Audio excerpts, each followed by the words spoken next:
it was both games were pretty solid on all parts. We were challenged and came away with the dub, but we're looking forward to playing them later on today as well. That shot's going to be corralled away by Ellis and pushed to the far corner. Another shot, and that's going to find him low. He just seemed a little high in his crease, and that snuck right down on the back door. Beautiful goal by Logan Hale. Excuse me, that's the second one for Ryan Knoll. Still a little early here, Damon. We got to get the juices going, get the teams right here. That's 2 for Ryan Knoll today, as he got an early one right at the beginning of the period, and he gets a second one early in this first. That puck's going to be forced back to the defensive end and pushed up along the far walls to Knoll's stick. Knoll's got a man on the back door, but he's going to take it himself. Looking on the back door, and a beautiful save by Ellis as he's able to get across with the glove and smother that puck up. Yeah, I thought for sure that one was going in, finding the back of the net. Goalie made a great move to get across and cover that one up, hold it for the whistle. Face off to the blocker side. That's going to come all the way back out to the blue line, and there's going to be a puck race, and that's going to come away with the Storm. Storm with the puck on his stick. He pulls it, and that's going to be covered up by the goaltender. She thought the rebound went below the net, but was able to find it on the doorstep and cover that up. Beautiful opportunity by Hale. So that's actually 71 there on Lakeside. That is actually Tyler Buzzard, plays in the Grove City Adult League here. Good buddy of mine. Enjoyed battling him hard yesterday afternoon. Looking forward to hopefully seeing them again today. I like sharing the rink with the buddies. And again, for those of you that are at home listening, and a lot of you are hockey players, make sure you check out the MIHA's Facebook page. Every tournament, they are looking for subs. And Damon, as we're just talking about that, there's another goal by the Fuel there. We're going to try to see who that is. It's going to be the third one for Noel, a hat trick really early in this game.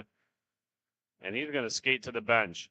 Now, Damon, you're a lot more familiar with the T5 rules. Go ahead and tell about the goal capping a little bit in this league, and how these players are only really allowed to have 4 goals, and why that is such a important thing for this league, keeping the games even. Yeah, and with T5, it's actually different. It's not 4 goals; it's only 3 in T5. So that's a cap for him. He's stuck. He's no longer able to score. If he accidentally scores, goes for a pass, maybe it redirects off a defenseman and goes in, no goal will be allowed. However, if he's shooting it on net and it goes in, no goal allowed, and a penalty will be assessed there. So definitely changes the strategy moving forward. And speaking of penalties, we're going to have our first one against the Fuel. That's going to be number 9 for the Detroit Fuel. Again, apologies, we do not have a roster for him. That's going to be 2 minutes for tripping, and Lakeside's going to get the first power play of the day. Working along the far side is DeLuca. DeLuca tries to push that up front. That's going to be pushed along to the near corner and continues to be worked up and around. Lakeside keeping that into the neutral zone as he pulls it onto the inside. Buzzard with the puck. He's going to wind up, and that fired onto the doorstep and sticks behind where the Fuel will pick it up. Detroit Fuel in the near corner, able to get that all the way down. Back to receive it for Lakeside is Hale. Hale with the puck and plenty of time. Has a 3-goal deficit that they've got to climb back. This power play is a good way to start that. Long blast, looking for a tip up front, but that's broken up by Detroit, and they're going to get another one. Tyler Buzzard heading to the box, kind of to even this out, as Lakeside's going to get a penalty, and Detroit's just winding down on their penalty. Certainly not what Lakeside wanted there. Take a penalty on the power play, down 3 goals. Not really sure what was going on with the shot from the red line. I thought maybe with the power play, you carry it in a little more, set something up, instead of just shooting it down and realistically, more than likely giving it right back to the other team. Doesn't make sense to me, but I'm not out there right now, so who knows? We're going to have a little bit of 3-on-3 action here for the next couple of seconds before the Fuel will eventually go onto the power play. But until then, we do have even strength hockey. A lot of open rink out there. If any team has some playmakers on there, someone with some good wheels, good hands, this is their time to shine right here. 3-on-3, a lot of open ice, open rink.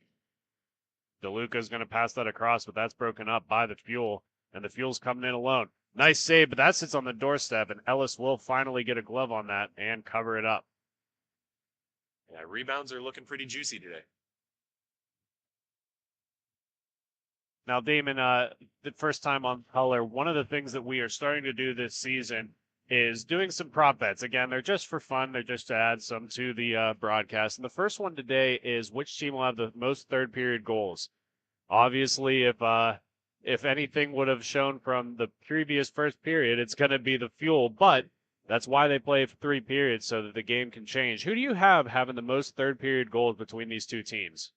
Oh man, that's tough. But yeah, based on how it started out, it's looking like Fuel might be running away with it early. But I don't know. These Storm, we played them yesterday. They got some fight in them. So the third period is really anyone's game.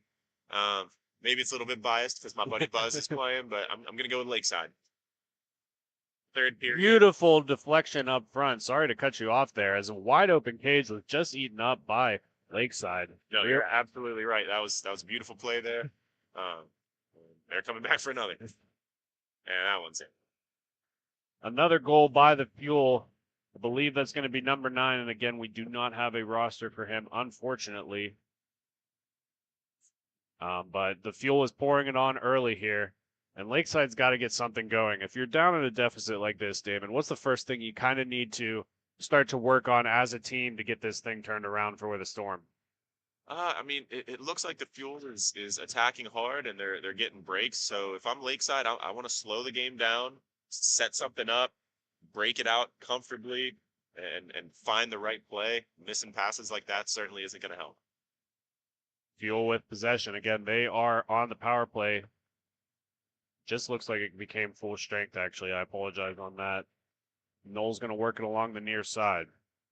Noel with the puck over to Hall. Hall's going to pass it all the way back. Back to Hall on the near side. He's got a little bit of space. Big shot, and that's going to go off the post and up into the netting. And he had that whole top corner open. Just a matter of inches. Yeah, he had a lot of room to shoot there and just missed it by a little bit right off the crossbar and up and out of play. That's a heck of a shot. Face off to the right side of Ellis. Late Detroit fueled man coming on the rink. Getting some fresh bodies out there. Fuel's going to come away at the puck. That's going to be worked all the way back up towards the top to Tipton. He's going to push it all the way back down. Schreider with the puck up front. She's going to take it all the way to the far corner, trying to cut back, looking for a man up front. Nobody there. Puck race is going to ensue, and that'll be Hall. Hall's going to lose that puck, and the Storm are coming. Buzzard with the puck on the near side. He's cutting onto the far side. Breaks around one, not able to break around the second. Keeps the puck looking on the back door. Nice save by the Detroit Fuel. I don't want to keep bringing up Buzzard, but he's flies around out there. He's an ice hockey player. He turned in line, so he can play through the contact. He can play a energetic game. He's out there ready to go. Beautiful save by Kalinowski to be able to push that out. And the Fuel are coming back on the rush. Ellis almost taking a dump there as he was a little bit off balance, excuse me. Buzzard going to take this puck away for the Lakeside Storm. He's on the near side. He gets stripped from the puck. Beautiful defense by Detroit Fuel. They're going to push it up along the far boards. Back down to the Fuel, looking for a man up across. Nice reception there as that's going to be taken away by Hall. Late change there as the Storm are a little bit out of position. The Fuel come in on the near side. So they're going to push that across, and that's going to come to the near corner. Had the spinorama to enter the zone. Heavy battle down in the near corner, and that's going to be pushed out back to the top. Big draw is going to be blocked in front, and the Storm are going to come away with it. Storm on the far side. They've got a shot. That's going to go high and around onto the near side. First one to it is the Storm, and they're going to chip that back up. Puck played along the near side. These two teams continuing to battle for it. That's going to be played back to Kalinowski, and she's going to pass that up. Puck along the far side, Fuel entering the zone. They're coming onto the near side. Opportunity there. That's going to go wide and all the way to the far corner. The Fuel keep possession. Back up to the blue line. Another blast. That hit off the post, off the back of Ellis, but he's able to find it before it crosses the goal crease. And holds on to that one for a nice save. Another close call there. Face-off's going to be, looks like on the right side of Ellis. I would have thought that shot coming from the left, they would have pushed it over. I guess when it hits the crossbar, that's not really a shot anymore.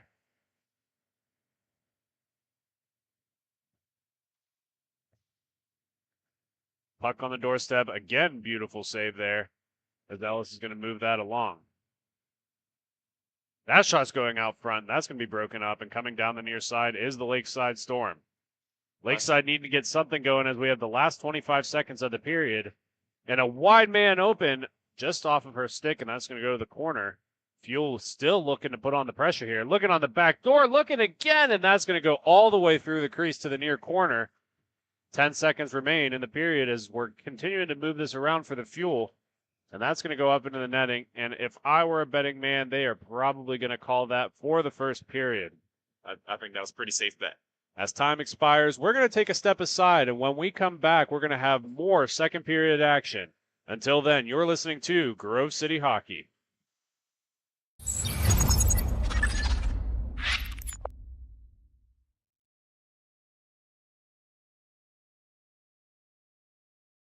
For my opinion, it has a good minimalistic look. I'm a fan of the black with minimal white accents, the white logo at the very bottom, it makes it pop. I gotta say I love the grip material. I'm not feeling like I need any tape or anything. And then honestly, in terms of weight, it's definitely one of the lightest sticks I've used. It has a good pop to it, so I feel like I'm gonna get a lot of good shots off and hopefully less muffins.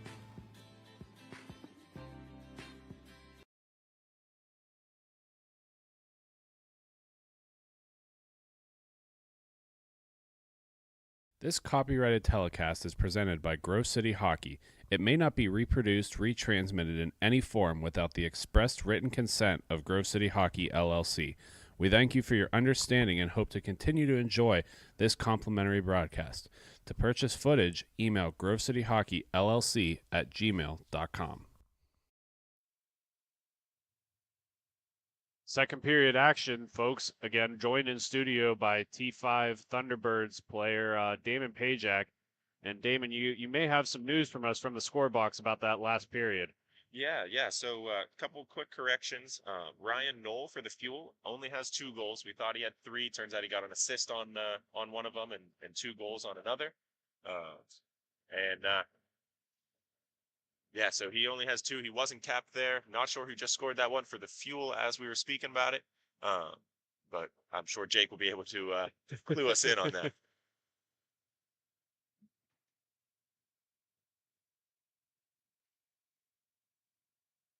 We're going to have another goal here for the Fuel.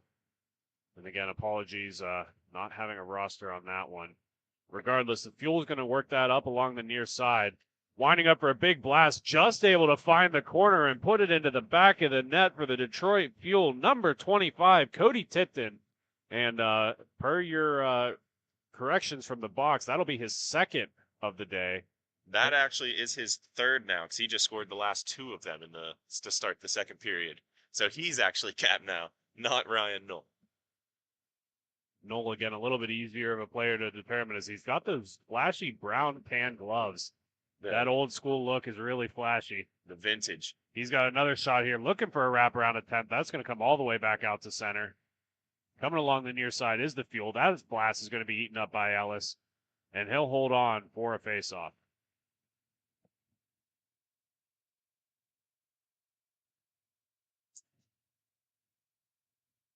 Grove City Hockey merchandise is now on sale, and it couldn't be a better time with Christmas right around the corner. We offer custom t-shirts, tumblers, beanies, and more. Reasonably priced in a variety of sizes. They are the perfect gift for your loved one.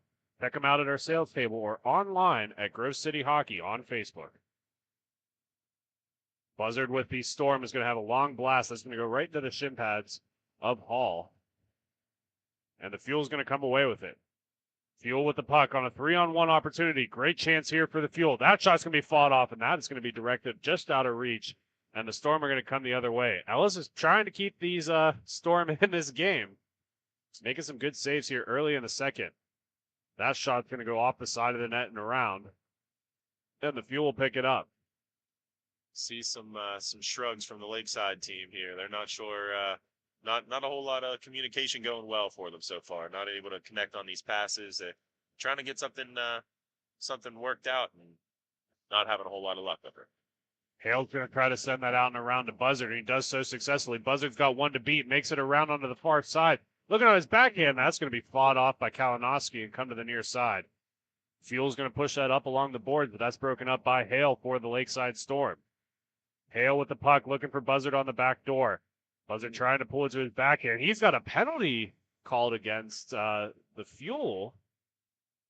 Wondering if they're going to get a hooking or something, as that was kind of up in his hands. We'll wait for the call from. And it appears they're actually calling the Storm for this one. They're calling Buzzard. High stick, it looks like.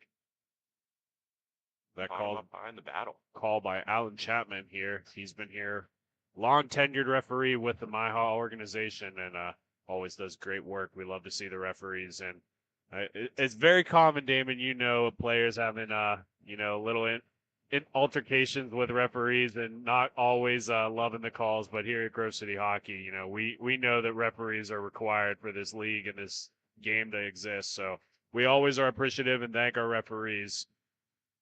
Yeah. I mean, we definitely have seen some explosions recently. Hopefully we're able to keep it all under wraps and everyone's able to keep their cool. But if they don't, that makes for some entertaining hockey. Collision on the near side. Fuel and the Storm battling hard. Huge hit. But Ellis is going to be able to cover that one up, as there was another short side shot by the Detroit Fuel. Fuel's going to make some changes here again. Again, they are on the power play here. Going to expire in a couple more seconds. Buzzard in the box for 2 minutes for high sticking. Tipton's going to try to win that puck back, but that's broken up by the Storm. Storm are slowly going to push that ahead, and they're just going to elect to dump it all the way back in. Pretty smart here for a penalty kill. Fuel are going to come up along the far side. Fuel works it along to the near end, and that's going to be lots of space. Going back across, Fuel taking all the time they need. Working in this power play a little bit lower, constricting, and Ellis is going to find that one, and he's able to hold on. Now, what the Fuel was doing right there is exactly what I was saying Lakeside needed to do in the first period on their power play. They slowed it down. They set up the play. They were passing it around, not just shooting everything, making the goalie move, making the defense move, and trying to find a higher quality shot opportunity. Lakeside's going to pressure this Fuel up top into the neutral zone, but that's going to be worked back along to the far side. Hall with a blast. That's going to go on the back door, and Ellis is able to find that one somehow. Bouncing puck, a little bit trickier to contain. He had that one, no problem. Fuel with the puck. They're going to work it along the far side. Big shot here by Hall. Ellis down and out right now, and that's going to go off the side of the net and onto the far corner. Yeah, Ellis is having some issues moving around today. I'm not sure what's going on. He's seems to be struggling to move side to side, not really moving around as well as you'd hope. Beautiful takeaway by Stemmen, and Stemmen's got a 3-on-1 opportunity here. What a back check. Nice back check by the Fuel, and that's going to be taken away, going the other way by Knoll. Knoll's all alone. He's got one man to beat. That shot's going to go wide and all the way to the far wall. That'll be picked up again by Zachary Stemmen. Stemmen over to Buzzard. Buzzard has a nice move to get through. 2-on-1 opportunity here. He's going to shoot right. Oh, and he gets another high stick. Nothing is going to be called. How did that one get missed? I'm guessing that they saw it as a follow-through on a shot. I'm not sure I would agree with that, but that would be my guess for what they saw there. That could be true. Fuel's going to keep that on the near corner. Battle with the Storm. Storm's going to come away with it. They're going to just dump it down. Storm looking a little bit frantic right now. So they are down 6-0 with 7:15 left to go in the second period. And I know Buzzard just took that high stick call a little bit ago. He probably should have taken another one there. He is not one who's unfamiliar with being high stick during one of our adult league games. Someone baseball swung at a puck in the air and caught him right in the jaw. Jeez, you hate to see that. Yeah, it was his first time ever not wearing a bubble, and he went right back to the bubble after that game. Actually, good friend of the program, Richie Phipps, was the one with the swing. Storm's going to be able to take that around the back of their own net. Hale with the puck. Hale's getting some heavy pressure by the Fuel, but he's hanging on to that biscuit. Eventually, he is stripped of it, and it's going to be a 2-on-1, 3-on-1 going the other way for the Fuel. Opportunity here for the Fuel. Looking on the back door, that's broken up. Nice defensive effort there by the Storm. And speaking of the Storm, they're coming back the other way. Hale overskates it just a little bit, and coming back in is the Fuel. Fuel works across the top. That shot's going to be caught right under the heel of Ellis. That's an easy one to sneak through, but he was able to contain that very nicely. Yeah, it was a good save. It looked like a pretty dangerous, sneaky shot there.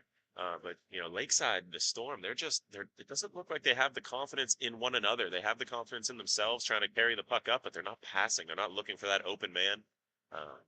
Not sure what the issue is with it, but they are just struggling to find each other out there.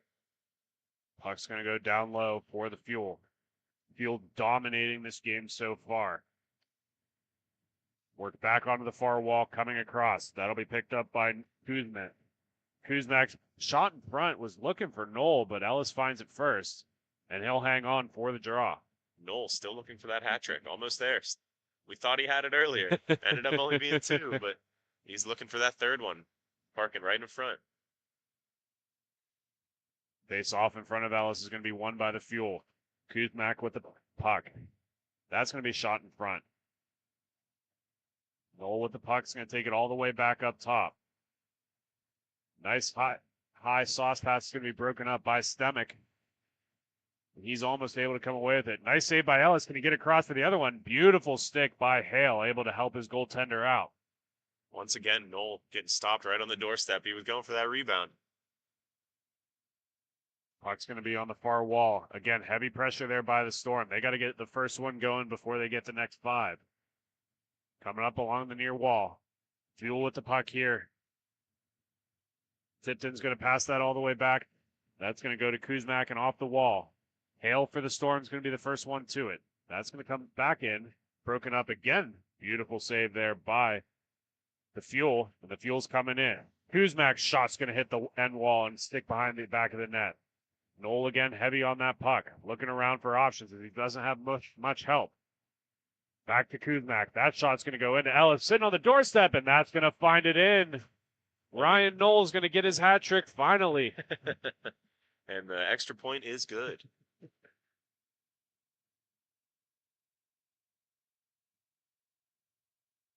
Again, in this league, for those of you who are new to the MIHA organization, there is an 8-goal mercy rule, so we are 1 away from that if nothing changes here quickly for the Storm.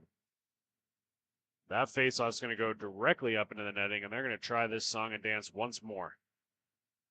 So just a recap of the goal scoring so far. Knoll has 3, he's capped. Cody Tipton has 3, he's capped. And Matthew Moroso has the only other goal for the Fuel. He also has a couple assists on some Cody Tipton goals today as well. So filling up the score sheet on the Fuel. Lakeside is going to lose the puck, and Knoll's going to have it. And this is where the strategy comes into play. Knoll's not able to score, so he's got to find an assist. And in the process of doing that, ends up giving the puck away to the Storm. Storm with some area here, almost tripped up on the play. That's one of those where you could almost buy a call. Puck's taken back over by the Fuel and pulled in behind. He's going to work it along the near side where it'll be picked up by Kuzak. I would say I certainly agree with the no call there. I know if I'm the puck carrier, I'm looking for a call there, but as a bystander, I'm agreeing with the no call. Didn't stick his leg out, try to trip him, just stood his ground and got ran into. Took a knee at the time. Absolutely, but more than anybody, it's about what the refs see, not necessarily what happens. Storm are going to work that along the far side. That shot's going to go into a Fuel defenseman. Another shot's going to come along the near side, come all the way back out towards the top. Fuel's going to pick that up. Long stretch pass ahead. 2-on-1. 2-on-1 opportunity here for the Fuel. Shot walked away by Ellis, and it appeared like Schneider wanted to header it in. That's what he was going for there. He's been watching some soccer recently, I guess. He's ready for that backdoor header. Schreiner's still battling hard for this one. That's going to be played back down in. All the way back up top where it'll be picked up by Schneider. Schreiner and Schneider. There's a bunch of similar sounding names here on this team. Hale for the Storm. Long drive. That's going to go off the end wall. Sit on the doorstep, but the Fuel's going to be the first one to it. Passed all the way back up top. That evades all the way back into the far side. Played along the near boards. It's one of those breaks that Lakeside needs to capitalize on if they want to get back into this game and avoid the and speaking of, Lakeside's going to get their first one of the contest. Tyler Buzzard, again, the substitute for the Lakeside Storm, making this game 7-1. 1:20 left to go in the second period. 4 minutes of penalties and a goal. If he gets a couple more goals, I think those penalty minutes will be forgiven. Yeah, they don't really have a Gordie Howe hat trick in this league, so we'll have to make the Tyler Buzzard hat trick, having more penalty minutes than goals. I think that if we're talking T5 specific, yeah, we can give that one to Buzzard. Otherwise, we might have to give that to Tyler Kozin on the T4 Thunderbirds. That puck's going to be played all the way back for the Fuel. Back over onto the stick of Schneider. Schneider's going to work it along the near side. Back to Schneider. Paul's going to take a shot. He plans on it a little bit as that comes to the far corner. That's going to go all the way through the crease and onto the near wall. Fuel's going to be the first one to it, forcing it back to the near far corner, excuse me. Schneider looking up front. That's going to be kicked away by the Storm, and Hale's going to have the puck. Hale working that puck along the near side. Long blast. That's going to be broken up by the Fuel, and they're able to push it to the far side. 2-on-1 again. Shiner with the puck and a beautiful save by Hale, and Buzzard's going to be sprung free. Buzzard with the puck here. His shot's blockered away by Kalinowski. Beautiful save by her. And that one's going to find the back of the net. Storm making this a game. Zach Stemmen with the goal and the buzzer beater as time expires in the second period. 2-7 the score. The Detroit Fuel leading the Lakeside Storm. When we come back, you'll have more MIHA action. You're listening to Grove City Hockey. Hey fans, it's that time for the GCH Duck Races. Make sure you get your picks. We have Mikey, Duke, Tex, and Ranger. Here we go.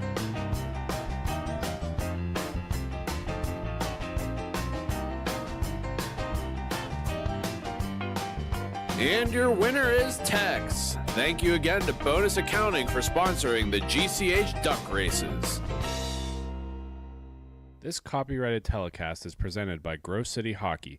It may not be reproduced, retransmitted in any form without the expressed written consent of Grove City Hockey, LLC. We thank you for your understanding and hope to continue to enjoy this complimentary broadcast. To purchase footage, email grovecityhockeyllc@gmail.com.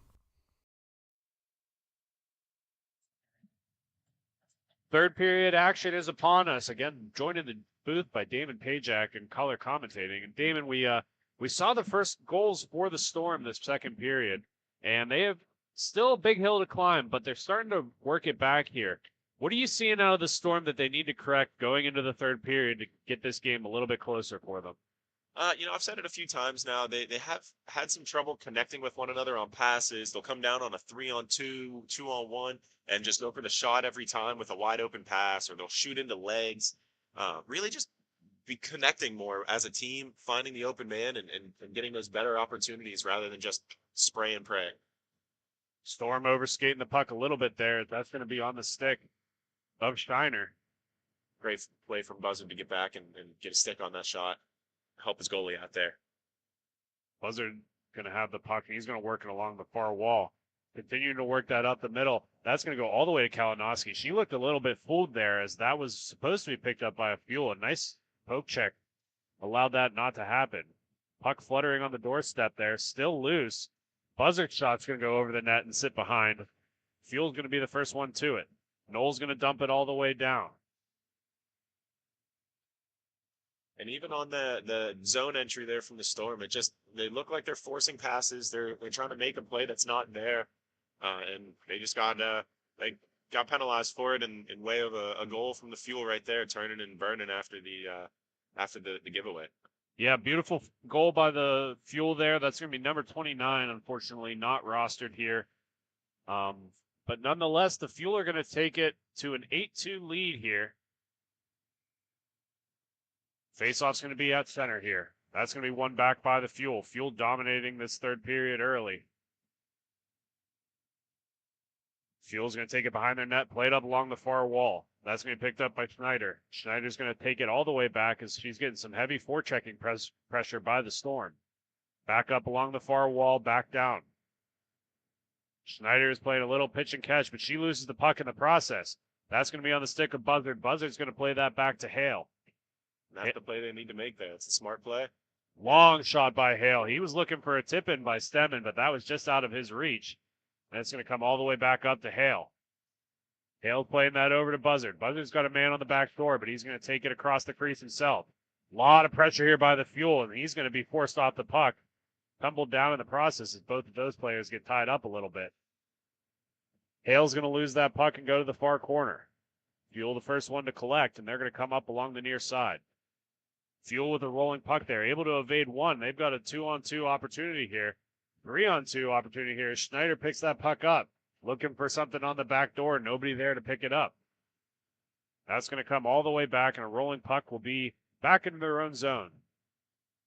As the Detroit Fuel go to collect it, we're going to say goodbye to Damon Pajak as he's getting ready for his next game here. Damon, good luck, and hope you guys get a W here. Obviously, we have to stay unbiased on the broadcast, but we're all T-Bird fans at heart, right? Well, I appreciate that, and it was a blast doing color commentary. I might have to try it out again sometime. All right, Damon, go get a W for the boys, and we'll see you later today. Hey, thank you. They're going to keep moving the puck up. Storm's going to come away with that one coming through the neutral zone.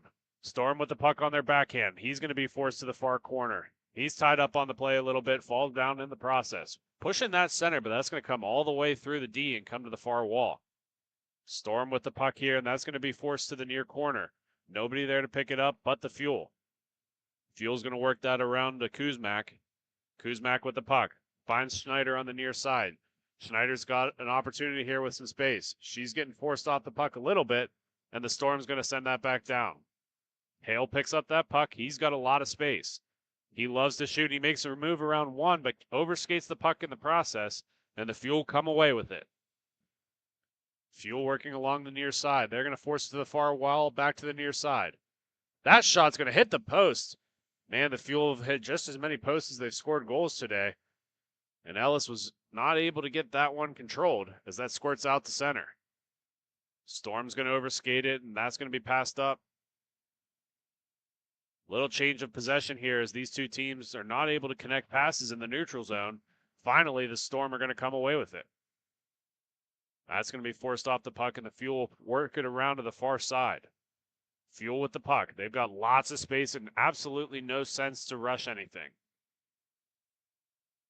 Fuel coming in on a 1-on-3. Again, they're playing very defensively and very conservatively as they have a pretty sizable lead with 9 minutes left to go in the third period. Puck's going to be taken away by the Fuel, looking on the back door, and they're going to get another one there. The Detroit Fuel get a nice turnover in their zone and are able to capitalize on it. That'll be number 29 for the Detroit Fuel. Again, unfortunately not rostered here. But they're going to extend this to a 9-2 lead. Reminder for those of you at home, it is an 8-goal mercy rule, so the Fuel need one more to finish this thing out. Knoll to take the draw for the Fuel. He's going to win it back. Rolling puck a little bit hard to control for Tipton, but he'll pull it all the way behind his own net where he'll set up shop. Tipton looking along the near side finds Schneider. Schneider's going to play it along the near boards. That's going to be battled for. Eventually will come away with it. On Schneider's stick, her shot's going to go up and over. Ellis able to make contact on it, not able to hold on to the rebound, but the Storm are going to come away with the puck. Storm's going to work it along the near side. DeLuca's just out of reach. And that's going to be pushed back to Knoll. DeLuca, nice little stop there, and Buzzard able to pick up the rebound. His shot, Hale's going to get another shot. He's going to go wide, and that's going to come along the near side. Another shot here. That's going to go wide and back over to Hale. That puck has a weird bounce off the boards as it sits in the corner, and two players will race for it. Continue to battle in the far corner. Buzzard eventually coming away with it. He pushes it center. That's going to be worked all the way out and around. And it'll be sent down into the Storm zone. Dominic DeLuca for the Storm, going to pick that puck up. He's going to work it off the near wall. That's going to be intercepted by the Fuel. He's not able to control it, and Hale for the Storm comes away with it. Hale with a nice shot. Kalinowski able to fight that one off as it goes on to Buzzard's stick. Coming around the near side. Big collision up front there as these two teams are still battling for it. Rolling puck eventually controlled by Hale. Hale trying to work it in on his own, but that's going to be broken up by the Fuel. Tripping call will be had here as Fuel were taken down in the process of that. Shiner with a nice draw there as he was tripped up. He's going to try to find something, and he gets the goal instead of the power play. And that's going to do it, folks, here as we have a 10-2 victory for the Detroit Fuel. Coming up next, in the next game, we got the Motor City Knights versus the Grove City Thunderbirds. When we come back, you're going to have more T5 action. Until then, you're watching Grove City Hockey. Fans, it's that time for the GCH Puck Shuffle. Just like in the arena, we bring the fun to you at home. Follow the puck.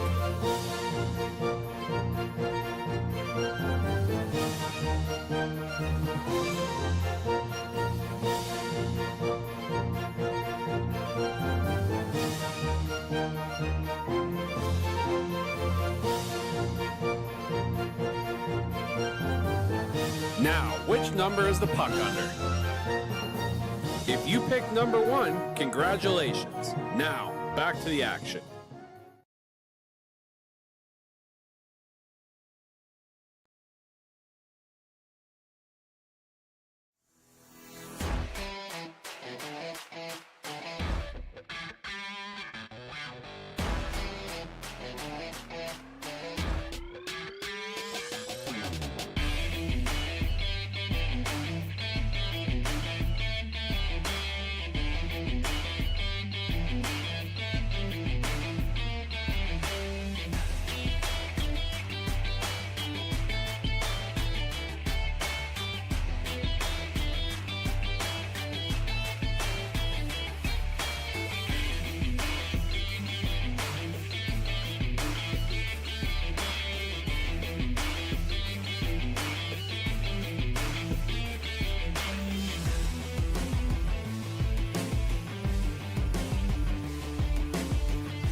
Hey fans, we all know there's nothing quite like watching live sports here at Grove City Hockey.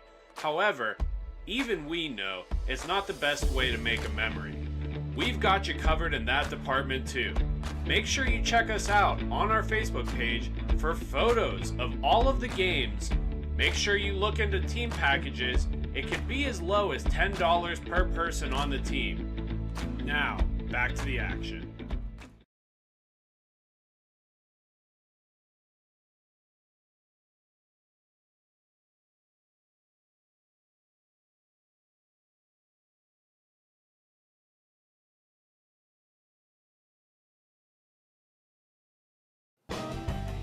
Hey fans, it's that time for the GCH Duck Races.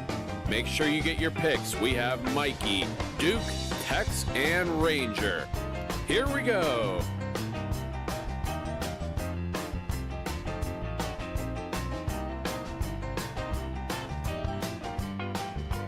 And your winner is Duke.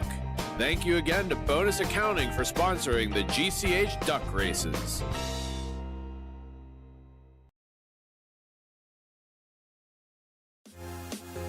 It's that time, fans, for the Pens Youth Hockey Fundraiser event. Support the Youth Grove City Thunderbirds February 14th as the Penguins take on the Florida Panthers. Make sure you reserve your tickets at the low price of $55. All proceeds help the Grove City Youth Thunderbirds. Thank you for the Pittsburgh Penguins for helping us grow the game of hockey.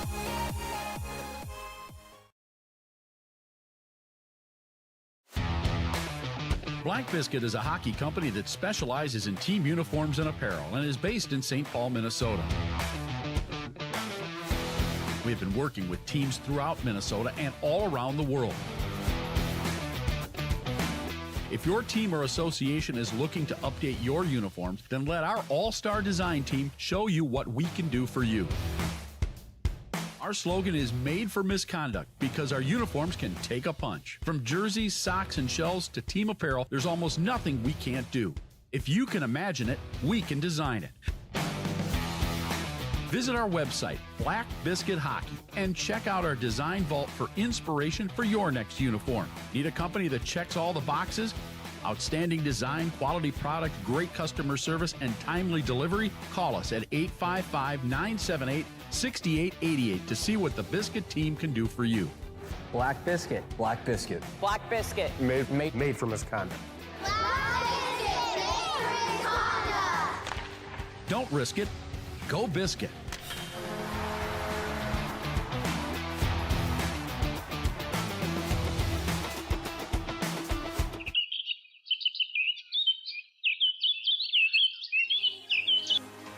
Fans in the Pennsylvania area, as winter approaches, it's time to plan for the summer. BY Lawn Care is the perfect people to reach out to get you ready for the warm season. They will get you on a schedule to be the best house on the block. They can help with all of your paint projects, whether it's mulching, string trimming, grass cutting, the list is endless. Make sure you check them out on Facebook to see all of their great photos of previous projects. Give them a call, and thank you to BY Lawn Care for sponsoring Grove City Hockey.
Hey fans, we all know there's nothing quite like watching live sports here at Grove City Hockey.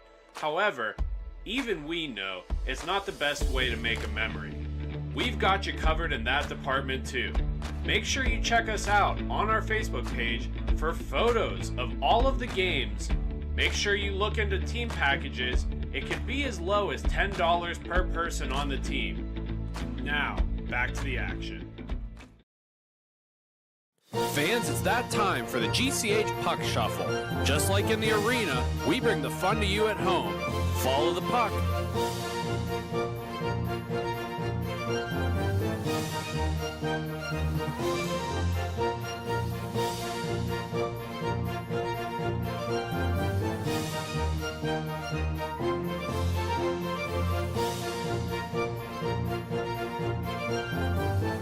Now, which number is the puck under?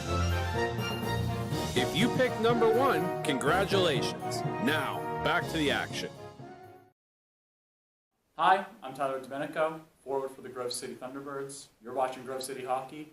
Like and subscribe.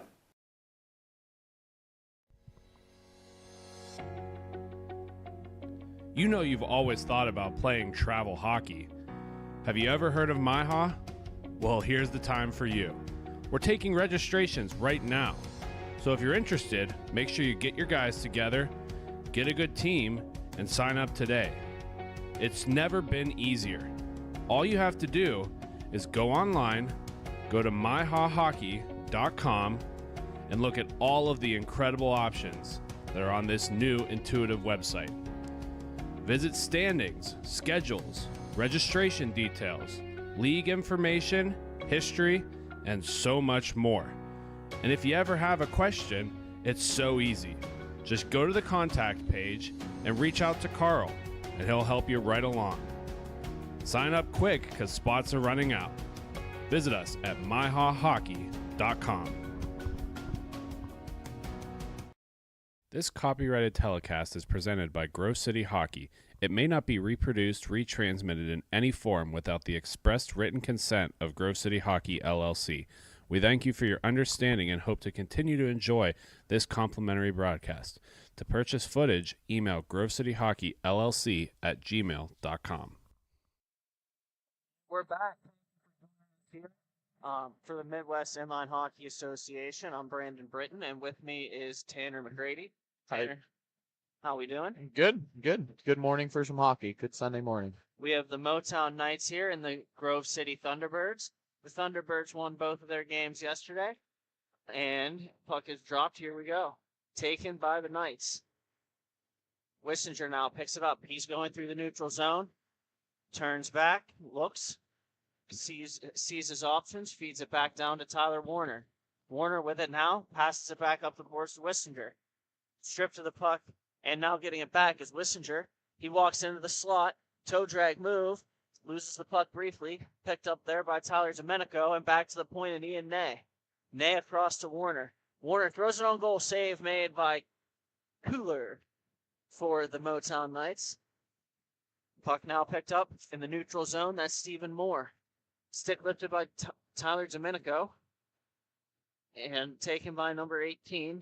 Centering pass intercepted by Domenico. And he's going to go back up the other way. Puck is free in the neutral zone. Picked up by Ian Ney. He dumps it in and goes to get it. Ney, first one to it. Centering pass, nobody home. Race for the puck. Couple players cancel. Picked up again by Ian Ney. Ney looking, going down the boards. Power move to the front, centering pass for Wissinger, and he can't put it home.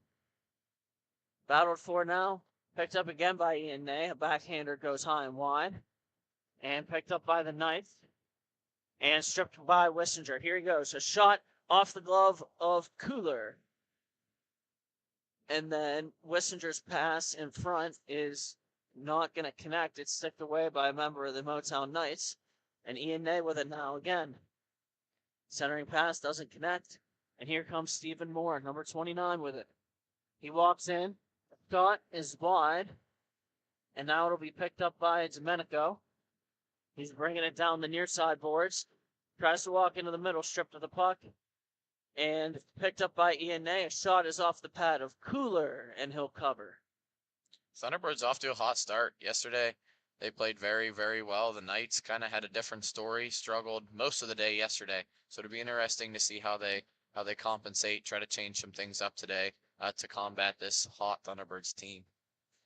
Our prop bet, before I forget, is going to be the most penalties per team. So you can go ahead and leave your comments with your pick as to who will take the most penalties in this game. Who you got, Tanner? I have the Thunderbirds. I also have the Thunderbirds. Despite their well play yesterday, sometimes little things happen. Some things get out of hand. Don't see a lot of penalties coming from this game, but Thunderbirds may tip that chart a little bit with some extra penalties over the Knights. Coming up through the neutral zone with it is Takachi. Takachi feeds Pruitt. Pruitt walks in. A shot is wide. Picked up now by the Motown Knights and stolen away again by the Thunderbirds. Pruitt with it. Battling along the boards for it now. And he'll drop it off to Takachi. Takachi with it now in his own zone. He looks. And he'll feed it up to Joe Wilson. Drop pass to Pruitt. Nice look. And a shot on goal is saved by Cooler. Great little pass by Wilson there right in the middle. Great read there by Wilson as well. Picked up now by Pruitt. Pruitt walks in. A shot. He scores! Pruitt beats Cooler. And the Grove City Thunderbirds take a 1-0 lead. They seem to definitely be taking command in the offensive zone here. They making a lot of good passes, finding open guys, getting a lot of good opportunities here. And we'll have puck dropped again here. Picked up by Joe Wilson. He looks for Pruitt. A pass is intercepted off a skate. And now Joe Wilson with a steal and a shot and a save by Cooler. And it'll be picked up by the Motown Knights here. They'll come into the Thunderbird zone. Walking in and trying to shoot off a stick at Takachi is a member of the Knights. And now picked up by Damon Pajak. He'll circle behind his own net. Bringing it up the near side boards now. Kicks his skate to stick. And he's going to walk into the middle. A shot is high. Picked up now by the Knights. They're going to come up the near side boards, intercepted by Wilson. Wilson lays it off for Pruitt. Pruitt looks, waits, he shoots, he scores. What a beauty. Pruitt again, high, short side on Cooler, and it is 2-0 Thunderbirds with about 9.5 here in the first period. What a play there by Pruitt. Teams are going to make some changes. And puck is dropped, play resumes. Picked up by Wissinger. He's going to walk forward off the draw. And makes a move, shoots it high. Picked up now by the Knights. They're going to skate with it through the neutral zone. Pressured by Ian Ney. And he'll dump it in. Picked up there by number 3 for the Thunderbirds. That's Tyler Warner. Warner with it now. He'll wait behind his own net and they'll set up. Taken by Domenico. Domenico up the boards for Ian Ney. And Ian Ney with it now. He's going to try to make a move and get around the corner. And he goes down, and that's going to be a penalty. And battle for now in the corner, touched briefly by the Knights. And we'll have a tripping call. Well, and speaking of the penalty call, again, the team that takes the most penalties is the prop bet for this game. Please comment on the YouTube section and leave us with your picks. Right now, it is 1-0 Motown Knights. And they'll head to the power play. Battle for there. The Knights get it back to the blue line, where it's taken by Domenico. Domenico feeds it over to Warner. Warner feeds it across to Ney, and it's covered by Cooler. We'll reset. Ian Ney lines up for the faceoff. And puck is dropped, play resumes. Taken by number 18, battled for there. And it'll come out to the neutral zone. And good hustle back by Warner to prevent a 2-on-1, make it a 2-on-2. Puck's taken there. And Warner picks it up, throws it up the boards off a stick of Ney. And cleared up to center by the Motown Knights. Here's Warner with it. Warner looks, feeds it in the corner. Wissinger can play it. Wissinger stripped of the puck. Number 18 comes up with it on the far side boards. And his pass is off a stick. And now it'll be picked up by the Thunderbirds. Wissinger with it. And he tries to toe drag. Number 18 gets it back. Battled for in the corner by Ney. Ney's centering pass doesn't connect and a race for the puck. And here it comes. Delayed penalty. There's the whistle. Touched by Wissinger. And Domenico will go for 2. That'll tie up the penalties at 1. And what's our prop bet, Tanner? Our prop bet again is teams who lead with penalties for this game. So evens us up at 1. Just a little extra stick action into the skate there. Now we're 3-on-3. We're probably just under a minute here. Please submit your picks as to who will take the most penalties by the end of the first period. And play resumes. We have Pajak behind the net. Taken by Takachi. He'll lay it back to Pajak, nearly off the side of his net. And Pajak will go back around for Takachi. Takachi makes a move. And he's going to bring it up the near side board. Looks over to Pruitt. The Motown Knights to full strength, recovered by Pruitt. Pruitt for Pajak. Pajak's going to bring it back behind his own net. He waits, and they'll set up. The Motown Knights now on the power play. Pajak shoots it down the length, off the pad of Cooler. And picked up now by number 39. Pass intended for is intercepted by Pruitt, and he'll shoot it high. There's Cagle with it now. He's the captain of the Motown Knights, stripped away from him by Pruitt. Pruitt will feed it back into the T-Bird zone where it'll be picked up by Takachi.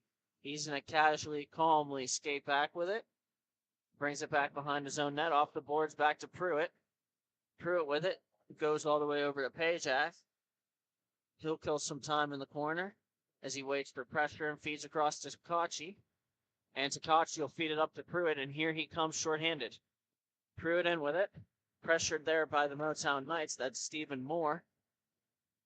And Pruitt will lay it back for Pajak as he tries to settle the puck down. Stops up behind his own net. He's looking. And he's going to hold it. spin with it now. And he's going to feed it over to Takachi. And Takachi will go back to Pajak. Pajak's content to kill some more time behind his own net. And he's going to get pressured, flushed out. And there he goes. Damon Pajak up the rink. He's through the neutral zone. He walks in. He fires. Saved by Cooler. And he'll cover. Interesting to see there the lack of pressure by the Knights. The Thunderbirds were very content to sit two guys back in their defensive zone and just kind of play pass back and forth, just killing that penalty very, very well. We'll be even here off the drop. Wilson steps in for the Thunderbirds. Backhanded to the near side boards. Picked up by the Knights. That's Prazik. Prazik over to number 71. He's going to pick it up. He's going to walk in. And beautiful stick lift by Damon Pajak to get the puck there. He's going to come back up the near side boards. Looks, waits, feeds Ian Ney. Ney with a shot off his skate. And Ney with it behind the net. He looks for Wilson. The pass doesn't connect. And Takachi will skate to it in the neutral zone. He looks, he waits, spins, and then he's going to hold the puck and now feed it cross rank up into the neutral zone to Ian Ney. Ney with it, looking for the stick of Wilson. It'll go behind the net. And the Motown Knights will steal the pass off his stick, and the Thunderbirds will get it back. There's Sean Takachi with it. He'll feed it over to Tyler Tuggy Domenico. Tuggy will pick it up. He's going to look. He's going to circle back into his own zone, and they'll set up. Still no pressure here from the Motown Knights. And with the puck now is Wissinger. He makes a move. He feeds Ian Ney on the near side boards. Ney continues down the wall with it. He's going to go around the net. Drop off pass for Wissinger. Doesn't connect. Is stolen away. And the Motown Knights will clear it around the boards. And it'll be shot there by Ney. Saved by Cooler. And now a shot on goal saved by Colin Corbett. He'll blocker it over to Takachi. And Takachi will feed the far side boards to Ian Ney. Cross rank pass doesn't connect. It's stolen by the Knights, and here they come. Number 40 with it now. And he'll have it stripped away from him by Tyler Warner. Centering pass now, intercepted by Warner. And he's going to throw it up the boards to Ian Ney. Here they come, 2-on-2, Ney and Wissinger. Ney walks around, and a centering pass doesn't connect. It's off the stick of the Motown Knights. Shot on goal by Wissinger is saved by Cooler. And we got another penalty coming up. Wissinger was tripped. And he still has the puck in the corner. Out in front to Ney. And it's covered by Cooler. That'll send the Grove City Thunderbirds to their second power play of the game. And that will also tip the leg to our prop bet for this game, sending the Knights just slightly above the Thunderbirds with a penalty count of 2-1. Please submit your picks as to who will take the most penalties by the first intermission. And we have Pruitt lining up here for the Thunderbirds in the face-off. On the power play, just a little bit less than a minute and a half here left in the first period. Puck is dropped. It'll be battled for there by Domenico. And it's passed across to Wissinger. And over to Pruitt, and a shot is wide. And Pruitt wins the battle now. Wissinger has it. Wissinger looks. Wissinger tries for Warner. It'll be picked up by Tuggy Domenico in the neutral zone. And Domenico feeds Pruitt and gets a pass back. Pressured softly by Stephen Moore. And Warner with it now. He walks into the face-off dot. His shot is wide. And it'll be possessed there momentarily by Pruitt. Cleared by the Knights to the neutral zone, and Domenico will pick it up. His pass off the boards is over to Warner. Warner feeds Wissinger, and a shot. He scores! A beautiful one-timer by Wissinger from Domenico and Warner, and the Thunderbirds are up 3-0 late in the first period. What a great pass there. Settling it down, finding your open guys on the circles. Great work altogether on that power play. And that'll just about take us to the end of the first period with the score 3-0 Thunderbirds. Thank you for watching Grove City Hockey. We'll be right back.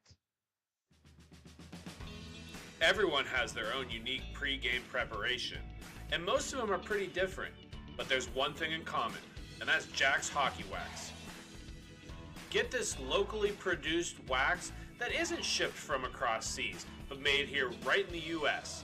The best smelling, best feeling, and best performing hockey wax on the market.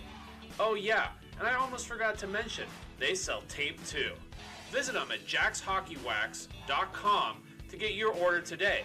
If it isn't from Jack, put it back.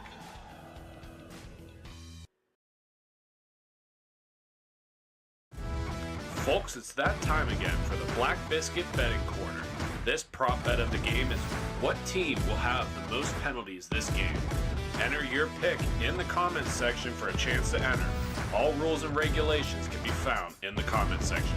Good luck, and thank you to Black Biscuit for sponsoring.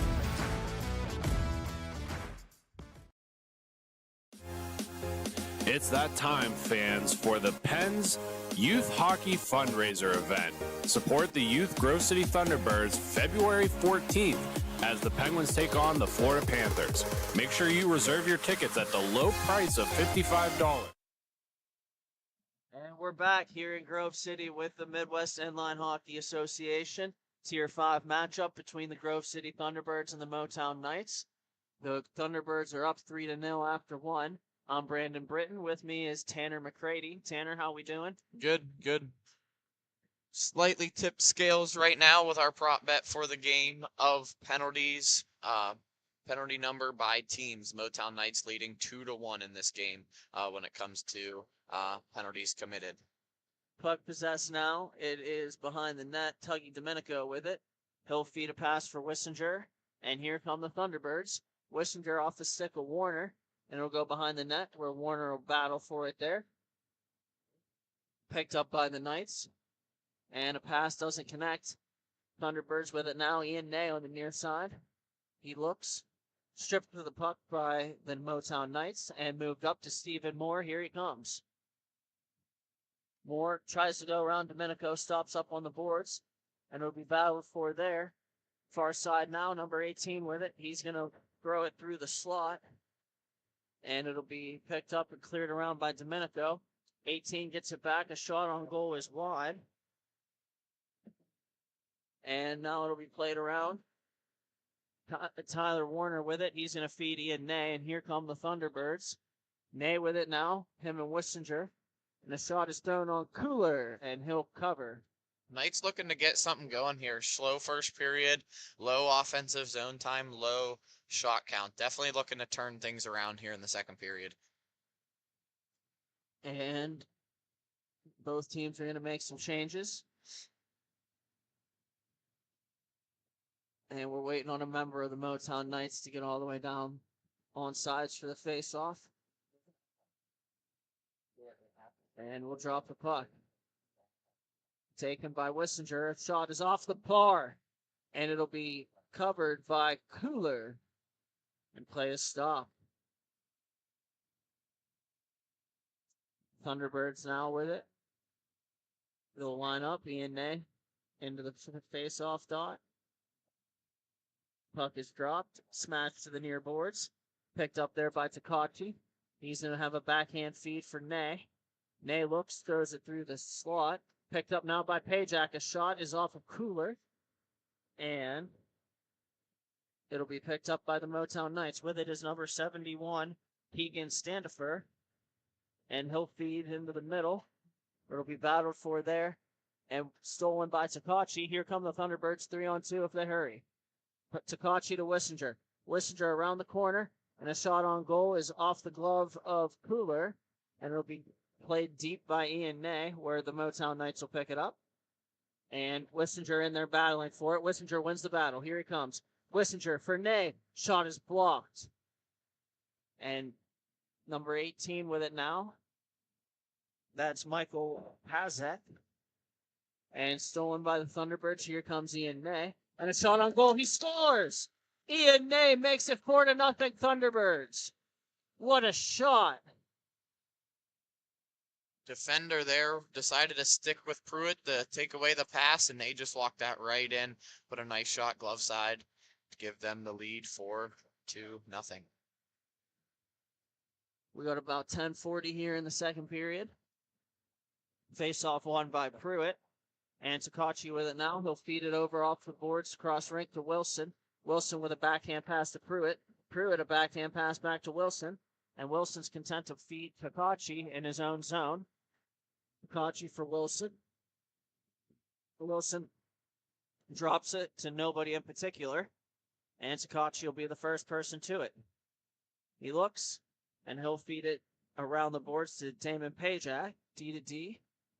And then Pajak feeds it a little too far for Wilson, where it'll be taken by Pruitt, stolen from number 40. And Pruitt's a shot will hit off the glove of Cooler. And Wilson with it now behind the net. Wilson feeds Pruitt.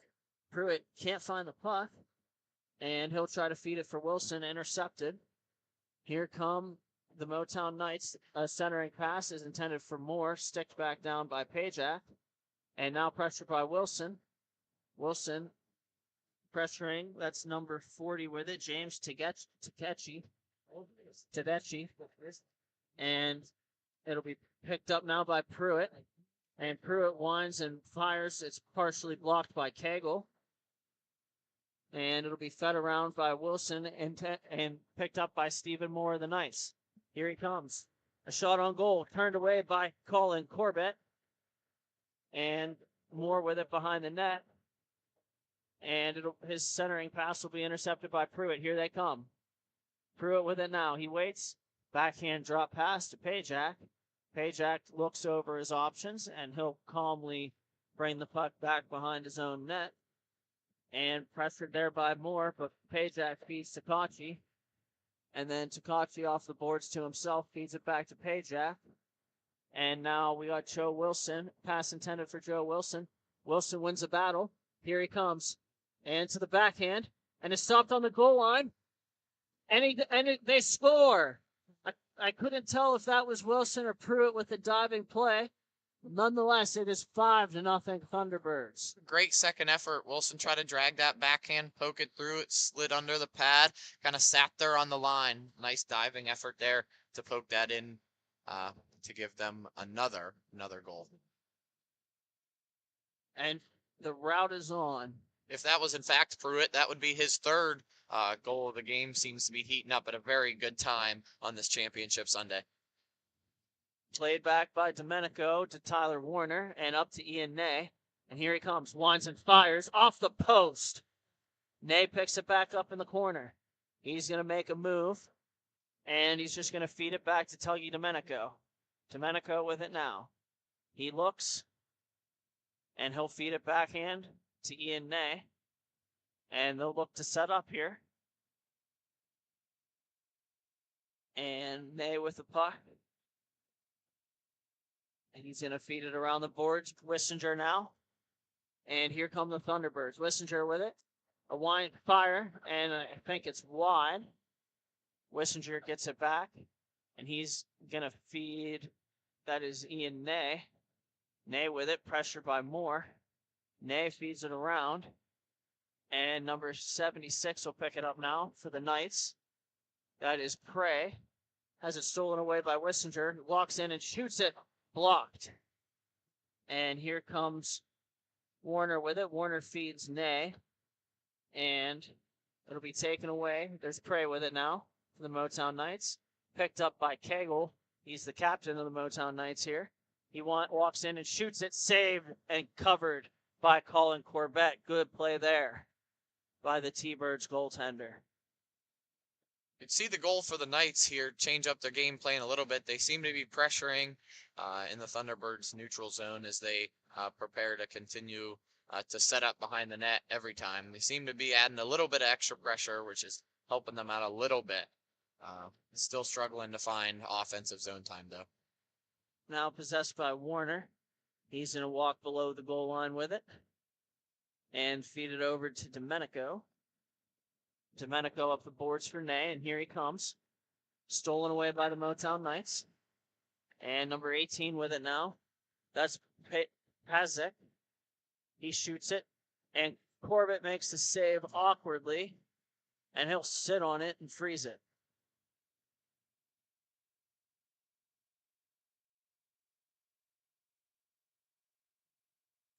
And Moore will step in for the faceoff against Ian Ney. Face off won by Moore. Centering pass doesn't connect with Pazic. And here goes Wissinger. He's in on a breakaway. Here he comes. Slows down to the backhand, and he scores. Shane Wissinger, 6-0 Thunderbirds. What a backhand move there on the breakaway. Unfortunate pass there from the corner leads to a turnover and a breakaway goal. Still Motor City trying to get something going here late in the second. Just about 5 minutes to go here. The second period score is 6-0 Thunderbirds. And Pruitt and Wilson, Takachi, and Pajak will come on for the Thunderbirds. Face-off is won by the Thunderbirds. Pajak with it now. He's going to go behind his own net and get his legs going. Bringing it up the boards. He walks in, and he shoots it off the blocker of Cooler. And then Wilson will lay it back, intended for Pruitt, but stolen by Prey. And Pruitt picks it back up. Pruitt and Wilson coming in. And a shot on goal wide by Wilson is picked up off the boards by Pruitt. Pruitt with it now. Looks for Wilson. Sticked away there by the Motown Knights. And Pajak will pick it up in the neutral zone, and he's going to shoot it, and it's going to be high and wide. Pruitt with it now. Lays it back on for Takachi.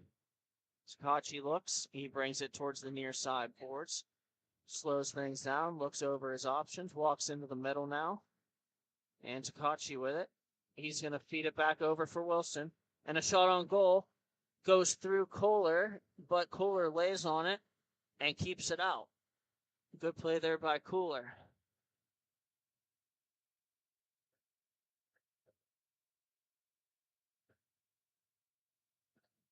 And the Motown Knights are going to make some changes.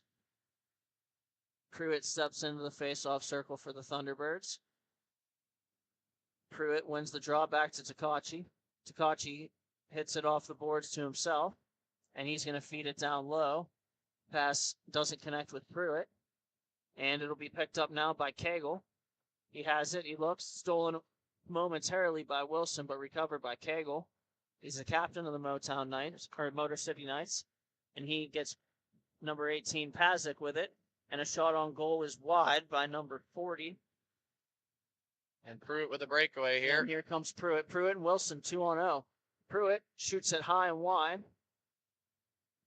Won over by Wilson, back for Pruitt. Poked off his stick by the Knights. Well defended there. And the Knights will get it out to the neutral zone. Pressured by Takachi. That's number 40 with it. He walks in and shoots it off of Corbett. And Pajak will spin with it. Nice little dipsy doodle. And he's going to carry it down. Walks back into the middle. Pajak with it. He's over the center line. And he looks, walks in, passes wide of Pruitt. Pruitt with the puck down low. Well defended there by the Knights. And it'll be recovered by number 40 for the Motor City Knights. He feeds it over. Just at the 2-minute mark here. Thunderbirds on a 2-on-2 here. Pass over for Ney is saved by Cooler. And it'll be cleared down by the Motown Knights, picked up by Pajak. Pajak looks and feeds it to Ian Ney. And it'll be picked up behind the net by Ney. He's in a battle for it there with number 39, PJ Cagle. And the puck possessed now on the point by Takachi. He's going to look. He's going to walk into the middle, trying to get the slot. A shot on goal, saved by Kohler. And it'll be picked up there by Ian Ney off a skate. And Ney with it, cuts to his backhand. And it's poked off his stick to the far side boards. And Ian Ney battling for it there. Good stick lift. And he's going to look, finds Wissinger. Wissinger looks. And a shot off the stick at Takachi. And to the far side boards. It'll be picked up by Prey.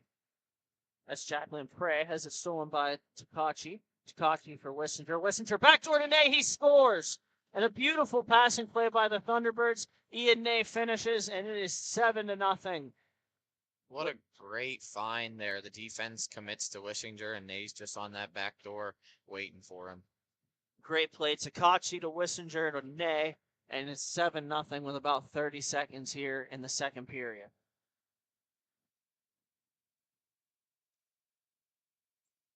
And there's Stephen Moore with it. Stephen Moore's pass is intercepted by Wissinger. Wissinger holds, and he feeds Takachi. Here goes Takachi with it now. He stops up on the near side boards, feeds it over to Wissinger. Wissinger with it, shoots it, saved by Cooler, and Cooler will cover. And that will more than likely take us into the third period with a score of 7-0 Thunderbirds. And there's the horn. We'll take a break. Thank you for watching Grove City Hockey.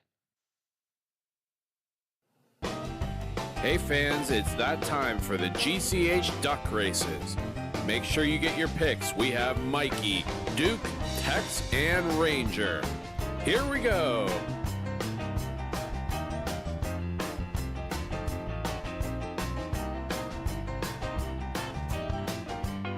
And your winner is Mikey. Thank you again to Bonus Accounting for sponsoring the GCH duck races.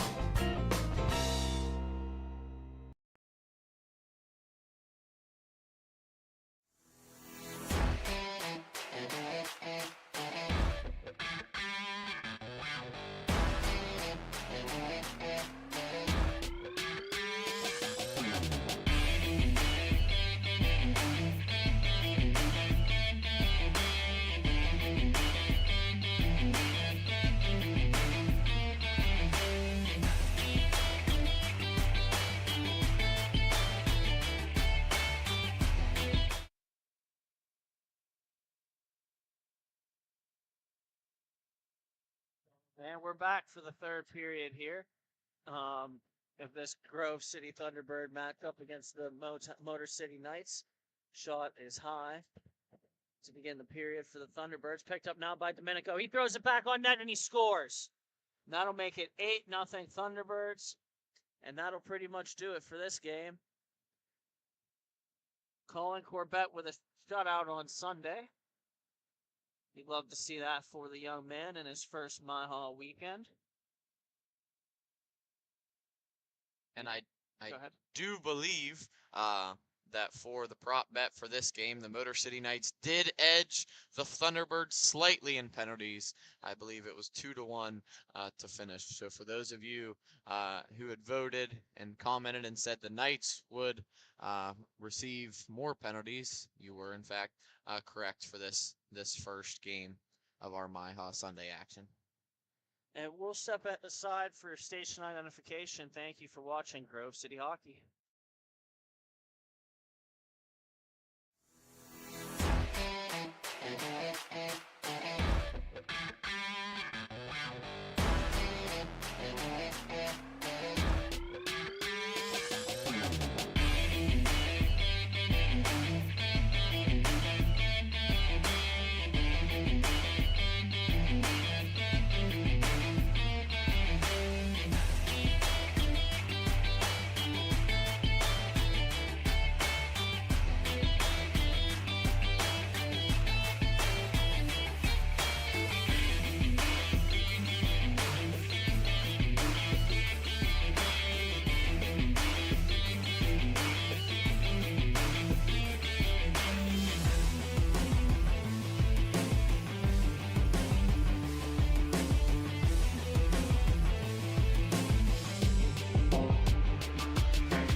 Folks, it's that time again for the Black Biscuit betting corner.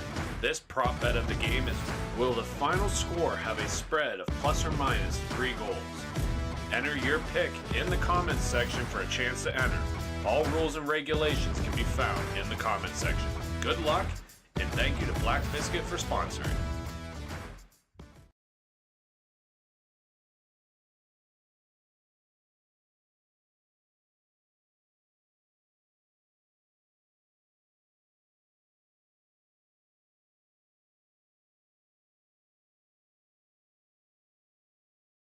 This copyrighted telecast is presented by Grove City Hockey. It may not be reproduced, retransmitted in any form without the expressed written consent of Grove City Hockey, LLC. We thank you for your understanding and hope to continue to enjoy this complimentary broadcast. To purchase footage, email grovecityhockeyllc@gmail.com. We're back in Grove City here on this Sunday enjoying some MIHA action. I'm Brandon Britton. With me is Tanner McCready. Tanner, how we doing? Oh, we're doing great. Another Sunday at the Grove City YMCA, enjoying some competitive hockey. Couldn't get any better.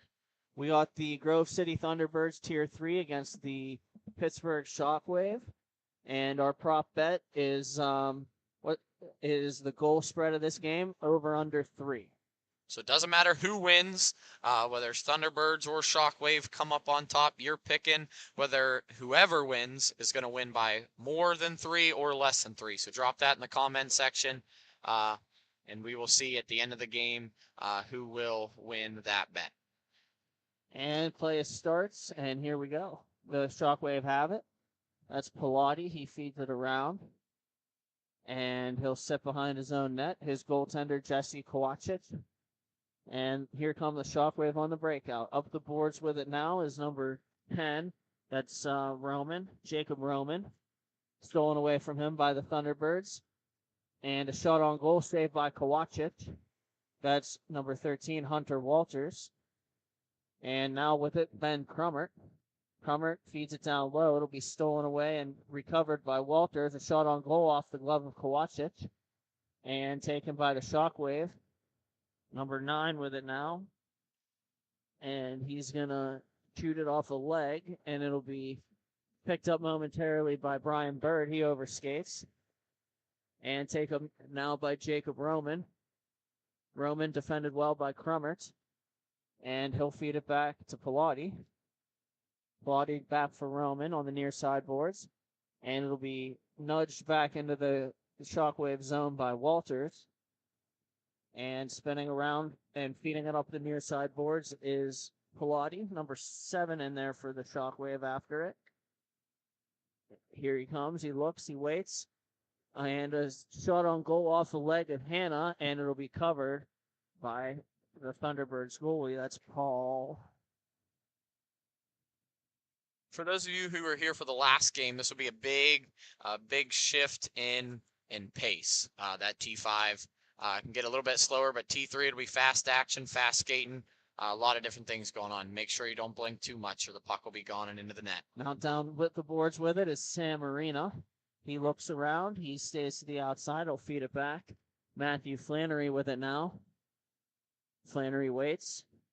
He looks. He brings it around his own net. Feeds it up the near side boards. A pass doesn't connect. And it'll be behind the Shockwave net. McNaughter feeds it up. And here comes number 3 with it. And 3 feeds McNaughter again. He comes in. A shot saved by Paul Schreiber. And here comes Nate Fell with it for the Thunderbirds. Fell. And number 45, a shot off the iron. And number 45, Adam Silberman, gets it back. And he'll feed Flannery. Flannery with it now. He'll wait behind his own net. And feed it over for Nathan Fell. Fell with it now, coming up through the neutral zone. Looking over the blue line. He'll turn around and feed it back to Flannery.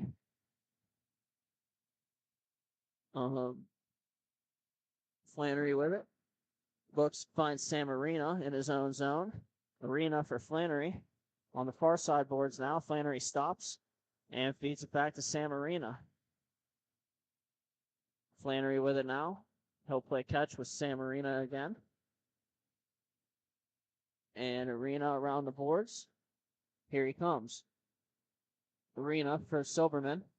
Silberman makes a nice little move along the far side boards. He looks, he shoots, save Kowacic, and picked up now by number 13 of the Shockwave, Craig Zechner. And it'll be picked up by Arena for Fell. Pass is a little too far for him. DeMarkey with it. DeMarkey feeds it off the boards to himself, and he's going to feed Zechner.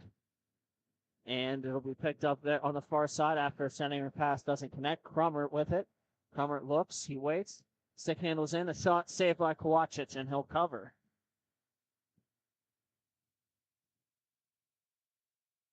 And it'll be a face-off to the blocker side of Kowacic.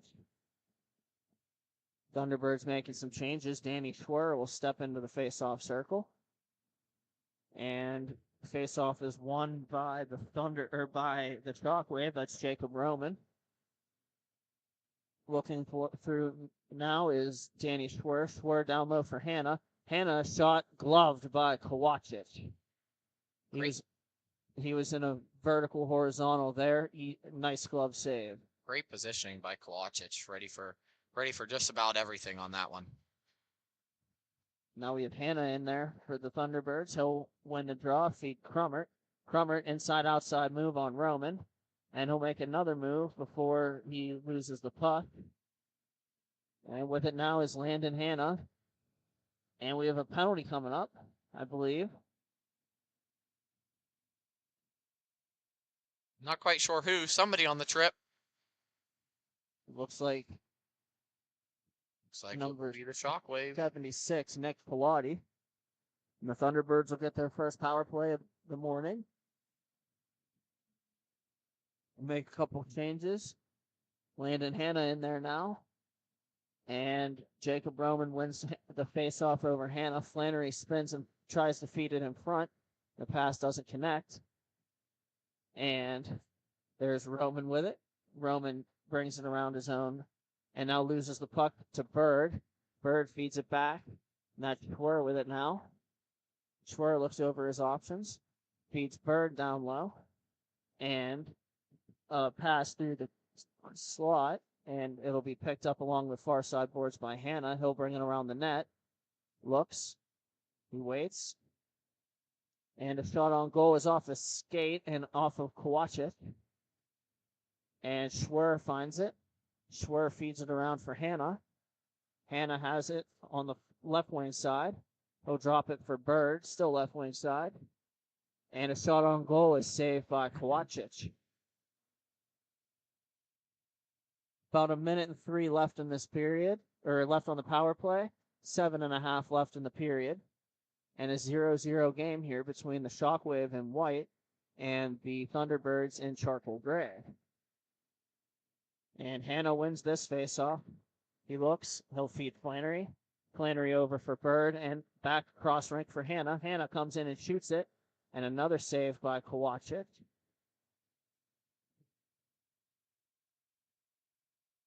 And Jory Rogers now stepping into the faceoff for the Pittsburgh Shockwave against Landon Hannah. Hannah wins the draw. Matthew Flannery will look over his options as he picks it up in his own zone. Through the neutral zone now, Flannery with it. He's looking. Stick handle shoots. And a save by Kowacic. We'll be just about even here off the drop. A lot of good opportunities coming from that power play, just not quite being able to get one past Kowacic. And face-off battle 4-1 by Schwer. Schwer feeds Sam Arena, and Arena drops it off for Flannery. Flannery rekindles in his own zone now. He'll wait, and he'll stop behind his own net.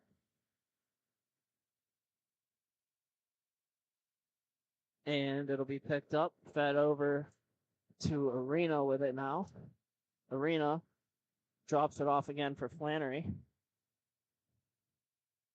Arena, Flannery, Fell, and Hunter Walters out here for the Thunderbirds now.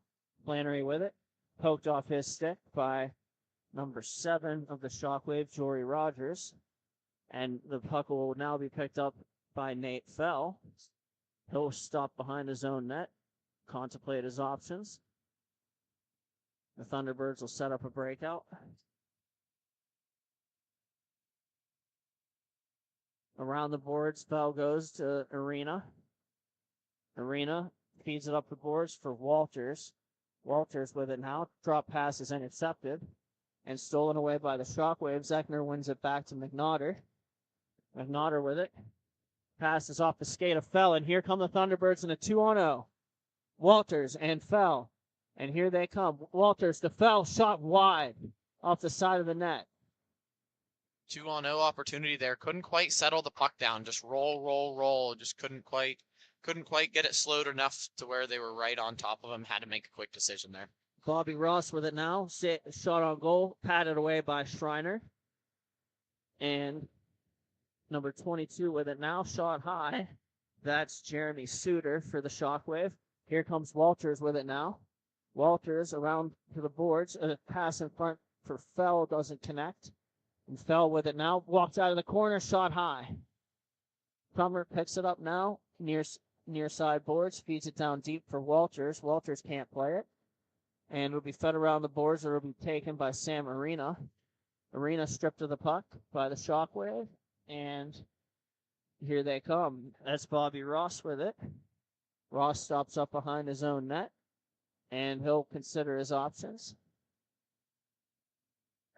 And it'll be taken by number 9. And that's back for Bobby Ross over to Pilati. Over for number 9 again. That's DeMarkey. DeMarkey throws it through the slot and wide. Picked up by Crummer. Crummer will walk around one man. And he'll have the puck stripped by the Shockwave. Fell picks it up. Skates onto it. Inside, outside move. Shot on goal high of the net. And it'll be taken by Crummert. Crummert spins. There's a member of the Shockwave pressuring him currently. And Nathan Fell comes to help out. And here they come. Bird to Crummert and back to Bird. A shot on goal off the skate. That's blocked by the Shockwave. And here comes number 22, Jeremy Suter with it. Suter tries to feed it. It's well defended by Crummert and covered by Schreiner. What a great effort right there by Crummert, sliding down there right in the middle to hold the pass off from the backside shot. Gives the tender time to cover it, and now we're back here in the circle. And we have in the face-off circle is Adam Silberman and Jacob Roman. Face-off won by the Shockwave. And Pilates going back for it. Pressure by Schwer. Schwer steals the puck. Here he comes in on goal. And a save by Kovacic. Puck's loose. And it's picked up by Silberman. Silberman feeds Schwer in front. And he scores. Danny Schwer beats Jesse Kovacic. And it's 1-0 Thunderbirds.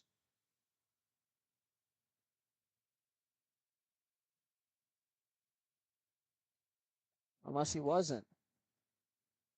No, actually, they blew that dead It before the looked puck like went the in. puck was right back, bounced right off the back, right back into Jesse, but they're calling it off right into the face-off. And false alarm, still scoreless here in the first period with about 2 minutes remaining. And Pilati with it now in his own zone. He'll try a pass off the stick. And he'll pick it back up, spin move. And here he comes out through center. And he'll pass it to number 9, Don DeMarkey. DeMarkey shot high and wide. And it'll be one off the boards taken by Adam Silberman. And here he comes. Shot off the leg of Jacob Roman. And they'll battle for it in the corner. Silberman with it. Silberman will feed Flannery. Flannery with the puck now. He's going to go behind his own net, where he's pressured by Pilati. And he'll walk out with it. Looks over his options, and he's content to just go back towards his own net. And he'll stop behind his own, or he'll feed it around once he gets behind his own net to Arena. Arena back for Flannery. Poked away by Jacob Roman, picked up by DeMarkey. And DeMarkey with it now. Cuts to his backhand, a shot on goal. Is saved by Schreiner. What a save. He robs Greg Zechner. and he'll keep it scoreless. After a little move there at the top of the circles, they had a 2-on-0 right in front of Schreiber. He made a great save there. We have Landon Hanna and Jacob Roman lining up for this face-off. 0-0 here, 30 seconds in the first period. And it'll be played up the boards by Arena. Schwer with it. He'll leave it for Hanna. Hanna comes in, leaves it for Schwer. Shot on goal off the blocker of Kovacic. And Schwer stops with it. Picked up by Hanna. Arena to Flannery. And Flannery will drive it down deep with 5 seconds in the first period. And it'll be picked up by the Shockwave. That's McNaughter, and he'll stop up and let time expire. After the first period, the score is 0-0 in this game between the Thunderbirds and Shockwave. We'll be right back. Thank you for joining us. Hi, I'm Tyler Domenico, forward for the Grove City Thunderbirds. You're watching Grove City Hockey. Like and subscribe.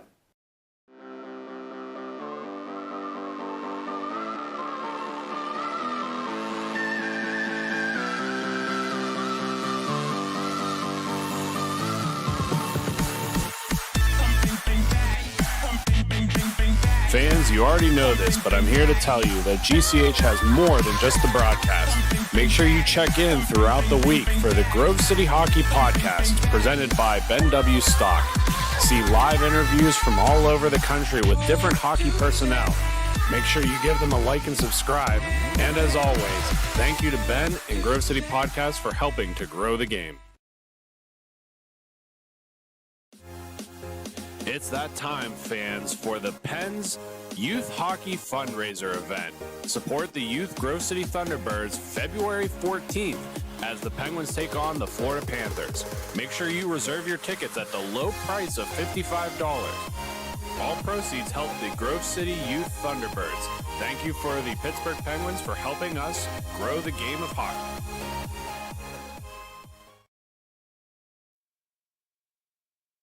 And we're back in Grove City for this MIHA action in T3. It's the Grove City Thunderbirds and the Pittsburgh Shockwave. Brandon Britton here. Joining me is Tanner McGrady. Tanner, a very interesting first period. Very interesting. It seems like this one may be a battle of the tenders. They have been playing lights out. A lot of great saves, a lot of your typical standard saves, but they're doing a great job in net right now. Early shot on net is steered away by Kovacic. And here come the Shockwave with it. And that's Roman. Roman feeds McNaughter. He leaves it back. McNaughter considers his options.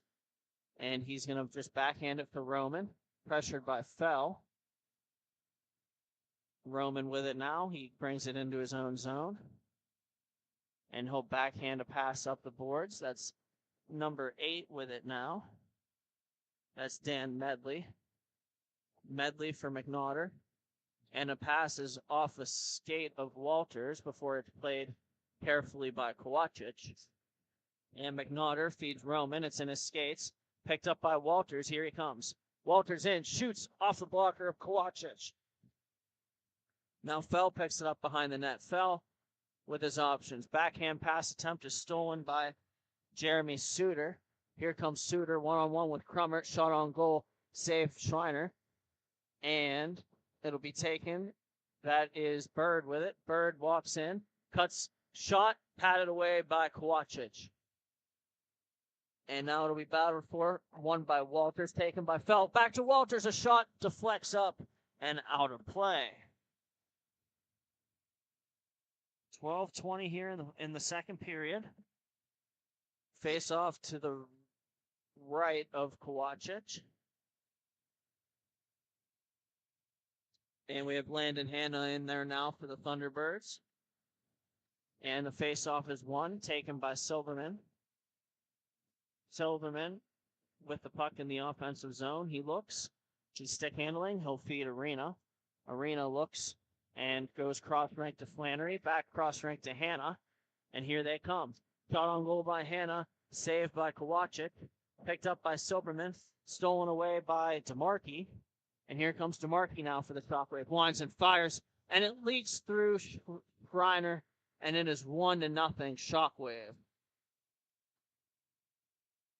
Schreiner got a piece, but not enough of that slap shot by DeMarkey.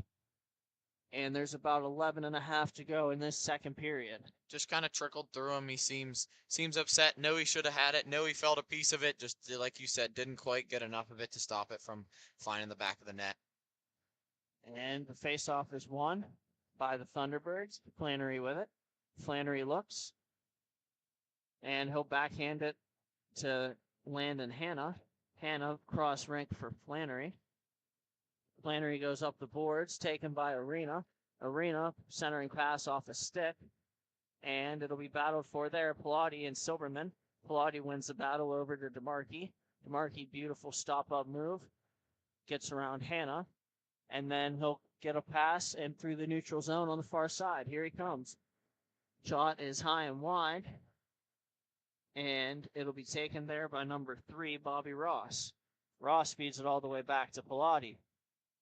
Pilati slows things down, looks over his options, and he's going to bring it behind his net and feed it along the far side boards. It'll be picked up there by Ross. Here comes Ross with it now. Walks in, shot, save, Schreiner, and it goes to the far side boards. It'll be swatted down by Suter, and Suter with it now. He's looking, feeds it back into the neutral zone. It's taken there by Pilati.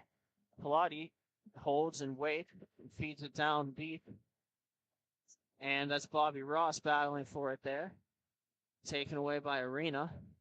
Arena with it. He's going to hustle around the corner. And he'll walk in through the neutral zone, feed it to Silverman. Silverman walks in and shot off a stick of Pilati and out of play.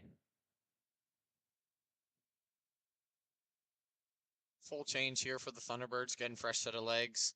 Couple changes here as well for the Shockwave coming into this faceoff. Schwer lines up against Roman for the faceoff here to the right of Kovacic.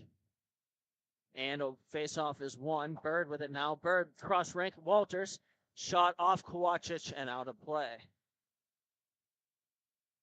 An effective set faceoff play there for the Thunderbirds. Just win it back and feed it over.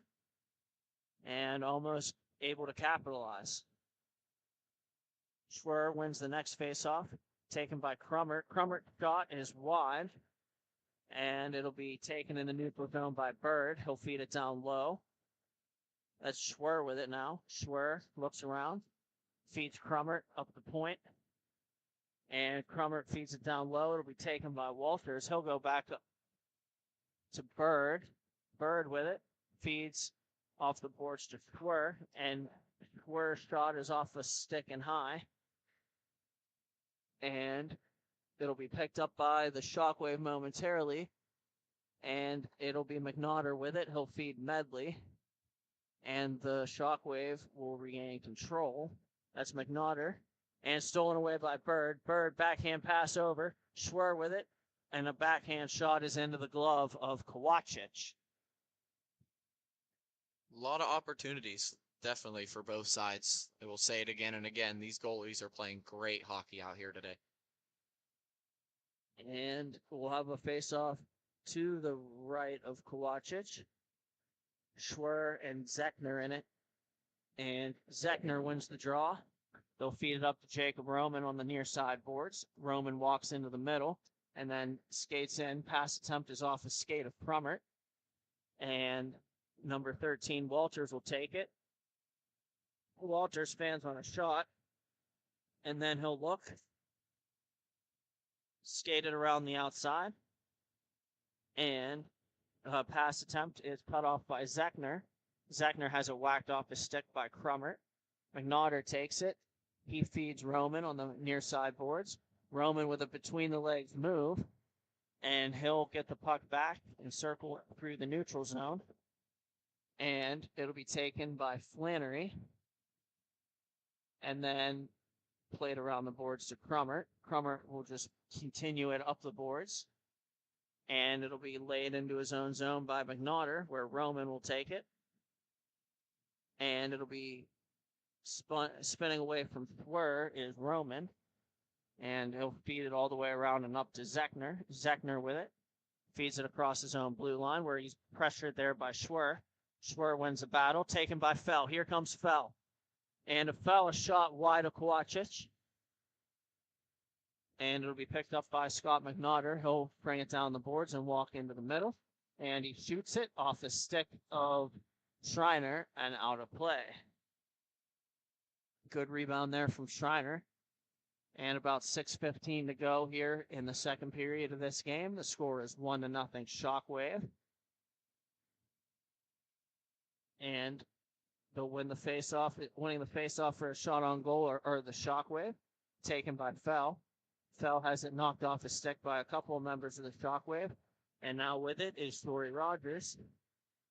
And it'll be fed around the boards. DeMarchi picks it up. He feeds Pilati. A shot on goal, patted away by Schreiner. And then stolen by Hannah in his own zone.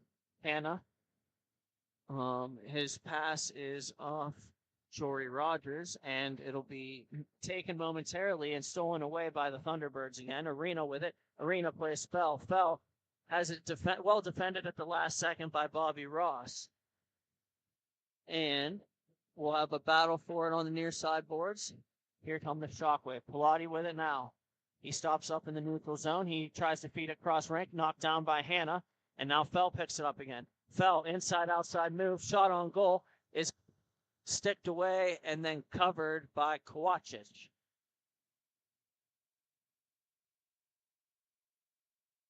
The Thunderbirds are due here. They are definitely due for one. A lot of offensive zone time, a lot of shots. One of these is due to fall in the back of the net here sooner or later. Fell walks into the face-off circle. He'll face Roman. And Fell tries to go forward and does. He has the puck. He feeds it around the boards. Pass doesn't connect with Bird. It'll be played by Schreiner. Schreiner feeds it along the cross rink to the far side. And it'll be taken.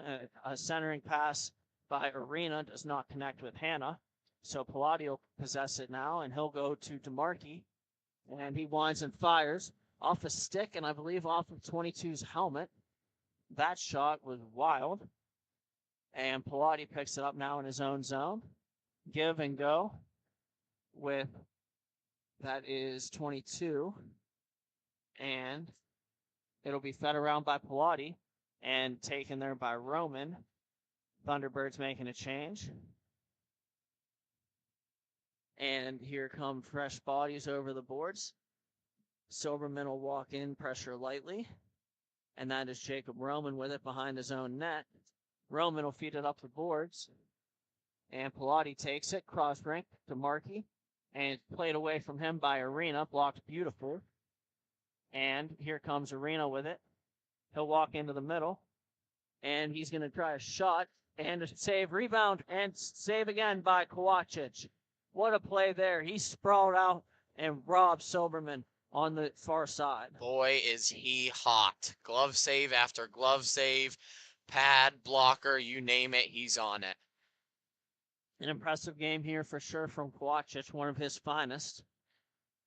That is for sure. And don't want to disregard the Thunderbirds goalie either. Only one goal, little fluke, little bouncer, but he is playing great hockey as well. Yes, sir. We got a 1-0 goalie duel here. Face-off is won. Taken by Silverman. Pass in the middle for Crummert. Crummert feeds it to the near side boards. And a pass for Silverman is taken away. Here comes Roman. Roman, a shot. Saved Schreiner. And it'll be cleared off the goal line by Silverman. And here comes Bird with it. Bird walks into the middle. Tries a shot. Has it stripped away from him momentarily by Zechner. Bird gets it back. Walks back over to the middle. And he'll go off the glass and back into his own zone for Silverman. And now it'll go down low for Schwer. Schwer with it. Tries to feed Crummert. And it's defended well by Zechner. Zechner with it. And he's going to feed it down the near side boards. And it'll be taken by Pilati momentarily before Crummert strips it. Centering pass hits off the stick of Kovacic. And another battle for it in front. Crummert unable to put it home. And McNaughter will take it. He'll spin back, and he'll feed Jacob Roman. Roman walks around Schwer, and he walks in and shot off the pipe. Roman hit the post, and here come the Thunderbirds in transition. Schwer with it now in the neutral zone. He walks into the middle. And up the rink into the offensive zone he goes. He lays it back to Crummer. Crummer shot off the stick of Schwer, saved by Kovacic. What a read there. And now taken by the Shockwave. That's Medley. And his centering pass, or his up the rink pass doesn't connect. And it'll be taken by Zechner. Zechner feeds McNaughter. McNaughter looks over his options. He's going to hold and go behind his own net. He looks. And they'll set up a breakout. Here comes McNaughter, fed over for number 7. Pass misses him. And taken by Arena. And here they come 2-on-1 if they hurry. Silverman with it. Silverman shoots, save Kovacic. And battled for there in the center.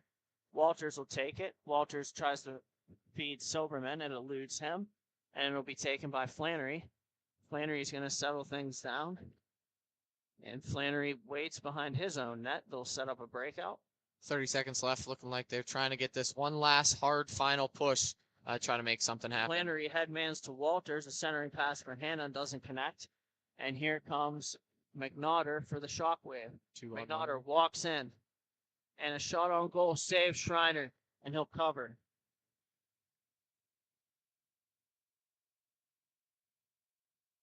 A very eventful second period here. And face-off is won by the Thunderbirds, and that'll just about do it for the second period. After 2, it's Shockwave 1, Thunderbirds nothing. Thank you for watching Grove City Hockey. Hey fans, it's that time for the GCH duck races. Make sure you get your picks. We have Mikey, Duke, Tex, and Ranger. Here we go.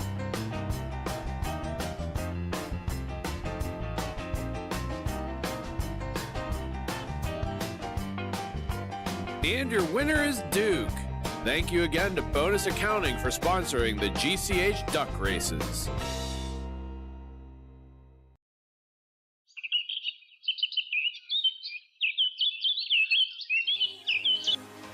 Fans in the Pennsylvania area, as winter approaches, it's time to plan for the summer. BY Lawn Care is the perfect people to reach out to get you ready for the warm season. They will get you on a schedule to be the best house on the block. They can help with all of your paint projects, whether it's mulching, string trimming, grass cutting, the list is endless. Make sure you check them out on Facebook to see all of their great photos of previous projects. Give them a call, and thank you to BY Lawn Care for sponsoring Grove City Hockey. Hi, my name is Tyler Warner with the Grove City Thunderbirds. Thank you for watching Grove City Hockey. And we're back here in the Grove City for this third period of MIHA action in T3. It's the Shockwave and the Grove City Thunderbirds. And puck's dropped, third period resumes. Picked up by DeMarchi in his own zone. DeMarchi feeds it over to Pilati. He'll feed it back for DeMarchi. And they'll wait and look to set up. And they'll feed the puck up the boards. That's taken by Bobby Ross. Ross with it now, flying into the offensive zone. And it feeds a pass stolen away by Bird. Here he comes. Bird with it now. He tries to tuck it in on Kovacic, and stick save made there by Jesse. And race for puck won by Ross. 2-1 or 2-1 if they hurry. And blocker saved by Kovacic on the shot by Bobby Ross. And pass intended for Pilati sticked away by Crummert. And it'll be taken by the Shockwave. DeMarchi feeds number 7. 7 winds and fires well wide. And taken by Bobby Ross. And he'll feed it over to Pilati. Pilati is content to rekindle in his own zone. And Pilati holds. And he's going to feed it all the way up to Roman. Jacob Roman with it. He's going to look over his options in the neutral zone. Feed it back deep for Pilati in his own zone. Pilati for Roman. Back for Pilati. And taken out by DeMarchi. And Roman with it now one more time. Over to DeMarchi. and DeMarchi around the net. He'll feed deep to Pilati. Pilati will be in his own zone. And Pilati waits. They'll set up a breakout, taken by Roman. Back for Pilati. And back up the near side boards for Roman. Roman with it. He looks. He waits. Crummert lost his stick. Roman shoots it. And here they come, 2-on-1. Schwer and Fell. Schwer with it. He shoots high and wide. And it goes off the boards. Roman feeds DeMarchi. And here comes DeMarchi with it. He stops up in the corner. And he's going to feed it back down deep for Pilati. And Pilati with it, pressured by Fell. He'll feed Roman. And Roman walks around Fell. And here he comes into the offensive zone. And tries to make a move around Flannery. And cannot. So he'll feed it down, played by Kovacic. Picked up there by Medley. Medley holds on to it. He looks, a backhand feed. And it'll be taken by Zechner on the far side boards in front of his bench carefully as to not get it too many men. And stolen away from them by Schwer. Schwer stops in the near side corner in his own zone. And Schwer's going to backhand it up for Arena. Here comes Sam Arena. And Arena feeds Flannery. Flannery looks. And he's going to throw it on goal. And it goes in! Matthew Flannery scores from the near side boards on the point. And it is 1-1. Sneaks right under that glove. For those of you just joining us, the 1-1 score is due to no shortcoming of opportunities. Both teams getting a lot of shots on net and both goalies making a lot of saves. And that one just sneaks right under the glove of Kovacic to tie this game up. An impressive third period here in a goalie duel, 1-1, 10 minutes or so to go. And the face-off is won by Jory Rogers. And McNaughter will sit with it behind his own net. They'll set it up. And McNaughter waits under no pressure. He feeds it up the near side boards. Rogers with it. Rogers looks and feeds McNaughter. And he'll wait for some reinforcements. And he'll feed the far side, Dan Medley. Taken away momentarily, now permanently by Crummert. Crummert has it. He'll feed Landon Hanna. Here comes Hanna. And on the backhand, a shot saved by Kovacic. And here comes McNaughter with it now. He'll stop up and allow the Thunderbirds player to overskate. That was Hanna. McNaughter now will feed it up the near side board. Zechner with it. Zechner spins it back down for McNaughter. McNaughter looks, and he'll play a stretch pass up the near side or far side boards, taken by Zechner. Zechner walks into the middle, shot off the leg of Brian Bird, and out of play. See a little bit more life in this Thunderbirds team. They had opportunity after opportunity after opportunity, and one finally goes in. You see a little bit of spark, knowing that they can get one pass. Kovacic, that doesn't mean they can't get some more here. Here we go. We have Hanna and Roman in the face-off circle to the right side of Schreiner. And it'll be played back. Pilati has it. Pilati's going to feed it to the near side boards. Roman takes it. Pressured there by Silberman. He'll leave it back for Pilati again. And Pilati looks. He's going to feed it around the far side boards. It'll be taken by Crummert. And Crummert feeds it all the way down deep, where Pilati will skate to it. And he'll spin in his own corner, pivot there, and he'll wait for his options, no pressure. He's going to allow his teammates to set up a breakout, and over skating with it is Jacob Roman. Roman gets it back, and he'll spin around and bring it up the near side boards. Roman with it now. He shoots it. It's blocked by Crummert. Roman with it. He tries a pass, unable to be controlled by number 22. And Landon Hanna comes around the corner with it. He tries a centering pass for Silverman. It doesn't connect. And it'll be battled for there, one aside in the corner. And it'll be blown dead.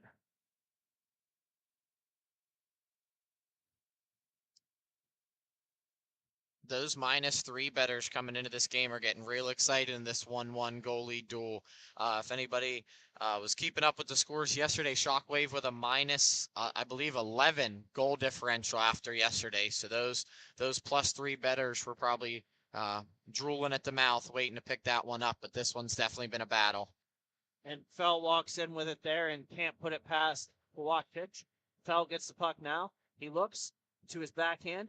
He waits. He shoots it, and it's saved by Kovacic. A centering pass attempt is off a leg, and Kovacic will pull it in and cover. Face-off is going to be to Kovacic's left. And from our vantage point, it'll be the right side boards. Hunter Walters steps in for the Thunderbirds. He'll take a draw against Nick Pilati. And it'll be won by the Shockwave coming forward. Here goes Jory Rogers. He walks in, shot off a leg into the corner, played by Arena, gotten back by the Shockwave. Ross, a shot patted down by Schreiner, and he'll cover. The goalie duel wages on. About 6 minutes here in regulation, 1-1 score. And the faceoff is won by Walters, taken by Arena. He'll feed the near side to Flannery. And Flannery's pass is intercepted by DeMarkey. He's in. Right pad saved by Schreiner. And it'll be taken by Fell. Fell walks into the middle. He looks. And he stick handles one too many times. It'll be picked up by DeMarkey. DeMarkey feeds Jory Rogers behind his own net. And they'll set up. And here comes a pass off the glass. It eludes Bobby Ross. It'll be taken by Schreiner. Schreiner leaves it for Arena. Arena spins away from the forecheck, and he'll leave it, and it'll be taken by Flannery. Flannery with it behind his own net. He'll step out, move it up slowly and carefully, and feed Arena. Here comes Arena down the near side boards, walking across the middle. Arena in. He passes off a leg of McNaughter and taken by Roman. Roman with it now. Forecheck there by Fell. And it'll be taken and battled for behind the net, taken by DeMarkey on the far side boards. DeMarkey feeds McNaughter. He'll pick it up on his backhand and bring it in to the offensive zone. Shot on goal, saved by Schreiner. And a wraparound attempt, they score. Bobby Ross scores to put the Shockwave up on a feed from McNaughter, and it is 2-1 in favor of the Shockwave. Just under 2 great saves. Save, back to back. Puck just dribbled behind the net, and he got handled it right back and brought it around. Now Schwer and Roman in the face-off circle. Schwer wins it. He's going to walk forward with it now. And here he comes. Power move to the net, saved by Kovacic. And it'll be taken there by McNaughter. He's going to sit behind his own net, feed the far side boards. Here comes Medley with it now. Medley feeds it back into his own zone where McNaughter will pick it back up. And here he comes. It'll be fed stretch pass to Zechner, defended there by Bird. And the Thunderbirds are going to have to start applying pressure here. They're down 2-1 with about 3.5 to go. And it'll be taken there by Roman. Roman walks around his own net. He through his own zone, up the rink, and he's cutting into the middle. Shot on goal, save Schreiner, and cleared away by the Thunderbirds. And then it'll be taken by the Shockwave on the near side, sticked away by Silverman. He and Zechner battle for it on the near side boards right in front of us. Silverman with it. He feeds down low. Schwer has it now. Schwer is content to play it around the boards off the referee and then taken by the Shockwave. Silverman pressures, flushes McNaughter out near side boards. And McNaughter holds it back up through the middle where he pressured there as well by Schwer. Taken by Schwer in his own zone. And here he comes. Schwer walks in. Inside outside move. He tries to get around the corner. And he goes down, nothing called. And it'll be taken by Bob Ross. Ross in, shot on goal, save Schreiner, picked up by Crummert. Crummert makes a move. He's going to walk through the neutral zone and into the offensive zone. And Krummer to shot off the toe of Kowachich, taken by Zechner. Zechner spins it back into his own zone, taken by Krummer. And now by Krummer's pass goes to nobody in particular, and it'll be picked up by Ross. And Ross's pass is taken by Hannah, where it was played by Flannery and cross-ranked to Schwer. Here comes Danny Schwer trying to make a move, sticked away beautifully by Dan Medley. And here comes Medley with it against Flannery. Shot is wide. And Flannery feeds it down low underneath his own net to Krummer. Krummer with it now. He'll pass it up to Hannah, and it'll be taken by DeMarkey. Here's DeMarkey with it. He'll stop up and slow it down and pass it over to number 22, Jeremy Suter. Suter feeds it all the way around. It'll be taken by Flannery, and he'll bring it back into his own zone. 128 here in regulation, and Flannery will take it for Hannah. Hannah brings it up the boards, and he'll try a feed, and it's blasted by Fell, blocked. Fell gets it back. He has it in the slot. He'll try to make a move, and it'll be cleared away by the Shockwave. Flannery with it, 109 in regulation here. The question, the goalie's getting eager. With a touch right on a minute here. The goalie's coming off. 5th man on. And it'll be taken away from Arena by Roman. And Flannery has it now. He's going to walk in front of his own net. 50 seconds left. He'll feed. That's Walters with it. Shot save made by Kowachich. And it'll come back on goal, and Kowachich will cover up. 42 seconds left, and we have a timeout taken by the Thunderbirds. Thank you for watching Grove City Hockey. We'll be right back. Hey fans, we all know there's nothing quite like watching live sports here at Grove City Hockey. However, even we know it's not the best way to make a memory. We've got you covered in that department too. Make sure you check us out on our Facebook page for photos of all of the games. Make sure you look into team packages. It can be as low as $10 per person on the team. Now, back to the action. Hi, my name's Tyler Warner with the Grove City Thunderbirds. Thank you for watching Grove City Hockey.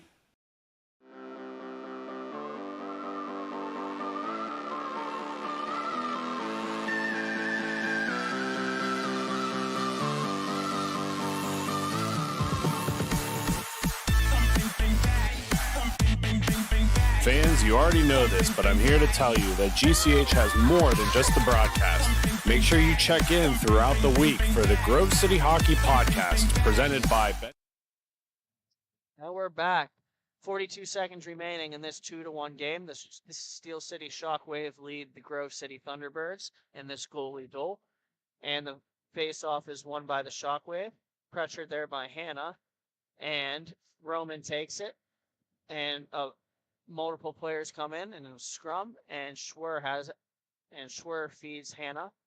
Hannah back to Bird. Bird winds and fires off a stick, and a shot on goal save made, and it'll be covered by Kowachich with Fell standing right in front of him, 23 seconds remaining.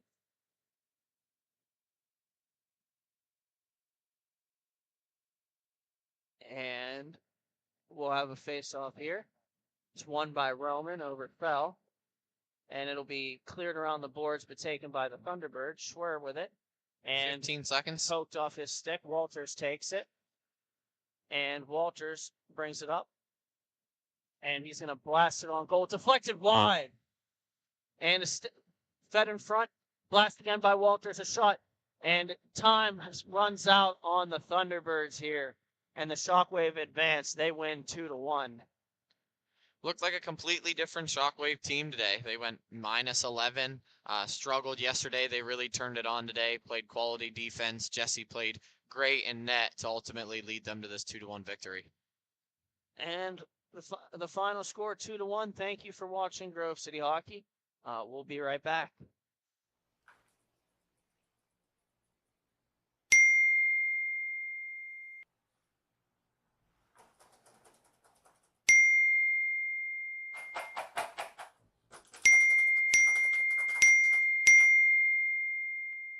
Frustrated and wasting time doing your own taxes? Getting confused by complex forms? Waste your time no longer. It's time for you to check out Bonus Accounting. Kenny and the team will help you with taxes, bookkeeping, and payroll services. Now that's an accounting hat trick. Leave it to the industry experts and check them out today. Use promo code Grove City Hockey for a sweet discount and also to receive exclusive GCH merch. Bonus Accounting, the firm of the future.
Hey fans, we all know there's nothing quite like watching live sports here at Grove City Hockey. However, even we know it's not the best way to make a memory. We've got you covered in that department too. Make sure you check us out on our Facebook page for photos of all of the games. Make sure you look into team packages. It can be as low as $10 per person on the team. Now, back to the action.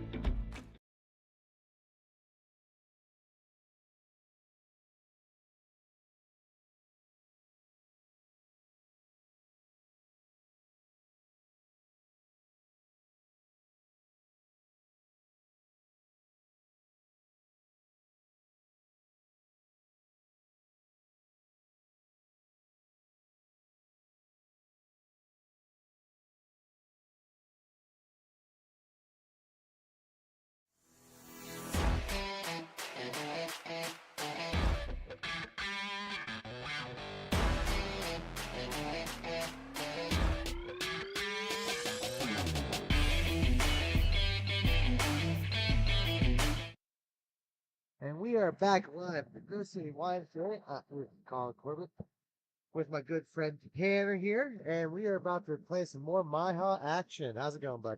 Oh, it's going great. Like I've been saying, Sunday hockeys at the YMCA are great. Whether it's men's league, youth, MIHA, it's always great to be able to use the facility for big things like that. But here to get started, a little bit more T3 action between the Motor City Magic and the PA Roller Club, getting ready to start right now. Yeah, but here's some really good teams, so I'm excited to watch this. Magic wins that first face-off. Caleb misses it here a little bit, gets it back, covers. Working around the net. He's got some pressure now. Working it out of the zone, at least trying to.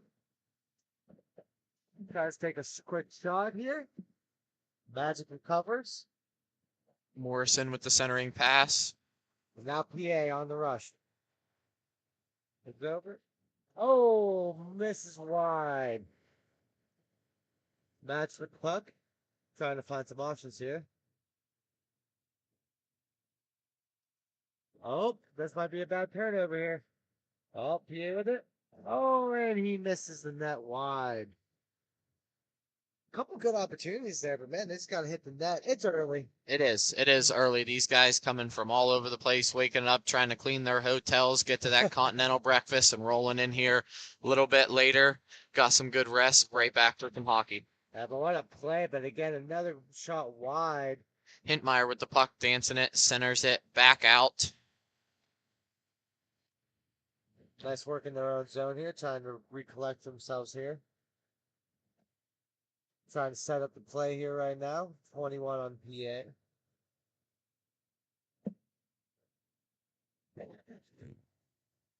Look for the options. Can you hear him? Can you hear him? Yeah. PA coming in. Nice recovery here. Backed into the Roller Club's defensive zone, slowing it down. A little pressure by number 7.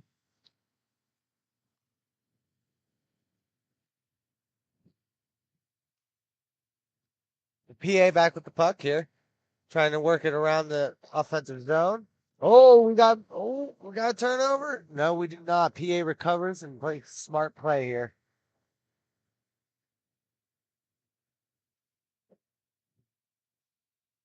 PA working around, trying to transition out of their own zone here. He dances around Barnes. Takes a shot. Oh, juicy rebound, but no one there to clean it up. Slows it all the way down to Chontos, slowing it down in their zone, being followed in by Cisco. Cisco takes the puck around the net, enters into the offensive zone quite fast. Little battle in the corner. Clears it all the way back out. Trunk handles it behind the net. Fresh legs coming over the boards for the Roller Club. Oh, nice Turnover by the there. Magic. Looks like Magic. No, there's a nice shot on that. I think that might be the first shot of the game to actually hit the goalie. Here, nice work in there. Oh, good stick by number 24. Chris Belts. Roller Club takes a man-up advantage into the offensive zone. Magic trying to settle it down. It was a bouncy puck there. Caleb Barnes works it back. Magic missing the pass there, but nice recovery by the Magic to get it back. Landstrom over to Caracciolo.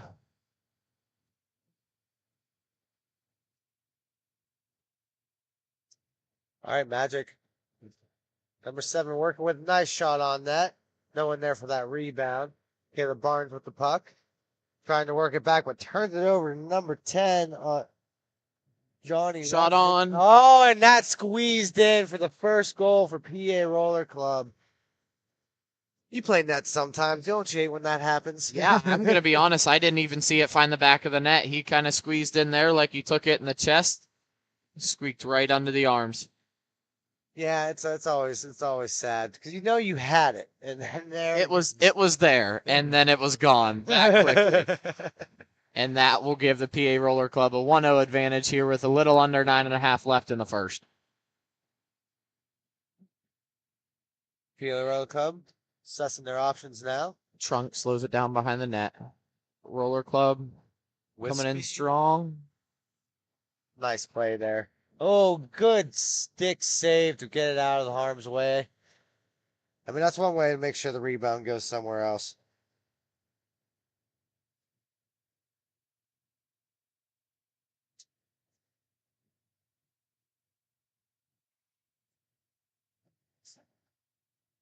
All right. Roller Club slows it down up top on the red line. Back down to Hintmeyer. Into the corner. Turns it over. Oh, Morrison gives it right back. that's not like Morrison either. I've seen him play a lot. He's usually a lot stronger on the puck. Hopefully he can wake up here. Oh, good. Great pass to Trunk. Trunk Nice. carries in. Great save. Right back out here. Magic makes a push. Trying to get Stretch up to pass. Morrison. Sneaks it by to Morrison. Oh, I like the Right idea back up here. top. Oh, nice stick by number 24 PA Roller Club, Chris Belts. Oh, we got a bouncing puck here. PA comes out with it. Working around the back end. Coming with speed again. 2-on-2 beats the defender to the outside. Shot wide, right, and out of play.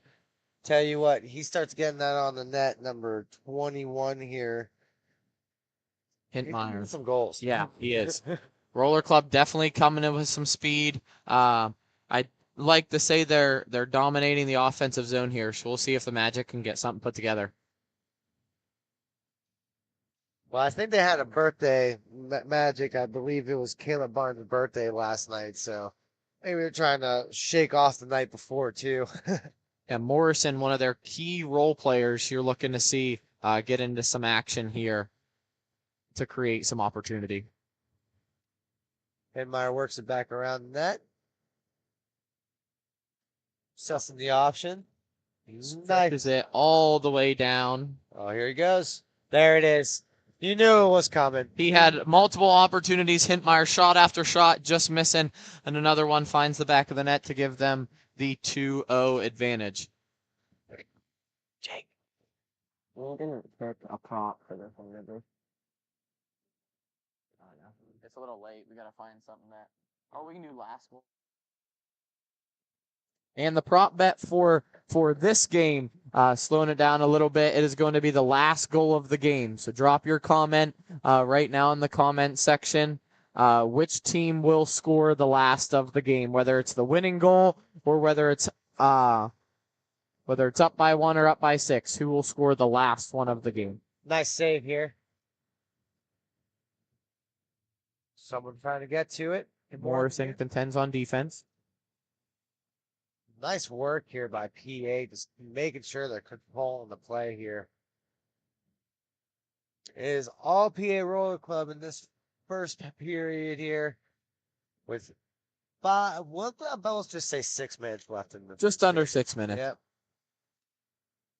Magic slowly leaking towards the zone. Easy save there. Just trying to get it in the zone, trying to make something happen. Morris with looked like he tripped over nothing there.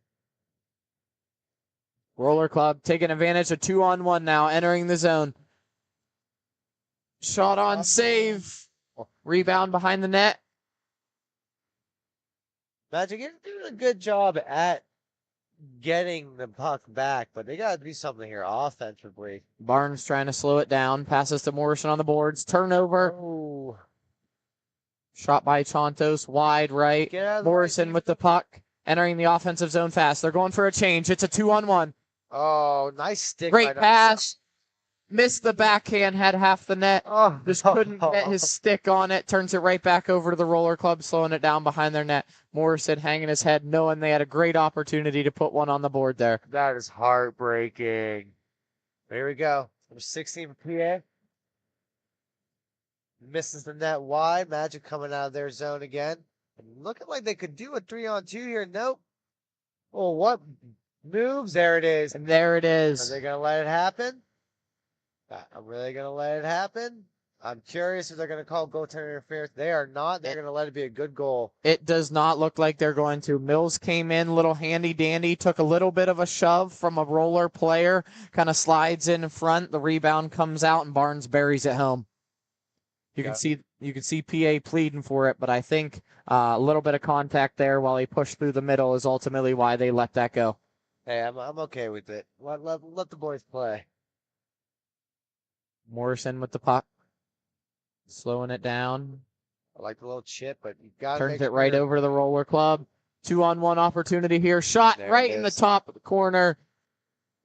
Magic is not being smart with the puck now. I mean, they're doing good at recovering in their zone, but they're not doing good things in the neutral zone, and that is really hurting them right now. Their back check is slow right now. That is for sure. A lot of opportunities you can see. All it takes is a couple extra strides to get in front of a body, but they're definitely slow right now. And I guess, hey, the puck don't lie, right? I mean, they were pleading for the goaltender interference, but they got it right back. Yep, come right back and bury one. Magic looking for some options here. He works through the neutral zone. Nice stick by number 16, Dan Trunk. Oh, Right back down and buries one home to make this a 3-2 game with just about 3 minutes left in the first. yeah, Magic's getting tired of it. I think the legs are starting to come back finally. Starting to warm up. The continental breakfast is flowing through, and they're ready to play some hockey. All right, PA trying to break free on the offense, but it looks like Magic will get it back. Swaying around. Take a couple of whacks. Oh, I understand being upset about the whack there, but we should have been stronger on the puck. Here we go. Oh, good save by the PA goaltender. Don't have a name for number 11. Mills with the puck at the top. Takes a shot. That's wide. Roller Club entering the zone. That would be 21, Hintmeyer.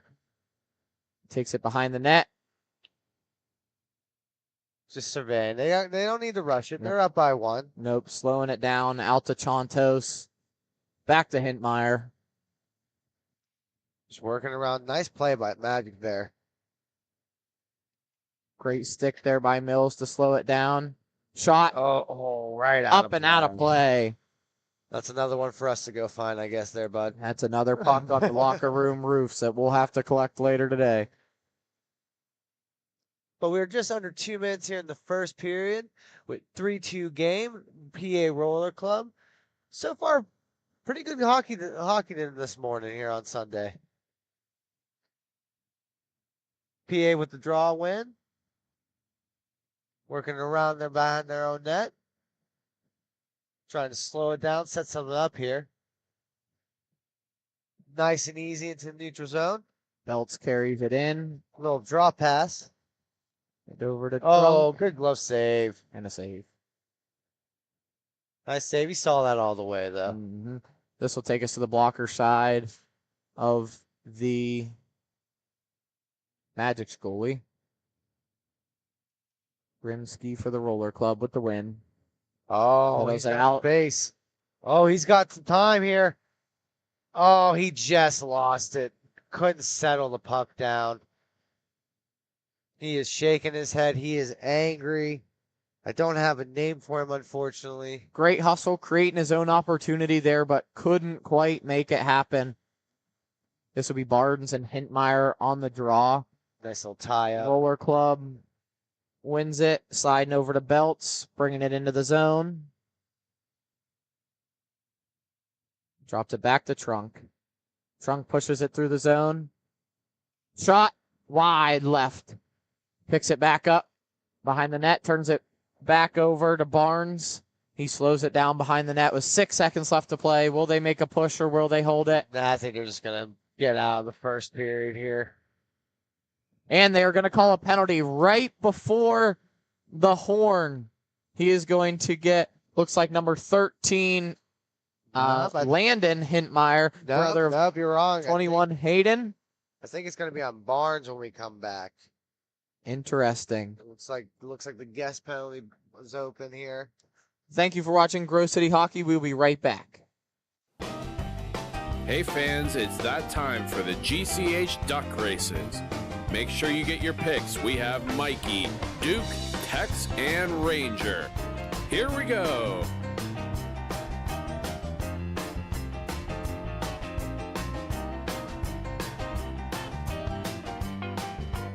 And your winner is Duke. Thank you again to Bonus Accounting for sponsoring the GCH duck races. Folks, it's that time again for the Black Biscuit betting corner. This prop bet of the game is which player will score the last goal of the game. Enter your pick in the comments section for a chance to enter. All rules and regulations can be found in the comment section. Good luck, and thank you to Black Biscuit for sponsoring.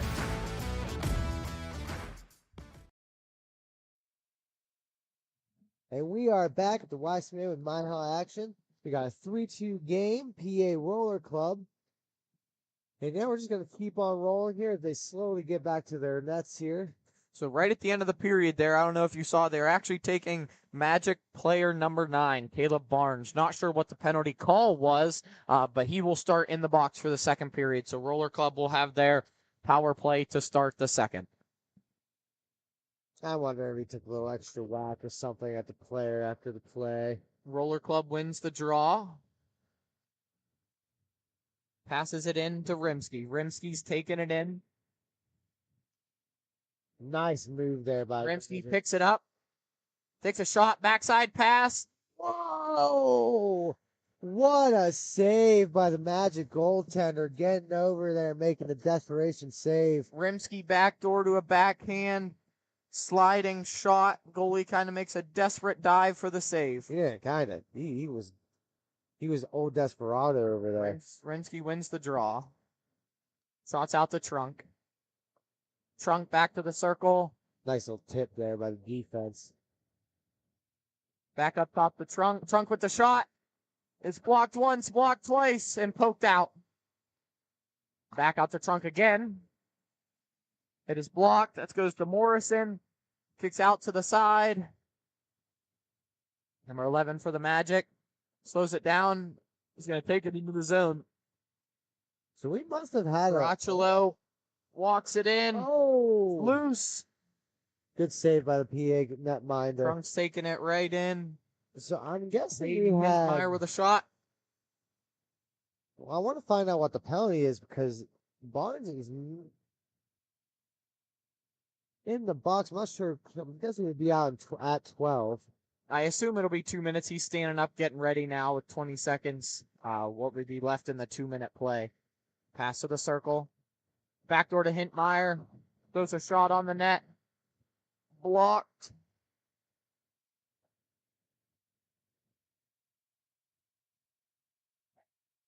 PA working around here. Got the Trunk. Back over to Hintmeyer. Nice pad save. Pad save by Colley. Back up the Trunk. Nice Shot. blocker Another block save. by Colley. Oh, tried to get the man out of the box. Couldn't get it back far enough. I mean, that's what you need. You need a goaltender to be your best PK unit member out there. Hintmeyer to Rimsky. Rimsky's taking it in. Hintmeyer following in the middle. Rimsky a shot. Oh, it is hurt. blocked. That hurt. Out in front, Magic player's definitely in pain where he took that a little high on the body. Landstrom takes it behind the net, turns it over. Roller Club is going to slow it down. Out to Chontos. All PA Roller Club right now. The momentum is completely Over to in their Hayden hands. Hintmeyer. He got one back door, There it is. and he sends it home. What a great feed across the crease. I Colley felt it. couldn't quite get there in time. I felt it. I felt it in my bones. The way they were just possessing the puck in their zone there. There's nothing that goalie could have done there. That one by David Sisko. Backdoor was right there to bury it home. Now 4-2 game with a touch under 11 minutes to go. Puck drop in the middle, won by the Magic. Right out to number 7, right back, slowing it down behind the net. Barnes and Morrison trying to stretch it out. Puck to Morrison in the middle. Morrison carrying in the zone. Bouncing puck again there for Magic. No puck luck for him right now. Moore's trying to do something here.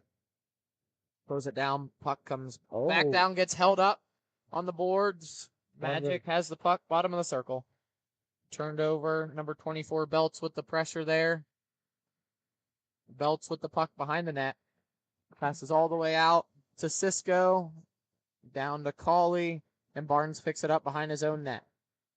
Kind of like that stretch pass. I like the not going for that stretch pass. That was a good, smart play, but that's a bad play there then. Chontos is taking the puck behind the net. Dishes it back over to Rimsky. Rimsky follows over to Belts. Belts taking it in, a little warrant pass. Trying to get it across to Chontos. Good fight. Morrison takes it in. Number 7 on the top of the circle. Ooh, Stretch pass over to Langstrom. nice Get work. it back there. over to Morrison at the top of the circle. Back to Ah. Barnes. Just need to start shooting at this point if you're Magic. I understand you're looking for the perfect shot, but might be time to just get a little dirty and get shots on that and crash it.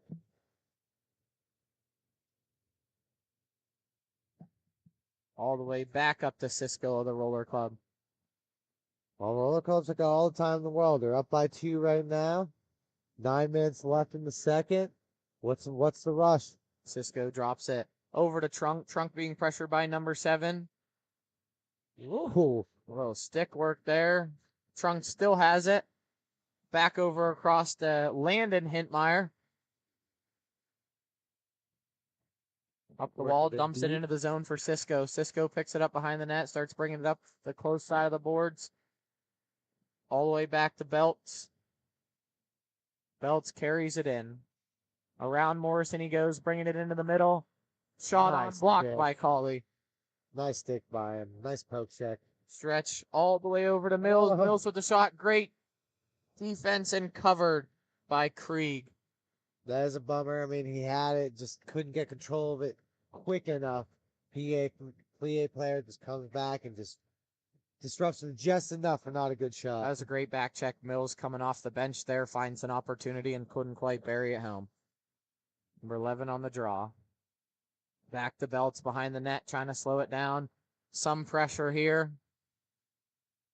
Being carried in. Hintmeyer to Trunk with the shot. Blocked by Cauley. Puck out in front. Puck out to Morrison, trying to make something happen. 1-on-1 here. Good work. Good work by Great PA. defense by the roller. They're not letting Magic have it easy, that's for sure. Brimsky to Trunk. Trunk with the shot. Blocked by Cauley. All the way back out to Morrison, trying to settle it back. Did he get the weird angle Morrison shot to here? Mills. Blocked again by Krieg. 5-hole's not there, Magic. Down the wall by Belts. Belts over to Trunk. Trunk leaves it go.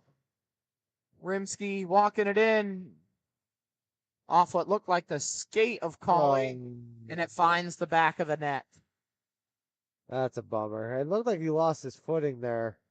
Kind of just fell backwards at the worst time, unfortunately. Moved around a little bit, lost sight of the puck. Found itself in the back of the net. That will give the Roller Club a 5-2 lead over the Magic here with a touch under 7 minutes left to go in the second period.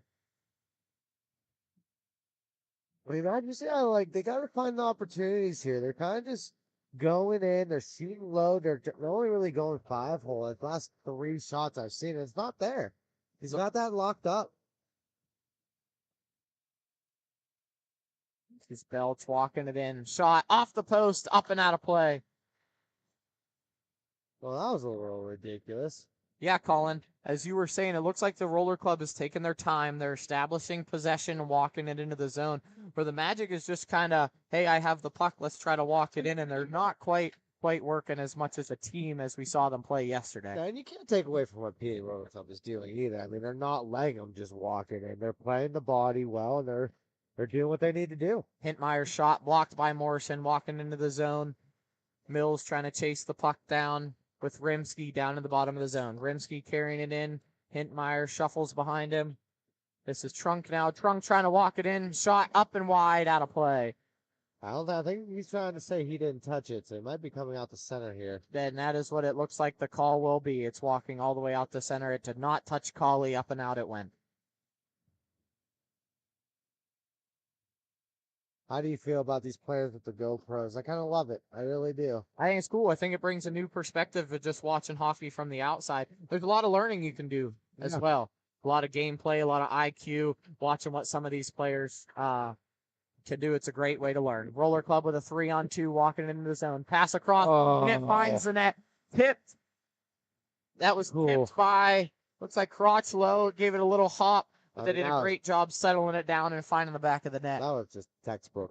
That was textbook 2-on-1 play right there. I mean, he can shake his head, but there's not much the Magic goaltender could do there. I believe the score was 6-2 before, was it not? Should that be 7-2? I'm not exactly sure. But here we go. Roller Club winning yet another draw. Dropping it back down to Trunk behind the net. Barnes with the pressure. The goals are just kind of flowing right now. It's kind of losing track myself. Trunk walking it in between the legs, pulls it to the backhand. Around the net he goes. He's going to drop it all the way back to Cisco. Cisco going to slow it down. Barnes again with the pressure. And again, PA, they can just take their time now. They got a commanding lead. Let's see what they can do here. And just There you keep go. building on it. Landon Hintmeyer walks it in the middle. Oh. A shot finds what a shot. I'm not sure what the goaltender was doing there, unfortunately. He's got to shake this off and get back in the game. He was he was down. He was down before he even shot. Yeah, I'm not even sure if he saw it. That might have been a guess there with two Magic players and another Roller Club player in front of the net. Not even sure he saw it coming. So I'm guessing now we're at 7-2. I think we might have been jumping the gun a little bit. Landon Hintmeyer right there with Barnes for the draw. Barnes wins it. The Roller Club tries to take possession. Roller Club hustling to the puck. Drops it all the way back down to Chontos. All the way over to Landon Hintmeyer. All the way back into the zone by Chontos again. Taking it behind the net. Belts to follow him in. Landon Hintmeyer with the puck now. Trying to walk it around Barnes with some speed. Nice work over. Keeping it in a safe area. Roller Club slows it down again. Back to Belts. Back to Cisco. Back to Belts. They're just playing catch back and forth until they see some opportunity here. Again, why not? I mean, it's working for you. You might as well just keep on rolling. And the puck all the way back down in the Magic zone. Number 11 taking it back behind his net. Down to number 7. Number 7 tries to carry it in. Takes it across the blue line with Barnes and Morrison in support. Shot high and wide. Roller Club has a 2-on-1 advantage now. Here we go. Cisco and Landon Nice save. Hintmeyer. Good Initial shot. save on Cisco's shot made by Colley. Still have the puck down in the zone. Morrison picks the Good puck chance. up. Good A chance. little dish. Morrison hustling for the backside. Shot on. Krieg with the initial save. My goodness. Just again, PA doing Right a over good to job. Hintmeyer now. Tries the toe drag. Stumbles.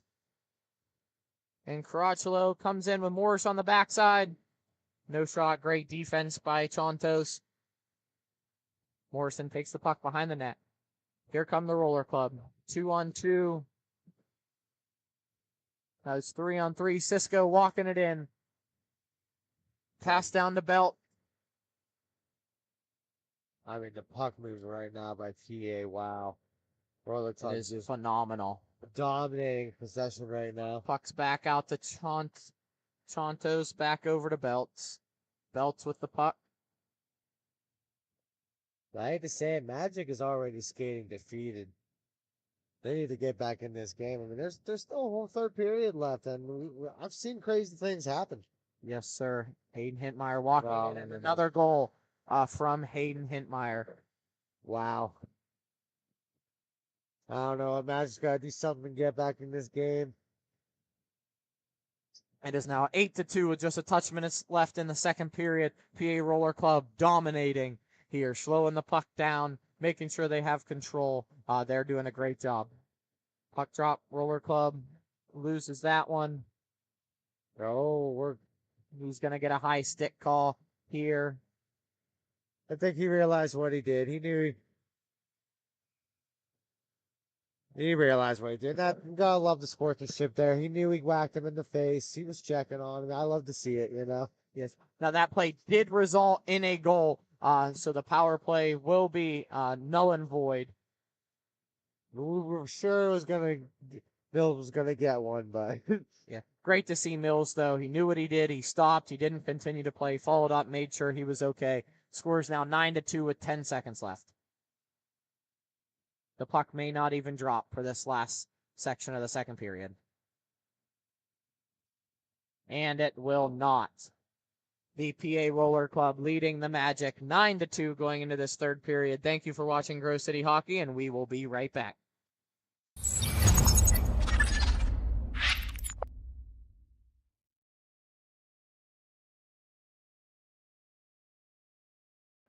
my opinion, it has a good minimalistic look. I'm a fan of the black with minimal white accents, the white logo at the very bottom, it makes it pop. I gotta say I love the grip material. I'm not feeling like I need any tape or anything.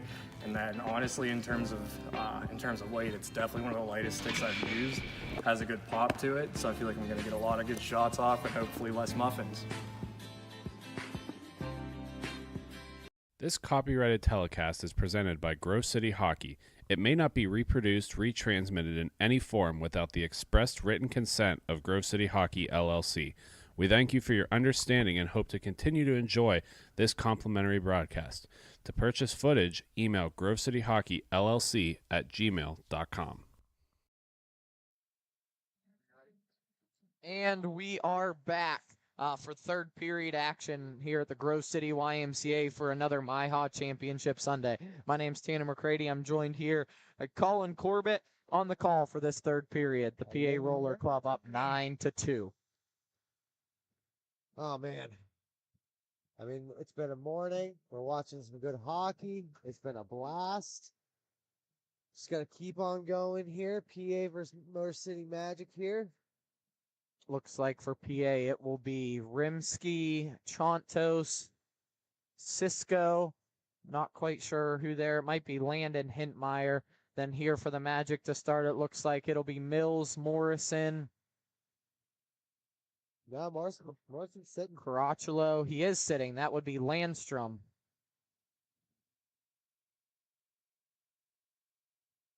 Just waiting here for the goalies to get set to start this third period off. 1 goal away from an early trip home for the Magic. We'll see if they can turn it around and get some spark here in the third. Roller Club slowing it down. Things. I've seen crazier things. Trunk with the puck behind the net. Trunk to Rimsky. Rimsky entering the zone of speed. Cisco on the back half. We got Chontos carrying in. Shot on. Cisco with the touch in front of the net. Slows it down. Pass back to Chontos. Chontos slowing it up back towards the blue line. He leaves it for Trunk. Trunk with the shot and a block made by Cauley. We love to see the goaltender Turn the puck over for Caracciolo. Caracciolo walking it in with Mills to follow. Shot on net, high and wide. That'll go out of play. That's definitely good. That should definitely be center. He didn't touch it at all. That one's going to come all the way out to center as that went well high and wide. Morrison now entering from the bench in replacement for Landstrom.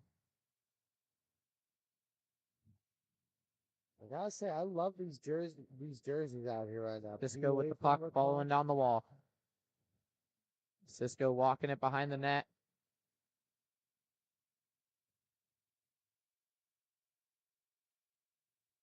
Nice work. Trying to get it out of harm's way. Oh, no. Turns it over right in front of the net. That's nice little backhand in the back of the net, and that will be it for this matchup. Roller Club over the Magic, 10-2. Just a little bit under 12 minutes and 30 seconds left in the third, and that will end that one early. The last goal, I did not make a call. I honestly wouldn't have been too sure. Those are one of those guessing games. The score really doesn't matter for last goal. But the last goal was for the Roller Club, if that is what you commented. We will be right back in action for the following game here in a little bit. And again, thank you for watching Grove City Hockey. Fans, it's that time for the GCH Puck Shuffle. Just like in the arena, we bring the fun to you at home. Follow the puck.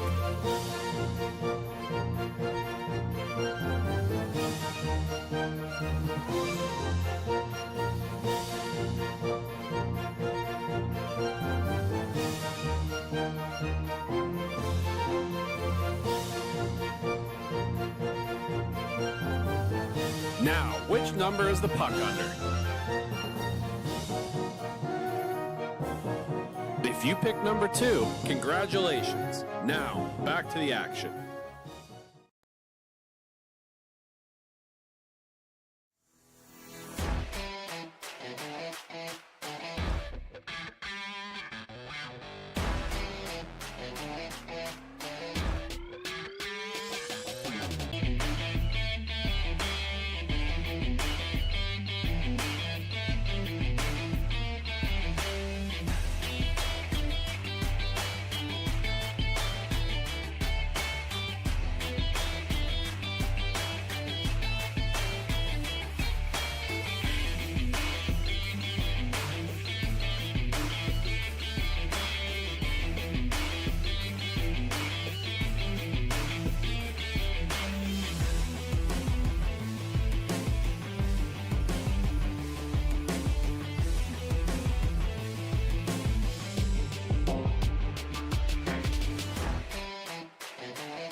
Folks, it's that time again for the Black Biscuit betting corner.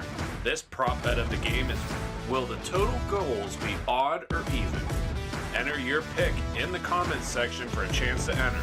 All rules and regulations can be found in the comments section. Good luck, and thank you to Black Biscuit for sponsoring.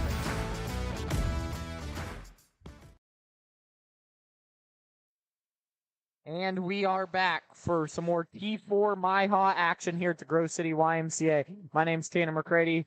Alongside me is Colin Corbett as we get started for the Grove City Thunderbirds and the Detroit Revolution. Here we go. Sky Hetrick with the puck in the circle. Passes it across. Bummer there. He was Back up top. Shot goes wide into the corner. Oh. Detroit gains the zone. On-man shot on. Through the crease. There we go. Ethan Weiser into the zone. Back around towards net. Tries to push it across. Comes out the Sky on the wall.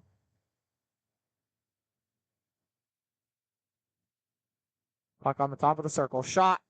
Loose. Loose out in front. T-Rev comes to the neutral zone right now. Nice play.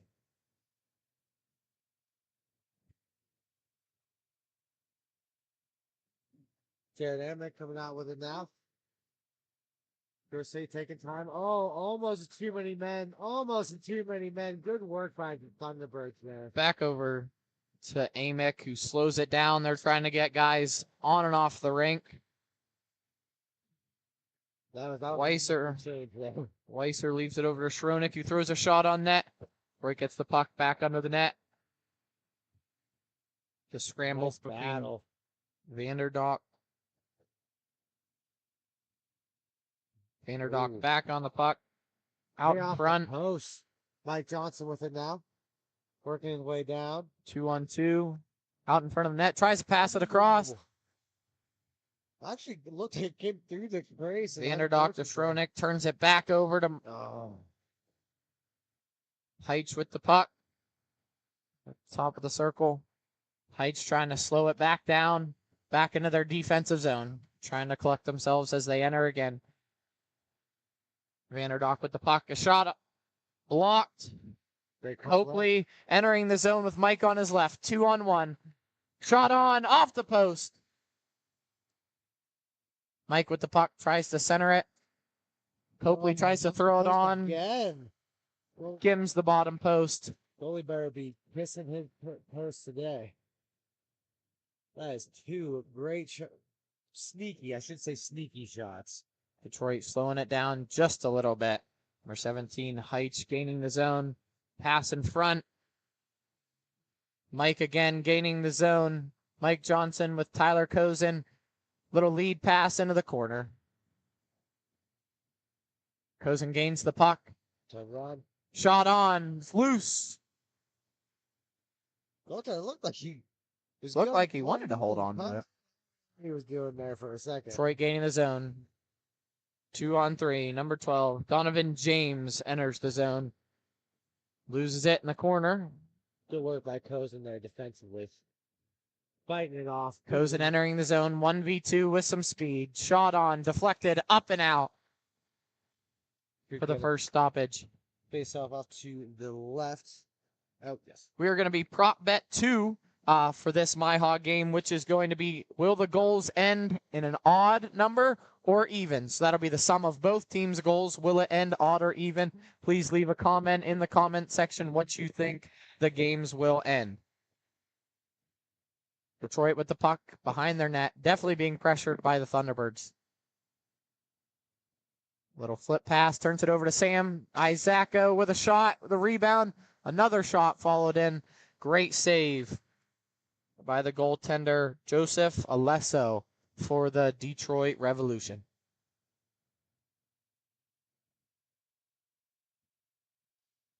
Good work by Cozen. I always say that about Tyler Cozen. He's one of the best in the Jake face-off Krasinski circle. out to Tyler Warner, above the blue line. Pass down into the circle to Cozen, turned over. All right, William Corey. Nice work by Jake Brzezinski. Unfortunately, bounced right back to a D-Rev player. Sky Hetrick off the bench, takes the puck with Sam Isacco to follow him. Backhand, save made. Wow. By Alesso. What a great save. Got himself over on the post just enough to stop that from finding the back of the net. Nice moves to get it there, but better stoppage.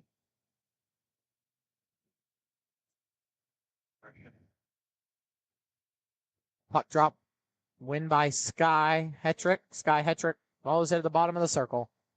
Unfortunately, no one on the back end, but just time to touch back here and see what we can do. Bouncing puck gets out of the reach of Skylar Hedrick.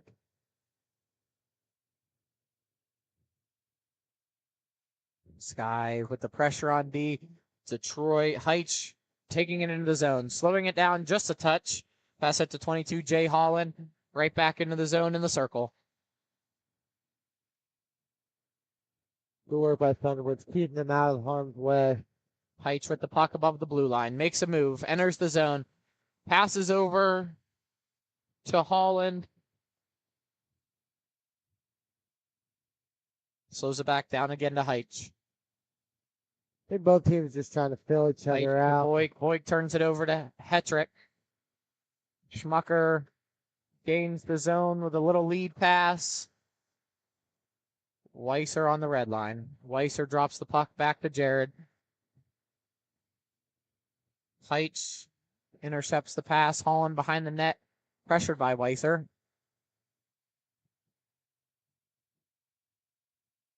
Nice work. Turn over to Copley. Copley with a shot. You hate to see it. Oh, that's a penalty. And there will be a penalty. Initial shot blocked by Alessa on Copley. Rebound was taken behind the net, and Copley is tripped. The player's not even arguing. He knew what he did. Yep, that's one of the ones. You know what you did. He's in there. He's not going to argue. He's going to take his 2 minutes, and that will put the Thunderbirds on the power play in this 0-0 first period with just about 7 minutes to play in the first.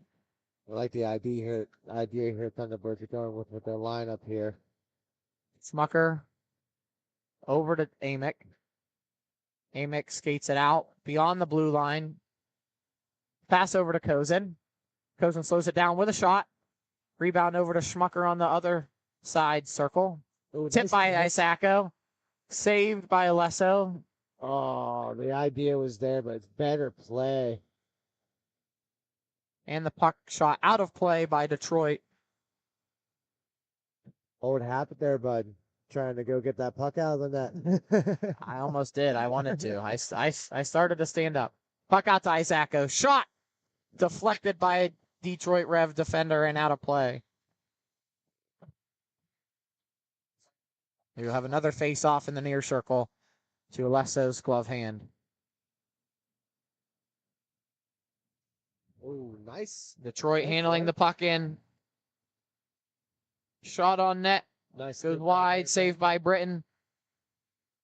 Schmucker behind the net.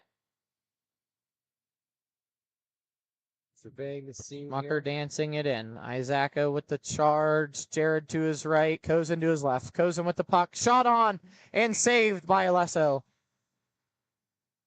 I love the ideas here. I mean, they're doing a good job keeping in the offensive pressure up. Thunderbirds with a quick change here. Power play will be ending fairly shortly here in roughly, I believe, probably 20 seconds or so. 5 even is what I saw the ref saying. Puck out to Drzezinski. Drzezinski with the slap shot. Off a body. Not sure if it was a Detroit or a Grove City body. Shot wasn't there. Good job by the Weaver defense there, taking away the Handled in by number 5, Nicole Maddox, who drops it back out over to William Corey. Trying to slow it down, get the even strength out here. Detroit trying to slow it down, but the Thunderbirds on a big pressure as they are back to even strength. Vanderdock with a little slip behind the net, loses the puck. Holland with the puck, taken by Hetrick. It's a battle. Holland with the puck again. Detroit with a push. It is 3-on-2. Looking at Furley, Maddox. Nice step up by Warner. And Holland. Turns it back over to the Thunderbirds.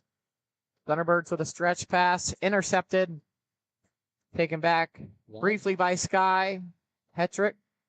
Like Scott or Hedrick being a menace right now on this forecheck.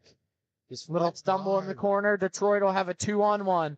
That'll be number 12, Donovan James with the pass over to Schroenick. Nice work by Drzynski. And a save by Brett.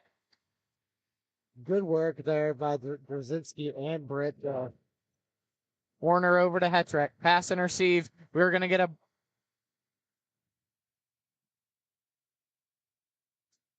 That was a hard Number hit. 12, Donovan James.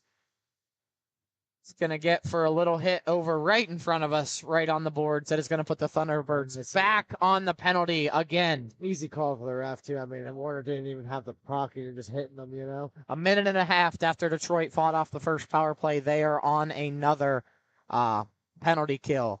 Copley in the face-off circle with Maddox. Copley wins the face-off. Over to Johnson with a shot that is blocked. Krasinski on the puck. Centering pass to Copley. Back out to Johnson. He almost got that into the slot there. Johnson with a shot. Stopped by Detroit. Looking to clear it out. And it is blown dead. Puck out of play. We'll have a face-off in the Thunderbirds' offensive zone. Copley facing off with what looks like Vanderdock. Neutral win, puck out in front. Puck back to Schmucker. Back over to Johnson. Johnson on the top of the circle, walking it in. Shot on. Wide left. Copley and Drzynski hustling in. Loose puck battle. There's a whistle. So we call it hand pass. It is going to come out to center, it looks like. Couldn't quite see him hiding down there in the corner. It's going to go to the... Getting a penalty. Oh. Drzynski called for a interference penalty in the corner, which will give... I don't understand how you're calling interference on the guy who was on the ground. Unless he was grabbing a skate. I'm not quite sure. Couldn't see it. Yeah. We'll have 3-on-3 for another about 20 seconds, and then Detroit will have about a 30-second a minute and 30-second power play. But for now, we have 3-on-3. More bodies on the ground now, fighting for the puck. Oh, he's hurt. Goes and takes a stick to the helmet. There's a delayed call. Thunderbird slowing it down here. Cozen back on his feet. They have removed their goalie. It is going to be 4-on-3 here. It'll be back to 4-on-4 as Detroit's penalty comes out of the penalty box.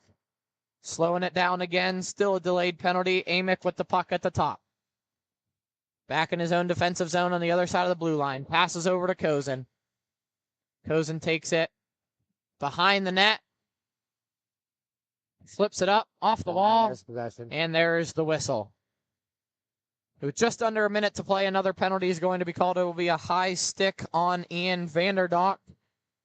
Jake Drzynski looking to be out at around 30 seconds. Man, a lot of penalties really quick in the first period. It's a lot. A lot. That's the third penalty so far in the first. Easy. It is still 3-on-3. Thunderbirds try to sneak an extra man on there. It's 3-on-3. Shot on by Schmucker. Goes high and wide. Out to Amick. Amick dances it back behind the blue line. Sam Isacco in the middle in front of the net. Schmucker with the puck. Shot. Wide left. Amick with the puck again. Goes back across to Schmucker. Another shot on off the post. Amick with the puck now. Another shot. Good save. Another save made by Alesso. Here we go. One. And what a lucky break by the Thunderbirds, turning the puck over, giving Detroit a breakaway. Number 96, Jake Schroenick, who ends up burying the puck, but just after the horn. I honestly forgot about the time. Yep, so did I. But that will leave us with a 0-0 first period. We will be back shortly, and thank you for watching Grove City Hockey.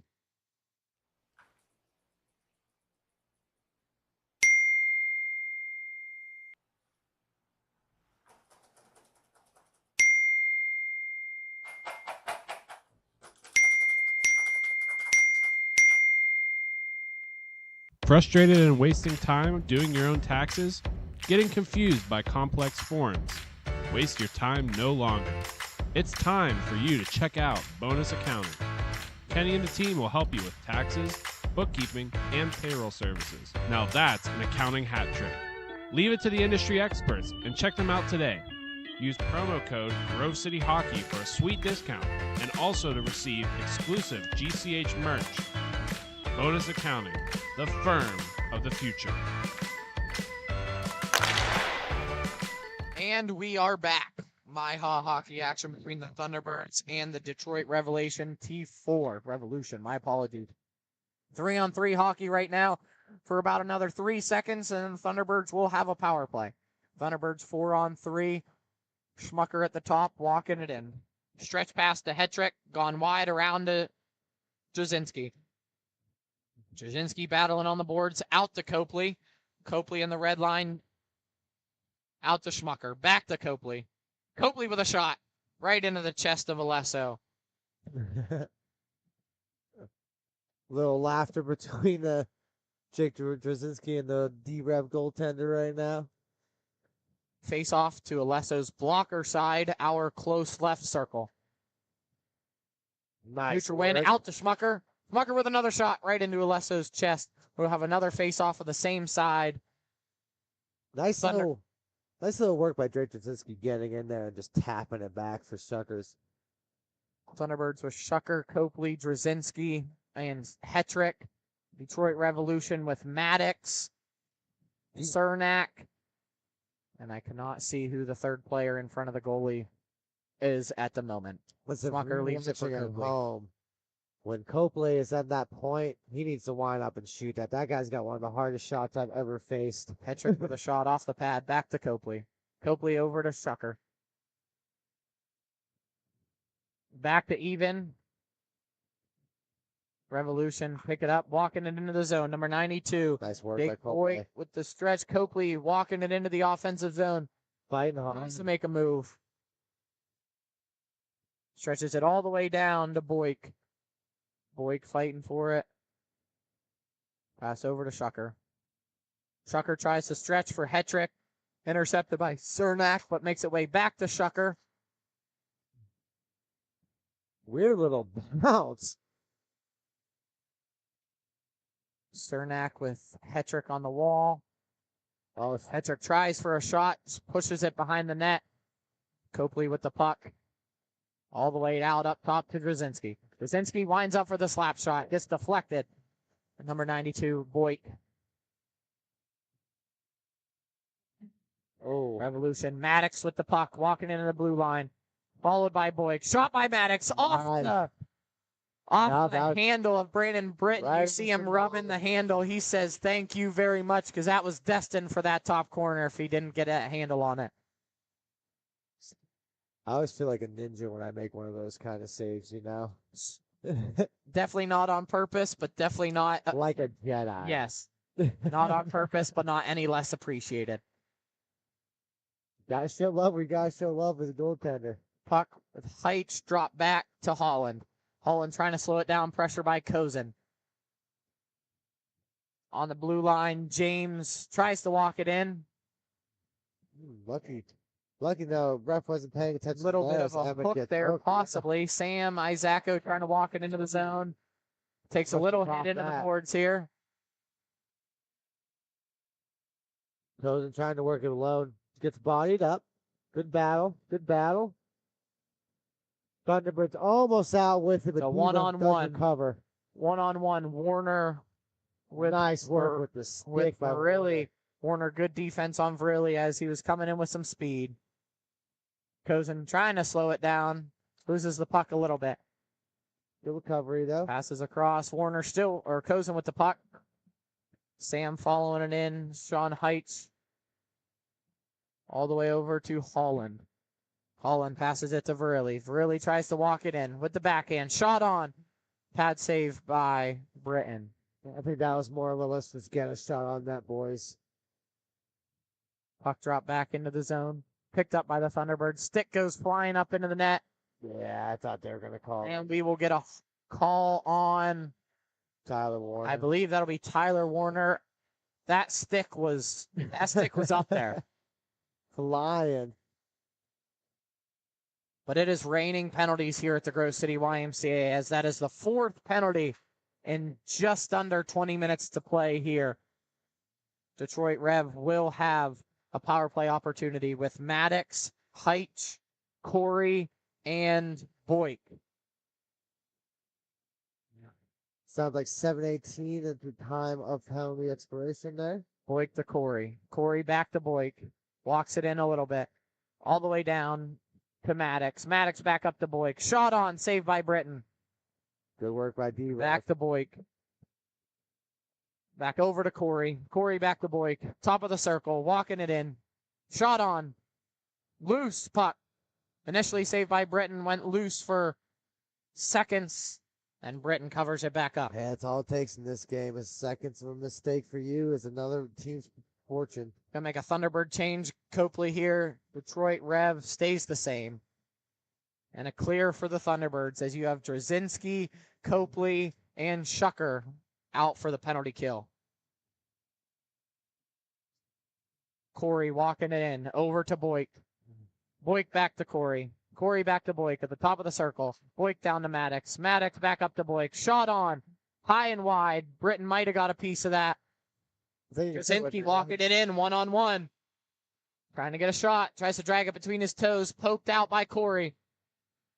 Heitch with the puck. Heitch walking it in 2-on-2. Maddox at the bottom of the circle. Maddox with the puck. By Maddox. Goal. Detroit Revolution. Maddox takes that center pass to the bottom of the circle and walks it right in and sneaks it right by Britton to give them the 1-0 advantage here with just under 8 minutes to play in the second period. You got to give it to D-Rev there. I mean, they took advantage of the extra man. They were working in that corner. They had all that space on that side of the rink. I mean, it's not that the Thunderbirds did a bad job either, though. There, it's just that's what happens when you take penalties, though. That and pros and cons when you try to walk one in, going backside. Shot on. Britton saved. Back to 4-on-4 hockey. You have at the bottom of the circle. Weiser with a fall. Turned over to the Revolution. Back in the middle. Shot on. Block.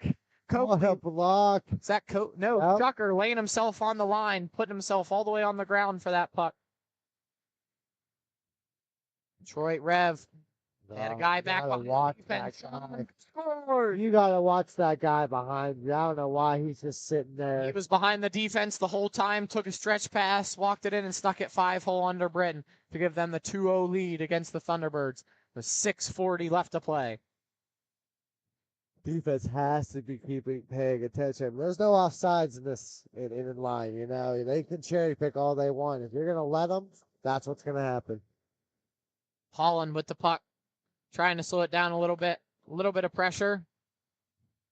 Schroenick with the puck now, taking it behind his neck, trying to slow it down. Said a little bit of pressure. Nice hit. Good clean hit. Little action there in the corner.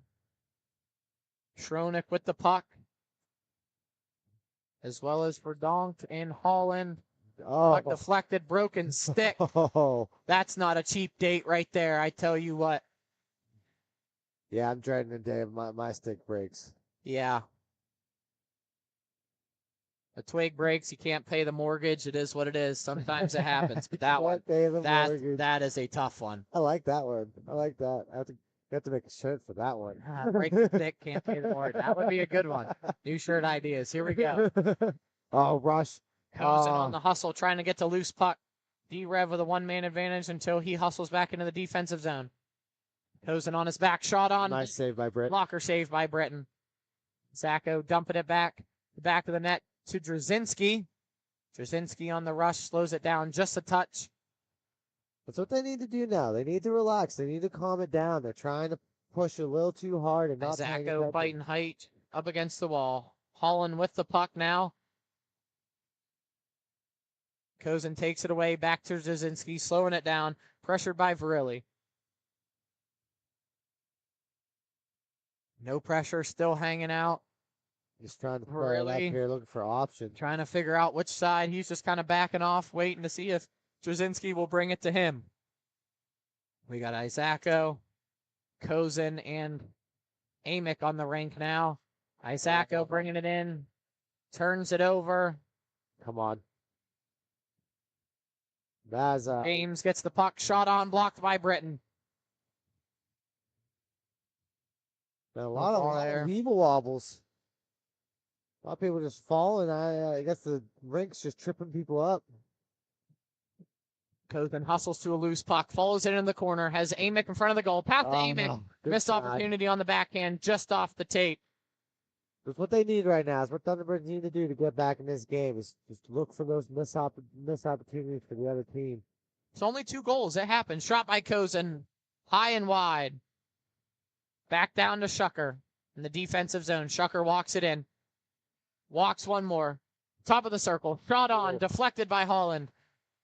Brought in just a little too close to his body. Shucker chasing it into the corner. Working it back. Pass out to Amick. Amick tries to slow it down. Pass over to Copley. Back over to Amick. Little toe drag. Shot on. Blocked by Alesso. Little fight in the corner for the puck. Still fighting for it. Isacco out there. Centering pass. Over to Copley. Copley with a shot.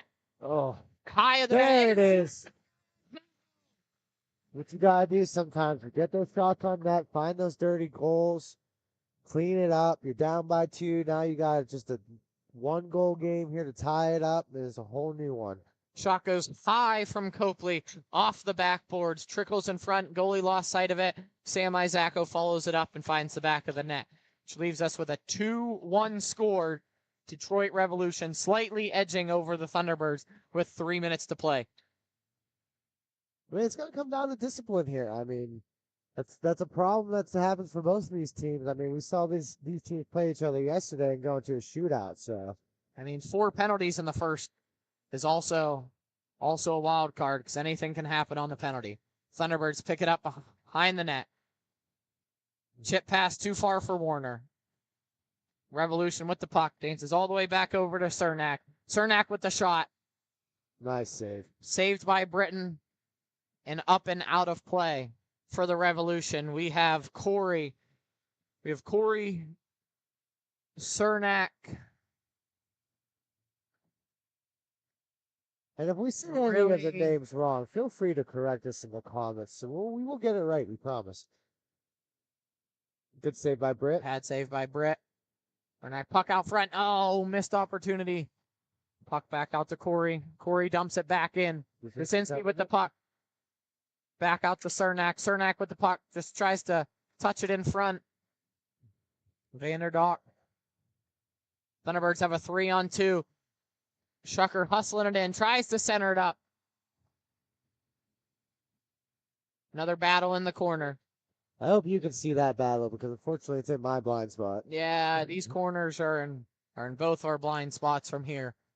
Minute 15 to play. Detroit 2, Grove City 1. Deflected pass by Copley. Copley and Johnson, 2-on-2. Copley dances, middle of the circle, shot on, high and wide by Copley. Johnson on the pressure here. Vanderdock following in with Verrilli. Vanderdock with a shot, blocked.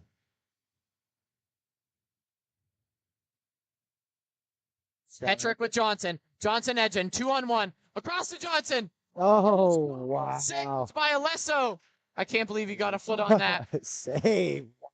Johnson couldn't quite get any air on it, and he just barely got the wheels to push it out wide.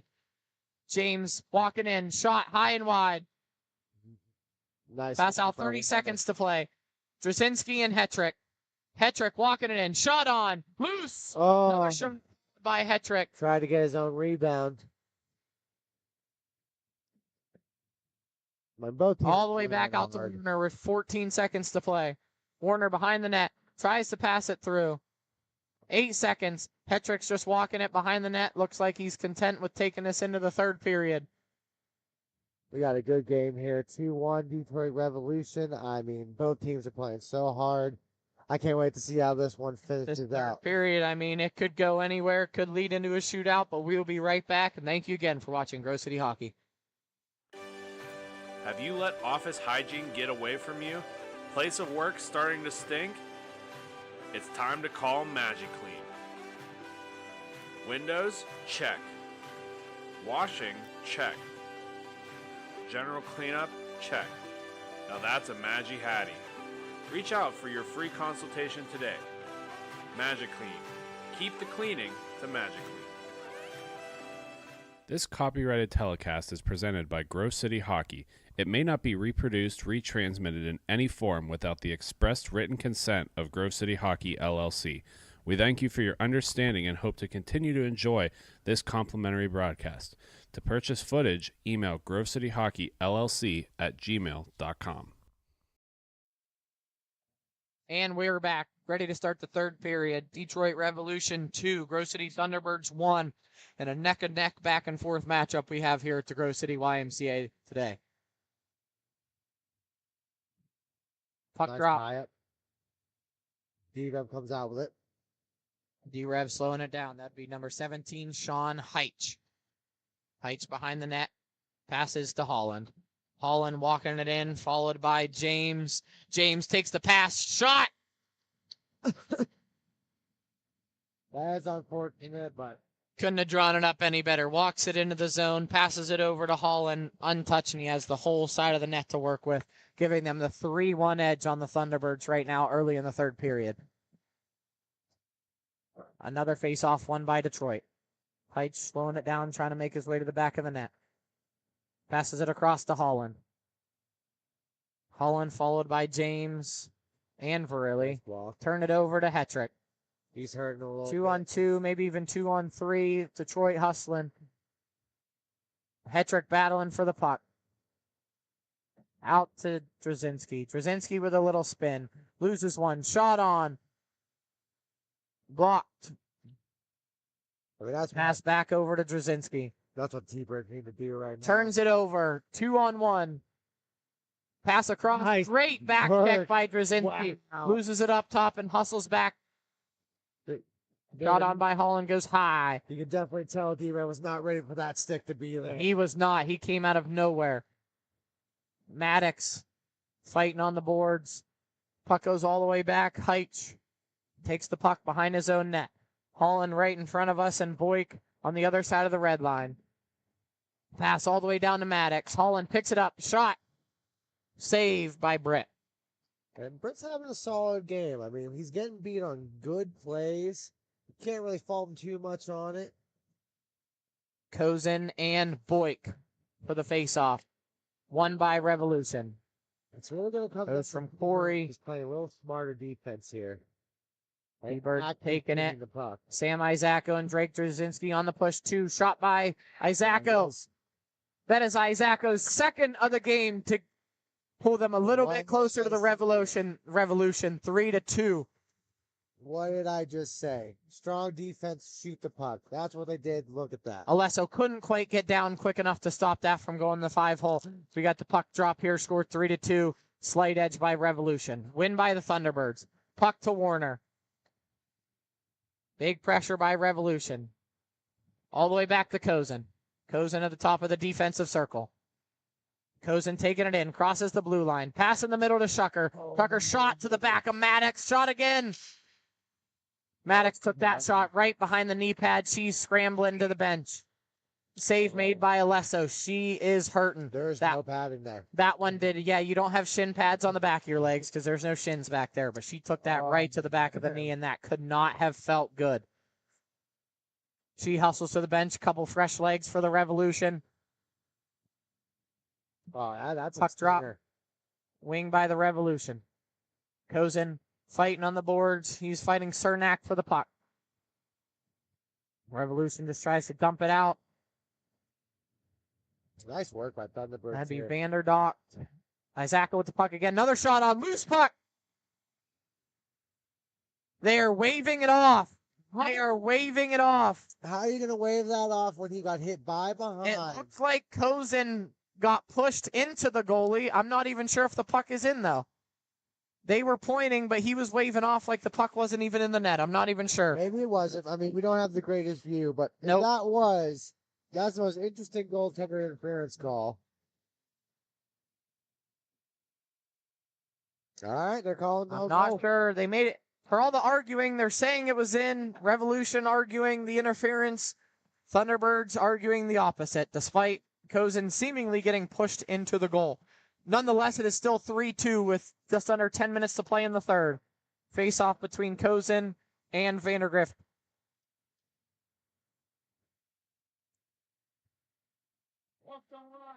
Oh, What a great save by Alesso. Backdoor shot, made a diving effort to save that puck. I will applaud that save. That was a great save and a timely save as well. What they would say, puck don't lie, Colin. That would have been a puck don't lie moment, and he made a great save. So now are we afraid that the puck didn't lie for the D-Rev? It sounds like it. Entering the zone. Vanderdock takes the puck in the corner. Fighting with Tucker and Copley down in there. Vanderdock with the puck out to center. Nice with my Holland, shot on. Off the side of the net. Off the side of the net. Back over to Vanderdock. That is not Vanderdock. That is Schroenick. Shown Rock, actually. My apologies. Thunderbirds have to get a little... Back over to Height. Height to Holland. There it is. Holland looking for Vanderdock in the middle. Gets tied up. Copley loses the puck. Puck back down to Shuckers. Copley's shaking down Height. Now Holland. Pass to the backside to Shown Rock. Shucker with the puck. Oh. Backside pass to Johnson. Interception by Height.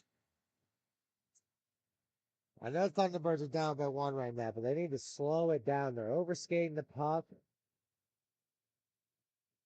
Nice work. Johnson with the puck, skating into 1v2. Copley on his back.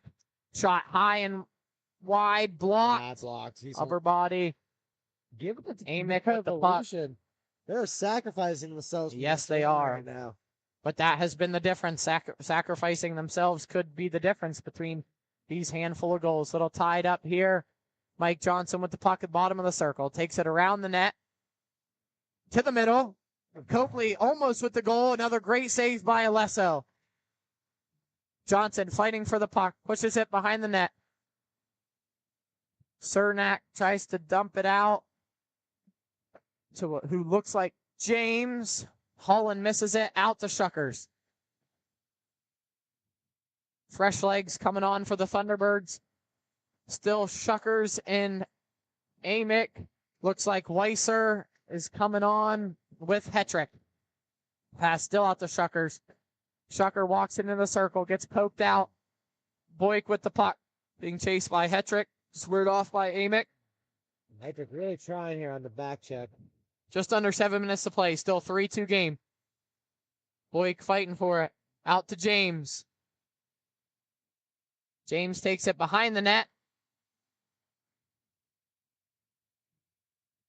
Out to Corey. Corey with the puck. Hetrick.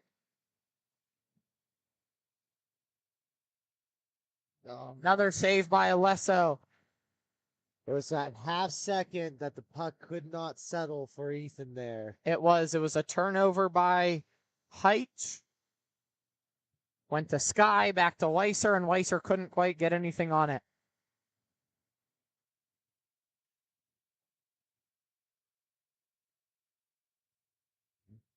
Nice work by D-Road to force it out of their own zone here. Nice work there by Jake. Boyk with the shot. Have 2-on-2 here. Shot on Hetrick, and he buries it. Another 5-hole goal. And you know it was coming for Skyler because he's been all over this D-Rev team. He has been hustling, playing great defense. Revolution takes a timeout. That is the second 5-hole goal with a shot from the glove side circle on Alesso. I mean, 3v3 game. I mean, it's reminiscent of what we saw yesterday between these two teams. It is. These are two quality hockey clubs putting it all out there to make their way to the championship.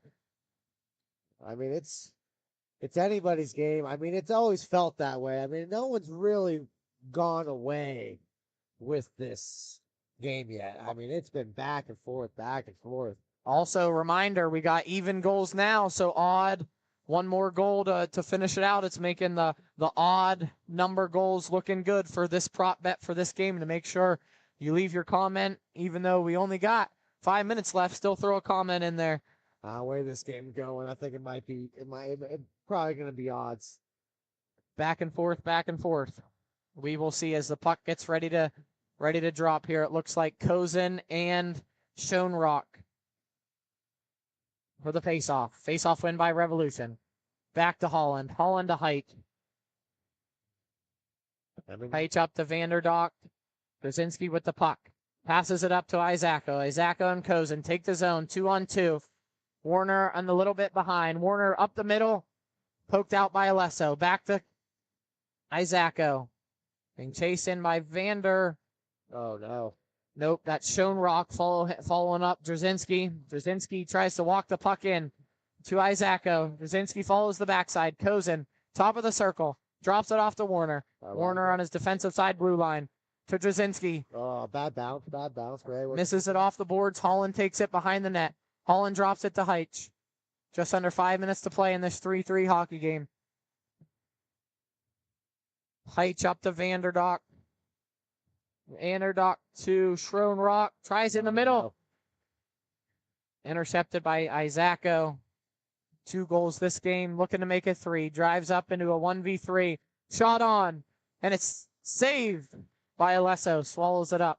Good save. Really loving Sam's play this second day compared to his first day. He's definitely settling into the MIHA experience, that's for sure. Yes, this is his first tournament here with the Thunderbirds. Was asking a whole lot of questions. Definitely some taking used to from Sunday men's league at the YMCA, but it looks like he's shaping up just fine. Even in T5, I felt that shift. Donovan James taking the puck into the zone. Slows it past Copley. Warner pushes it back to Drzezinski. Drzezinski pushed by Cernak. Puck up in the air. Warner chases it down. William Corey dumps it in to James. James and Drzezinski get tied up behind the net. James comes out on top. Tries to push it out to Virilli. You have been really good with the pressure right now. Warner fighting on the wall there. It was a good fight. Johnson taking the puck in. Shot on. Oh, wide scene. To Copley. Copley drops it back to Drzezinski. Drzezinski over to Warner. Warner being pressured by James. Being patient. I like it. Back out to Virilli. Virilli followed by James. Virilli shot off the outside of the net. Nice work by Drzezinski to get there. Warner tries to pass it to Johnson. Around. Gives Johnson an opening. Johnson tries to go 5 holes, tries to go back across the crease. Almost got the rebound goal. Copley pressuring Heitch. Now Johnson. Copley going for a change. Hetrick coming on. D-Rev going for some changes as well. Holland with the puck. Dancing it in. Followed by Boyk on the backside. Maddox is in as well after taking that shot to the back of the leg. She's back in. Oh! And almost scored. Just wide right of Britton. I got Johnson and Hetrick. 2v2 here. Johnson shot up. Oh. Swallowed up by Alesso. I was almost... Hetrick almost got a piece of it. Almost. He almost got there. Smart play by the goaltender there, though. Kind of just scoop it up. Don't let the rebound out. This game's too close to let that happen. Yes, just about on the 2-minute mark. Still 3-3. Shucker. Attempted shot blocked by Maddox. Oh, Hetrick comes sliding in, trying to take that puck away. Trucker trying to fight for it. Maddox fighting him against the wall. Seems like they're just gonna let the boys play. Amick trying to dance around. Passes it up to Hetrick. Hetrick's got a little bit of an opening. Back across. Shucker could not find that on the backside. Good work by Shucker behind the net. Tries to put it in front. Oh. Just missed by Weiser off the pad of Alesso. Behind the net, 1:30 to go. Hetrick with the puck. Maddox. Dish pass over to Boyk. Boyk trying to stretch it out, followed by Holland to his right. Shot on. Shot wide left. Back to Weiser. Weiser trying to slow it down. Back behind the net to Amick. Amick spins around, trying to create a little bit more space here. Slow it down. Waiting behind the net. To Shucker. Shucker back to Amick. You see Coach Bird being very animated on that bench right now. Pass across to Hetrick. Hetrick tries to play through the defender. Oh, I love the ideas here, but maybe simplify the game. Just get that shot on that. Minute Tucker left here. dishes it down to Weiser. Weiser behind the net. Getting tied up with Cernak, fighting for the puck. Tries to dish it out. Shucker in the defensive zone on the circles, being pressured by Holland. Stretch pass to Hetrick. Hetrick open. Shot on. Saved by Alesso. Just barely dropped down in time to pin that puck under the pad. 35 seconds left in this tied game. Clock stopped. Puck is going to be dropped on the glove hand of Alesso. It'll be Holland and Cozen for the drop. 35 seconds to go. Cozen wins the draw. Puck out. This would be Schronek. Shot on. Wide right. Vanderdock with the puck in the corner. Tries to bring it around. Passes it up top for Corey. Corey passes it down low to Cernak. Good work by Cozen there to tie up that pass. Shucker passes to Isacco. 8 seconds left. 6, 5. Looks like we're going to an overtime here, ladies and gentlemen. Close it down. No shot. And it will be overtime. The score is 3-3 to end the third period. Great fight by the Thunderbirds, down 3-1 at one point. Battling it back to make it 3-3. This has been a dogfight. I'm surprised. I think it's going to roll right into it. Usually they roll right into overtime. It looks like they might give them a quick breather here. Nope, there it is. Here it comes. Here's the whistle. They're coming right I back knew, out there. I knew he wasn't going to let that happen for too long. Tom's got a schedule to keep, and by all means, he's going to keep it. It's the first overtime of the day, isn't it? It is. We've had 2 mercies today, and this will be the first. God, we had 3 mercies today. Did we? Actually, I think. I could be wrong. Either or. I mean, this is definitely our first overtime, so interested to see where this is going to go. It is 3-on-3 in MIHA overtime. You're looking at Isacco, Shucker, and Drzezinski for the Thunderbirds, and Boyk, Holland, and Heitch for the Revolution. Holland slowing it down across to Heitch. Heitch back into the middle, working his way to the left. Holland to his right. Boyk down in front of the net. Leaves it for Holland in the middle. Slap shot. Loose. Nice work by Britt. Covered by Breton. It was loose, kind of came off his chest, but a quick cover just in time, right before Boyk could get a stick in there. We're going to drop here on Britain's blocker side. Puck's loose, win by Revolution. Revolution takes it up the wall to Boyk. Oh. Boyk walks it in, Oh. misses a backhand just wide across the crease. Heitch with the puck. Back down to Boyk. Heitch working his way to the middle. Up top to Holland. All D-Rev right now. All D-Rev right now. Back up to Holland. Thunderbirds have not had a chance at an offensive opportunity here in overtime yet. Pass up. Oh. Did he get it? No. It is in. It was tipped up and over Britton's head by the time he turned around and couldn't get a glove on it. What a Bounced bummer. Up over him and barely trickled in. And the Detroit Revolution will beat the Thunderbirds 4-3. Just an unlucky bounce for the team. In overtime. There. That's such a bummer, such a heartbreak. He played so hard. Just to have that be the game-winning goal against you is a rough one. But hey, good game by both of these teams. I mean, it was very tough. We'll wow. Team some time to warm up. We'll be right back for some T3 action. But thank you always for watching Grove City Hockey. We'll be right back.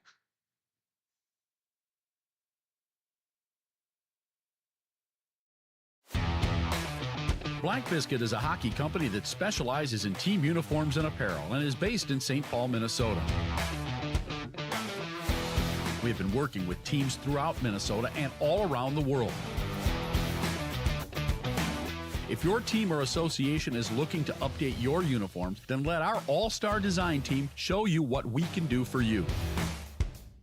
Our Our slogan is made for misconduct because our uniforms can take a punch. From jerseys, socks, and shells to team apparel, there's almost nothing we can't do. If you can imagine it, we can design it. Visit our website, Black Biscuit Hockey, and check out our design vault for inspiration for your next uniform. Need a company that checks all the boxes? Outstanding design, quality product, great customer service, and timely delivery? Call us at 855-978-6888 to see what the Biscuit team can do for you. Black Biscuit. Black Biscuit. Black Biscuit. Made for misconduct. Don't risk it. Go Biscuit.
Folks, it's that time again for the Black Biscuit Betting Corner.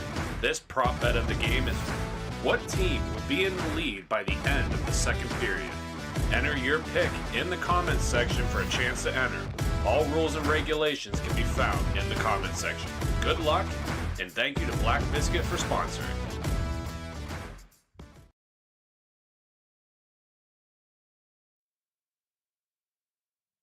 And we are back with MIHA action, the Grove City YMCA. Joined here by Damon Pajak now. How's it going, buddy? Oh, living the dream. We got our game in. Our game's been played. We're good to go. Championship coming up. Excited to see who's making it from these other teams here, and excited for a good game between the Shockwave and the Flying Squirrels here. Yeah, I'm very interested to see. I mean, Jesse stood on his head against the game against the T-Birds, so see if he can do it again. Yeah, you're certainly not kidding. He was without a doubt their best player that game. So unfortunately, I do want to announce before we get rolling here, I do not have any rosters for either of these teams. I'll do what I can here, but we're going to keep on going with the Flying Squirrels in their end right now, working it around, coming out of their end in the neutral zone, working it over. Shockwave picks it back up. Oh, Flying Squirrels with turnover. Nice save by Jesse there to work it off to the end. Certainly not how you want to start the game out. No. Bad D zone turnover. Such a natural turnover too. Like just nothing. You didn't have to do anything for it. Shockwave trying to get out of their own end here. Is having some struggle. Great pressure by the Flying Squirrels. I love that name. Used to be the Mid-Michigan Saints wearing the Flying Squirrels Oh. jerseys. Now they're the Flying Oh, Squirrels. okay. I believe so. I could be wrong, but Okay. I believe that's how it broke down. So many team names have changed. Little technical error there for a second. Shockwave back with it now. Oh, what a bad turnover. And oh, what a wow. A little bit of both there. Good diving block by number 9 there on the Shockwave, and then Jesse with a big save. Jesse Kowacic wearing the Rossi jersey. Not sure who Rossi is, but Kowacic for today and looked sharp so far. Typically this season, used to play for the Shockwave, filling in for him. Now the T2 Thunderbirds goalie. Nice work by the Shockwave here. Ooh, off the side of the net.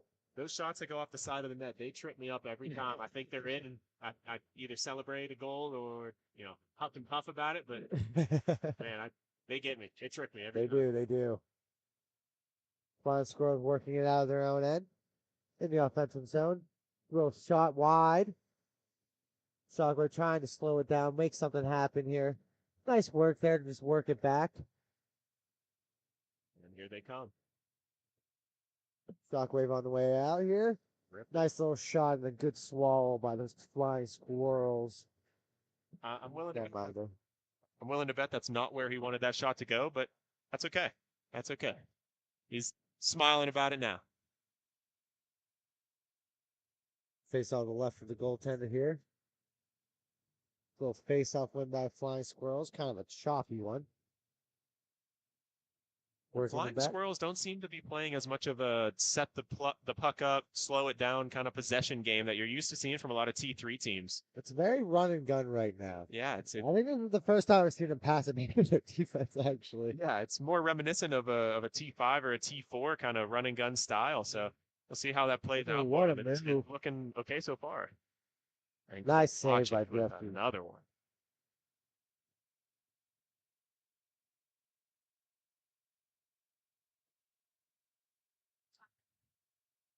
All right, so we're going to get some line changes here by both squads here.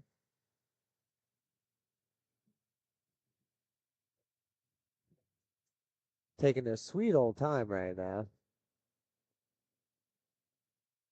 This will be Shockwave's second game. Flying Squirrels first, I believe. I believe they did have the bye. Oh, okay. I'm not sure how many teams there are with the bye and all that, if there was enough for that, but yeah, I think you're right. I don't remember seeing their jerseys yet today. Yep. Oh, Zebra, get out of the way. Oh, Carl, too. Makes it that much better. Oh, shot wide. I think Jesse did get a tip of his glove on that. Sometimes you don't see those ones. Oh, what a snap. Wow. Snatched that out of the air. What a save by the netminder.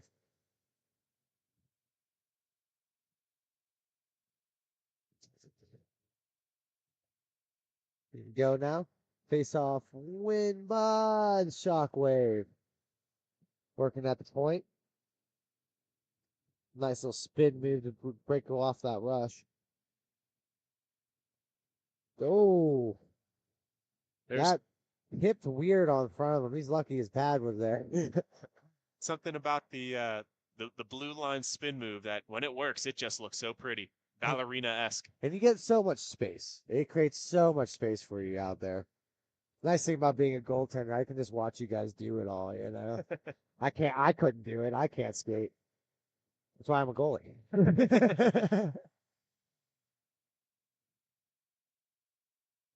Flying Squirrel here trying to find some room in the neutral zone. He's going to pass it back, try something else here. And that's something earlier I was calling the T5 game and the Lakeside Storm versus the Detroit Fuel. And that was what the Storm would send it back to their defense. He'd be at the red line. He'd fire one in from way outside, and it was just questionable why they were doing that. They were down goals. It wasn't helping anything. I thought we were going to see another one from a T3 team doing it. I mean, if there's enough traffic in front, it works though. I mean, it's a lot of tracking to do. So if something just gets in front of you, sometimes that messes you up. Yeah, if you have the laser and you can keep it low. Yeah. Absolutely. You got to keep it low. Yeah, you got to keep it low. There's a reason I don't shoot from way out there. Not only is my shot not hard, it is also not low. No, it's not. I think I've gotten you almost every time at a practice or a pickup or whatever it may be by tricking you by going low because you're never looking for it. What ain't out with you? Flying Squirrels trying to make something happen here. A lot of good pressure, but not getting it out by the Shockwave. Making them think twice about their moves, but not getting the puck. Working it around. Coming in the blue line. He's going to wind it. Ooh, trying to go for the pass that wasn't there. Oh, we got a penalty here. Looks like trip up's going to be on the Flying Squirrels. Appears to be number 26 I believe so, yeah. or 20. Yeah, 20. Even 20. Oh, no, 69's going in. Okay. I guess he was just trying to dispute it. Gotta watch that. We saw a game yesterday. Someone trying to dispute a penalty from the other that wasn't even called on him, and sometimes it's better just to leave it alone. Yeah. First period, you know, you got time. As one who, can be argumentative, I guess we'll put it that way. Nice way to put it. Yeah, I certainly have some troubles myself not disputing things, but as the smart people say, once the penalty's called, they're not going to uncall it. So you might as well just head to the box, Exactly. sit your time, and don't add any more to it. Pilati and I'm not sure who that is for the Shockwave, just passing it back and forth there. I feel like both teams are really just kind of filling each other out. No one's really doing too much. Oh, They'll lose. see, he saved that. Stopped right Did on the he save goal that? line. Got his armpit down before it could roll across. Oh my goodness. Wow. I thought for sure that was it. I love that Monopoly jersey on the goalie. That's just a fun jersey. That's one of the cool things with the goalies in this league. A lot of them don't have the matching jersey for the rest of the team, No. and a lot of time they're the best looking jerseys on the ring. These Flying Squirrel jerseys. They were one of my favorites. I know me and you were talking last night about the PA Roller Club kits. Oh, I love them. I love them. I didn't notice this. I was calling their game. I had the skyline on the bottom. That's The wonderful. skyline on the pants, the keystone in the numbers. Yeah, that's oh, great. they're beautiful. Nice little battle here. Not going to call that one. Letting the boys play, I like it. Here we go. Roman. Hey, I got a name. Oh, man. So I know Pilati and I know Scott McNauer on Shockwave. Not sure what number he's wearing though. Going for the pass is almost there. Flying Squirrel's doing good enough tying up in front. Yeah, they're limiting the open rebound opportunities. The puck has been there, but they're not able to get the sticks on it because the strong defensive plays, the box outs, tie up the stick. They're keeping it steady back there on D. Man, that was a quick penalty. We're already even strength now. Oh, What a block there, I think 91. yeah, That one. definitely redirected because it was wide open right there. Flying Squirrels looking to get something going here, break the puck out. This is the closest thing to a smooth breakout we've seen from them so far. Everything else, as we've been saying, run and gun, and now they're slowing it down a little bit. They're playing the game that I feel like they wanted to play. They just started out, maybe get the jitters out of them, get the leg going. Definitely the first game of the day too, as we found out here. Oh, bad turnover by the Shockwave. That is gonna cost them if they don't clean that up. Yeah, that's what the third or fourth one we've seen. And what, been two that were right behind the net or right around the Yeah. net? That's the worst place you can turn it over is where they've been turning these pucks over. I mean, I guess the run and gun game's kind of working for the Flying Squirrels though, for the most part. Yeah. If they're gonna let that happen. So we're down again. Coming off the side here. Nice work by Shockwave to keep him out of the slot. Gonna wide it. Oh, nice little save there off the helmet, it looks like. I couldn't tell. It sounded like a stick, but the way he shook his head, Yeah. it looked like the helmet was turned sideways. I don't know if a stick maybe came up and caught him as he was. It might have went stick helmet out. It was a weird one. I believe he should be getting the multi-ball discount here pretty soon. Flying Squirrel dominating possession right now these last couple minutes.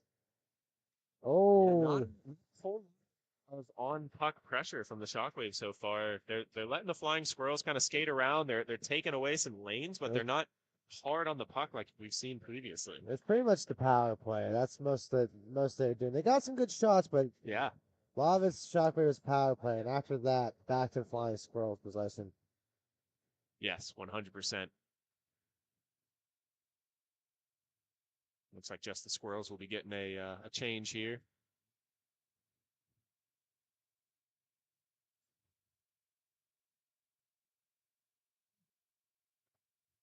Shockwave trying to get out of this corner here. Doesn't look like they're going to be successful.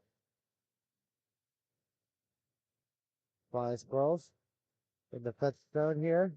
Working back to number 69. Ooh, tried to make a move. Good work by Shockwave. Yeah, they took his lane away and stopped him from continuing on. Sometimes that's the better move when someone's getting all fancy with the puck. You stop playing the puck and play the body.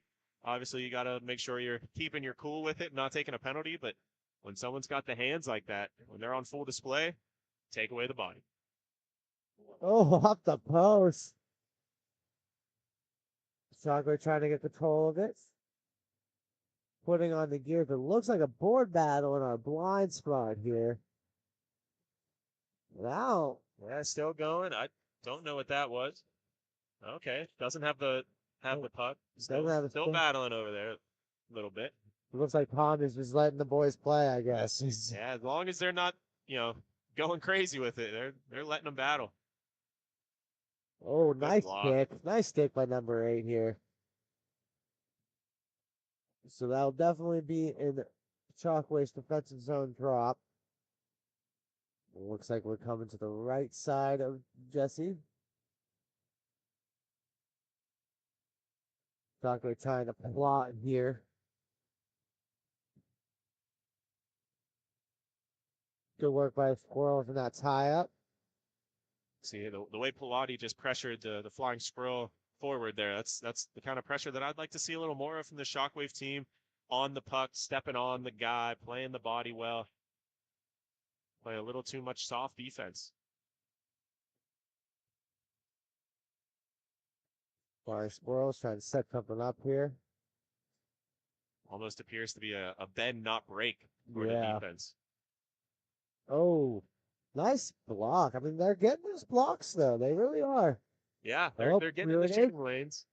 Oh, what a save. Jesse sprawls across to stop that one and not give up the backdoor tap in from 21, it appears the number is for the So, and that will be the end of the first period. We will be right back after a short intermission break here, and until then, guys.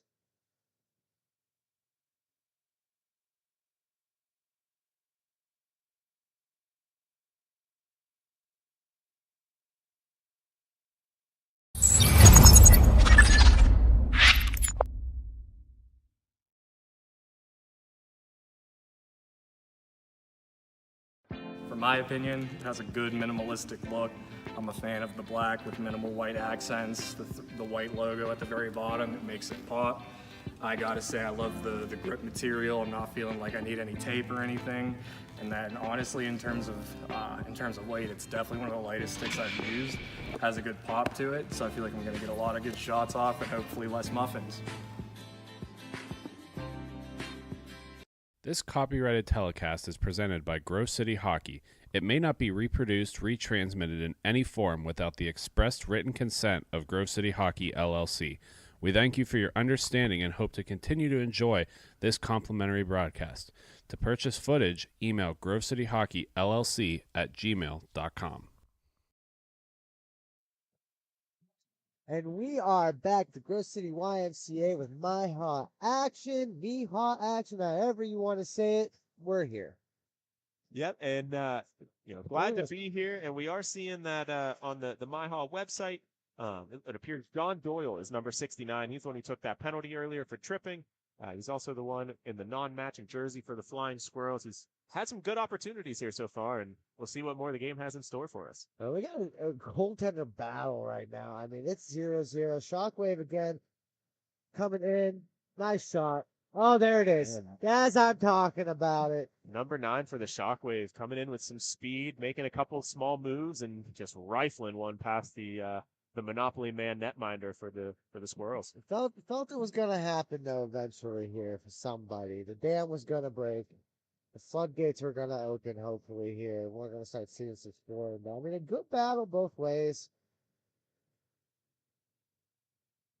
Yeah, they got the lid off the basket. They are hoping to continue that trend. Ooh, good battles here. Big physical battle on the far end there. Or I guess near end for the cameras.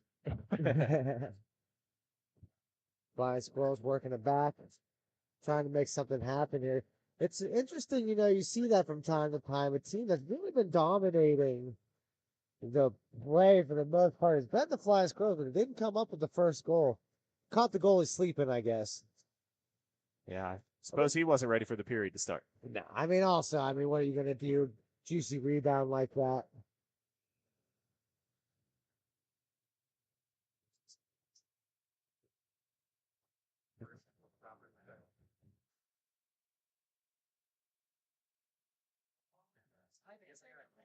But either way here, we're going to get the face off here. A little more.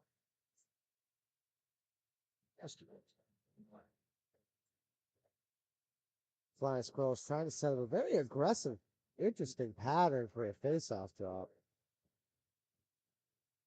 Kind of a 1-2-1 face-off for him. That's interesting. We don't see that too much. Not too often, no.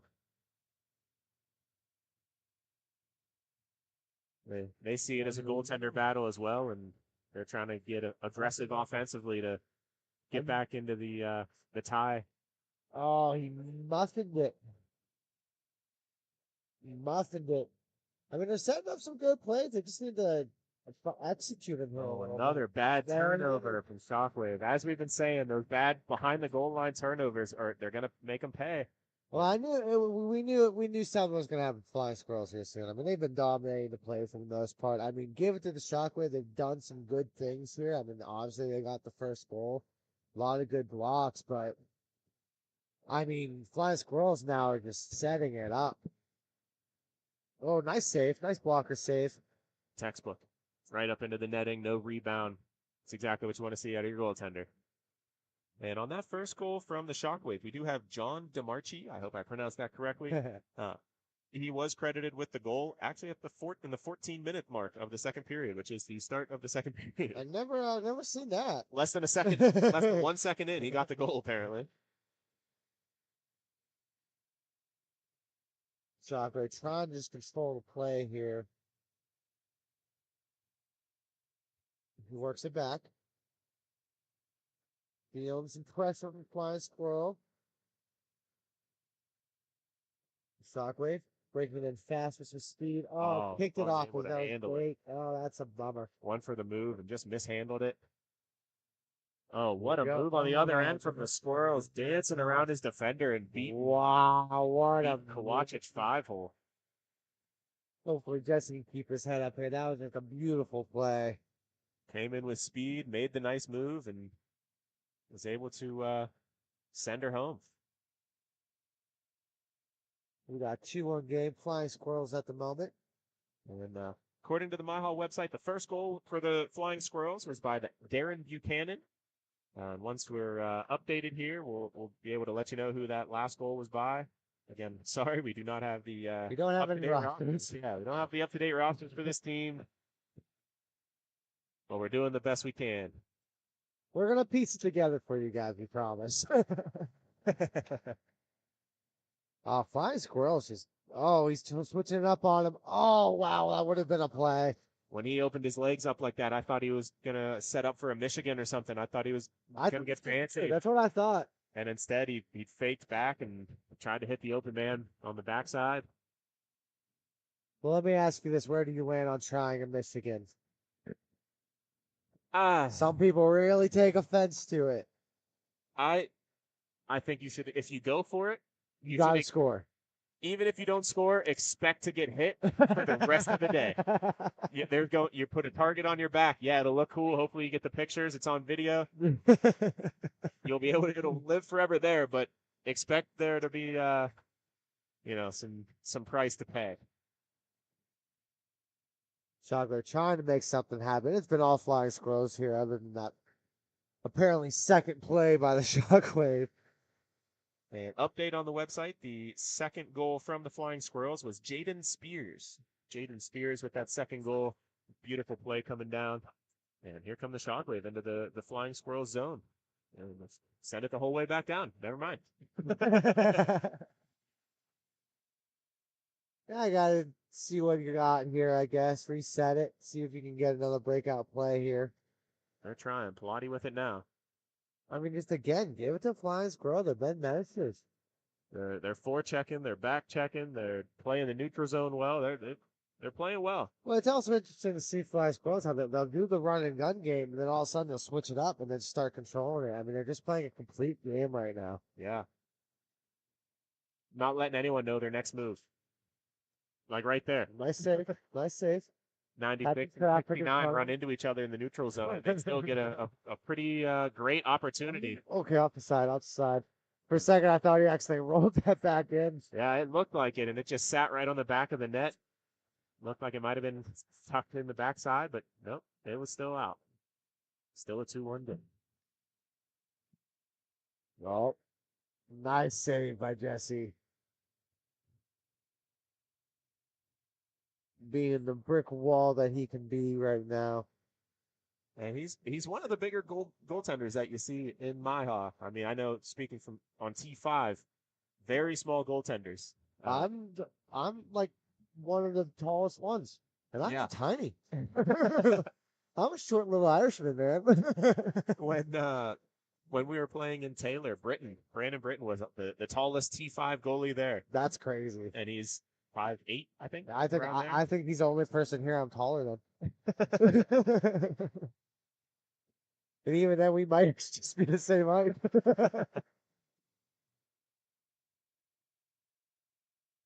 Yeah, you can definitely see the goaltenders definitely get bigger as you move up. Yeah. That's the name of the game, though. You don't really see those tiny goaltenders. Even at the NHL level, I mean, Marc-Andre Fleury, he's even short for a goalie. You're starting to see that die out in every form of the sport. It used to be smaller goaltenders, bigger players, and it's kind of switching. The goaltenders are getting bigger while the players are getting smaller. I think the average NHL height is like 5'10". Yeah. And anymore, it looks like goalies are averaging about 6'2", 6'3". Yep. But Yep.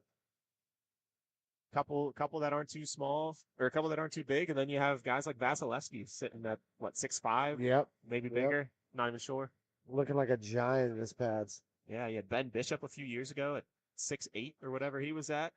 Yeah. Goalies are just getting bigger, and players are small. Look at the uses. I guess we should probably get back on the game now. Oh, what a play. Can he get to it? I hope the listeners were enjoying our fireside chat. For all our radio listeners out there. I talk hockey all day, man. Ooh, big clapper from the Flying Squirrels there. Missing the net, and it rings the whole way around back into their own zone where they're able to pick it up, but not to some contest from the Shockwave. That looked. Oh, that was nasty. I don't think he meant to slew foot him, but he slew foot him. Yeah. If I'm officiating, I think I'm throwing an arm up there. I know it wasn't intentional, but you gotta think player safety here. But again, I mean, sometimes you just let the boys play. And they're battling for a championship. You don't want to make it a ref show, so I understand the no call. I don't know if I would have made the same call. Trying to cook it off the skate here. Nice. What a save. Lightning in that left arm. And here comes McNauer. That's 26 for the Shockwave. That's Scott McNauer coming out. Drops it back to DeMarchi, I believe that is. Been a minute now since Shockwave, I think, has really gotten a good offensive shot even on net right now.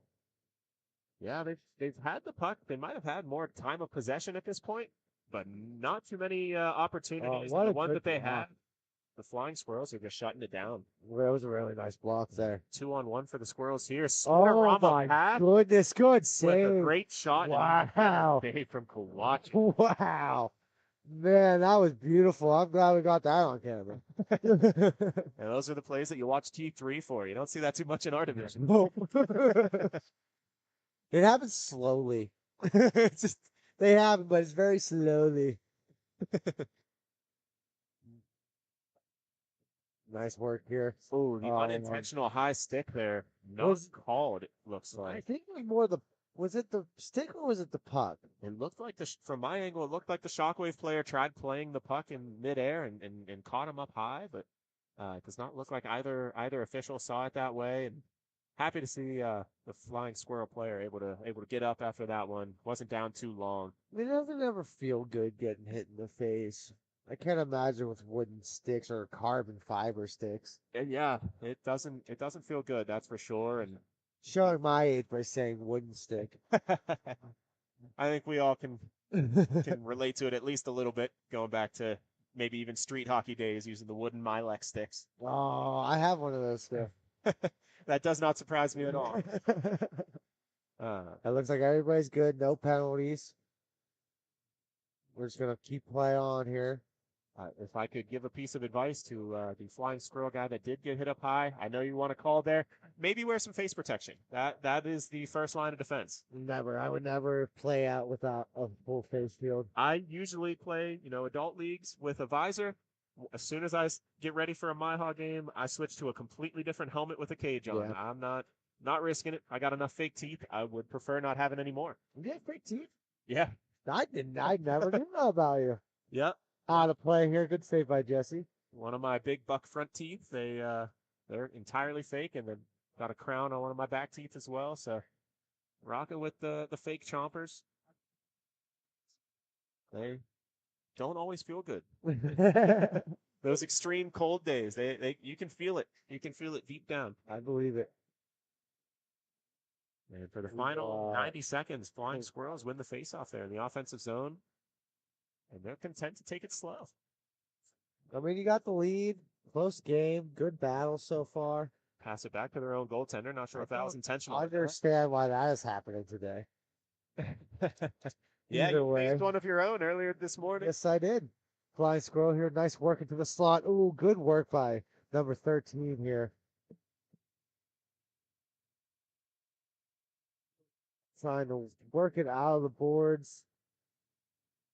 Good battle down here. Shockwave come out with it. With some speed, DeMarchi coming into the zone. Loose Oh, puck. Oh, wow. Rowan, I'm not sure which one. I think Roman was there for the rebound, but the netminder was able to get his pad out and put a stop to that. 6'9", working it down low, trying to create some options. Doyle has a man at the red line, able to hit him as he retreats back into his own defensive zone. Set up a new play as Shockwave's making a change. This could get tricky. They're able to turn back and not complete the change to make sure they didn't give up an odd man rush. And Good work by Jesse swallowing that up. Kovacic recognizing they were trying to make a defensive change and able to freeze that puck, and now they can make the change a little cleaner. It looks like it's gonna be the end of the period here now. Yeah, that'll be the end of the second period. Flying Squirrels up 2-1. I mean, we got a defensive battle here, so this is gonna be a good game. Don't go anywhere. We come back after a few short messages from our sponsors. Hey fans, it's that time for the GCH Duck Races. Make sure you get your picks. We have Mikey, Duke, Tex, and Ranger. Here we go.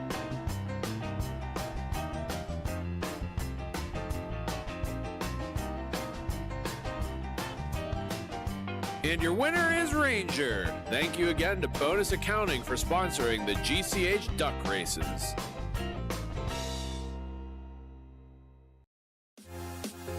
It's that time, fans, for the Pens Youth Hockey Fundraiser event. Support the Youth Grove City Thunderbirds February 14th as the Penguins take on the Florida Panthers. Make sure you reserve your tickets at the low price of $55. All proceeds help the Grove City Youth Thunderbirds. Thank you for the Pittsburgh Penguins for helping us grow the game of hockey.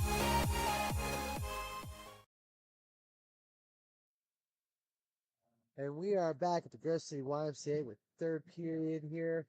2-1 Flying Squirrels. Like we've been talking about, I mean, it's been an interesting game.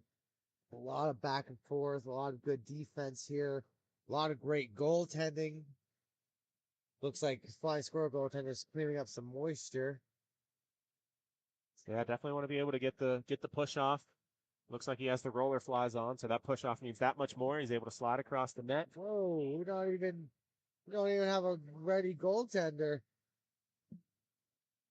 Yeah, that was questionable there. Not sure what was going through the mind of the Stripes there. Dropping the puck was the Flying Squirrels netminder. Did not even have his hat ready. It's fine. It's fine. I mean, Flying Squirrels won it. It is what it is. All's well that ends well.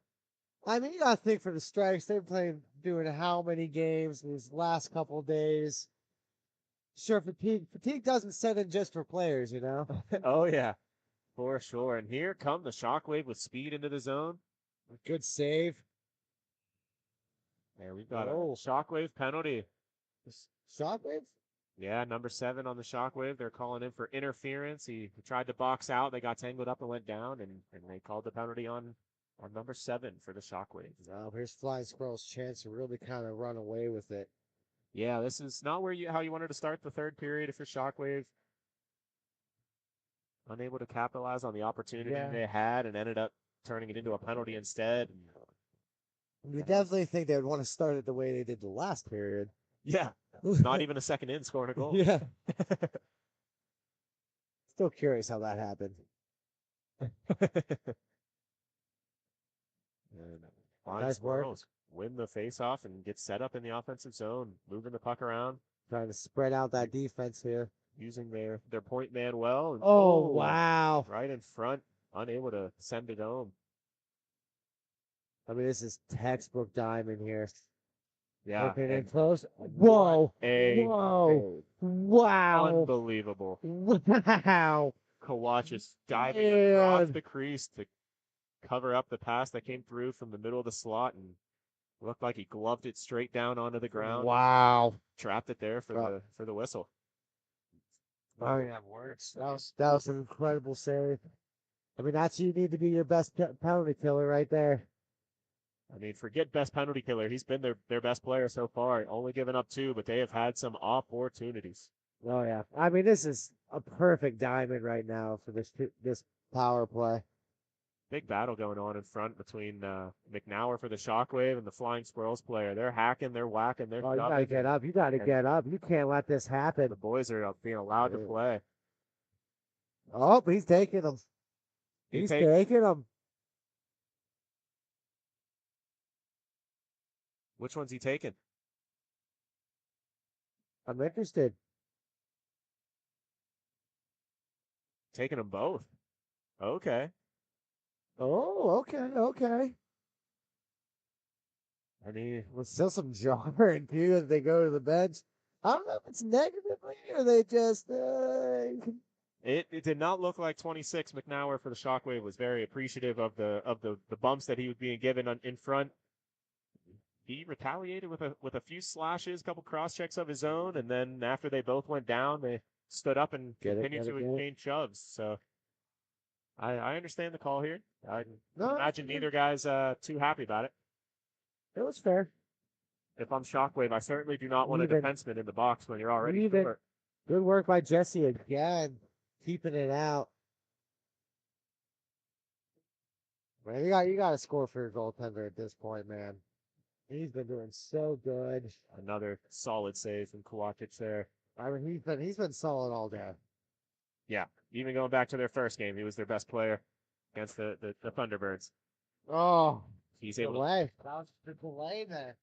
He would have been confident in that shot. It was wide open. Yeah, if Roman would have been able to get that shot off sooner, he might have been able to find the back of the net. Not this time, says the netminder. Shockwave in their own end here. Good move by DeMarchi, getting around the forechecker. Now we have number 9 for the Flying Squirrels, was chasing number 9 for the Shockwave, and here goes 7 for Shockwave with a big blast from the blue line. I like it. Get that offensive zone drop. Yeah, certainly shooting for a rebound. He kept it low, but the netminder was able to get down and get in the butterfly, swallow it up, hold it for a whistle. Take some more time off that still ticking clock.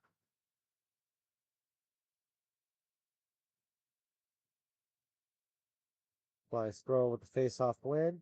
Ooh, weird bounce. Seems to be the story of the game so far. Those face-off wins from the Flying Squirrels. It's Shockwave has not had too many of those. Tried to go in between the legs. Good work with the skate.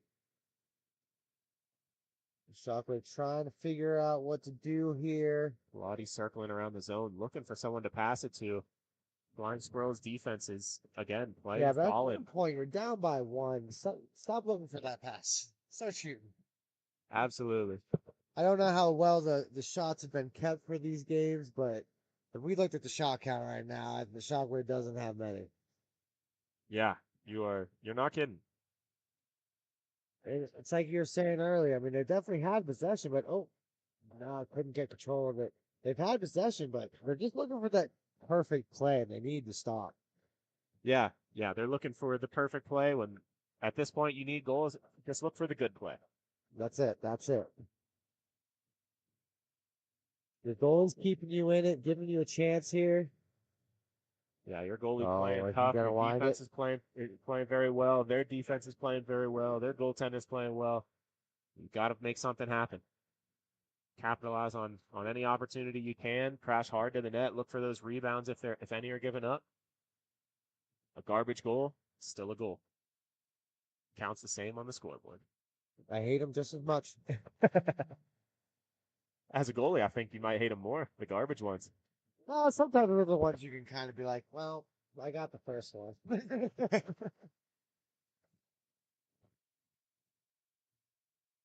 Oh, DeMarchi, slick use of the feet to keep that puck moving forward and fires it over the He had net. so much pressure on his back.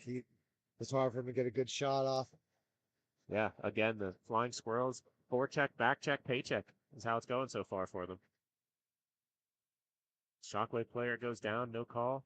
Boys are playing. Ooh, Tries to board him out and still keeps it. big Oh, closeout good from work. DeMarchi and a solid defensive play from number 8 there on Shockwave. Just under 7 minutes left in this third.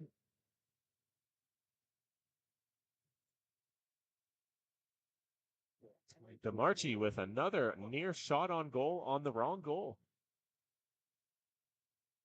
Again, why is this happening today? I'm having night sweats already. I'm not even sleeping. Everybody wants to be an OG, but no one wants to get that OG. That goal. No one wants that.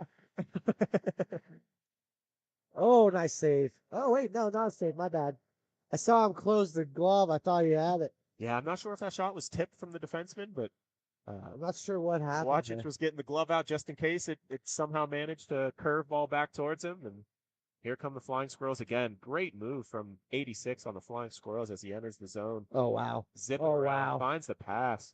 Oh, luckily he... Unable to connect in front. I'm not sure if he was going for the shot or the pass off that backhand. Flying Squirrels just setting up again. He's going to wind it. Good work. Blast. Good work. Good work. The rebound was there, and the defense from the Shockwave able to shut it down. And Flying Squirrels still. We are even now. Flying Squirrels trying to set something up. they're trying to stretch the game out, get those quick chances. Shockwave sending guys deep while they're resetting in their own zone. Not even really setting up a breakout here, just kind of patiently waiting for an opportunity to arise. I don't know what they're waiting for. With no one swooping around the puck handler. Yeah, I'm not sure either. Everyone was just kind of frozen for a moment. And here comes Zechner into the zone, passes it up to 10 for Oh, bouncing around. Couldn't get a stick on it. Pilati with it now. Tries to get to Roman, unable to connect. And there's number 7 on the puck once again, on the ground once again. I feel like we've seen him down a few times today. Take the shot. There you go. There you go. Zechner, Oh. rebound, unable to get to it. However, the Shockwave retained possession as they reset from the neutral zone. This is the pressure that they've been looking for all game. This is the time to get it. I mean, yeah, under 5 minutes here. Down by 1. 7's in front of the net. Looks to be huffing and puffing a little bit. He might be looking to get a change once he gets a chance, and there he goes. There he goes. Finally, huh? Could read the body language. He was gasping for air. I'm sure he'll find a water bottle on the bench and he'll be good to go. Drink up, Buttercup. Drink up. Again, we're just trying to look for that perfect play. Oh, unable to And then connect. to have nothing happen off of it. As someone who loves him a stretch pass, they are hard to corral sometimes. And when it doesn't leave the boards, it doesn't get that bounce that you're expecting, it can be hard for the forward up top to possess it, pull it in. Not too many people use the square blade like they used to. That's the truth. Oh, and here's an opportunity for Shockwave. Oh, nice stick by solid number defensive 69. play. Oh, wow, he's going. He's rolling. Oh, a he's couple rolling. questionable pinches. That is 69, John Doyle with the goal. That was beautiful. I mean, he came in hot and ready. And it appears we have a timeout for the Shockwave. I mean, definitely need to collect yourselves. Definitely need to figure out what you want to do here. But we are going to go to a quick commercial break, and we'll be right back. Hey fans, we all know there's nothing quite like watching live sports here at Grove City Hockey. However, even we know it's not the best way to make a memory. We've got you covered in that department too. Make sure you check us out on our Facebook page for photos of all of the games. Make sure you look into team packages. It can be as low as $10 per person on the team. Now, back to the action.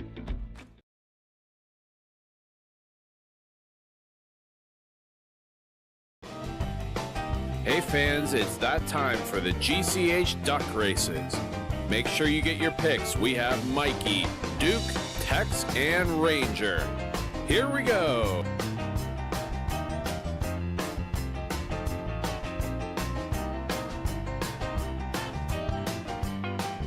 And your winner is Tex. Thank you again to Bonus Accounting for sponsoring the GCH Duck Races.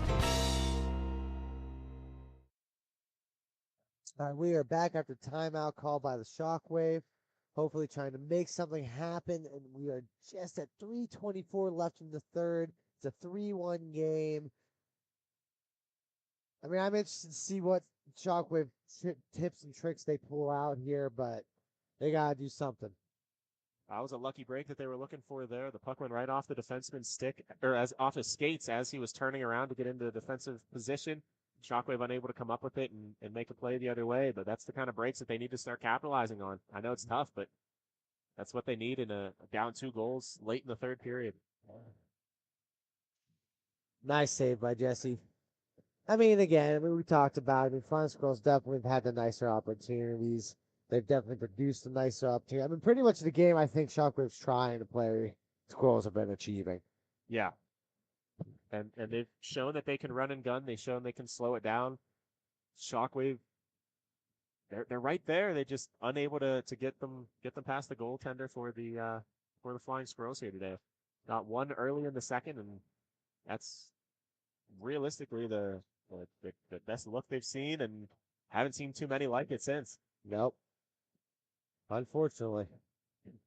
Oh, here we go. This Maybe is what I was saying. This is the opportunity they need to capitalize on. Roman tries to make a pass, but no one's home for it. Just too cutesy. Simplify the game. Get the shot on net. Go for the rebound. If I'm on the bench, I might be yelling to maybe get some defensive help coming up when they have that 2-on-2. Maybe have a defenseman step up. I know they're down, but you don't want to give up any more. But you're down goals. You got to score. Hacking and slashing, trying to get that puck off of him. Oh, what a big body check. I'm amazed there wasn't a call there. It looked like I saw extension. I thought so too, but it was nice. I liked it. Yeah. I'm for it. That's what the fans come to see. I'm for it. And Watch is coming to the bench now. Looks like Shockwave will empty the net for this upcoming faceoff. Smart. Minute and a half left in the game. Within 2 goals after 2 minutes, the clock stops on every whistle, so we're sitting at 1:29 on the clock currently. Shockwave is going to win a face-off. It is now. This is when they need to. It is you're now. Not kidding. They have the extra man. They can't give up another. They need to come out with a big win here on the draw.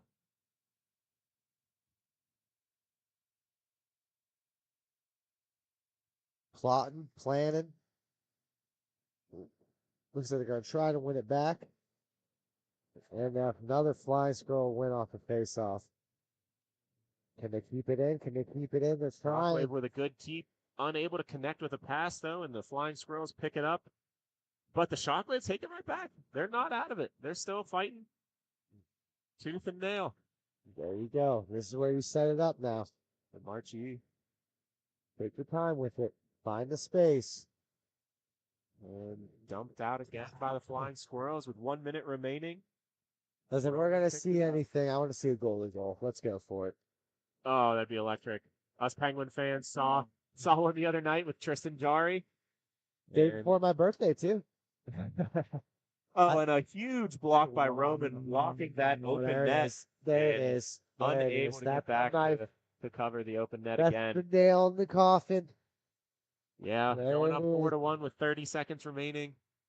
Clock no longer stopping. That's What are they gonna do? They're calling it. Yeah. Shockwave's calling it. They're Shockwave giving said, them. don't worry. We're not doing anything else. That's game. I get it.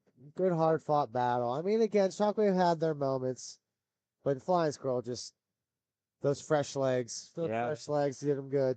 They looked good. They played good.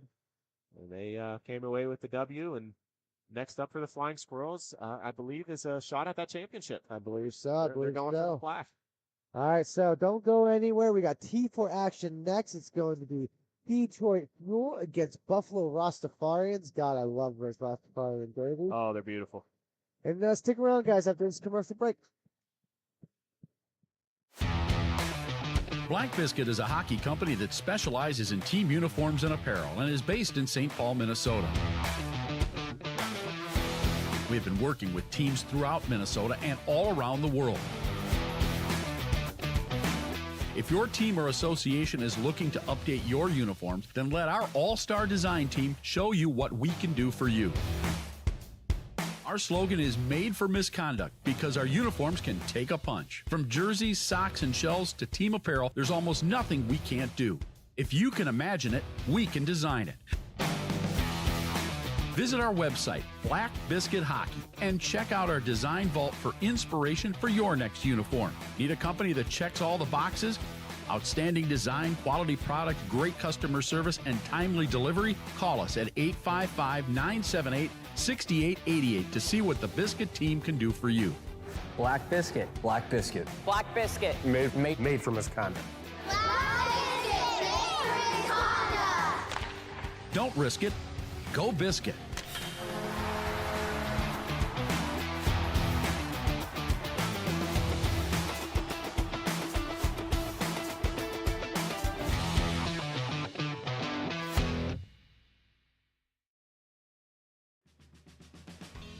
Everyone has their own unique pre-game preparation, and most of them are pretty different, but there's one thing in common, and that's Jack's Hockey Wax. Get this locally produced wax that isn't shipped from across seas, but made here right in the US. The best smelling, best feeling, and best performing hockey wax on the market. Oh yeah, and I almost forgot to mention, they sell tape too. Visit them at jackshockeywax.com to get your order today. If it isn't from Jack, put it back.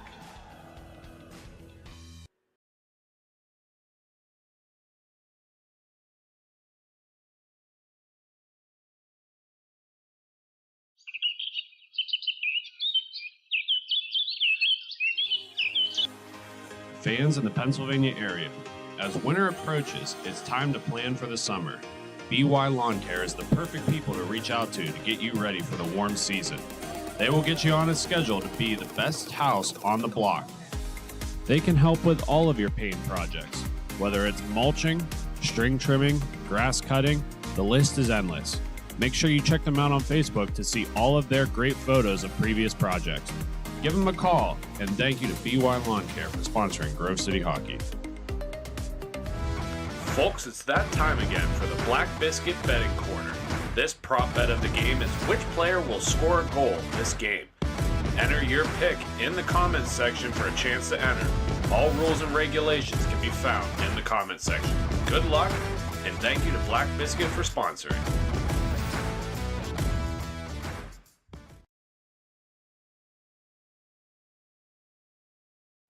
Hi, this is Jake Drzezinski. defenseman for the Grove City Thunderbirds. Thank you for watching Grove City Hockey. Make sure to like and subscribe.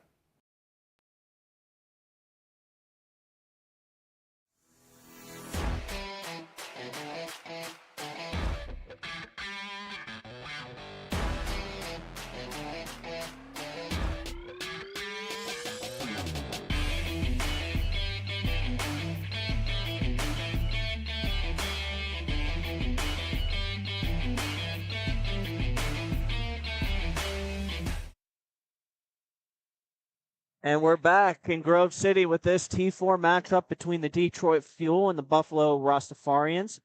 The Rastafarians are in white. They'll be attacking right to left on your screen. As for the Fuel, they're in purple. They'll be attacking left to right.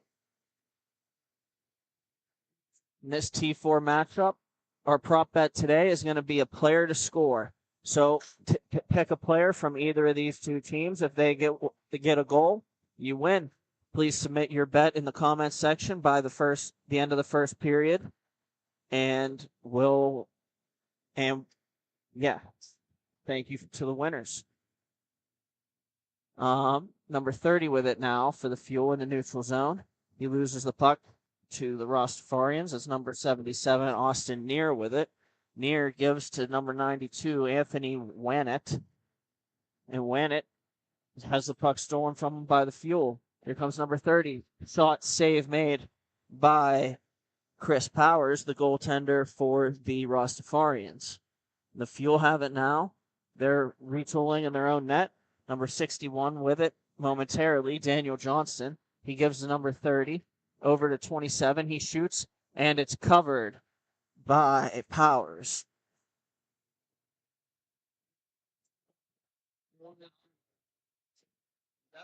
The Fuel will make some changes. As for the Rastafarians yesterday, they beat these Detroit Fuel 4-0, and they beat your Grove City Thunderbirds 5-4. And here come the Rastafarians with it. Number 77, Austin Neer. Neer throws it through the slot, and it goes wide into the corner. It'll be picked up there by the Fuel. Headman up to number 33, Andy Johnson, unable to take the pass. And now number 25 goes back. That's Jared Henry. Henry with it. He looks, and his pass doesn't connect. It'll be played by the Fuel's goaltender, Timothy Hall.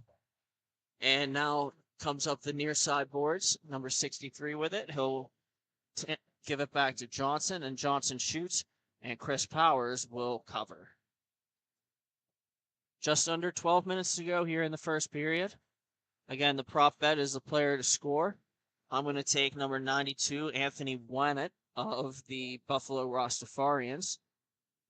And this faceoff is won by the Fuel. Going back for it is number 14, Robert Girton. Girton looks. He's along the near side boards. He's going to carry it through the neutral zone. Still looking. Goes to his backhand and around the corner. Still looking into the middle. There doesn't appear to be anything there. A pass attempt is off skate and picked up by the Rastafarians. And here comes number 13 with it. That is Matthew Alien. Alien with it now. He turns it and gets bumped by a member of the Fuel. It'll be picked up by Andy Johnson. He'll backhand it out to center. And now it's picked up by Jared Henry.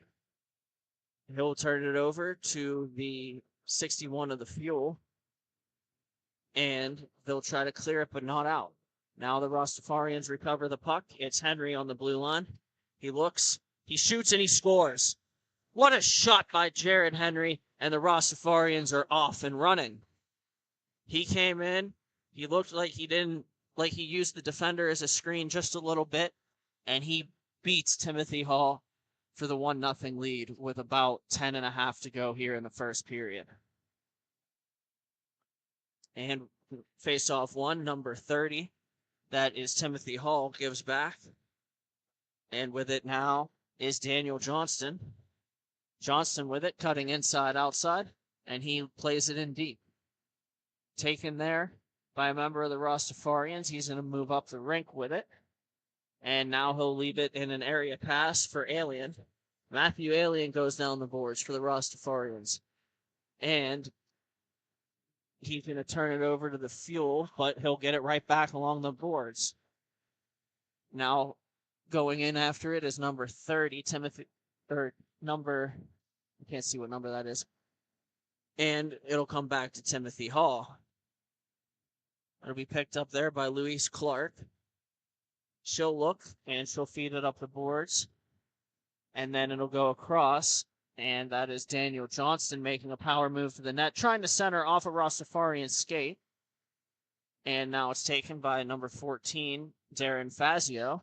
Fazio battles to a side behind the net, and possession is won by the Rastafarians. They'll chip it up, and here they come. 2-on-1 if they hurry. And a shot on goal, high and wide.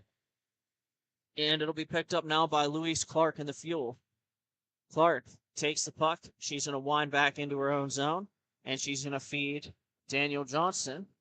Johnston passes it over, and a shot is off a stick. And Johnston will feed it back to Clark in the neutral zone. Back up the near side boards. Here's Johnston with it. Johnston a shot off a leg, and he'll recover it. He's going to look for a option and battle down low with it. And taken by the Rastafarians. Number 30 with it now. He's going to skate it back and give it to Clark. And now it'll be taken away by the Rastafarians. Number 77 with it. That's Near. And a Near shot scores. Austin Near with a goal, and it is 2-0 in favor of the Rastafarians with about 8 minutes here to play in the first period. He came in and he took a shot from a bad angle, and it found its way in past past Timothy Hall. Now it'll be kicked along by Robert Girton of the Fuel. It's gonna be picked up and given back to Girton. Girton looks. He's gonna bring it over to number, I'm assuming 63, Anthony Gaglio. And it's going to be battled for in the corner to a side. And here come the Fuel with it. That is Anthony Gaglio. He's going to give it along. And a shot is off a leg and wide. And here they come. Here comes Wannett with it.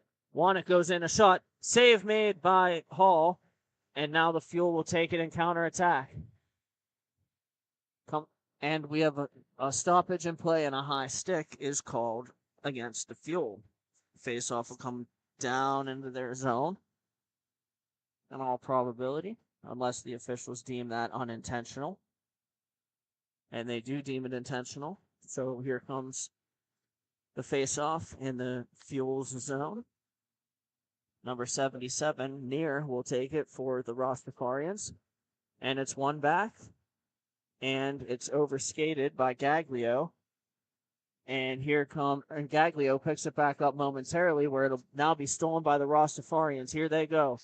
And that's a shot, and it's blocked off the stick of Fazio. And spinning with it now in the corner is Andy Johnson. Johnson feeds it back under the net, where Steven Stolenfield will pick it up. And it'll come back to the near side boards to Girton. Girton tries to cut and has it knocked off his stick by a member of the Rastafarians. And now it's possessed by Austin Near. He's going to come in, a shot off a stick or a leg, and goes in around behind. Picked up there by Wannett. He'll throw it all the way back. And now across the point, here comes Henry, winds and fires off a stick. He's a big physical player, is Henry. And now we have a shot and a goal. I believe that's number 92, Anthony Wannett. And it is now 3-0 in favor of the Rastafarians, with 5.5 to go here in the first period. Both teams will make some changes. And the puck's going to get dropped here. Battle for it there, number 93, Dominic Militello will pick it up. He feeds Fazio. Fazio goes back to Militello. Militello carries it behind his own net. He'll wait for pressure coming from Andy Johnson of the Fuel. And he'll feed it up the near side boards. Here they come. That is number 14 with it, Fazio. He walks in and shoots. Save made by Hall. And the puck will be played out to the neutral zone. That's Militello with it. Militello gives to Alien. Alien back up and down low. And a pass give and go, and a shot is high and wide from Alien. Alien pressures now in the Fuel zone. Picked up along the far side by Daniel Johnston. Johnston brings it up through the neutral zone, or towards the neutral zone, and leaves it for Clark. Clark will give it to number 30, and it'll be spun around and battled for in the corner, or in the near side boards. Walking out with it is Johnston, and he'll feed Louis Clark. And now it'll go back to the far side, and a drop-off pass attempt for Johnson doesn't connect. And the Rastafarians will clear it around the boards and out of play. 3 minutes and 30 seconds to go here in the first period. 3-0 Rastafarians if you're just joining us. The prop bet for this game is a player to score. And that should be in by the end of the first period. And here, face off, the Rastafarians attempt to go forward on. Pressure by number 15, Ryan Crapo. Crapo loses the puck. It's taken by Clark. And it'll be fed around the boards by the Rastafarians, where they'll possess. And here comes Alien with it. Alien cuts inside out. And then he's going to feed it to Crapo. And it'll go off the stick of Johnson for the Fuel. And here comes number 30.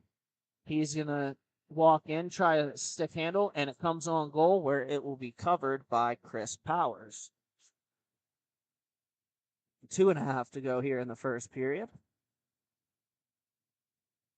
The face-off will come to the right of the goaltender for the Rastafarians. And puck is dropped. Play resumes. It'll come over to Wannett. Wannett's going to come through into the offensive zone. And he gets pushed a little bit. Nothing called. And he's going to come in along the far side now. Want a side battle. It comes up to the point. And that is Henry with it.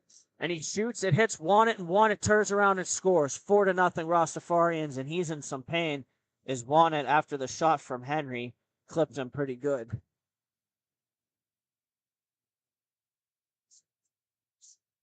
And 1.5 remaining here, 4-0 Rastafarians. And we're going to have a face-off here. Won by the Fuel, number 14 with it now, Robert Girton. Girton looks around. He's going to try to bring it up the near side boards, gets to the neutral zone, and here he comes. Taking on Henry, he steers it wide, and now it'll come back to the point where Johnston will take it. Johnston back to the far side, and back across. Pass intended for number 9, Frank McFarland, is intercepted by the Rastafarians. Henry leaves it back. It's taken by Austin Neer. Neer throws it on net. It's blocked. And now it's taken by the Fuel. Here they come. And stopping up with it in the slot is a member of the Fuel. And left by the Rastafarians, stolen away. Here comes Jared Henry with it. He tries to go 5-hole. Big save by Hall, and Hall will cover. What a save there by Hall, as Jared Henry was in all by himself to keep this game at 4-0.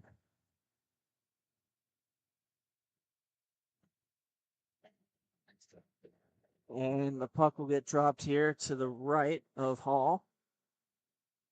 And won by Neer. Back to Henry. Henry looks. He's going to spin and throw it in the general direction of the net off the stick of Hall. And now it is Wannett with it. Wannett tries to bring it in front of the net and cannot, and it'll be cleared by the Fuel, and that will do it for the first period. After the first period of play, it's 4-0 Rastafarians. Thank you for watching Grove City Hockey. Fans, it's that time for the GCH Puck Shuffle. Just like in the arena, we bring the fun to you at home. Follow the puck.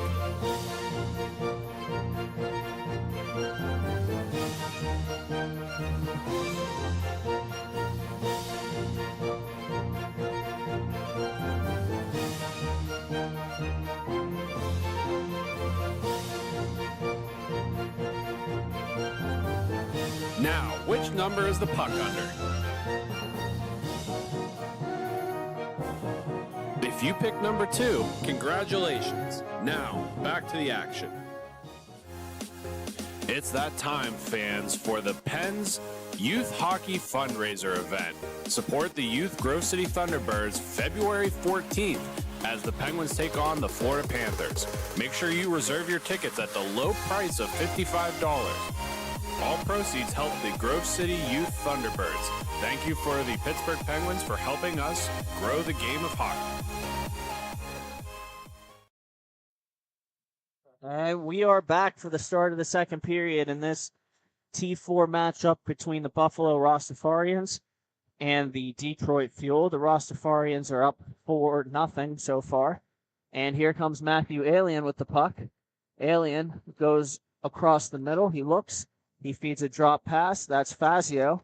Fazio back for Alien off his stick, and it'll pop up in the air where it'll be taken momentarily by the Fuel, and shot on net by the Rastafarians is going to go wide. And pass intercepted by Fazio. He turns it over to Louise Clark. She comes in, and Fazio makes a great defensive play to lift her stick so she can't shoot it. And it's going to come up. Number 15 going for the ball, or going for the puck. That's Crapo.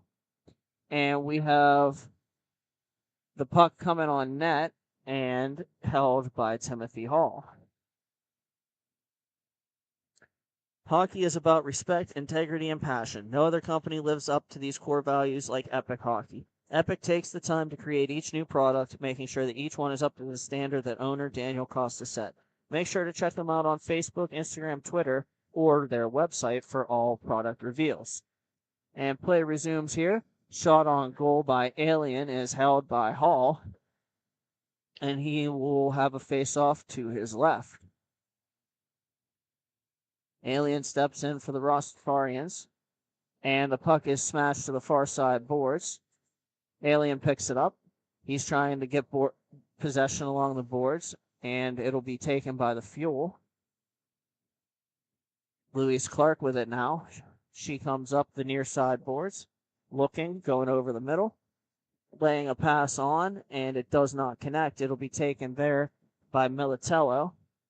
Militello comes through the neutral zone with it, and he's going to walk in. Shot attempt doesn't go through, I believe off the leg, and now it's picked up by the Fuel. And that's number 61, Ryan Johnston with it. Johnston comes in. He's trying to cut to his backhand, and he throws it on net softly, where it'll be covered by Chris Powers. Powers will have a face-off to his right, and both teams are making changes here. There's about 11.5 to go here in the second period.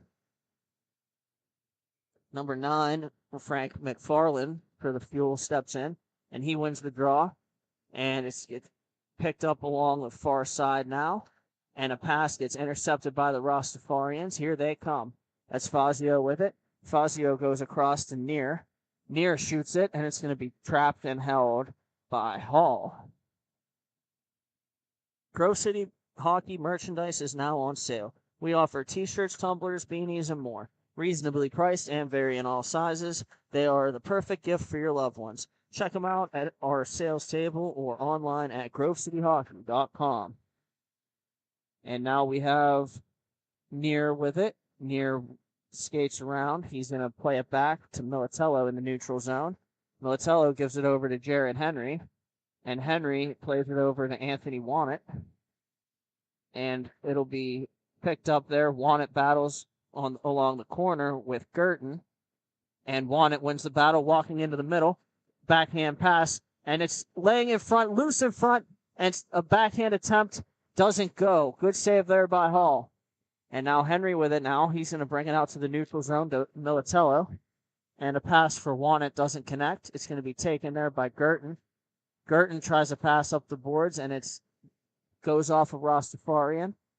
And then it's going to be steered around to the far side, where it's going to be taken by Johnson. Johnson turns it over. Wannett with it. A shot is high and wide. Wannett after it again. Picked up by the field. They go cross rink. And here comes number 14, Girton with it. Girton trying to go power move. He does. And a forehand shot is saved by Powers. Good save there. And it's going to be throw cross rink again, where it's going to be taken by number 77. He walks in, and a shot on goal is saved by Hall. And that shot was from Austin Neer. Look no further than Bonus Accounting for all your tax and bookkeeping needs. They can help with audits, payroll services, and tax planning for the upcoming year. Bonus Accounting, the firm for the future. We have a face-off here to the right, or to the left of Hall, and it's won by the Rastafarians. Henry at the top of the point. He's going to shoot it off a body and off the post, and it's going to be taken by Johnson. That's Andy Johnson. Fed up the boards. Number 27, Steven Stolzenfield with it. And the Fuel have it behind the net. It's going to come up to the point. Here comes Neer with it. He's got two guys with him. He feeds a drop pass. A shot is turned away by Hall. And now we're going to have the Fuel come up the boards with it. Laying a pass back is Stolzenfeld. And it's going to be taken there by Daniel Johnston. He's going to try to walk through to the net. It's stripped away from him by the Rastafarians. Here comes Fazio. Fazio walks in, a shot off the stick of Luis Clark, and he's going to battle for it in the corner. Fazio walks out. He finds Henry at the top. Shot on goal is wide, and it's going to be chopped to the far side boards, where Buffalo will try to clear, and they'll put it right on Henry's tape, and Henry will blast it on goal, and it'll be held by Hall. Good save there from Hall. 7:40 to go here in the second period. Both teams making changes. And that is Matthew Alien for the Rastafarians in the face-off circle. He wins the draw. He looks. He carries it around the net. Still looking, tries a forehand shot, spins it on goal, and it's going to be held by Hall again. Now we're down to 7:15 in the second period. 4-0 here, Rastafarians, if you're just joining us. And winning a face-off is Matthew Alien. And it'll be taken there by the Fuel. They'll lay it back behind their own net. And that's Girton with it. Girton walks up the boards temporarily, and then he'll make a pass to Stolzenfeld. Here comes Stolzenfeld, back to Girton. Girton walks in, and a shot attempt is off a leg of a Rastafarian, and then thrown on net by number 33. Oh, what a save by Powers. The first shot was from the point, harmless looking by Stolzenfeld. Powers makes the save, and then number 33, Andy Johnson, could not bury it. Powers dove back and got a paddle on that, and he'll hold. What a save. Stolzenfeld tries to shoot it off the faceoff. It goes wide. Picked up there now by the Rastafarians on the far side. And it's going to be taken by Alien. He throws it on net, and it's from behind the net. And it's held by Hall. Make sure to like and subscribe to the Grove City Hockey YouTube channel. We are almost hitting 1,000 subscribers, and you could use your support. Just type in Grove City Hockey on YouTube and click thumbs up and subscribe. And a shot on goal here is blockered aside by Hall. That was from Militello. And here come the Fuel with it now, off the boards. trying to take the pass but could not is Gaglio. Gaglio in pursuit as the puck is played up by Fazio. And now with it is Militello. And he goes around the net. He looks. He tries a centering pass. It's intercepted by the Fuel. And now they try to counterattack. Pass is broken up beautifully by the Rastafarian defender. That was Militello. And then it's going to be taken and shot on goal off a stick and wide. Here comes number 14, Fazio, with it. He comes in to the backhand. A shot goes through the crease. And the Rastafarians still have it. That's Alien. He's going to bring it back to the neutral zone and into his own zone. And he's going to wait for pressure as he looks to feed it up the boards. Taken there. And now an attempt to Militello on the far side, or on the near side, goes high and wide. And the Fuel will try to counterattack. A pass is errant for the Fuel, and it's taken by Militello. And now it'll be possessed by Fazio and fed across to Alien. Alien looks, he tries to carry around the net. And it's going to be stripped away from him by a member of the Fuel. I believe that was Girton.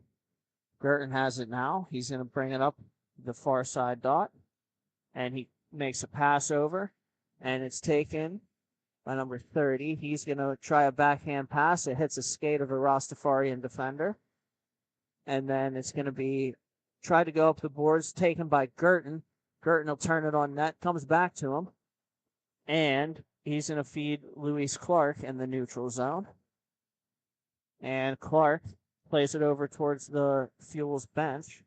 And as they carefully make a line change so as not to get too many men. And now it'll be taken by the Rastafarians. They'll sit behind their own net with it. And they'll feed it up to Wannett. Wannett goes over to Henry. Henry with it along the near side. He's going to bring it to his backhand. And he's going to carry in around and behind. A centering pass goes off the stick of the Fuel and taken by Wannett. Wannett winds and fires. Save made by Hall. Henry picks it up on the far side. Henry, he tries a backhanded pass. It doesn't connect. And it'll be taken by Wannett. And here come the Fuel with it. A pass attempt goes on goal, steered away by Powers. And number 14 with it now. That's Fazio. He brings it up through the neutral zone. And here he comes. He tries to walk to the net, and he can't get a shot away. Here comes Henry with it. Henry has it. He's going to flip it up, bat it to himself a couple of times, and now go cross rink. That's Fazio now. And they're getting scrappy. We got a penalty coming up to the Fuel. Or perhaps to the Rastafarians. And here come the Fuel with it. Taken, and they'll wind it back to Luis Clark. He feeds it up the near side boards, taken there by Daniel Johnson and over to Stolzenfield. And centering pass doesn't connect, and it'll be touched by the Rastafarians, and the whistle will sound. Hockey is all of our passion, and you wear that passion on your sleeve. Black Biscuit are the guys who you need to go to look your best. Located out of St. Paul, Minnesota, they have been a staple in inline hockey. From jerseys to team fundraising and apparel, check out Black Biscuit for all your team needs. And that penalty, I believe, is Fazio in the box for roughing. And face-off is won by the Fuel. Luis Clark controls from the top. And now they'll wind back into the neutral zone. Over to Clark on the side. One-timer pass, save made by Powers, and he's going to cover. And a little extra after the whistle. And the puck's going to be dropped to the right of Powers. And the face-off is won by the Fuel. And Clark with it now. And centering pass into the middle. And another save by Powers. He's made like he's like Velcro right now. Every puck is just sticking to him. And here, face off by the Fuel. It will be won by the Rastafarians. They'll clear it as far as the Fuels zone, where it'll be picked up by Clark. And she looks, and she finds that is number 30. That's not Timothy Hall. And here come the Rastafarians in counterattack. They're going to pass it ahead. Clark's going to take it in her own zone. She looks, gives to number 30. He's pressured by Wannett. Gives it back to Hall or Clark in the neutral zone to the far side now. And time will expire on the second period here. After 2 periods of play, the score is the Rastafarians 4 and the Fuel 0. We'll be right back. Everyone has their own unique pre-game preparation, and most of them are pretty different. But there's one thing in common, and that's Jack's Hockey Wax. Get this locally produced wax that isn't shipped from across seas, but made here right in the U.S. The best smelling, best feeling, and best performing hockey wax on the market. Oh yeah, and I almost forgot to mention, they sell tape too. Visit them at jackshockeywax.com to get your order today. If it isn't from Jack, put it back. Have you let office hygiene get away from you? Place of work starting to stink? It's time to call MagiClean. Windows? Check. Washing? Check. General cleanup? Check. Now that's a Magi-Hattie. Reach out for your free consultation today. MagiClean. Keep the cleaning to MagiClean. Everyone has their own unique And we're back pre-game for the start of the third period with this game involving the Fuel and the Rastafarians. And a quick shot on goal here is sticked away by Powers. And the Fuel have the puck. They have a power play here to start the period. A roughing call to Fazio. And it's going to be taken by Stolzenfield. He gives across to Clark. Shot attempt is off a leg. And it's touched. It's actually off a glove, and the official will call a hand pass. Make sure to like and subscribe to the Grove City Hockey YouTube channel. We are close to hitting 1,300 subscribers and could use your support. Just type in Grove City Hockey on YouTube and click thumbs up and subscribe. Next face-off here, still shorthanded, but the Rastafarians will be at full strength off the draw. And they're getting reorganized.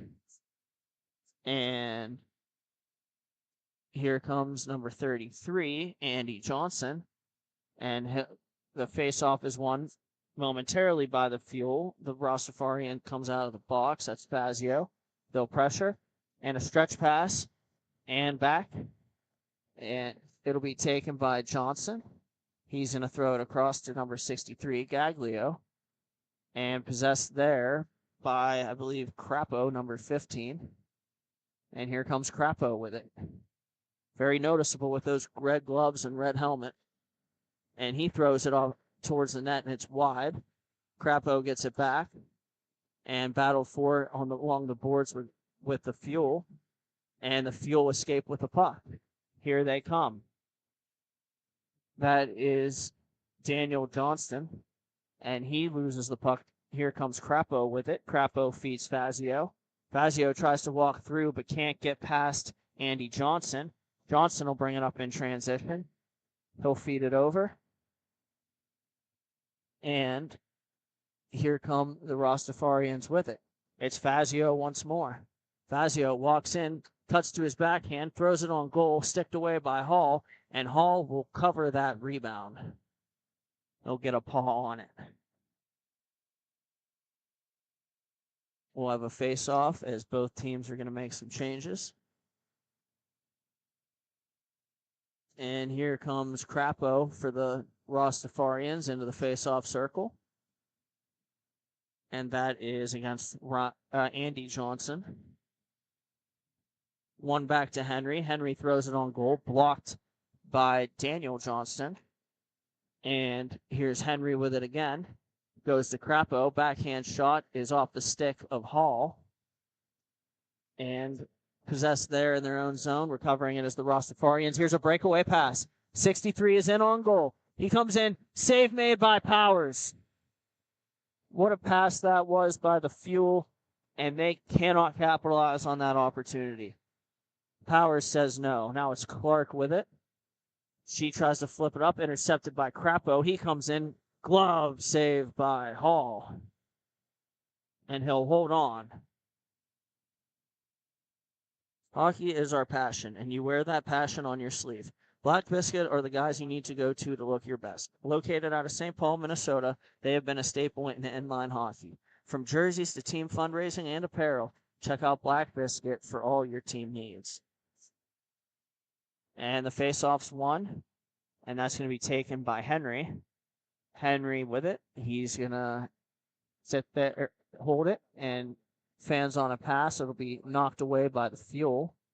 They'll look for an option, throw it to the net, steered away by Powers. And here comes Wannett with it. He's going to feed it to Militello. And it'll be taken there.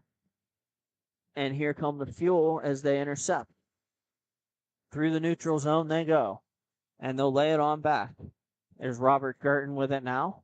He's going to cut to the far side boards. And he's going to lose the puck. And it'll be headmanned too far for near. And now the Fuel will possess the puck. They're going to come up through their own zone. And it'll be a backhand pass intended for Clark. It's too far. Taken there by Henry for the Rastafarians. And he's going to feed it back down low. And they're going to look and look and look and cross rink one more time. Held there by the Rastafarians. It's taken by Near. Near throws it on goal wide. And now it's taken by Henry, where it'll be stripped away by the Fuel. Here they come, 2-on-1 if they hurry. And walking into the middle with it, trying to toe drag and stymied by the Rastafarians, where the Fuel there. And here comes Militello with it. And he's going to throw it high off a blocker of Hall and out of play. We have 8:20 remaining here in regulation. The Rastafarians lead by 4. 4-0 on the board there. And Near steps in for the Rastafarians on the faceoff against Stolzenfeld. And Stolzenfeld wins the draw. Here come the Fuel. On the far side, they carry it along. Drop pass and a shot. It's off the blocker of Powers. And it's going to be taken by Militello. Shot on goal and the rebound. And it's gloved by Powers again. Impressive set of saves there from Powers, keeping it 4-0 with about 7.5 to go in regulation. Face-off will be to Powers left. And it's going to be one back. Race for the puck there. And winning it is the Rastafarians. That was Fazio momentarily. And then it'll be taken by the Fuel. Impressive back check there from Andy Johnson. And it's going to be taken. And a shot goes off a player and out of play.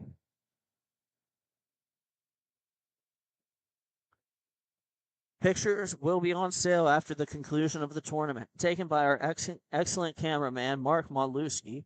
These pictures encapsulate your amazing weekend. Reach out to us via Facebook or email at grovecityhockeyllc@gmail.com. And 14 with it now. That's Gerton. He throws it on goal, patted away by Powers, and cleared by the Rastafarians, where Gerton will play it in his own zone. And here he goes. He's looking, carrying it up through, goes into the middle, knocked off his stick by Fazio, and then it's going to be taken by Stosenfeld and fed off a leg and wide. And now it's taken by the Rastafarian. They were in on a breakaway. And shot on goal from Near was played aside by Hall. And now the game getting physical. A couple of players going in and bumping into one another. The Rastafarians will possess it in the corner. Here goes a board battle. And it'll be taken. Here comes the Rastafarians with it, and a shot, and they score. Anthony won it again. And he scores, and it'll be 5-0 here with 5:48 remaining in regulation. And we have a timeout taken here by the Fuel. We'll step aside for station identification. Thank you for watching Grove City Hockey.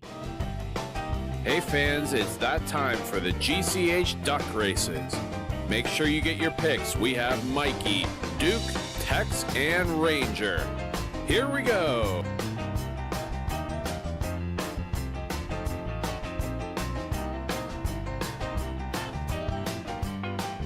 And your winner is Tex. Thank you again to Bonus Accounting for sponsoring the GCH Duck Races. This copyrighted telecast is presented by Grove City Hockey. It may not be reproduced, retransmitted in any form without the expressed written consent of Grove City Hockey, LLC. We thank you for your understanding and hope to continue to enjoy this complimentary broadcast. To purchase footage, email grovecityhockeyllc@gmail.com. And we're back in this T4 matchup, in this MIHA action in Grove City. We have a 5-0 score for the Rastafarians. They're in white against the Detroit Fuel, who are in purple. And it's going to be taken off the faceoff, possessed by Henry for the Rastafarians now. He comes up through the neutral zone. He's looking, tries to go down the boards on his backhand and does. And he's looking, trying to find somebody. He's going to have a backhand pass to Crapo, and a shot goes off a leg, and then a turn and fired by Alien on net and steered and wide. Here comes number 61, Daniel Johnston with it. Stolen away from him by Matthew Alien of the Rastafarians. Dipsy Doodle, and he's looking. He'll bring it back into the neutral zone. And it's going to be taken by Henry, where a shot goes high and wide as Crapo was ducking. And it's going to be taken around by the Fuel. Here comes Louise Clark, and her pass is intercepted. And that is Fazio taking it now. He's going to feed Henry. Henry feeds it back to Fazio off the boards. And Fazio makes a move. He's going to walk in, looking, and he throws it on net, and it's blockered aside by Hall. The rebound is thrown around the boards by Matthew Alien, and now it's going to come all the way back to Jared Henry. Here comes Fazio with it. Fazio makes a move, gives to Alien. Alien in front, glove save by Hall, and he'll hold on. Both teams are changing. We are 4 minutes to go here in regulation, roundabouts. Alien in the face-off circle, and that is against Stolzenfeld. Face-off won by Stolzenfeld. Here they go. And now overskating as a member of the Fuel. It'll be taken by Alien. 2-on-1 if he hurries. And he goes to the back door, and they score. Great feed from Matthew Alien, and the goal is scored by Ryan Crapo. It is now 6-0 Rastafarians with 3.5 to play in regulation. What a nice, well-executed 2-on-1 there.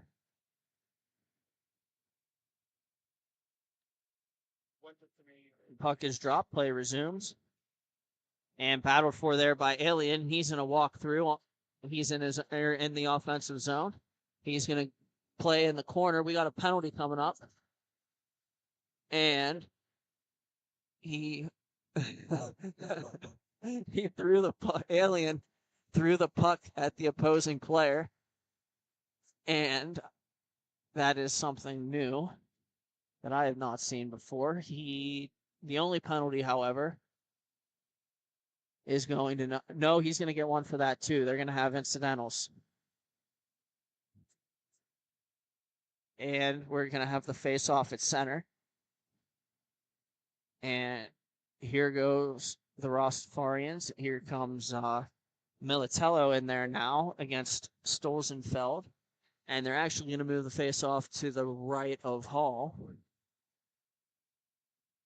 4-on-4 here, 4-on-4 here with the coincidental penalties. And face-off is won by the Fuel. They'll take it. It's Johnson with it now. And he feeds to Stolzenfeld. Stolzenfeld gives to Gerton. Into the back door, and a shot doesn't go. And now here comes Ryan Crapo with it. We have another penalty coming up here. This one's going to be the Rastafarians, and I believe it'll be Fazio.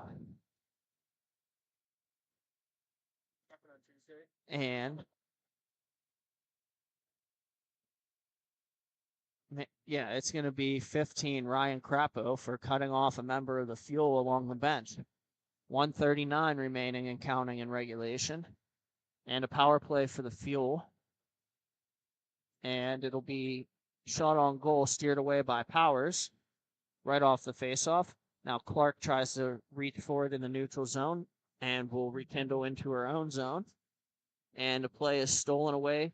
Here's number 93, and he scores. And he celebrates right in front of the bench. That is Militello with the goal, 7-0 now in favor of the Rastafarians. And that is the exclamation point. Puck is dropped, and here come the Fuel. Clearing attempt by Henry is off the shin pad of Gerton. Gerton with it now. He's looking, and he throws it on net, and it's pitchforked wide by the Fuel, and it'll be taken by the Rastafarians, where they'll give to Militello. And his slap shot from the neutral zone is gloved down by Hall, and the Fuel are going to counterattack with 30 seconds to go here. And it's going to be taken. Gerton loses the puck over the side of the net, and it's going to be cleared to the neutral zone where Johnson takes it and shoots it high. And attempting to play it is the Fuel. It'll be taken by the Rastafarians. That's Militello one more time.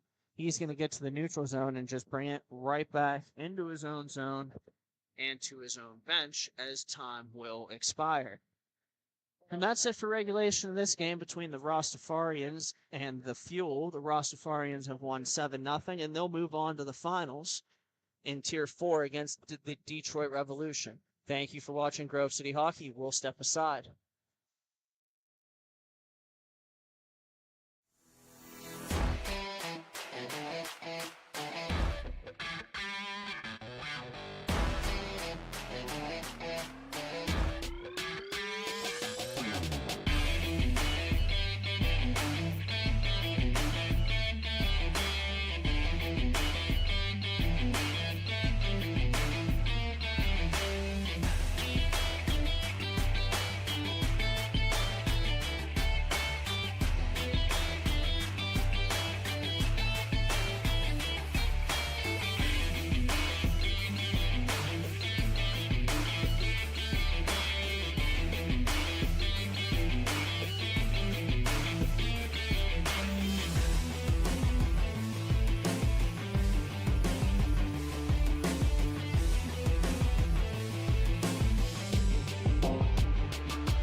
Folks, it's that time again for the Black Biscuit Betting Corner. This prop bet of the game is who will score the game-winning goal. Enter your pick in the comments section for a chance to enter. All rules and regulations can be found in the comments section. Good luck, and thank you to Black Biscuit for sponsoring.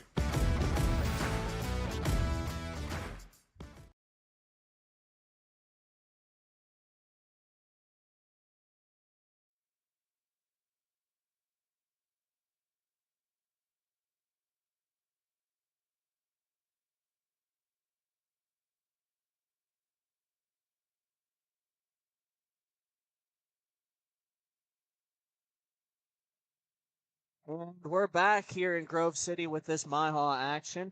This game is going to be between the Michigan Storm and White on the right, attacking to the left on your screen, against PA Roller Club, which is in black, and on the left, attacking to the right of the screen. I'm Brandon Britton. With me is Ian Nay. Ian, we've seen a lot of good inline hockey today, and yeah. I mean, absolutely. These games have been very good today for the most part. I mean, PA Roller Club clearly is making a showing. I believe this is some of their first showing at a tournament here. Pretty awesome for them.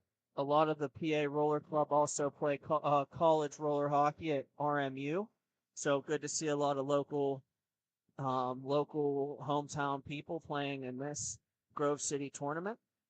And the puck is taken. That's number 26 with it now behind the net. That's Mitch Chontos.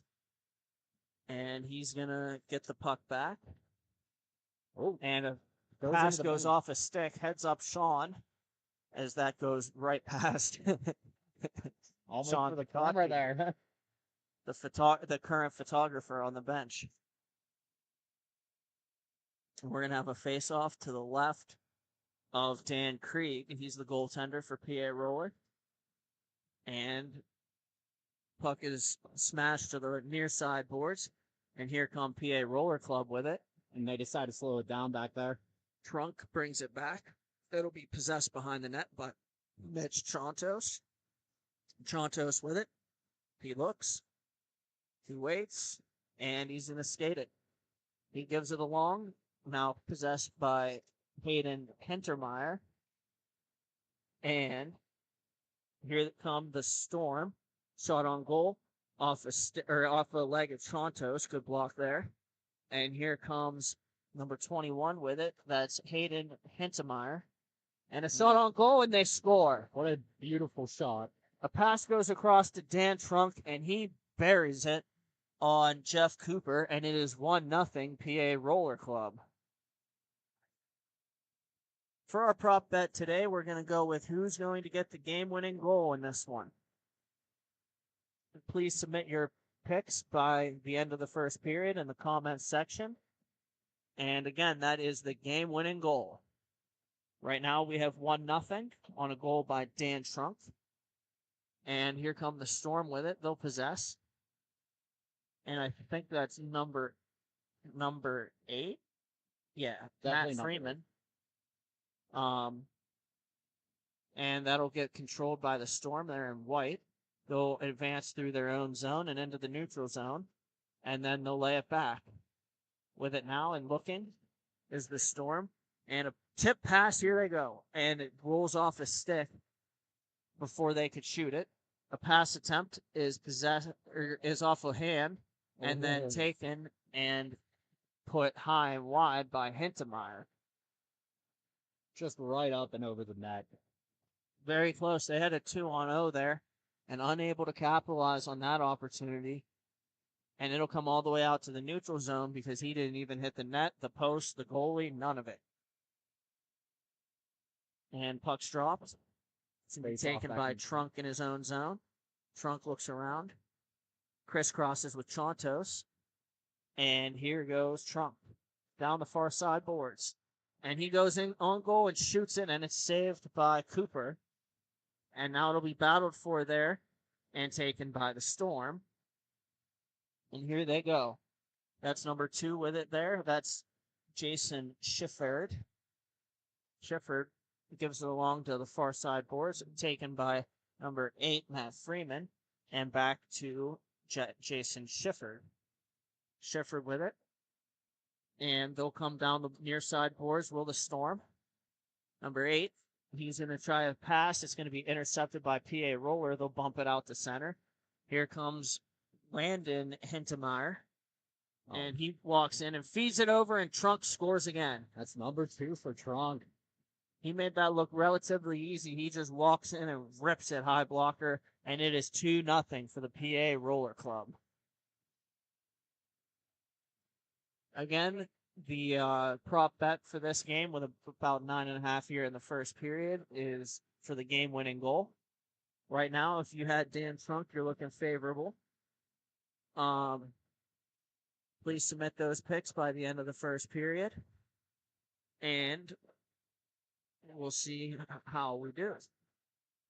Coming up now with it is the PA Roller Club, and that's Trunk one more time, rips it off the butt end of the stick of Cooper, and now here come the Storm in transition. Number 14 with it, that's Cameron Farida, and he'll control it. The Storm maintain possession, and trying to walk into the net, and poke checked by Krieg for the PA Roller Club. The Storm with it now. Couple players battle for it, and here they come. Shot on goal, saved and sticked away by Krieg. And cross-rink pass is intercepted by number 24, Chris Belts. He comes in. Number 13, Landon Hintemeyer. He's going to shoot it off a leg. And here goes the Storm. That's number 17, Cooper Rice.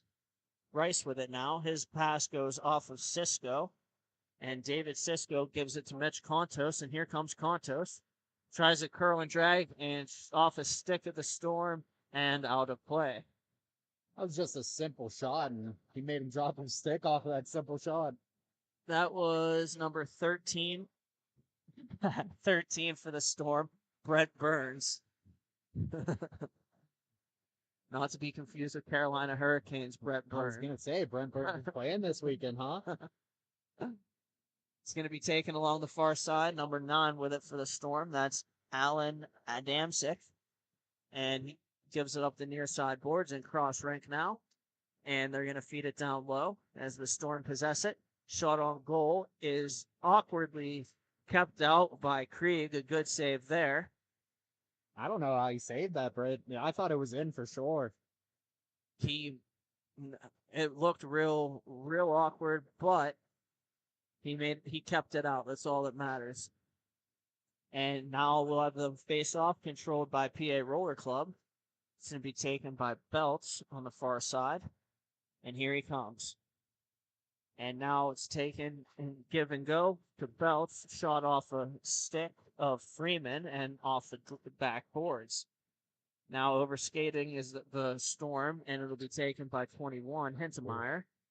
He tries to feed it, and Cisco throws it through the slot, and it'll be sticked away from the Storm by Chris Belts, and picked up behind the net by Chontos.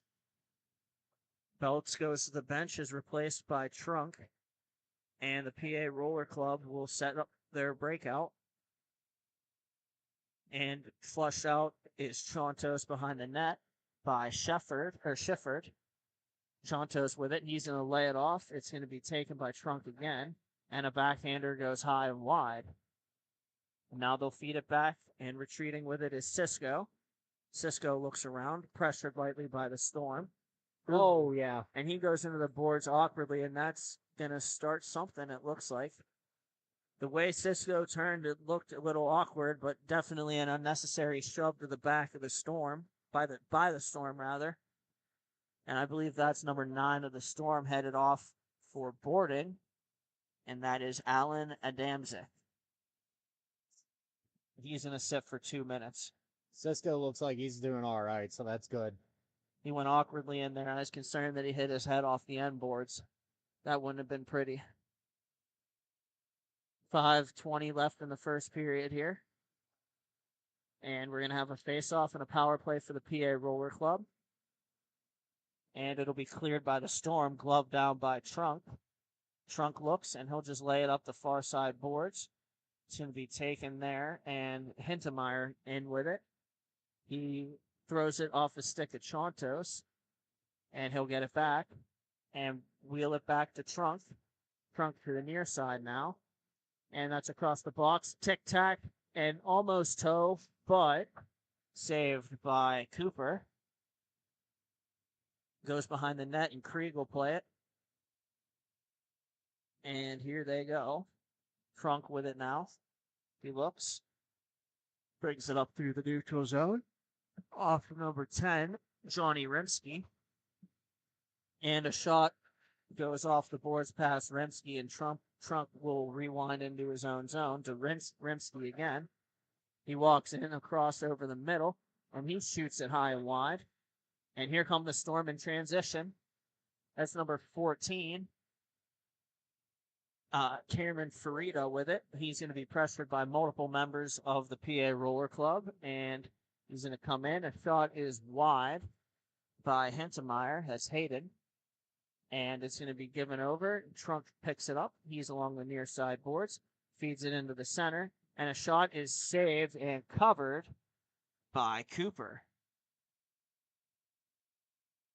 Impressive save there, and he'll melt some time down.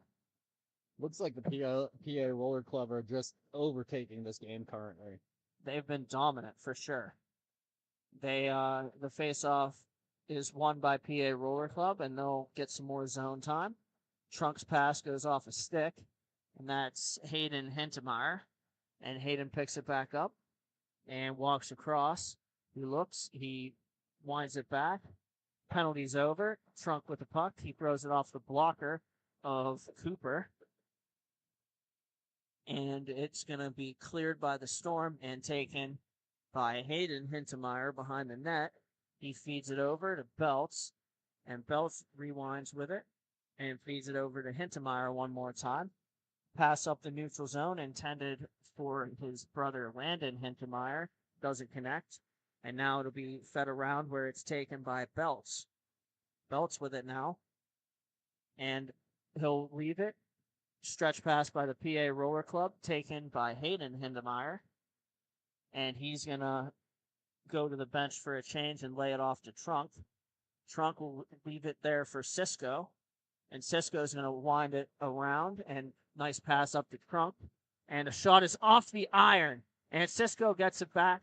And spinning attempt is taken away by the Storm. Trunk was so close to getting that hat trick there already. He's had a monster game early on. Puck's picked up by Belts along the far side. And here he comes. Feeds it to Landon Hintemeyer, and a shot is wide off the side of the net, I believe. And then Trunk has it. One more shot on goal is turned away by Cooper. And now it's going to be taken by the Storm. They're going to feed it over. And number 8 with it, that's Freeman. Freeman a shot high and wide. And it'll be kicked up where it'll be battled for there and taken by Belts. Belts will feed it over to Cisco.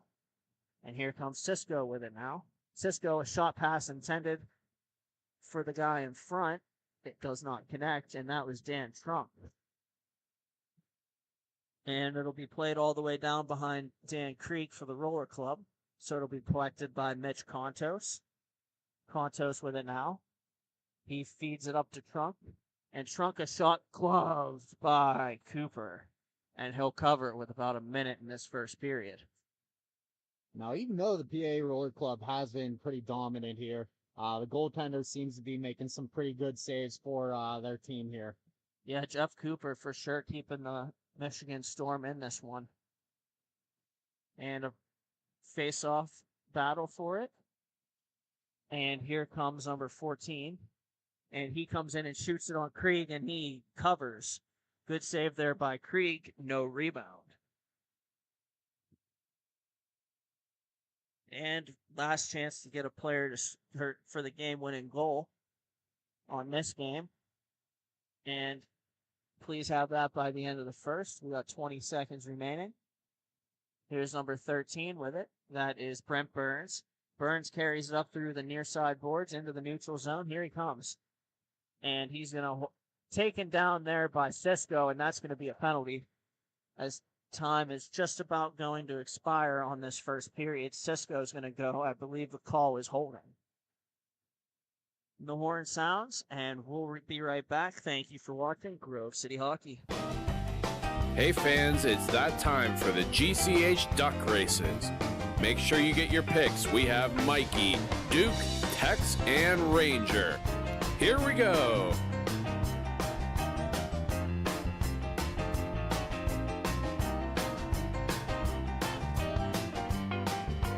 And your winner is Duke. Thank you again to Bonus Accounting for sponsoring the...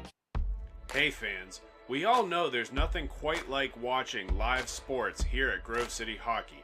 However, even we know it's not the best way to make a memory. We've got you covered in that department too.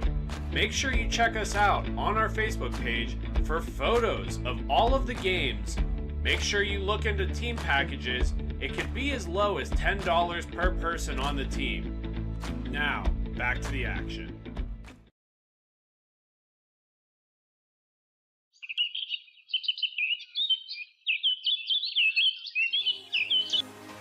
Fans in the Pennsylvania area, as winter approaches, it's time to plan for the summer.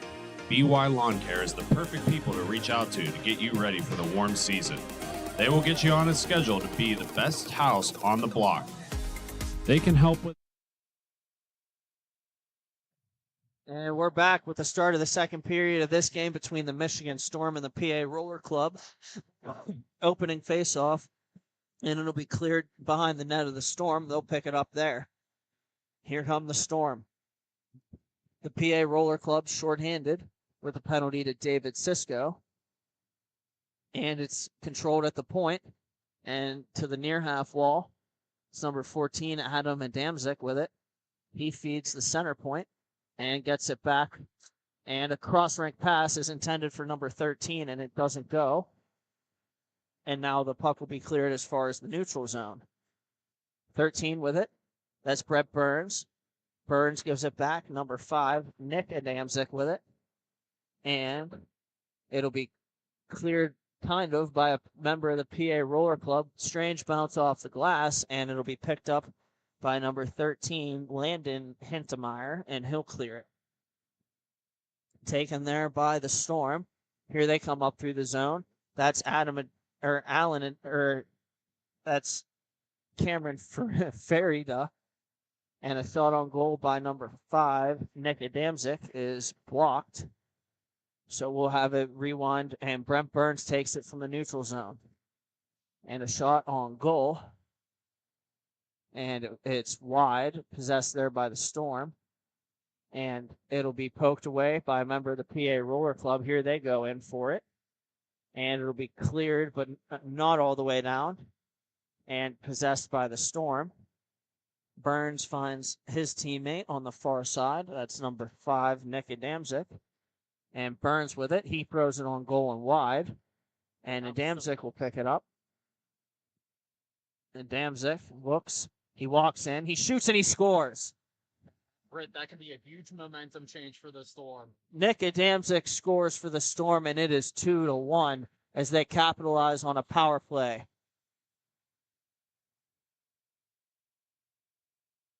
And both teams will make changes. Here we go.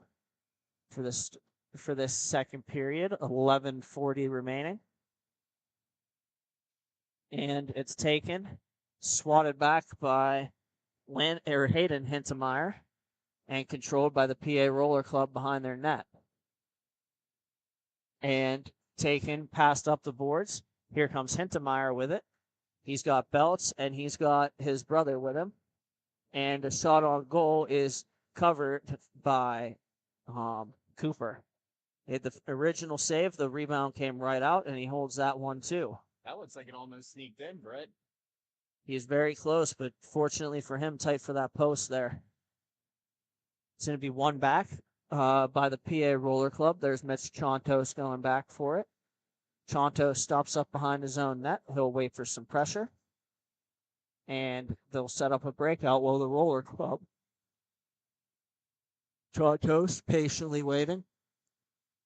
And he's going to take the puck and find a player on the far side, stripped it away from him. and cleared back down. That's number 9 for the Storm with it, Alan Adamczyk. And it'll be taken by the PA Roller Club and thrown towards the net, towards their own net by the Roller Club, picked up there by Chontos. Chontos, he waits for pressure. He gets flushed out by the Storm, and he's going to bring it over to Trunk. Trunk has it there, centering pass across, and what a save by Cooper on Hintemeyer. Wow, he came all the way across on that pass, and he gloved it. What a flash of leather there. Unreal save. We'll have the ensuing face-off to his left, and it'll be won by the Roller Club. Wound back as far as the neutral zone, controlled there by Chontos. Chontos gives it on to Trunk, and it'll be taken by Chontos again.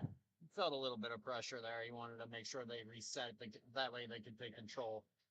The PA Roller Club here, a very, very patient team, especially up 1.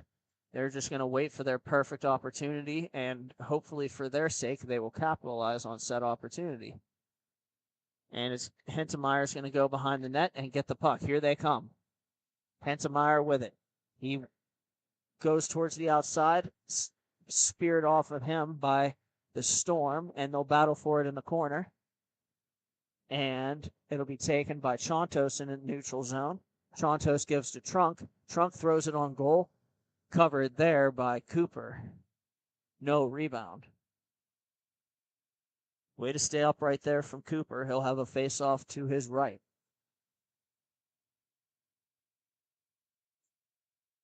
Number 10 in there, that is Johnny Rimsky. Rimsky wins the face-off and taken by the Storm right away. It goes over to Brett Burns. Burns with it now. He's trying to go around the PA Roller Club net. Spins one on goal, patted away by Krieg. Dan Krieg, the goaltender for the Roller Club, and now possessed. That is Hayden Hintemeyer. Hayden gives it on back, and that's Chontos with it. Chontos plays it to the near side, where it's taken by Trunk and given back to Hintemeyer. Shot on goal, blocker saved by Cooper. And now it's going to be taken and battled for there by Cameron Farida. Farida throws a puck off a leg, and it's going to be taken by the PA Roller Club. Hayden Hintemeyer with it. And here comes, leaves it for Chontos. Here he comes. And a shot on goal directed off a stick and through the slot. And it'll be taken by the Storm. Brett Burns with it again. And he coughs it up to Hintemeyer. Here he comes into the goal. Was that off the crossbar? Definitely off the post, Fred. Oh, my. Wow. What an opportunity. Unlucky there for the PA Roller Club. And now it's taken again by Adamczyk. His pass goes off the leg of the Roller Club, and it'll be rekindled in the neutral zone, where defended well there by the Roller Club. Hintemeyer with it. He was looking for Cisco on a pass that didn't connect. And now it's taken by Nick Adamczyk. Nick Adamczyk brings it up the boards and throws it up to his brother. Throws it up to Cameron Farida. And it's taken, thrown in the direction of Krieg. He'll settle it down there for the Roller Club, but it's taken by the Storm. Nick Adamczyk now winds it back into his own zone. He's looking, and he tries a pass. It's swatted towards the PA Roller Club zone by Burns. And a shot on goal here by Cisco is saved by Cooper. And here comes Farida with it. Farida, he spins a pass, and it goes right through the slot. Oh, my goodness. And now a possible break. It's played by Cooper, and he plays it away from Cisco. Way to miss the first forechecker there. And it's going to be taken by number 1, Michael Mortlock. He turns it over to the Storm, or to the Roller Club. Taken by Trunk. His pass is off a stick, and that is Cooper Rice defending on that play. And here comes the Storm. And 2-on-1 if they hurry. Not at all. And it ends up in the net anyway. What a shot on the backhand from in front. A player of the Storm was totally unmarked, and it is a tie game at 2 with 5.5 in the second period. Brand new game here, Brett. That was Cooper Rice on the goal. He beats Krieg high glove, and on a beautiful pass from Alan Adamczyk, and it is 2-2. And here we go. Taken by the Storm in their own zone. They'll recover, and they'll feed it around. Taken by Chontos. His drop pass is intercepted. Here comes Cooper Rice. He's taken down by Belts. Nothing called. And taken again by Mortlock. Mortlock shoots it off the blocker of Krieg. And the Storm will recover it. And they'll wind it back into their own zone. And patiently wait. As this game is tied at 2, they'll set up a breakout. They'll get organized here. And here they come. And Mortlock with it. He's going to carry. And it's going to be given up the boards, intended for Freeman, but Freeman can't take it until now. And a shot or a pass through the crease is unable to be swatted home. And here come the Roller Club and counterattack. Here's 13. He comes in and it's shot. That's Landon Hintemeyer, and it's blockered away by Cooper. And now Chontos with it in his own zone. Chontos with a backhand pass. It's going to be intercepted by number 9. He comes in and he scores. And the Storm have their first lead of the game, 3-2. A backhand outlet pass gets intercepted by Alan Adamczyk, and he buries it high short side on Dan Krieg, and it is 3-2 with 3.5 to go here in the second period. Momentum has changed here, Brett, entirely after that first goal. Let's see if the Roller Club can get it back. And here comes Hintemeyer. Drop pass, Cisco in, and he shoots, and it's swallowed up by Jeff Cooper.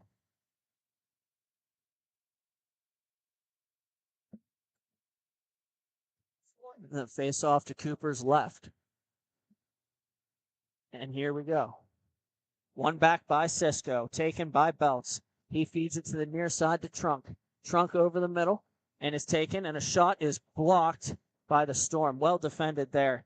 That was Nick Adamczyk blocking that one.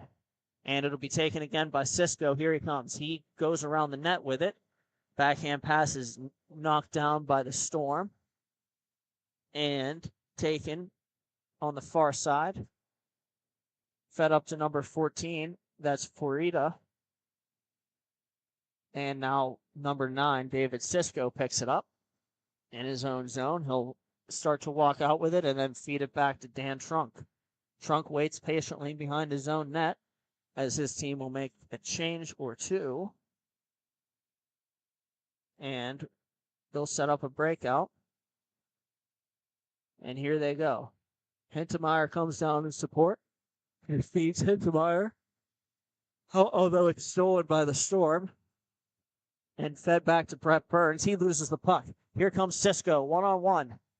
Cisco comes in and makes a move, and he draws a penalty. Cisco draws a penalty. The Roller Club will be going to the power play. Now with the puck is Hintemeyer. Krieg is off to the bench. Hintemeyer feeds cross-rank to Trunk. Trunk with it now. He waits. He's going to let them set up. And he feeds Hintemeyer, walks in, and he's looking on his backhand. Shot off the crossbar again. Tell him not to play the lottery anytime soon. Another unlucky opportunity. And it'll be touched here by the Michigan Storm, and they'll get a whistle. It's that top right bar, Brett, every single time it seems for the PA Roller Club. They keep looking for it, and it keeps going bar out. The Storm will make some changes, and it's going to be a power play here for the remainder of the second period. 1 minute to go, roundabouts. And it's picked up. Puck is dropped and cleared by the Storm down to Krieg, who's going to leave it for Trunk. Trunk picks it up now. And here he goes into the offensive zone. And he's just going to play it to the near side. That's Hayden Hintemeyer over to Trunk and back to the far side and back to Trunk. And Hintemeyer with it once more. That's Hayden. Trunk shoots it off a leg and out of play. A good block there from Nick Adamczyk. 20 seconds remaining in the period. They might have time for one more face-off here. They could have a shot at this. One more opportunity to get it tied. And the change will be rejected by the official. And the face-off's one to Trunk. 8 seconds to go. Trunk feeds it down for Hayden Hintemeyer. He shoots it, and it's deflected wide. And Trunk lays it into the offensive zone, and time will expire on the second period. Thank you for watching Grove City Hockey. We'll be right back. Black Biscuit is a hockey company that specializes in team uniforms and apparel and is based in St. Paul, Minnesota. We have been working with teams throughout Minnesota and all around the world. If your team or association is looking to update your uniforms, then let our all-star design team show you what we can do for you. Our slogan is made for misconduct because our uniforms can take a punch. From jerseys, socks, and shells to team apparel, there's almost nothing we can't do. If you can imagine it, we can design it. Visit our website, Black Biscuit Hockey, and check out our design vault for inspiration for your next uniform. Need a company that checks all the boxes? Outstanding design, quality product, great customer service, and timely delivery? Call us at 855-978-6888 to see what the Biscuit team can do for you. Black Biscuit. Black Biscuit. Black Biscuit. Made for misconduct. Hi, I'm Tyler Domenico, forward for the Grove City Thunderbirds. You're watching Grove City Hockey. Like and subscribe. And we're back for the start of this third period with the Michigan Storm and the PA Roller Club. The Roller Club will have a power play to start, and here they come. That's Mitch Chontos with it. Chontos walks into the O-zone, and he feeds it down low. That's Johnny Rimsky. And then back to Hintemeyer. Tries to split the triangle, and it'll be cleared and out of play by the Storm. Still shorthanded, and that's going to be Johnny Rimsky on the draw. Rimsky wins it back. Chontos with it now, and he looks. They're going to feed it down low. A shot is off a stick of Dan Trunk and covered by Jeff Cooper. Cooper having a monster game here for the PA Storm. This game should have been over in the first period. However, the last 3 goals were scored by the Storm, and we have a game on our hands. Penalty is over. Suicide battle for the puck along the far side boards. It's cleared off a player and into the neutral zone where it'll be picked up by Chontos. And the Roller Club will try to break out. And crossing over in front of behind his own net is Hintemeyer, and he's in. Here comes Hintemeyer with it, a shot off the blocker of Cooper, and it's played around by Rimsky and picked up in the neutral zone by Trunk. Trunk goes cross-rinked. And give and go. Here's Trunk one more time, and he shoots it. It goes off a pad of Cooper, and 2-on-1 if the Storm hurry in transition. It's fed over. Pass doesn't connect for 14, and a puck sitting in front, and it's stashed away behind the net where it'll be picked up there by the Storm. And their pass is intercepted, and a breakaway opportunity. Here comes Hintemeyer. He's in. He scores! Hayden Hintemeyer ties this game for the PA Roller Club at 3-3 on a brilliant stretch pass by the Roller Club with about 11:50 remaining here in this third period. Face-off resumes play, and it'll be picked up by Trunk. Trunk feeds it down low, and it's going to be picked up there by Chontos. Chontos is going to give to the goal scorer, Hayden Hintemeyer, and he walks in, feeds an area pass, and it's going to be taken by number 17, Cooper Rice, pressured there by Hayden Hintemeyer. Hintemeyer pressures the puck as it goes below the Storm net and fed back to number 14, Cameron Farida. Now taken by number 5, Nick Adamczyk.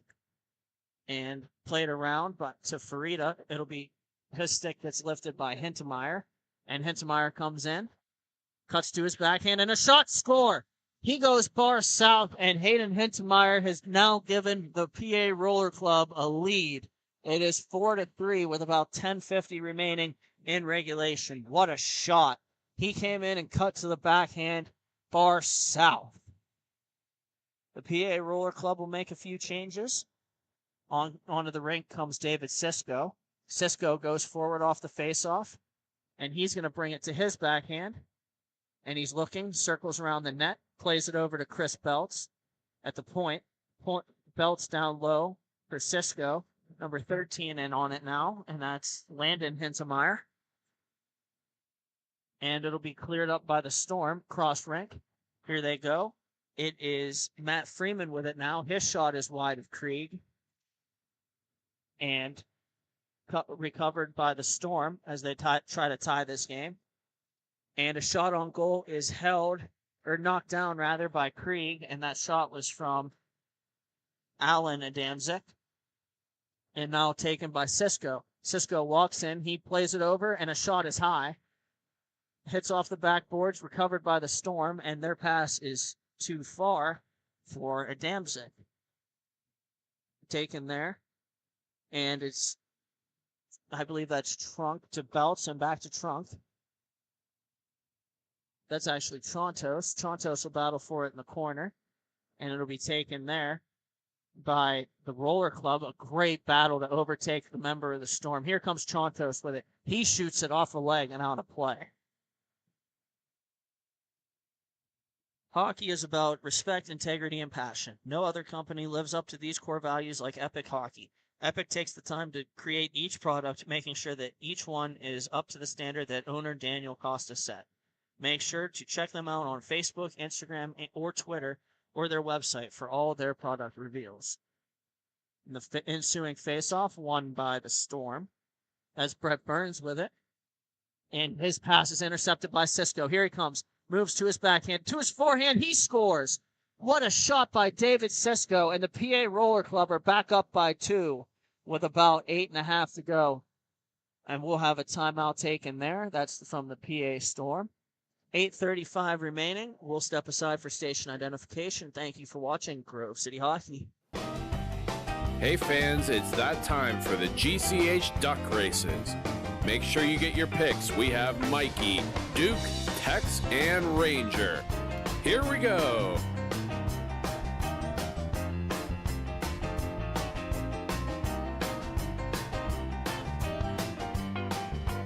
And your winner is Duke. Thank you again to Bonus Accounting for sponsoring the GCH Duck Races. This copyrighted telecast is presented by Grove City Hockey. It may not be reproduced, retransmitted in any form without the expressed written consent of Grove City Hockey, LLC. We thank you for your understanding and hope to continue to enjoy this complimentary broadcast. To purchase footage, email grovecityhockeyllc@gmail.com. Hi, this is Jake Drzezinski, defenseman for the Grove City Thunderbirds. Thank you for watching Grove City Hockey. Make sure to like and subscribe. And we're back for this conclusion of the game from the PA Storm, or the PA Roller Club and the Michigan Storm. 8:35 remaining. The Storm had the lead 3-2, but 3 unanswered goals from the PA Roller Club have them up 5-3. Face-off is won by the Storm. They'll bring it up on the breakout. Here comes Brett Burns with it. And he walks in. And he'll be pressured there by Hintemeyer. Stops beautifully on his skates in the neutral zone. And he'll spin it back up where it'll be fed back to number 1, Michael Mortlock. And then over to Cooper Rice, number 17. He has a goal in this game. Cuts to the forehand. And it's caught by Krieg. And he'll hold on.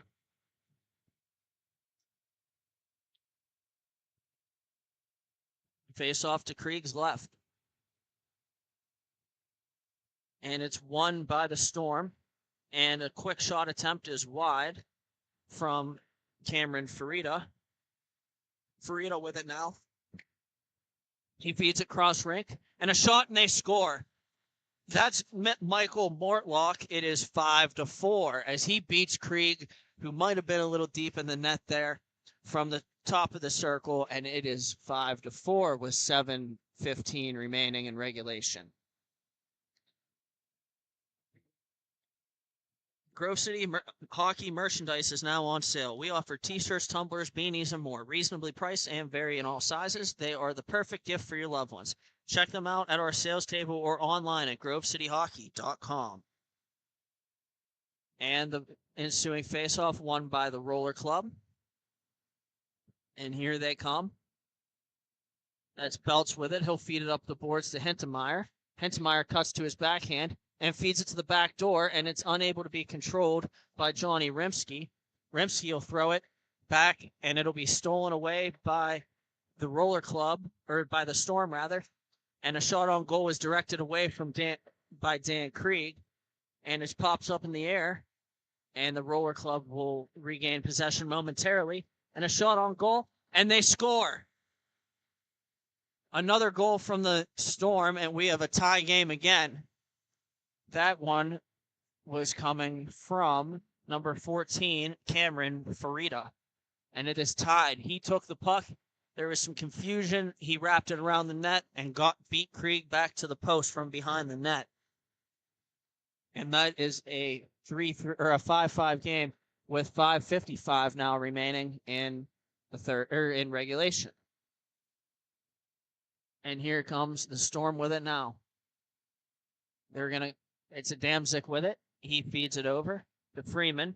Freeman throws it in Krieg's direction, and it doesn't connect. And now it's number 5 with it. A shot on goal saved by Krieg, and he'll cover. Good save there by Krieg. Look no further than Bonus Accounting for all your tax and bookkeeping needs. They help with audits, payroll services, and tax planning for the upcoming year. Bonus Accounting, the firm for the future. And the face-off's won by the Roller Club. It'll be banked off the boards out to Hayden Hintemeyer. He'll feed it over to Chontos and backside, and it doesn't go for Cisco. And here come the Storm attacking, counterattacking. It's Nick Adamczyk with it. A shot is off the toe of Krieg, and it'll be fed back by the Storm where they'll recover and try again. Taken by Freeman, given across, and wrapping it around the boards back to Freeman is number 5, Nick Adamczyk. Adamczyk with it, and he feeds up and back across, and a pass attempt is off the shin pad to Cisco. Cisco feeds it over, taken there by Dan Trunk. Trunk holds the puck behind his own net. He'll stop up, and he'll wait, and they'll try to set up their opportunity. And here they go. Trunk gives it to Hintemeyer. Hintemeyer feeds it right back to him, and one more time they play catch with it. Hintemeyer in. He's going to walk around the net, and he's looking, and he's content to play it over to Trunk. They'll switch places, and a member of the Storm steps in Trunk's way, so the puck will be recovered by Cisco. And Hintemeyer on the far side, shot off the bar again. Wow, that's like his third post this game for Hayden Hintemeyer. 3:40 remaining in regulation. We're tied at 5 here. Make sure to like and subscribe to the Grove City Hockey YouTube channel. We are close to hitting 1,300 subscribers and could use your support. Just type in Grove City Hockey YouTube and click thumbs up and subscribe. And here's a play. Here comes wow, and they score. The Michigan Storm take the lead. Cameron Farida, and now the Roller Club will take a timeout. Farida came across and came to the back door, buried it on Krieg, and that'll make it 6-5 with 3:13. We'll step aside. Thank you for watching Grove City Hockey.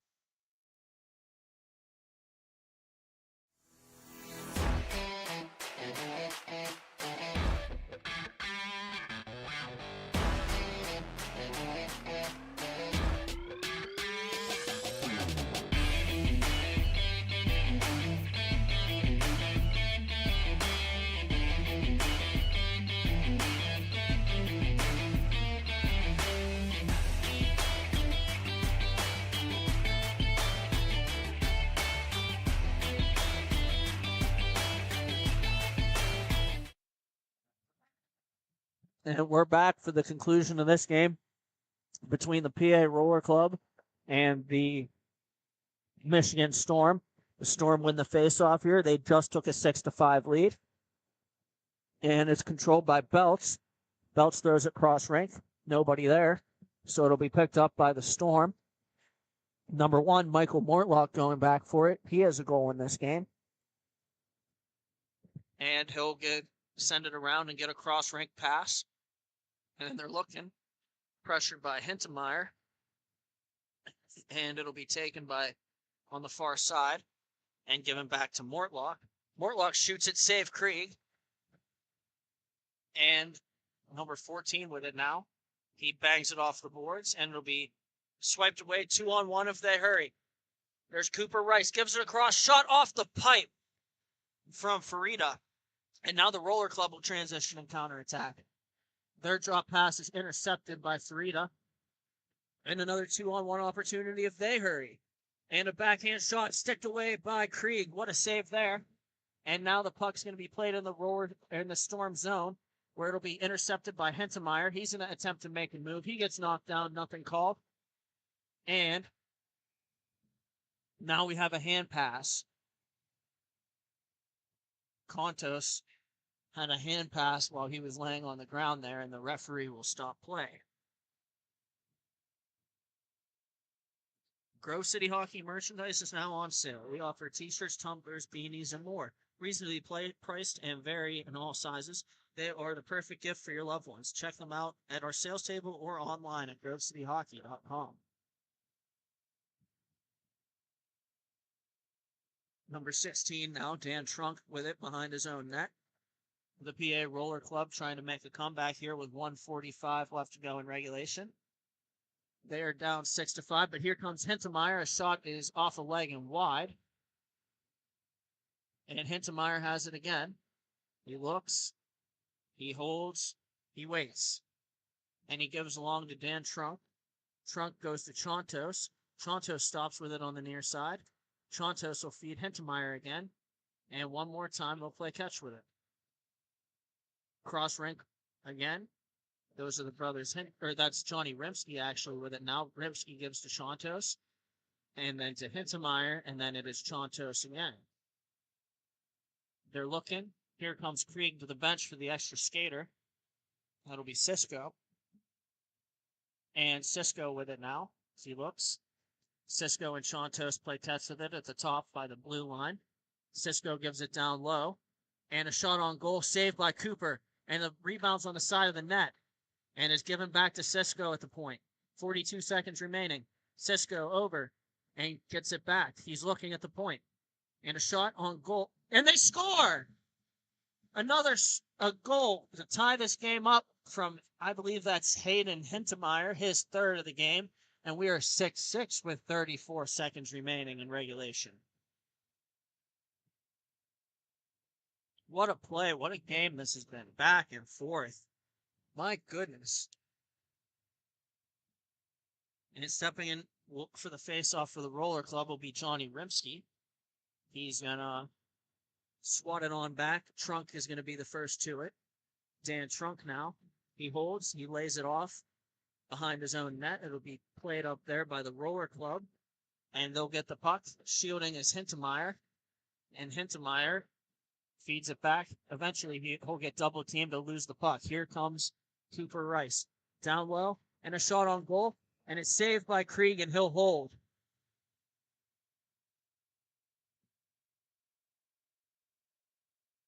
And what is the referee signaling there? He mock pointed and then washed it out. We'll have a face-off. And he's just giving them a second to make sure the time is right. And there's 15 seconds in regulation here. Rimsky tries to win it forward. It'll go beneath the net. And a shot on goal. They score with 7 seconds left. A centering pass goes off a leg and past Krieg. And the Storm are up 7-6.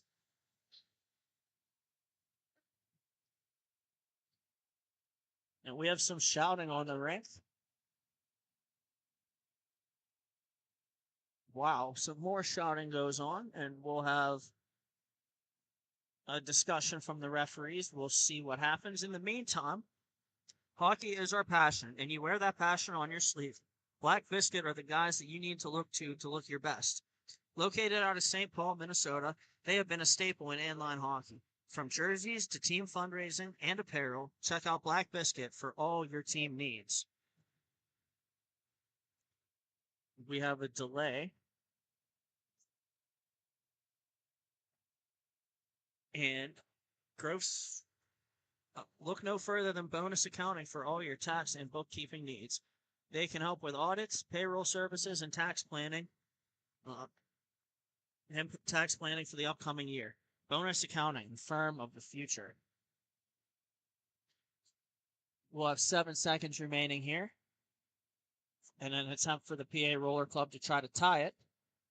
And their attempt to swat it away and overtaken is a member of the Storm. That's number 9.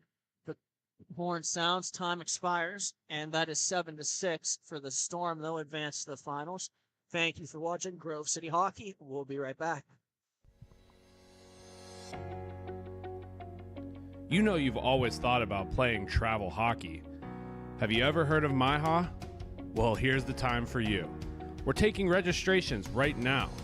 So if you're interested, make sure you get your guys together, get a good team, and sign up today. It's never been easier. All you have to do is go online, go to MIHAHockey.com, and look at all of the incredible options that are on this new intuitive website. Visit standings, schedules, registration details, league information, history, and so much more. And if you ever have a question, it's so easy.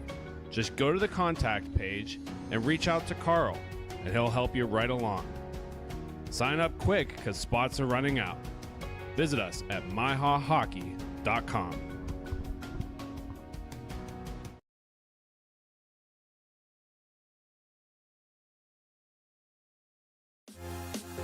It's that time, fans, for the Pens Youth Hockey Fundraiser event. Support the Youth Grove City Thunderbirds February 14th as the Penguins take on the Florida Panthers. Make sure you reserve your tickets at the low price of $55. All proceeds help the Grove City Youth Thunderbirds.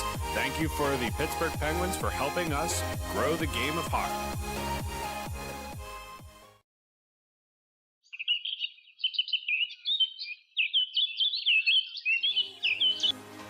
Fans in the Pennsylvania area, as winter approaches, it's time to plan for the summer.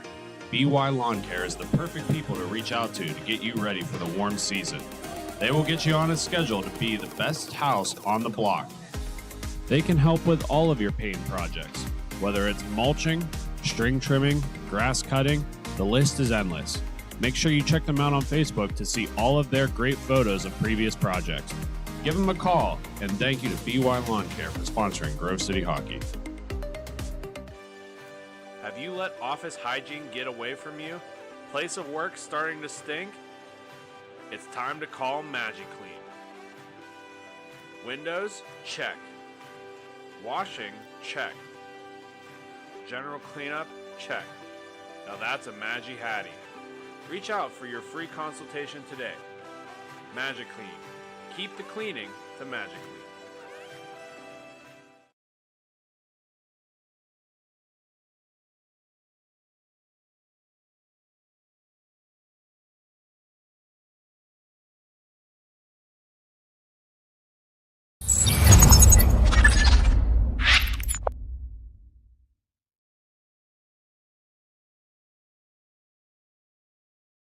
For my opinion, it has a good minimalistic look. I'm a fan of the black with minimal white accents, the white logo at the very bottom. It makes it pop. I gotta say, I love the grip material. I'm not feeling like I need any tape or anything. And then, honestly, in terms of weight, it's definitely one of the lightest. It's that time, fans, for the Pens Youth Hockey Fundraiser event. Support the Youth Grove City Thunderbirds February 14th as the Penguins take on the Florida Panthers. Make sure you reserve your tickets at the low price of $55. All proceeds help the Grove City Youth Thunderbirds. Thank you for the Pittsburgh Penguins for helping us grow the game of hockey.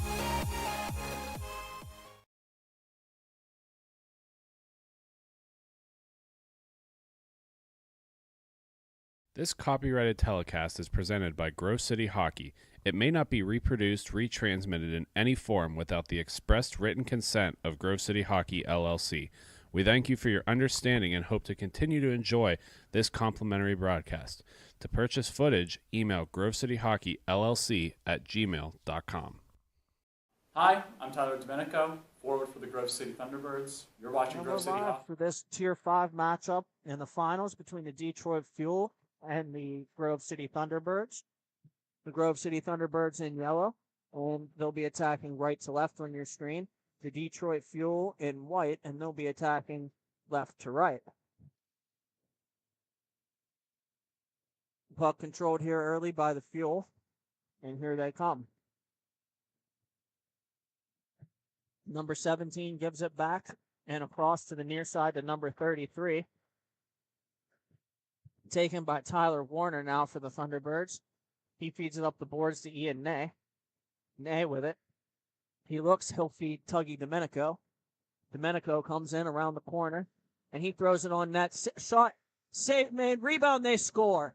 Shane Wissinger from a bad angle, and the Grove City Thunderbirds are up 1-0.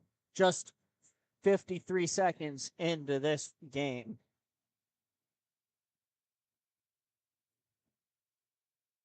The Fuel will make some changes, and here comes the next face-off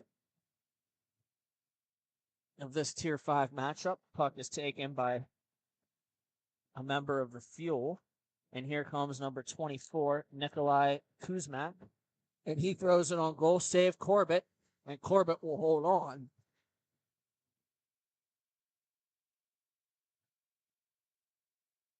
And he'll have a face-off to his left. And puck taken, won by the Fuel. And it'll be cleared up. Wissinger with it now. Swatted off his stick by the Fuel. And now a shot will be high and wide off the end boards where it'll be taken by Warner, and he'll feed it on, where it'll be intercepted by the Fuel, and they'll regroup in their own zone. That's Kuzmak with it again for the Fuel. He walks in and fires, and a glove save by Corbett, and he'll hold on.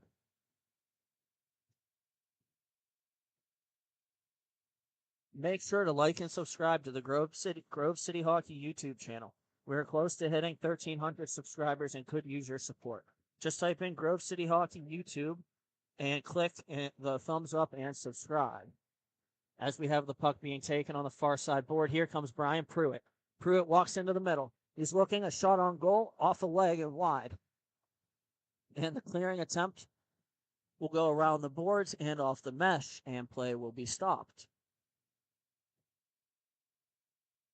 For these Grove City Thunderbirds in Tier 5, they're unbeaten on the weekend. They were 2-0 yesterday, and they won today as well. 3-0 for the weekend, trying to remain perfect on the season. And it'll be swatted up by the Fuel and taken by Cody Tipton. Tipton throws it on goal, and he scores. Tipton beats Corbett 5-hole, and this game is tied at 1. 10:50 remaining in the first period. And the Thunderbirds will try to regroup. Face off, taken, and it's laying there. Pruitt gets the puck. Here goes Brian Pruitt. He comes in, he shoots off a stick of number 33, Doug Hall. And Pruitt with it again, shoots it off the side of the net. Still with it, still has it. Pruitt gets pinned to the boards by Hall, and he's in a wait for help. And I think we have a stoppage of play here.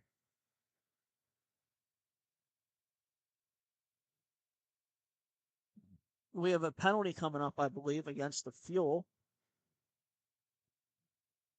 Now it would be number 33, Doug Hall, who is going to get a call for holding, I believe, here in the corner against Brian Pruitt. And the Thunderbirds will get a power play. For this prop bet, we would like a player to score.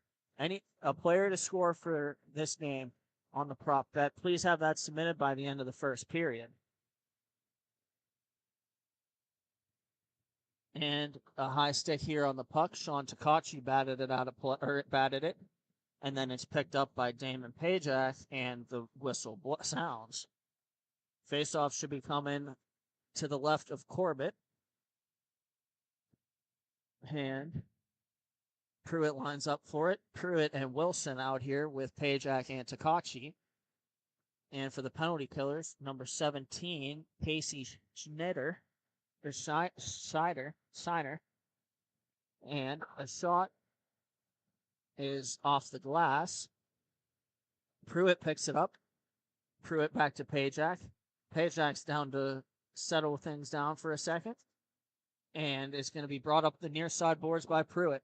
Here he goes. Overtaken there by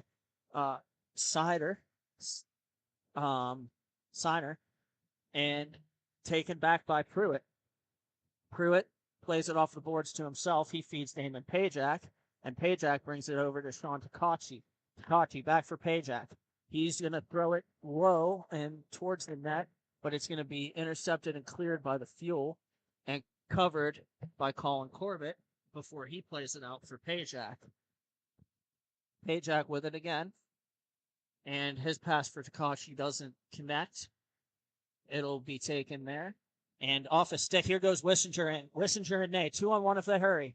Wissinger stops up brilliantly. He's going to go back and shoot off the crossbar. Wissinger walked into the middle with a curl and drag and just hit the crossbar, and it'll go out of play. And they should be pretty close to even off the drop. Face off to the left of the goaltender, and it's won by Ian Ney. Takachi with it now, and Takachi looks. He's going to feed it up the boards. It's going to be taken there by Ney. Ney's going to backhand pass it to Takachi. Takachi walks in and shoots it. It's loose in front of the net and covered by the goaltender, Nikki Kalinowski. And she covers. An effective save there to keep this game tied at 1. The Thunderbirds are changing the defense. And Ian Ney lines up for the faceoff. He'll win it back. And it'll be taken by Warner. Warner has a guy on him. He'll spin out of the check and try to walk into the middle, where it'll be swatted off his stick by the Fuel. And here comes Tuggy Domenico with it. He falls behind his net. And centering pass, nobody home. Here comes Wissinger with it. Wissinger and Ney, 2-on-2. Wissinger in, he shoots it, it goes high. And he's going to pick it back up and try to feed it in front. Gloved down by a member of the Fuel very, very brilliantly there. And it'll be taken by Tuggy Domenico, and he'll wind back into his own zone. And his pass is partially intercepted and battled for there by Ian Ney. And it's going to come to number 11, which is Ryan Knoll, and he's going to throw it behind the net. And Ney in there battling for it again. A player for the Fuel goes down. Wissinger picks it up.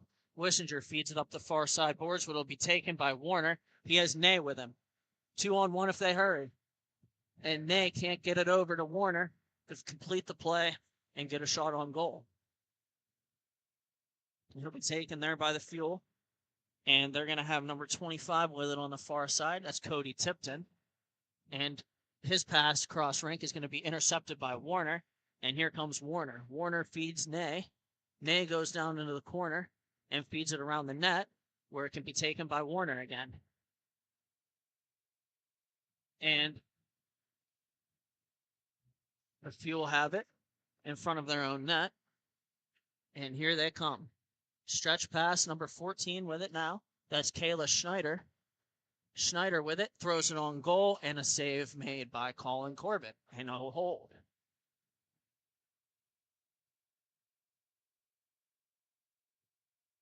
Face off to the right of Colin Corbett.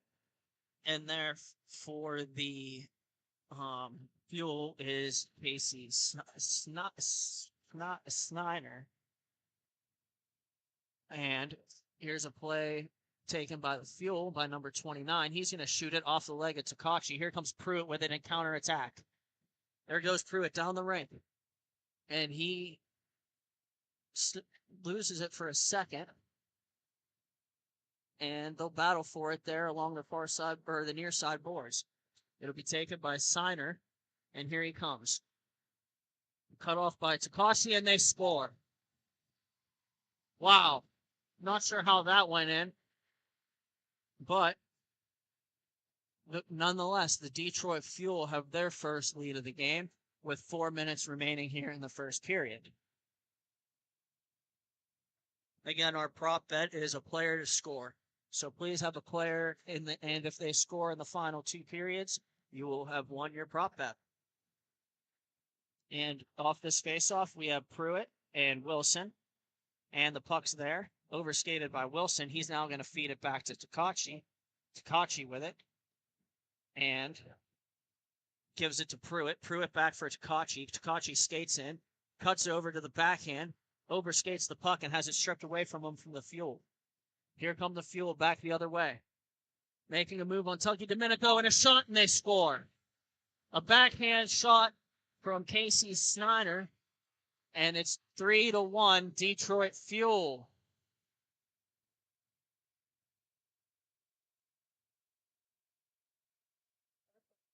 We'll have a face-off here. There's 3:11 and counting in the first period. Here come Ney and Wissinger for the Thunderbirds, and Pajak and Domenico on defense. And here they go. Call it centering pass off the stick of Corbett, and he'll cover smartly. Bonus account. Look no further than Bonus Accounting for all your tax and bookkeeping needs. They help with audits, payroll services, and tax planning for the upcoming year. Bonus Accounting, the firm for the future. Play resumes, and we have an opportunity for an odd man rush, well defended there by the Fuel. And Tuggy Domenico wins a battle. Ian Ney stumbles. Domenico picks up the puck, and he throws it on goal, and he scores. Tuggy Domenico beats Nicky Kalinowski, and it is 3-2 with 2:15 remaining in the first period of this T5 championship game. Fuel will make some changes, and we're going to drop the puck. Here come the Fuel as they win the faceoff. With it now is number 24, Kuzmak. Kuzmak throws it low, and then it will be taken by Wissinger and moved up to Ney. Ney is in. He's to the backhand, a shot, and it's saved by Kalinowski. And they'll feed it up. Here comes Shiner with it. And Shiner, he's going to take a bump from Ian Ney.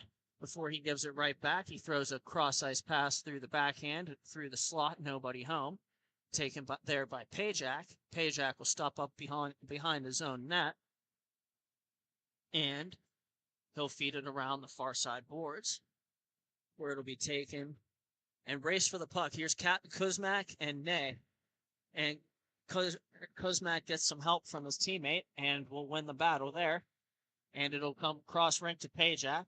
Pajak turns it over, and then it's going to be off the stick of Colin Corbett, and then it'll be shot and covered by Colin Corbett with the glove.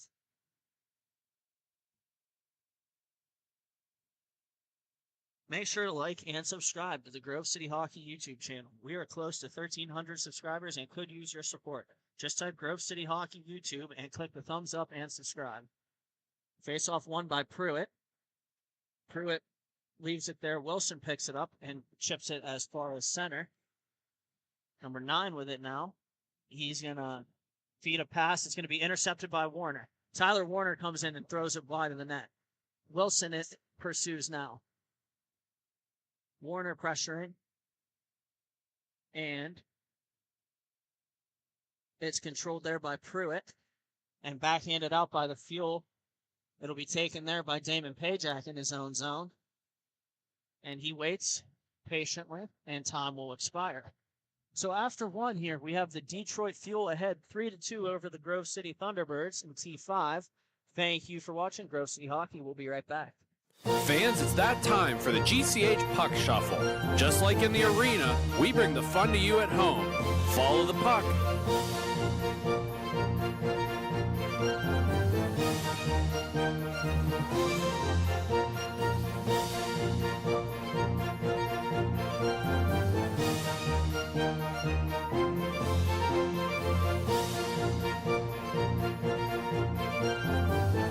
Now, which number is the puck under? If you picked number 1, congratulations. Now, back to the action.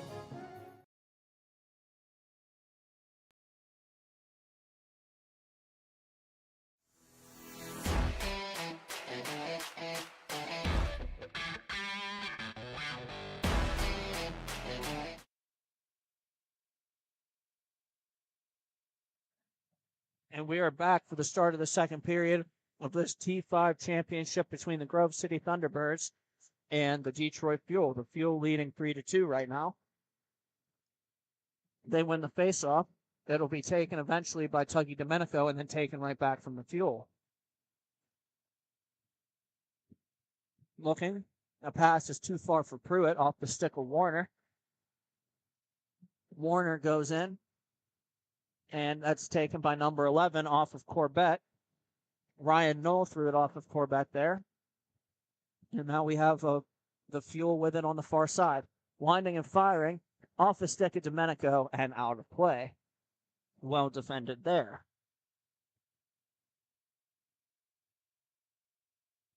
The pictures will be on sale at the conclusion of the tournament. Taken by our excellent cameraman, Mark Modlewski. These pictures encapsulate your amazing weekend. Reach out to us via Facebook or email at grovecityhockey@gmail.com. Now it's taken by Wilson. And Wilson and Pruitt, nobody in particular takes it, and it'll be carried up by the Fuel, and they'll move it ahead. Now a shot is wide of the net. Chased there by the Fuel. And now Wilson will take it. And here comes Warner. Warner with it. 2-on-1 if they hurry. Warner in. Warner shoots. Save made by Kalinowski. And the battled for there by Pruitt. The Fuel will walk away with it. And here they come. The Fuel with it in the neutral zone. Swatted by Pruitt. And they'll play catch with it. And number 29 has it now. That's Greg Ezek.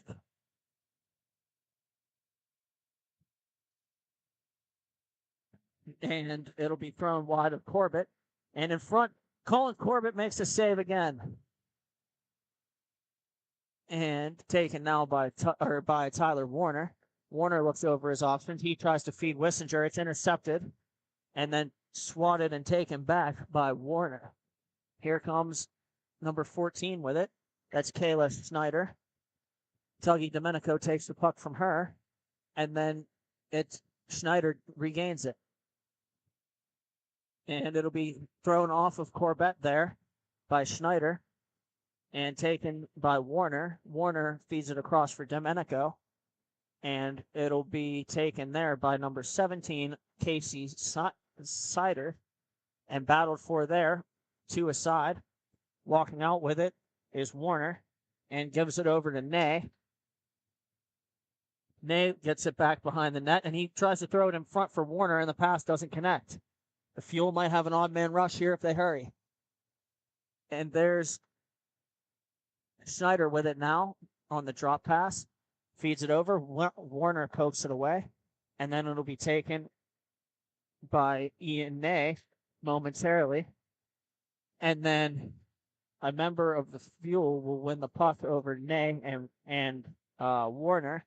And here come the Fuel with it. A shot into the glove of Colin Corbett will be held and play is stopped. Around about 10:30 remaining in the second period here. The Detroit Fuel lead the Grove City Thunderbirds 3-2. And the face-off to Corbett's left. Number 24 with it now. That is Nikolai Kuzmak. And he throws it on goal where it'll be sticked away and then to the boards. And now taken by Tuggy Domenico. Domenico with it now, racing through the neutral zone. Has it poked away from him by a member of the Fuel, and he'll get it back, circle around the net, battled for there, and pushed out of the crease is Wissinger as Kalinowski covers. And we'll have a face-off to her right.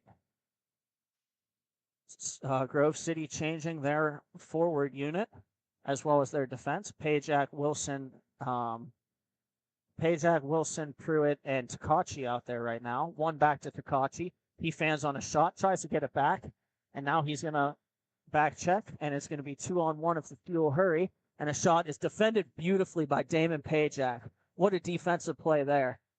And the Thunderbirds will momentarily almost get it back before it'll be taken by the Fuel. And it'll be stashed back onward and centering pass off a stick. And it'll be cleared by Takachi. A member of the Fuel has it, flushed out by Pruitt. And they'll feed it up the far side boards. Taken there by Kayla Schneider. She's in. She shoots. Glove save Corbett. And then Pajak picks up the rebound. And here they go. Number 9 with it now on the far side for the Fuel. And he plays it up the boards. He still has it. And poked off his stick by Takachi. Takachi can be the first to it. And Takachi feeds to the near side for Pruitt. Pruitt can't win the race. And it'll be stashed away by the Fuel. And here comes Kayla Schneider with it. She's in. She shoots. Saved by Colin Corbett. And we have a penalty call against the Thunderbirds coming up. The call is a trip, and the Detroit Fuel will get their first power play of this afternoon. It's going to be Sean Takachi headed to the box. And it's going to be a face-off in to the right of Colin Corbett. Number 17, Casey Signer, will step into the Fuel against Pruitt. Signer wins the face-off, and it goes back and around the point, and a wind, and he's going to send it down low. That's the Kayla Snyder. Battle in front there. And a shot on goal, saved by Corbett. And it's going to be battled for there. And here comes Pruitt with the puck. And we have a penalty coming up. I think they're going to take both here, but don't quote me.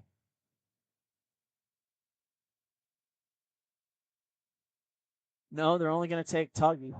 Tuggy Domenico with a penalty for pushing somebody a little bit after the play was over. Now the Grove City Thunderbirds will be forced to kill a 2-on-4. Pruitt swats the face-off into the corner, and he'll pursue. And they'll have it at the top, 29. That's Greg Izik. And a shot on goal. Corbett sticks it away, and it'll be possessed again down low by the Thunderbirds, or by the Fuel, and a shot, and they score. The Fuel make it 4-2 on a goal by 14, Kayla Schneider, on the power play, and it'll now be a 4-on-3 man advantage for the Fuel. 6 minutes and 8 seconds remaining. The Fuel are up 4-2. And the puck will be dropped. Play resumes. And there's more going on. We have a player down.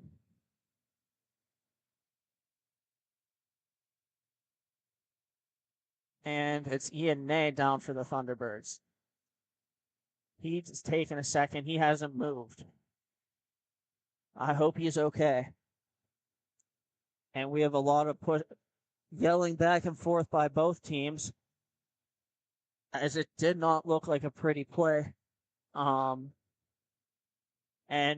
we have several members of the Grove City Thunderbird talking, trying to get organized. They're very unhappy with that call or lack thereof. Ian Ney has taken his helmet off on the center of the rink. We'll step aside for station identification. Thank you for watching Grove City Hockey.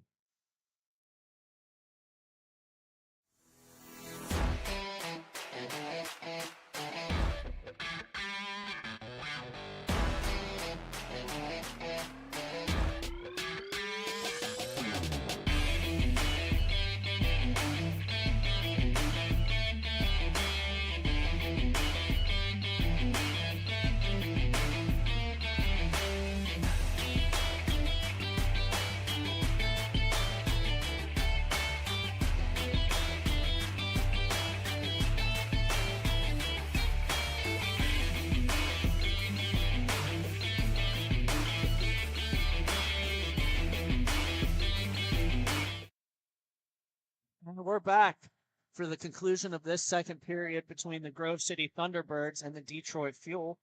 The Fuel are leading 4-2 right now, and they have a power play to when play resumes here in the second period.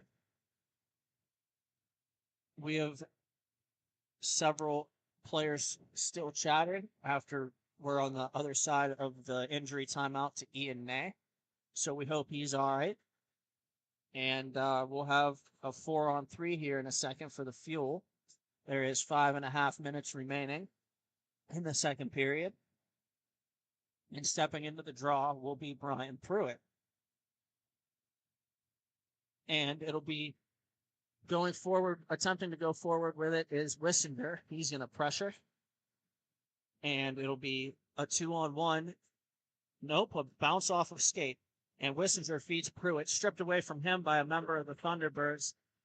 And it'll be shot wide by the Fuel. And that's number 24 with it now. That's Kuzmak. And he rings it off the crossbar. Here goes Pruitt in counterattack. Pruitt with it. Pruitt shoots it, and it's save made by Nikki Kalinowski. She'll have a face-off to her right. 4:45 remaining here in the second period.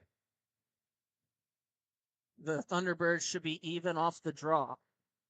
And with it now, Pruitt steps in for the face-off. We got him and Shane Wissinger out here. And puck goes off escape for the Fuel. Pruitt picks it back up. He throws it on net. Save made. Rebound score. Shane Wissinger scores. And the Thunderbirds close it to 4-3 with 4:20 remaining in this second period.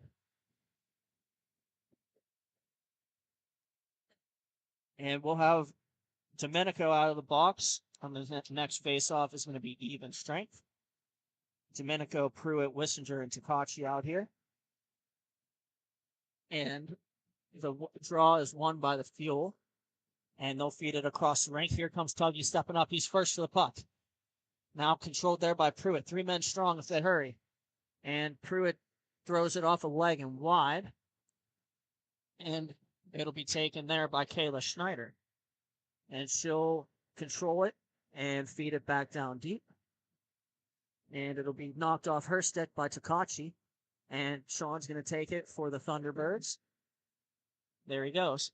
Cutting to the near side and shooting it on goal. And it's covered by Kalinowski.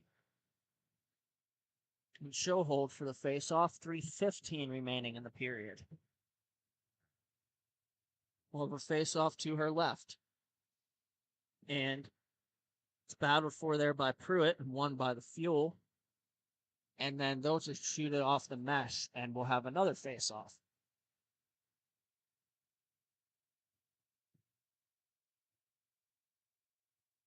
It's 4-3 here, 2:50 remaining in the period. And good news for the Grove City Thunderbirds. Back out comes Ian Ney. And Takachi's blast is blocked. And it'll be taken there by number 11, Ryan Knoll. And it'll be battled for. Takachi on the near boards will come to be the first to get it. He'll feed it up the boards for Ney. Ney's going to try to get it past, but can't walk around number 9 of the Fuel. And Ney wins the puck battle, but he gives it right back to the Fuel. And a shot on goal is held by Corbett, and play is halted. Just over 2 minutes remaining here in this second period. The Grove City Thunderbirds versus the Detroit Fuel. The Fuel are up 4-3. And here we go. And the Fuel win the faceoff. Shot on goal, saved by Corbett. And he carefully puts his glove on the back of his skates as if the puck so as not to let the puck squeeze through. And another face-off here. And it'll be taken by the Fuel. And here they go. Shot off the outside of the net from Izek. And the Thunderbirds feed it up. That's Ney. Ney feeds Tuggy Domenico. Lost the puck in his skates. and it'll be gone. And Domenico wins the battle on the pass that was coming across, and then he'll feed Wissinger. Wissinger settles the puck down. He looks. He's at the top of the circle, looking for Ney, and a pass doesn't connect. 1 minute ago in the second period, and racing for the puck now is Tuggy Domenico, and he's going to feed it up the boards. And Wissinger will hold it in his own zone. Wissinger goes up the far side boards. Ney and Pajak are there. And there goes Ney. Good to see him back out here. And he shoots it. Save made. Rebound. Pajak can't get it. Spun out by the Fuel, and Tuggy Domenico with it again. And stripped of the puck up by Domenico, or is Domenico by Knoll. And there will be another penalty. Maybe. Nothing called, actually. And here goes Ney of the Thunderbirds. 20 seconds remaining. He tries to make an inside move, and he can't.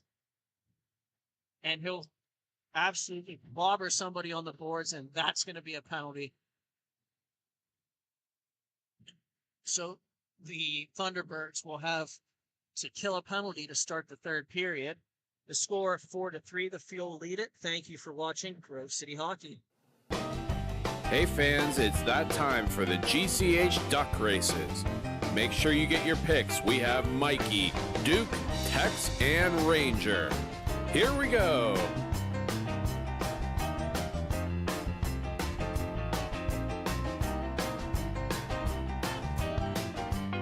And your winner is Mikey. Thank you again to Bonus Accounting for sponsoring the GCH Duck Races.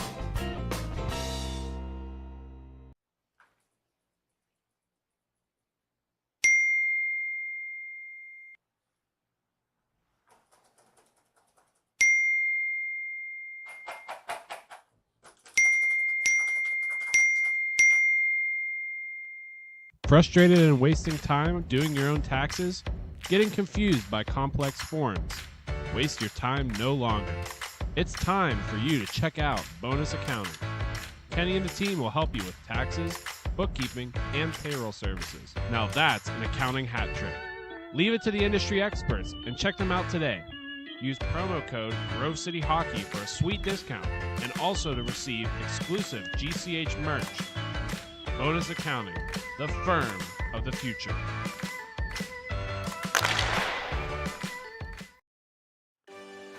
Have you let office hygiene get away from you?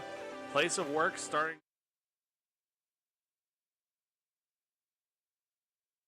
We're back for the start of this third period. We have the Grove City Thunderbirds trailing right now the Detroit Fuel by a score of 4-3. The Thunderbirds are killing a penalty, and it's Pruitt with the puck. Pruitt tries a backhander. It's wide, and he's going to stay dogging on it. Pruitt with it now. He feeds Pajak.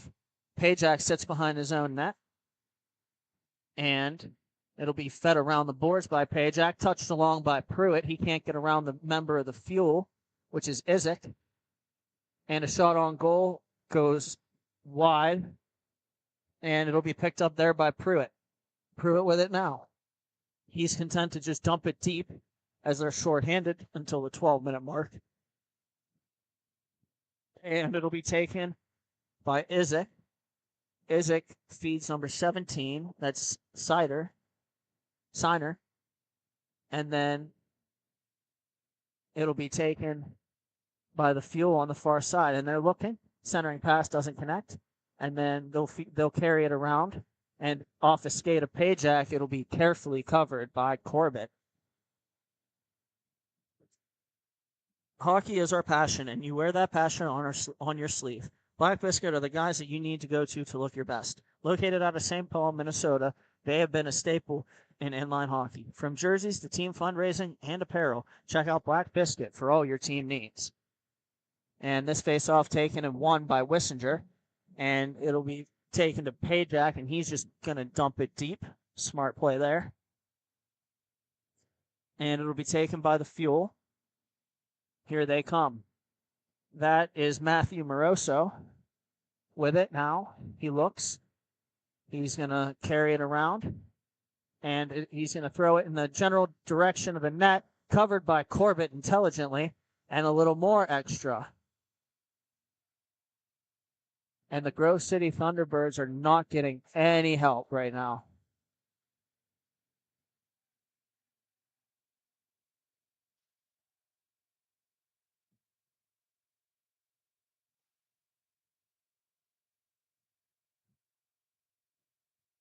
And we have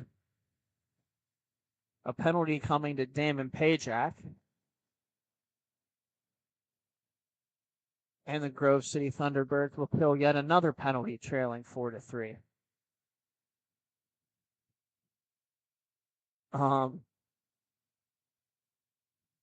So yeah, when all the dust settles, hockey is about respect, integrity, and passion. No other company lives up to those core values like Epic Hockey. Epic takes time to create each product, making sure that each one is up to the standard that owner Daniel Costa set. Make sure to check them out on Facebook, Instagram, Twitter, or their website for all of their product reveals. The puck is going to get dropped here in a second. I can't tell who's serving the. It looks like Ian Ney serving the penalty for the Thunderbirds.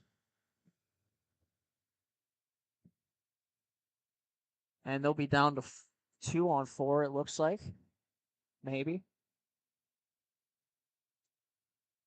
As there's more confusion. Hockey is all of our passion, and you wear that passion on your sleeve. Black Biscuit are the guys you need to go to look your best. Located out of St. Paul, Minnesota, they have been a staple in inline hockey. From jerseys to team fundraising and apparel, check out Black Biscuit for all your team needs.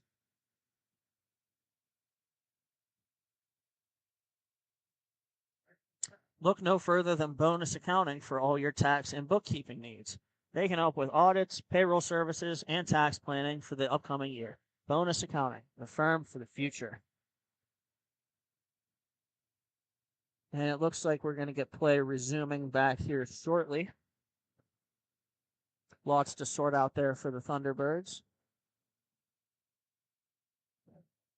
We might even have a 3-on-3 here.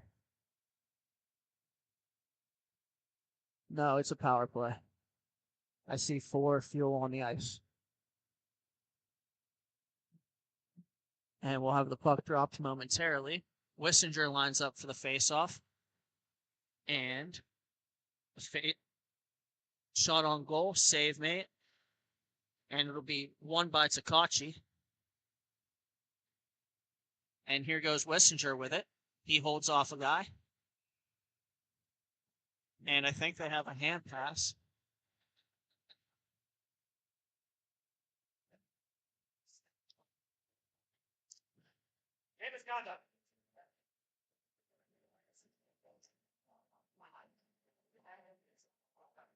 Face-off going to be down to the left of Corbett. To the left of Corbett. 10-10 remaining here in regulation. And the Detroit Fuel are leading 4-3 over the Grove City Thunderbirds. And the shot on goal saved by Corbett. Battled for behind the net by Takachi. He's going to pitchfork it out to center. And it's going to be possessed and battled for by the net front. And taken by Tyler Warner, who's going to dump it back down deep past Takachi. He'll race over. And he'll bring it back to Warner. And then Warner feeds it looking for Wissinger. The pass is too far. Picked up by the Fuel. And here they go. And it'll be blasted on net off the leg of Warner. And battled there by the Fuel. And Warner will get it out to the blue line. And he'll go back in for it. Warner battling. And then he's going to clear it the whole way down, where it'll be chased by Wissinger on Matthew Moroso. Moroso with it. He feeds it up the boards to Izek. And now it's to Kayla Schneider. Schneider walks in, and she walks across the middle, and saved by Colin Corbett. Huge save by Corbett with just under 9 minutes to play in this Tier 5 game to hold the Thunderbirds in at 4-3. That goal goes in, it'd be a lot more complicated for the Thunderbirds to come back. And 8:35 remaining in the third period here. Pruitt comes out to take the faceoff. And a shot on goal saved by Corbett. And he'll hold.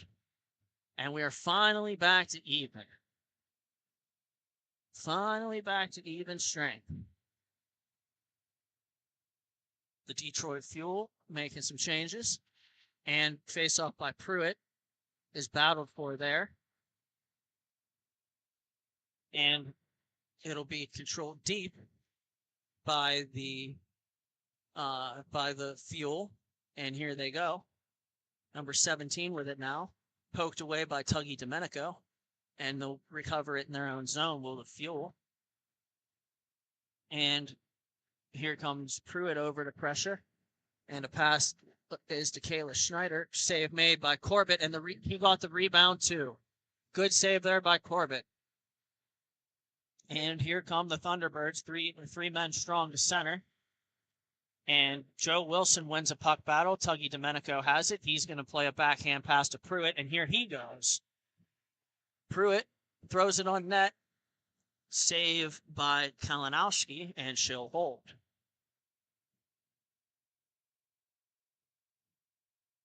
We'll have a face-off to her right. There's 7:10 to go here in regulation. Pruitt steps into the face-off circle, and the Fuel have won it. They'll go around and under, where it'll be pressured by Joe Wilson. And the player falls down and gets the puck and throws it back around. The outlet pass is taken by Tuggy Domenico, and he's going to go around, trying to go through the net, or feed it on goal through the net. And here goes the Fuel in transition. And a shot on goal saved by Corbett, and he'll cover. 6.5 remaining in regulation.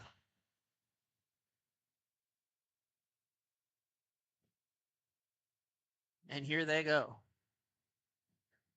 Lining up for the face-off. And Takachi will hopefully be the first to it. And pressure there by Wissinger. Ney tries to catch on and can't. And it'll be thrown and deflected wide. Stick on the rink. Can't tell whose that is. I think it's Ian Ney's. And here comes Takachi taking the puck. And Tuggy Domenico with it in the corner. And it's out in front. And a goal by the Fuel. They'll make it 5-3. And that is number 25, Cody Tipton. And timeout taken here, I believe, by the Thunderbirds. And we'll step aside for station identification. Thank you for watching Grove City Hockey.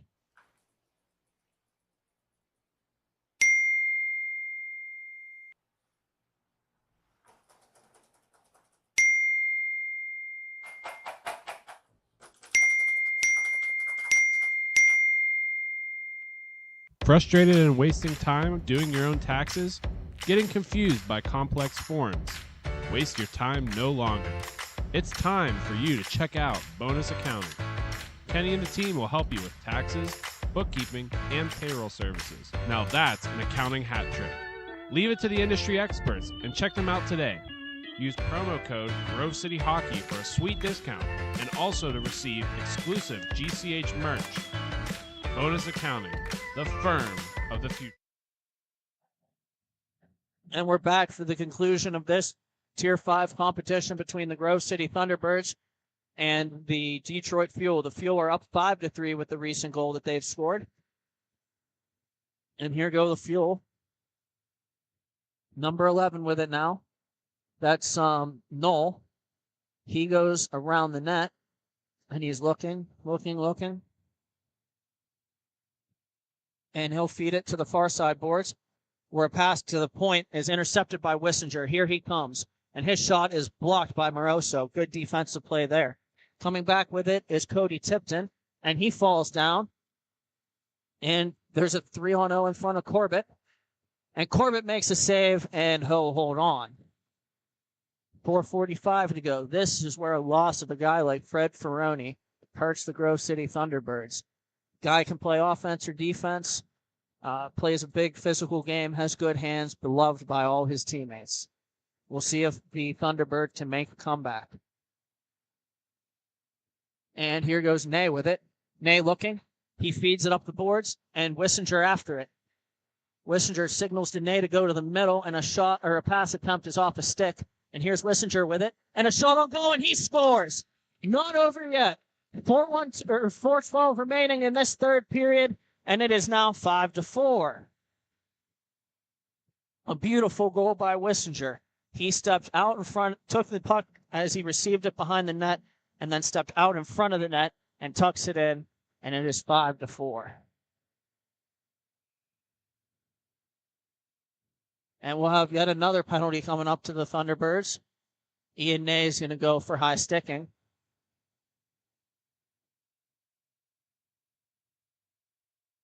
And an accidental play there.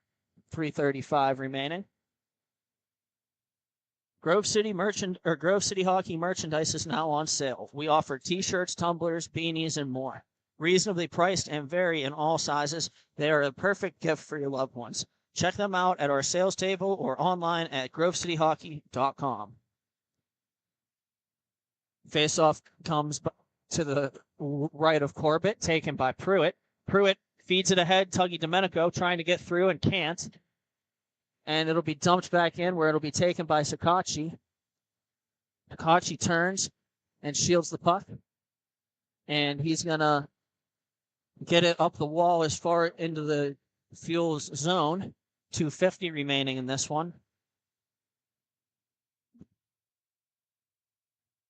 And the puck is going to be passed up to the side. And here they come.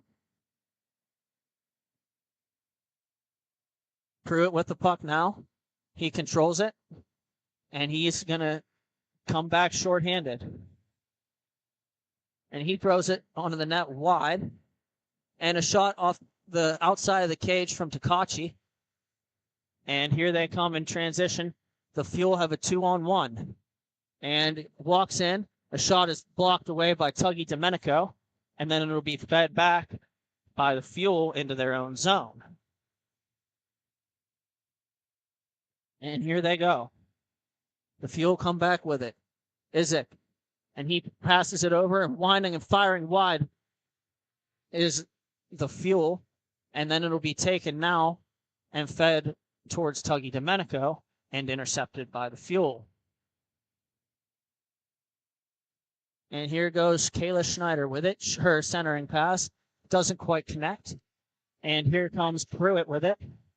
Pruitt coming down for the Thunderbirds. He loses the puck in his skates. And then the Fuel will counterattack. Pass to nobody in particular. And it'll be taken by the Fuel. And Warner clears it along the side. Ian Ney out of the box. Here come the T-Birds. And Pruitt is stripped of the puck. And good defense there by the Fuel. Tuggy Domenico will play it up the boards. And here's Domenico with it. 54 seconds in regulation. And he feeds it across the rink. And it goes to number 33. He's going to dump it down. That is Doug Hall. And then the battle is won by Tyler Warner. And here he comes down the rink. Warner leaves the puck there for Domenico. And now to Ian Ney. Ney walks in, looking to get across the rink. And he shoots it off a leg and through the crease. And we do have a penalty coming up. And taken 22 seconds remaining. Joe Wilson got hit in front of the net, and that's going to be called. 22 seconds here for the Thunderbirds. Can they tie it?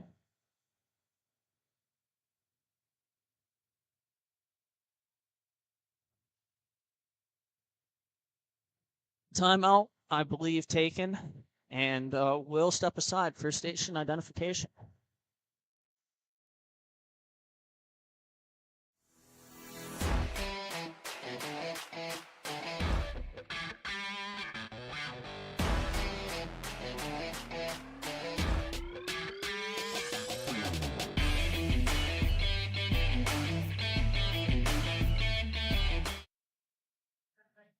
we're back for the conclusion of this T5 championship game between the Thunderbirds and the Fuel. The Thunderbirds have a power play, 22 seconds remaining, but they're down by 1. Face-off is won by the Fuel. Knocked down there by Wissinger at the blue line. And a shot attempt goes wide. Warner in pursuit. He's going to throw it over. 10 seconds to go. Wissinger feeds it back down deep. And Wissinger, one more time, tries to pass it. And a shot on goal. They score. They score. Second. And we are going to overtime. Ryan Pruitt buries it from a bad angle. And we are tied at 5. Wow.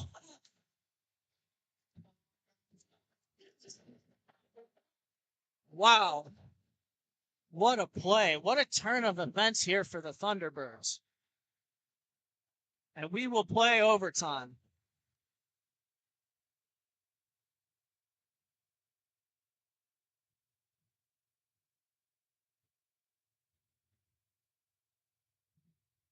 And here we go.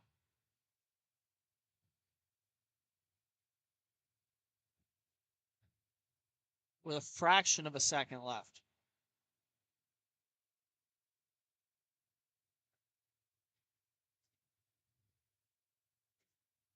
Block!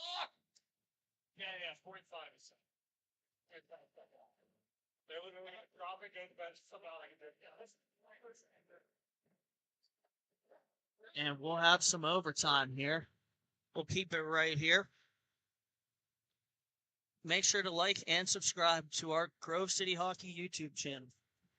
Actually, we're going to go to... thank you. Make sure to like and subscribe to the Grove City Hockey YouTube channel.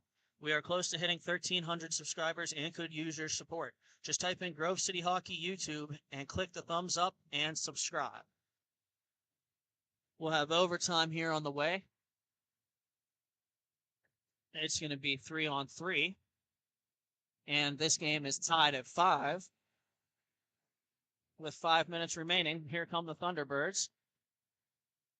And it's going to be taken on the far side there. Now Ian Ney with it. Here come the Thunderbirds, 2-on-1 if they hurry. Ian Ney has it. He shoots it high and wide on the near side. Pruitt in after it. And now here come the Fuel counterattacking. Here they go. And its pass doesn't connect. And there goes Tuggy Domenico after it. Domenico looks, his pass is broken up. And poked away by Ian Ney. Here he comes again. Ian Ney walks in, once, fire save made by Kalinowski. And here comes the Fuel, 2-on-2. Domenico goes over. He'll pressure in the corner. And the Fuel will possess there. And a pass is off the stick of Pruitt. And here they go. Centering feed is off the stick of Corbett. And another 2-on-1 here in overtime. Here comes Pruitt with it this time. Pruitt a shot off the pipe. Pruitt gets it back. He holds. He's going to create a loose puck for himself, and he's going to win the race there. The Fuel eventually strip it away from him. And here comes the Fuel with it. They'll slow it down. Number 29, Ezek with it. Ezek gives it up the boards, and that's Ryan Knoll. Knoll a shot off a stick and high of the net, and he gets it back, tries to shoot it again. It's blocked. It'll be poked up by Wissinger. Wissinger has it. He's going to consider his options. He's going to feed Tuggy Domenico. And here they come. They have Warner deep if they can get it to him. And here goes Domenico with it. And a shot off the side of the net. Warner gets it. He's battling there. And the Fuel have it. They'll clear it up the boards. And this is Kayla Schneider with it. She walks around Shane. Here she is to the goal. Wide. And here comes Wissinger with it now. Wissinger slows it down.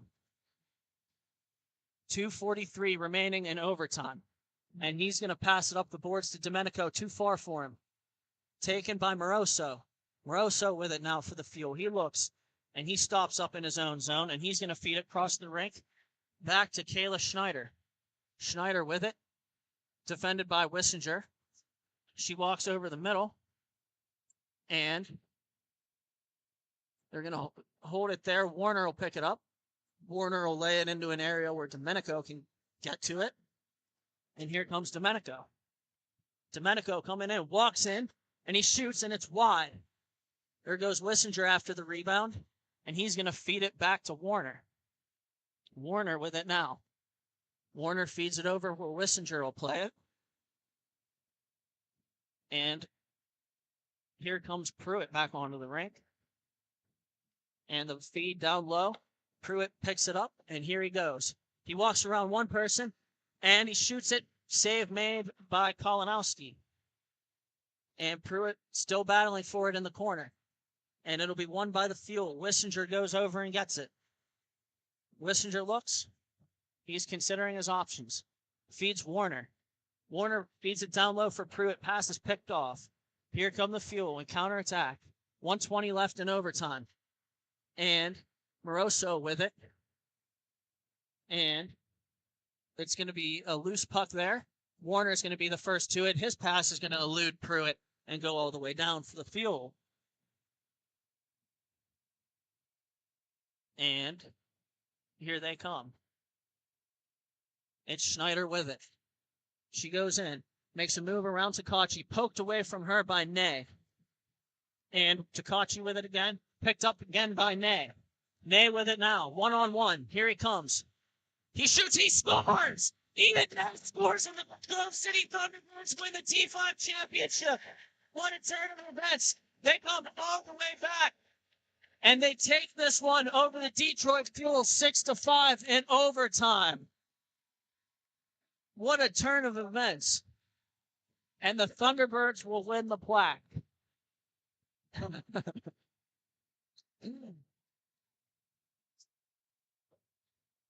And wow. We'll step aside for station identification. Thank you for watching Grove City Hockey. You know you've always thought about playing travel hockey. Have you ever heard of MIHA? Well, here's the time for you. We're taking registrations right now. So if you're interested, make sure you get your guys together, get a good team, and sign up today. It's never been easier. All you have to do is go online, go to MIHAHockey.com, and look at all of the incredible options that are on this new intuitive website. Visit standings, schedules, registration details, league information, history, and so much more. And if you ever have a question, it's so easy. Just go to the contact page and reach out to Carl, and he'll help you right along. Sign up quick because spots are running out. Visit us at MIHAHockey.com.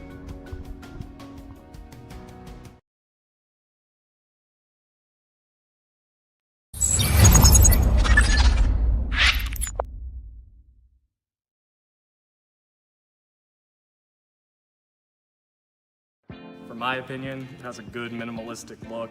I'm a fan of the black with minimal white accents, the white logo at the very bottom that makes it pop. I gotta say I love the grip material. I'm not feeling like I need any tape or anything. And then honestly, in terms of weight, it's definitely one of the lightest sticks I've used. It has a good pop to it, so I feel like I'm gonna get a lot of good shots off and hopefully less muffins.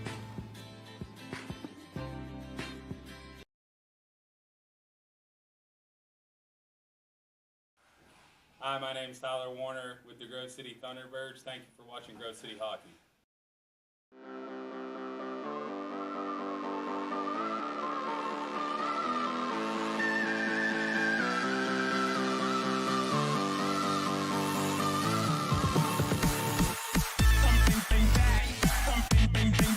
Fans, you already know this, but I'm here to tell you that GCH has more than just the broadcast.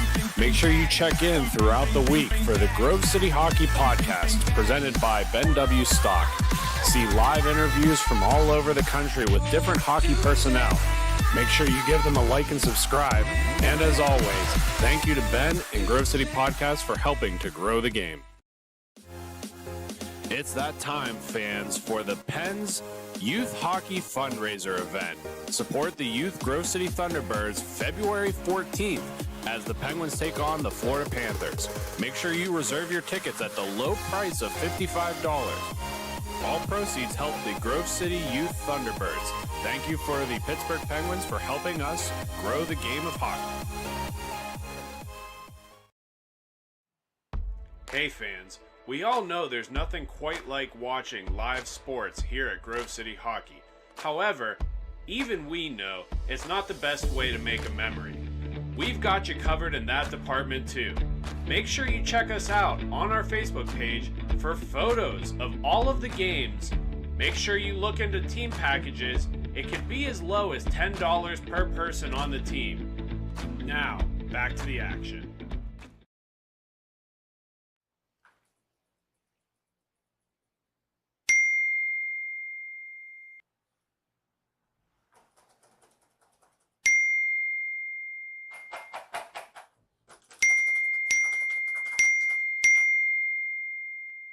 Frustrated and wasting time doing your own taxes?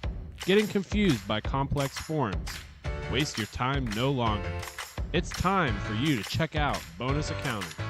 Kenny and the team will help you with taxes, bookkeeping, and payroll services. Now that's an accounting hat trick. Leave it to the industry experts and check them out today. Use promo code Grove City Hockey for a sweet discount and also to receive exclusive GCH merch. Bonus Accounting, the firm of the future.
Here we go for this. Welcome back for this T4 matchup. This is the Detroit Revolution and the Buffalo Rastafarians.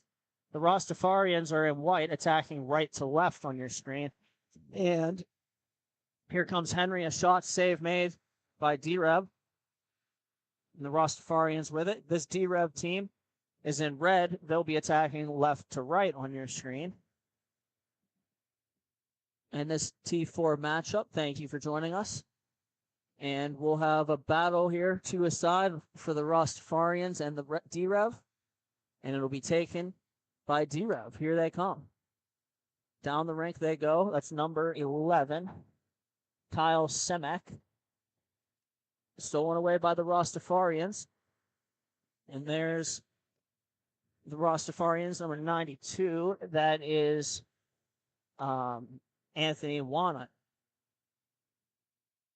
And Wannett with it. He's going to curl around. He's kind of sneaky good. You know, he's the type of player that whenever he doesn't look like he's got you, but then he's past you and you're gone. Like you think you got him and then you don't. Play is stopped here as Wannett was on top of the puck. And it'll be a face-off to the left of the Detroit goaltender. Detroit goaltender Joseph Alesso. And here they come. Shot on goal. And they score. On cue, Anthony Wannett buries it. And it is 1-0 in favor of the Rastafarians.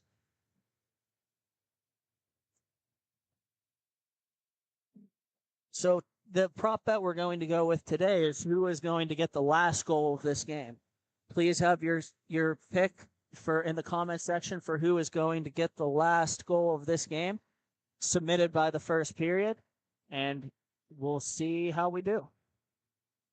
And now we have a battle for it in the corner.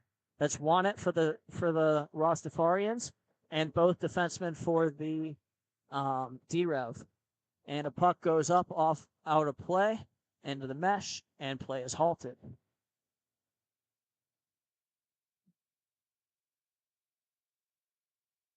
And these two teams here in T4, they earn their right to play, and here they go.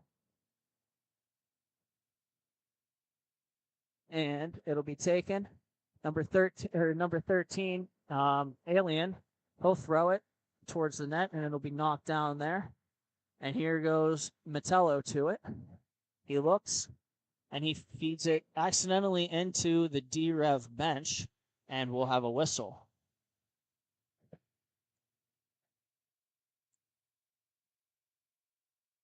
And the face-off and side. They'll actually discuss it, and they'll bring it back to center. Number 96 in there, Jake Schoenrock for D-Rev.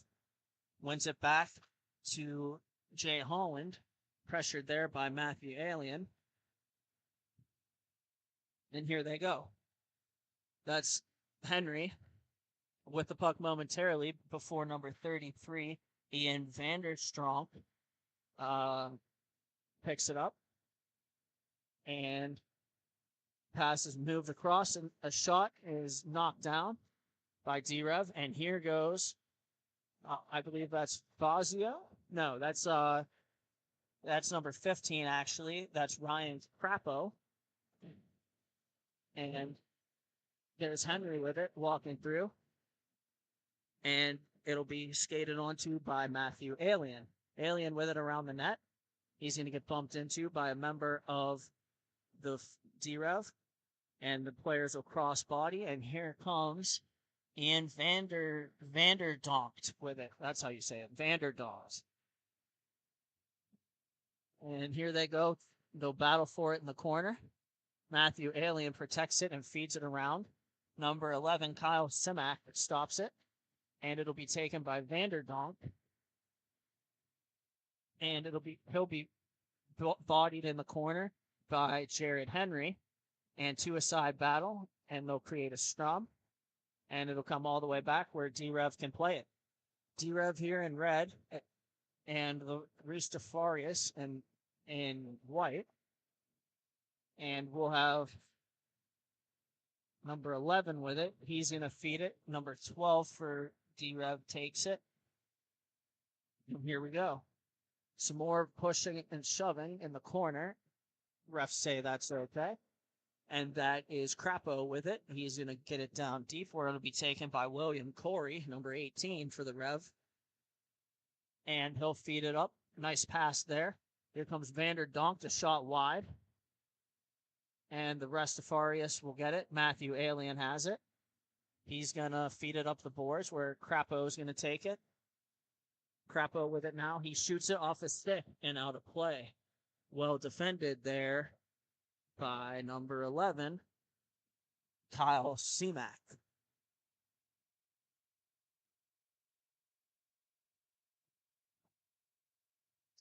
We'll have a face-off to the left of the goaltender for D-Rev. That is Joseph Alesso. And here they go. And the D-Rev picks it up after Austin Neer loses control of it for the Rastafarians. And it'll be coming up to number 93. He'll curl and drag and shoot it. That's Joey Varelli. But it'll be off the stick into the corner. Varelli battling for it there. That's actually Sean Heisch. Heisch battling there, and the officials will stop play because the puck wasn't moving. Just under 7.5 to go here in this first period of the game between the Buffalo Rastafarians and the Detroit Revolution. off the face-off. It's going to get snagged down there, and Wanat goes after it, and he can't win the battle. But the D-Rev will get the puck, and they'll feed it to the corner. That's Nicole Maddox who's going to take it and play it up. And Maddox's pass went to Nick Bioiki. And now it's going to come up. Puck pops in the air into the corner, and D-Rev appears to be the first to it. They'll drop it low, and Jay Holland will take it. He's going to feed it across, and it's a 50-50 puck won by the Rustafarius. And they'll battle for it there. Physical play along the boards. And digging away is at least 2 aside from each team to a scrum. And number 92, Bioiki, walks away with it. And he comes in on goal. And his save made by Chris Powers. And now Maddox with it. She's going to feed it off of Rustafarian. He turns it over. Shot on goal. Wide. And that's C-Mac on there. And then a pass will go past 2 Rustafarian players. And it'll be controlled by D-Rev. And here they go. Holland with it. Feeds Nicole Maddox off her skate. And it'll go across and save made. And it'll be covered there by Alesso. 5:44 remaining in this first period. The score is 1-0 Rustafarians over Detroit Revolution. And the puck's going to get dropped. And the Rastafarians shoot it, and it's blocked by number 96, Jake Schoenrock, and we'll have another face-off. And there they go. Here comes Jared Henry with it. He throws it on goal, and it goes in. I couldn't tell if that was tipped or not. Regardless, Jared Henry throws it on net, and the Rustafarians find themselves up 2-0 in this T4 championship game. And both teams will make some changes. Here comes Alien on the rink for the Rustafarians. And the D-Rev is going to go forward off the face-off momentarily. And now it's Alien with it. Alien carries it around. And he gets stripped of the puck beautifully by the D-Rev player in the corner. And now a pass up for Schoenrock off his stick and into the corner. He tries to feed it back across. Number 18 with it now. And there they go.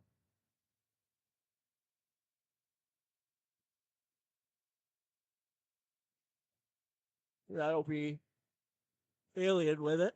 Here he goes. He's in. He shoots it. Save Alesso. And then it'll be taken by Holland. Holland brings it up the rink. And he looks. He's content to just feed it over to Schoenrock. And back in front. Taken by Vanderdocht.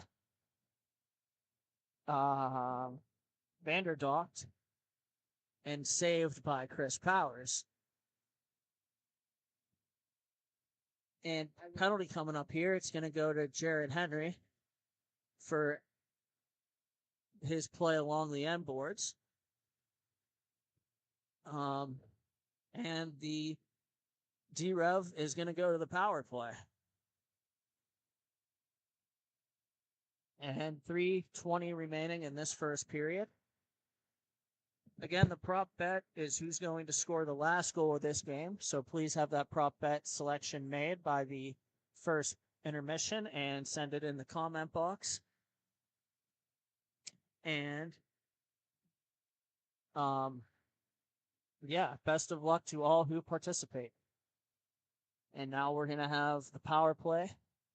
Sean Heisch takes the face-off for the D-Rev. And it'll be taken away. Here's a break-in chance for the Rustafarians. And a shot on goal. Save made by Alesso. Rebound is speared high. And here they go. Number 92 with it now. He's going to feed number 18. Number 18, that's William Corey. Back to Nick Bioiki. And Bioiki has shot and he scores. High blocker, short side. Bioiki scores on the power play. And we have a 2-1 game with 2 minutes and 17 seconds remaining in this first period.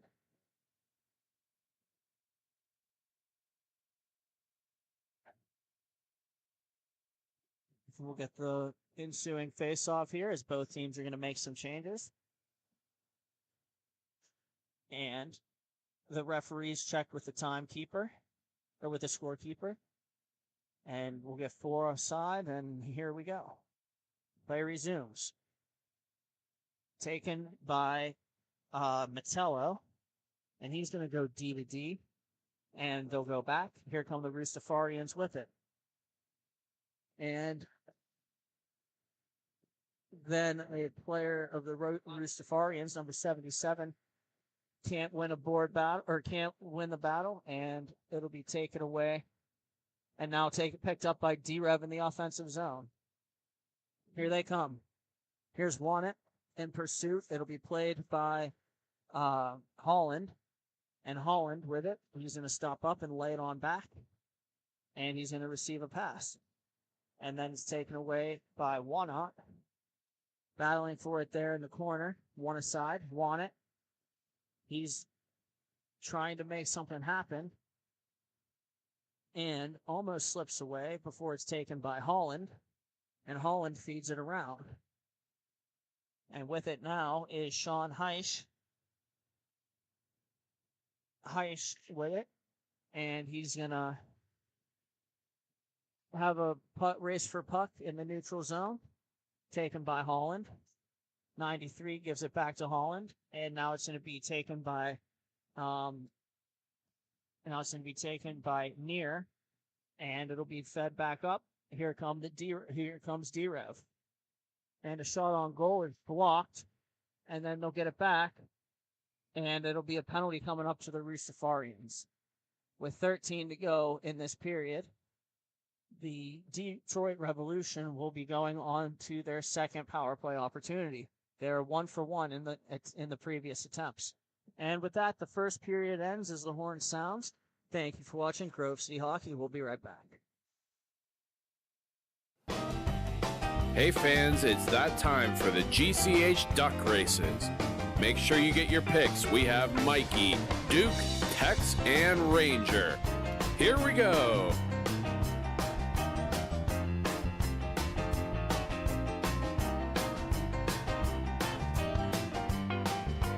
And your winner is Duke. Thank you again to Bonus Accounting for sponsoring the GCH Duck Races. It's that time, fans, for the Pens Youth Hockey Fundraiser event. Support the Youth Grove City Thunderbirds February 14th as the Penguins take on the Florida Panthers. Make sure you reserve your tickets at the low price of $55. All proceeds help the Grove City Youth Thunderbirds. Thank you for the Pittsburgh Penguins for helping us grow the game of hockey. And we're back for the second period of this T4 championship game between the Detroit Revolution and the Buffalo Roostafarians. And the Roostafarians will be killing a penalty to start this second period.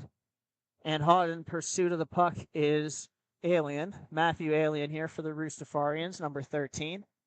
And here goes D-Rev counterattacking on their power play. Nicole Maddox with it now. And pass goes across. Number 18 has it. That's William Corey. Corey back to Boyke. And Boyke down low to Maddox. Maddox steps out of the corner with it now. Shot on goal. Patted away by Powers. And here come the Roostafarians. That is Fazio overskating the puck.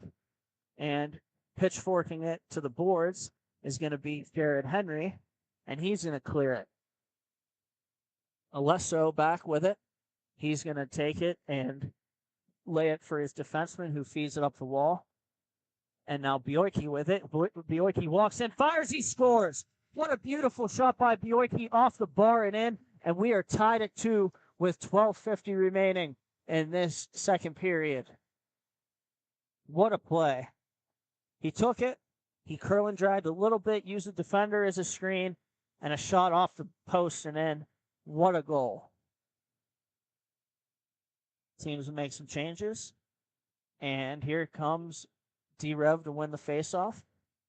And it'll be speared away from and then battled by one aside of each team. And the puck goes over. That's C-Mac with it. He's going to feed it up the boards. Henry takes it. And 22 with it now. That's Jay Holland. Holland with it. And he's going to feed it over to Schoenrock. Schoenrock in there battling, but it's walked out with by Matthew Alien. And a pass over to Crapo, and a shot on goal is saved by Alesso. And he'll hold it. Good save there by Alesso on a really quick impromptu opportunity from Crapo. And we are still deadlocked at 2 with 11 and a half to go here in the second period. And it'll be fed around off the net, and we'll have another face-off. Grove City Hockey merchandise is now on sale. We offer t-shirts, tumblers, beanies, and more. Reasonably priced and vary in all sizes. They are the perfect gift for your loved ones. Check them out at our sales table or order online at grovecityhockey.com. And now we have a headman pass too far for Schoenrock, and he'll battle there with a member of the Roostafarians. And they look, they battle for it in the corner, and want it over to help out. Wins it over to Jared Henry. And Henry with it, he's going to feed it over to Wannett. And there goes Wannett through the neutral zone. Here he comes.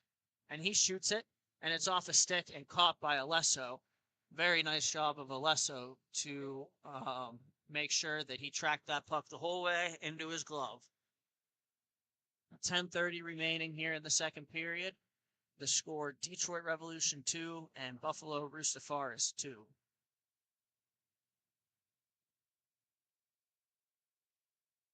And one over to Henry. Henry with it. And they're going to battle one aside as he feeds it down low. Now two aside. And trying to walk away with it are the Roostafarians before it comes along goal and held by Alesso.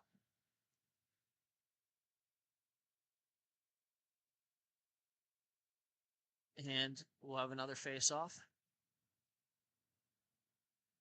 And here we go.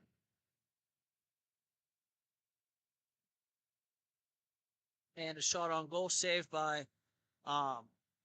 Powers. That's Chris Powers, the goaltender for the Buffalo Roostafarians, and he'll cover the rebound and get a face-off. Both teams are going to make changes here. And we're going to have the puck drop to the left of Powers on the far side there. It's going to be won by, and Henry's clearing effort is intercepted by Nicole Maddox, who throws it on goal, and saved by Powers. Now a pass attempt to the near side is intercepted by Wannett, and it's going to be battled for there, two aside. And Wannett goes in there looking for it. And there he goes. Centering pass off the stick of Alesso. It'll be taken there. And that is Bjorky. Bjorky with it. And there he goes. Bjorky throws it cross-ranked.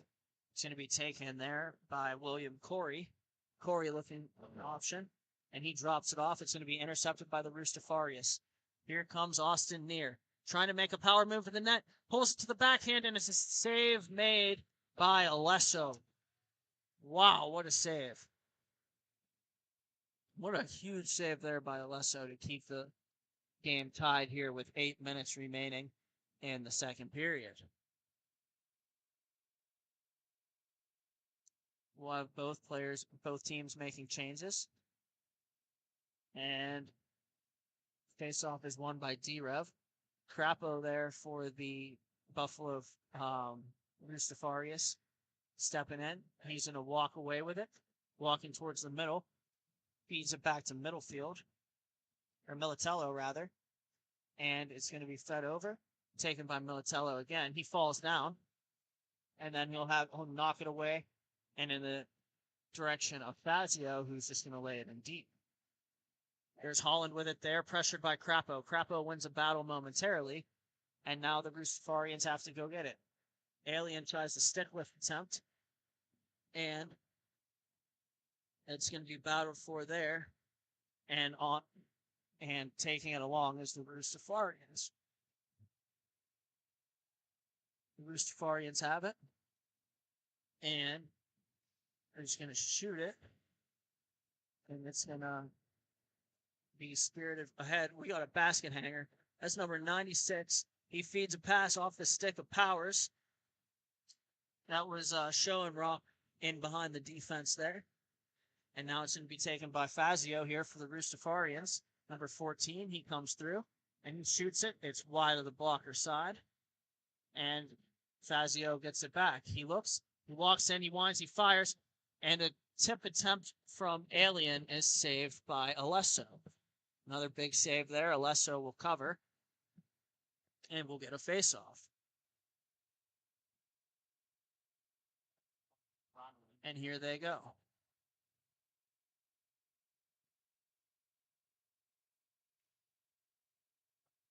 And there goes Alien after it. And then they'll feed it back over. Holland has it, and he's looking. Number 12. And there goes Crapo with it, and his shot stays under the pad of Alesso.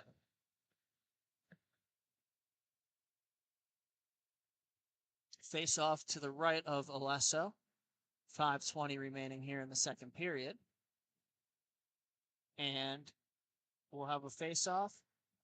Alien in there for the Buffalo Rustafarius. The puck is eventually won by D-Rev. And here comes D-Rev. Overskating. D-Rev overskates the puck. It's taken by Crapo. Crapo feeds it back to Fazio. Fazio over to Jared Henry. Jared Henry throws a backhander that's intended for Alien in front. Alien, it goes behind the net, and Alien will continue to battle for it there. And it passes off a skate. And here come here come D-Rev. And D-Rev with it. A pass goes to the top of the key. That's William Corey. His shot is off Powers. And it's going to be taken there by number 11, C-Mac. And taken there by Crapo. Crapo dumps it to the far side and picks it up. And a shot on goal is saved by Alesso. And it'll be battled for further. 2 for D-Rev and 1 for the Rustafarius. They win it back to Henry. Henry shoots it, and it's into the glove of Alesso. Good save there on the shot from Jared Henry. Pictures will be on sale after the conclusion of the tournament, taken by our excellent cameraman, Mark Monlucci. These pictures encapsulate your amazing weekend. Reach out to us via Facebook or email, grovecityhockeyllc@gmail.com. And now it's taken. Here comes Wannett with it, taken away from him by William Corey. Excellent defensive play there. And Wannett will walk around behind the net with it now. He's going to feed it all the way out, and that's going to be brought over to the top of the point and then to Jared Henry. And Henry loses the puck to number 11, Kyle C-Mac. Here we go. 3:08 left in regulation. Pass up the boards to Nicole Maddox. And now taken away by the Rustafarians. Here comes Wannett. He walks in, he shoots it, and it's blocked. Wannett gets it back, and he's bodied there by number 18. That is William Corey, a good defensive play again.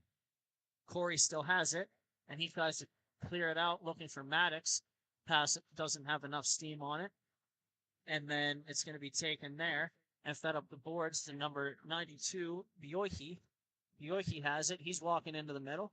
He cuts back, and he's looking, trying to go to the middle before it's stripped from him by the Rusafarius. And now we have Wannett with it again. Wannett comes in, and he's looking into the middle. He shoots it off of the stick of Alesso. He'll direct it wide, and now it's taken by Holland. Shea Holland with it. He shoots it up high, knocked down by Chris Powers off the blocker, and now taken by Jared Henry. Henry with it now. He goes with a between the legs move, and he throws a backhander off of a blocker of Alesso. Now we all want it with it again. Backhand feed looking for Henry, doesn't connect. Nicole Maddox will pick it up there. Maddox with a stretch pass, and they're in. And on goal, save made by Powers on Schoenrock. What a play that was. And it's going to be taken there. And the Rustafarians will get it. That's a toe drag move there coming from Wannett. Does not connect. And here comes Jared Henry with it again. And a backhander, he scores. Jared Henry on the backhand. And that'll give the Rustafarians a 3-2 lead with just over a minute remaining here in the second period.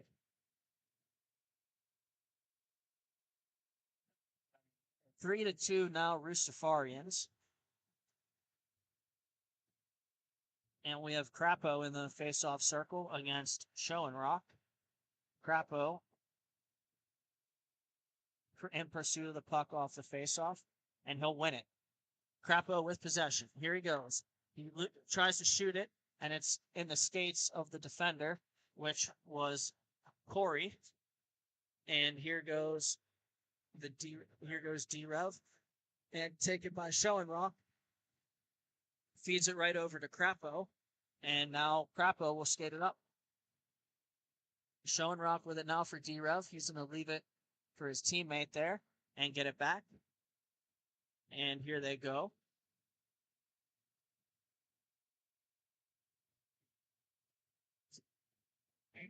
And number 18 with it now. That's William Corey. And the horn sounds on a toe drag move before the shot gets away, and that'll do it for the second period. After 2 periods, it's Buffalo Rustafarians 3 and the Detroit Revolution 2. We'll be right back. Hey fans, it's that time for the GCH duck races. Make sure you get your picks. We have Mikey, Duke, Tex, and Ranger. Here we go.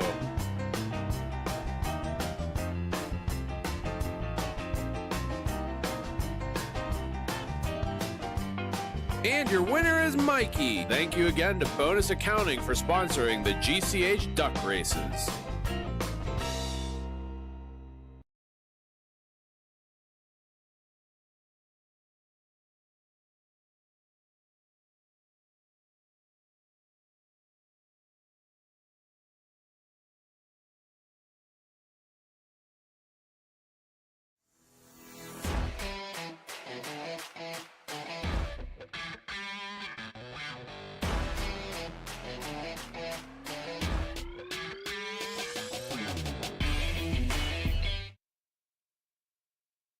And we're back for the start of the third period between the Buffalo Rustafarians and the Detroit Revolution. Thank you for joining us in this MIHA action.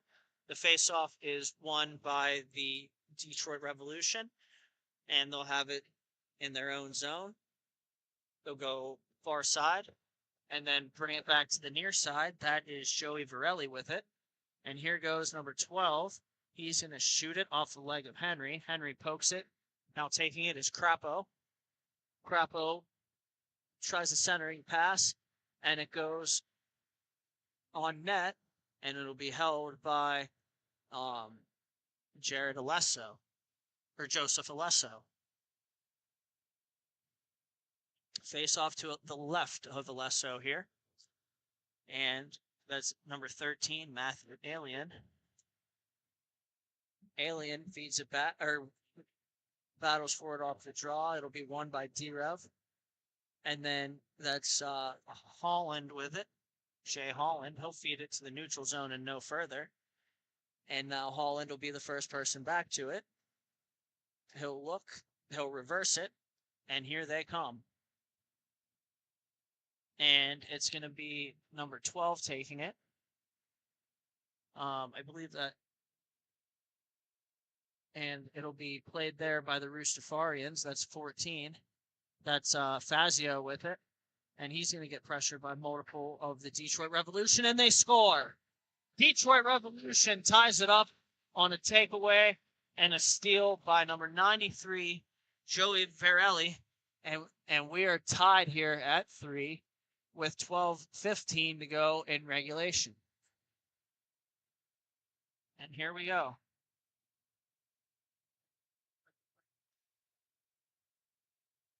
Ristafarians have it, and they come up forward. Here's Fazio. Fazio walks in and shoots it. A backhander turned away by Alesso. Feed to the point off the skate of Henry, and they'll go back for it. Alesso. And we have a penalty coming up. It's going to go to D-Rev, I believe. And here they go. That's Wannett with it. He'll feed it back to Henry. Henry feeds it over to Fazio. Crapo, the extra guy on the rink. And here's Henry with it again. Henry walks in. He shoots it, and it's off the chest of Alesso, and then it'll be touched on the rebound by D-Rev to bring a whistle.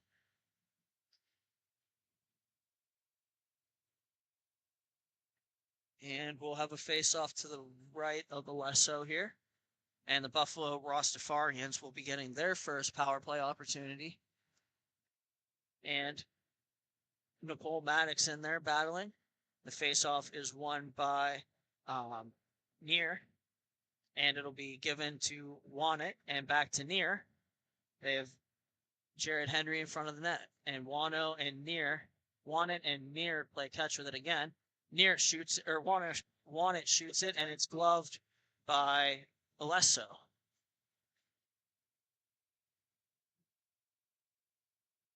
And we'll have a face-off here to the left this time of Alesso.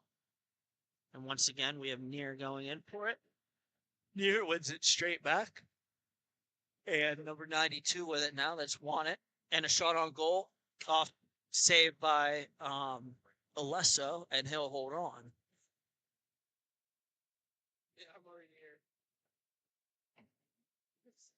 And we'll have a face-off. And it's going to go over the head of Wannett. Here they go. Wannett picks it up. He's coming over the neutral zone. He's going to set it up. He looks.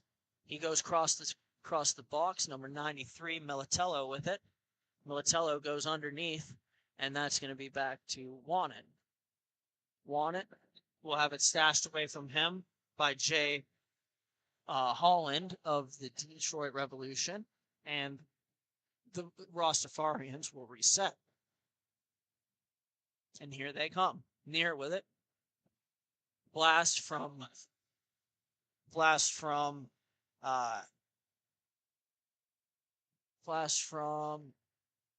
Militello is steered away by Alesso.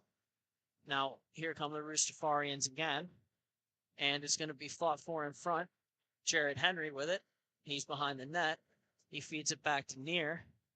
Near looks, throws it on goal, and it's going to be gloved by Alesso.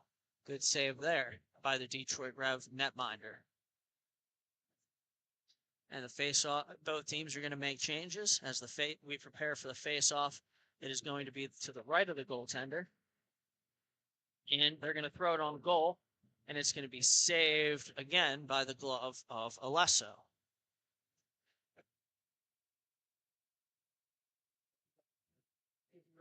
Same dot.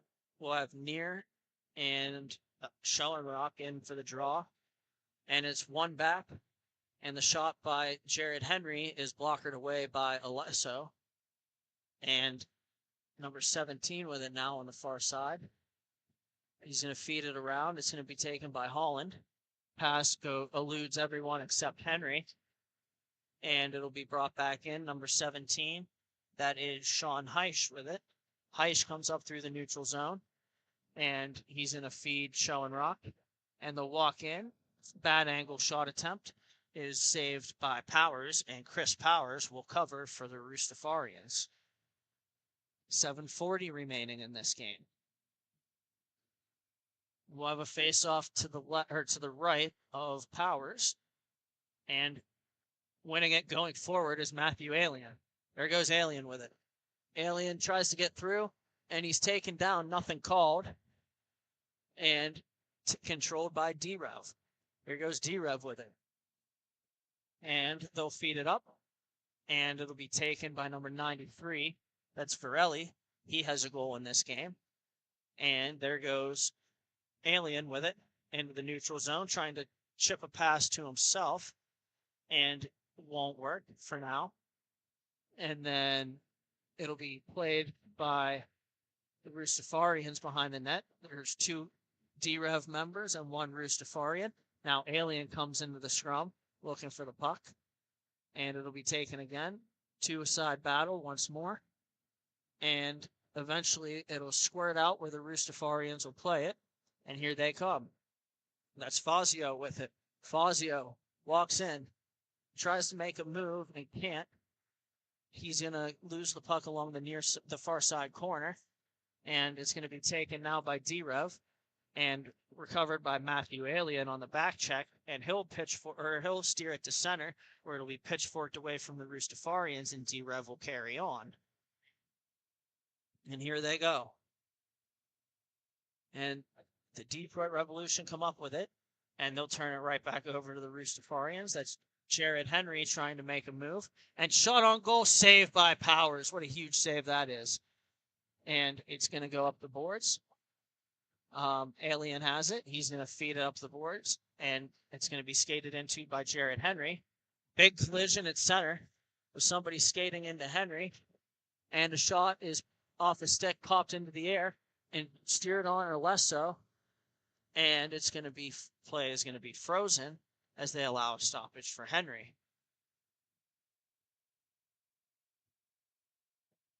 And here they go.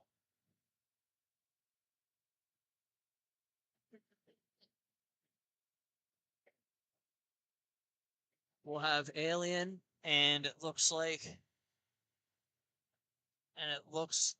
Bioiki and Alien in there on the face-off to the left or to the right of Alesso. Face-off's won by D-Rev, and here they go. D-Rev with it, number 92, Bioiki. He feeds it over to Holland. Holland picks it up, and he's going to feed it cross-rink. Nobody there. And it's going to be taken by Militello. Militello feeds it down low, where it's almost overskated by Alien. And then he's going to feed Fazio. Here they come 2-on-2. And it's going to be shot wide of the blocker side.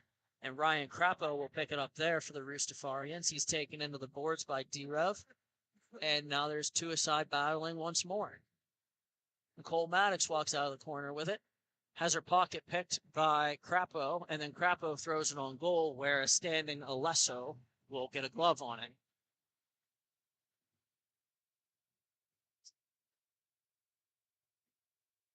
And we'll have a face-off to the right of Alesso once more. Taken, won by the Roostafarians. Fazio had it.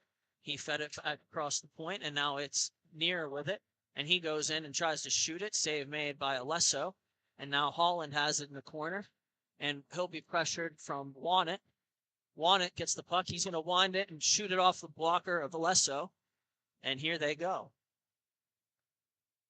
And it'll be taken there by Bioiki and fed in front, where it'll be taken by the Roostafarians.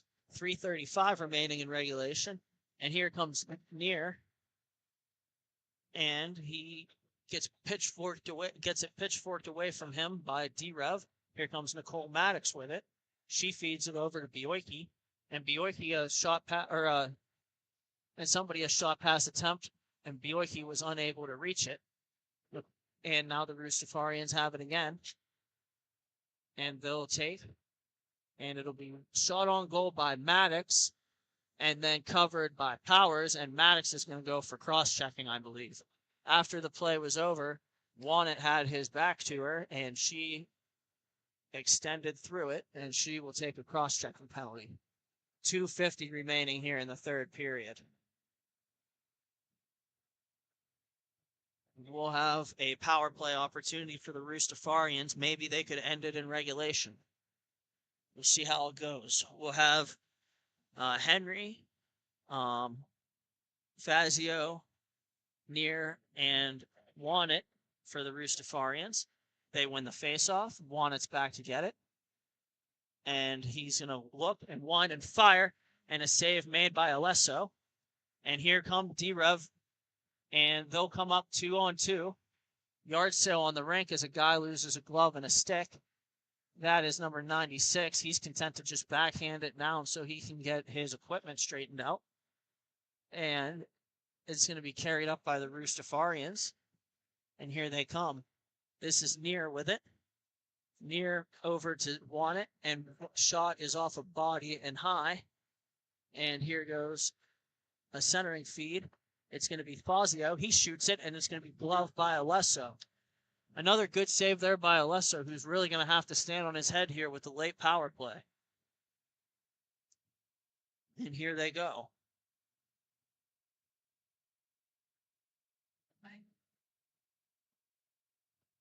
And won by Wannett. He feeds it over, and a shot wide. Wannett dumps it back down, and it'll be taken there by Near. And Near will feed Wannett at the top, and Wannett's going to shoot it low on goal, and it's going to be stopped and covered by Alesso. 1:28 remaining in regulation. And here we go. We'll have a face-off. It's going to be won by Near, and a blast is going to go wide. Here comes Wannett trying to get there, and it'll be taken by number 77, Near, for the Roostafarians. He's going to poke it around the boards to himself, and they're going to look for that cross-rank pass. It's going to be intercepted and dumped down, where it'll be played by Powers. 1:05 remaining in regulation. 3-3 the score here between the Roostafarians and D-Rev in this championship game for T4. And a shot on goal off of number 11 for D-Rev. Good block. And now it's going to be retained by Militello. And a shot on goal is saved by Alesso, and he'll hold with 47 ticks left on the clock.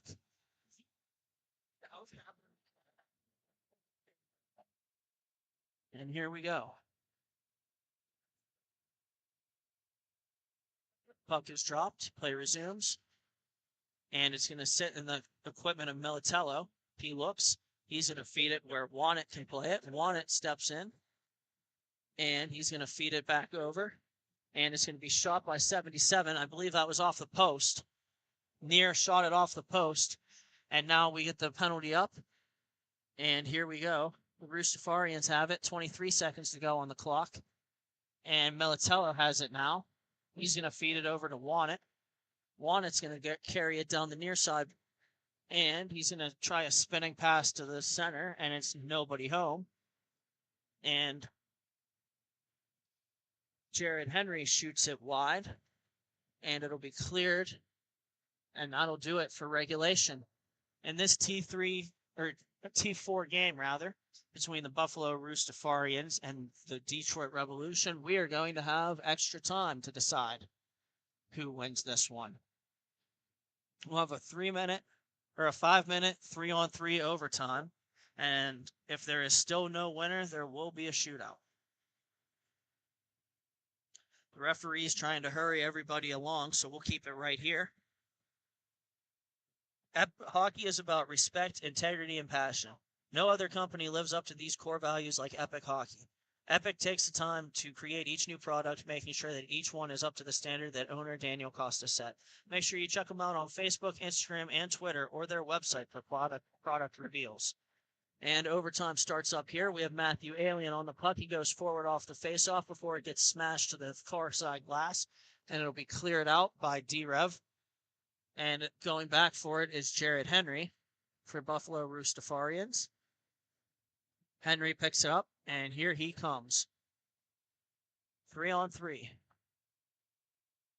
And he's going to walk in and shoot it off the post. And here comes D-Rev in the counterattack. Here comes number 17 with it now. He tries to leave a pass. It's going to be taken by his teammate, number 93, number 33, rather, Ian Vanderstonk. And Vanderstonk with it. He's in a backhanded wide of Powers and picked up there by a couple players battle for it. And possession will eventually be won by the Roostafarians. And here comes Wannett with it. Game on his stick. He goes in, tries to make a move, stymied by the defense. And here comes the D-Rev with it. It's Sean Heitch. Heitch walks in around Henry. He shoots it. Save made by Powers. Swatted in further by Kyle Seamack. And it'll be taken in from the slot by Wannett. Wannett goes in. Tries to make a move. Stripped of the puck by Schoenrock. And here goes Schoenrock with it now. And it's poked off of Schoenrock. Neer has it now. Neer's looking around for it. Neer will carry it to his backhand and try to power it forward. And the D-Rev guy who was covering him fell down. Shot on goal, save made by Alesso. And then Wannett will pick it back and play it for the Roostafarians.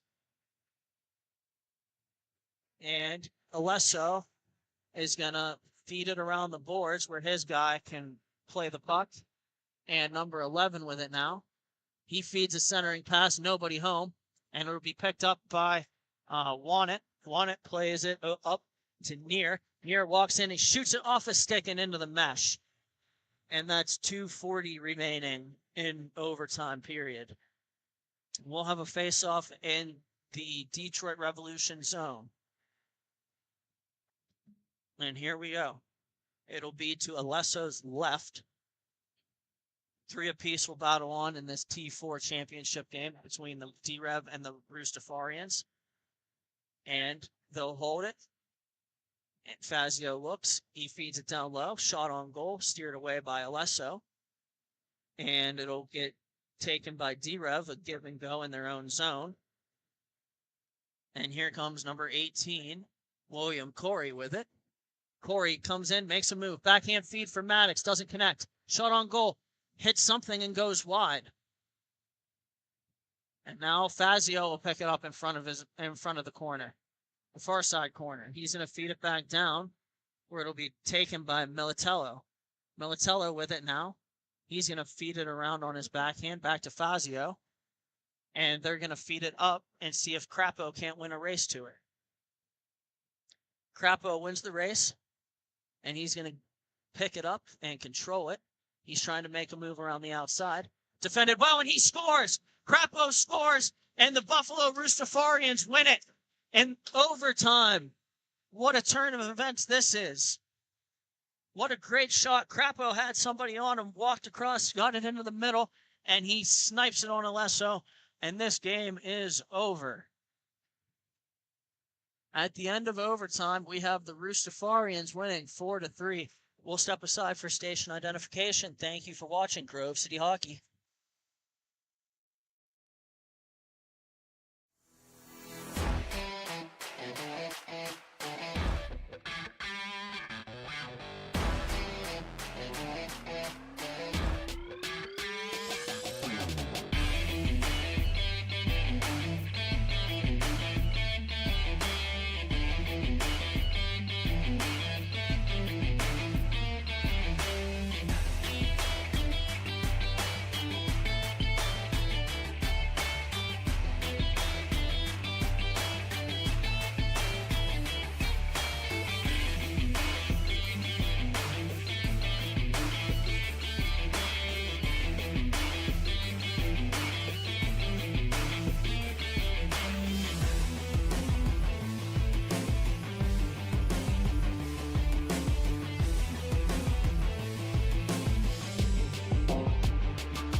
And here we go to the start of the Tier 3 championships. This is the Michigan Storm and the Michigan Saints, I want to say. Yeah, for the Michigan Flying Squirrels. Correction, formerly the Mid-Michigan Saints. And here we go. And we got a cross-rank pass here early.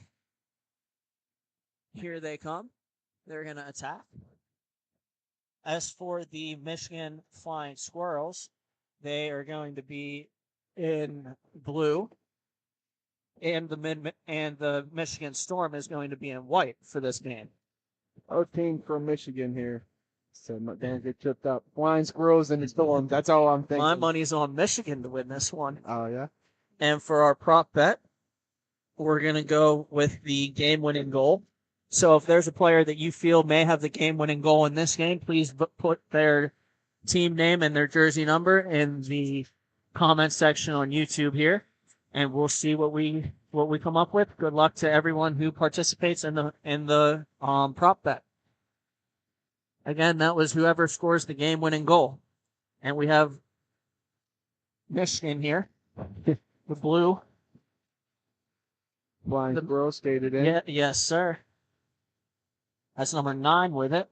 Number 9, Alan Adams. Or no, that's number 9 is Harrison Cole. Just high and wide there. And the man made a good play. Cole, trouble. Cole picks it up here again. And he's going to feed it over D to D and go to the bench for a change. And here they go. Number 96 with it now. That's Kyle Cameron. Kyle Cameron with it. He feeds number 69. And he throws it high and wide of the goal. And here comes the Storm.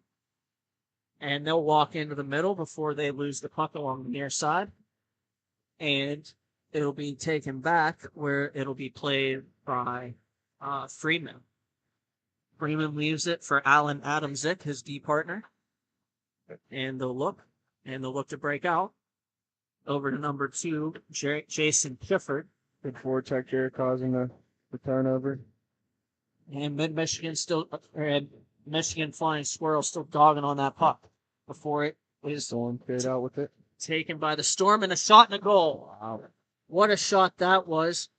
And the Michigan Storm have a 1-0 lead. That was number 9, Alan Adamczyk. Puck hopped right off his stick there. What a release that was. Top corner, right where Mom keeps the peanut butter. High glove on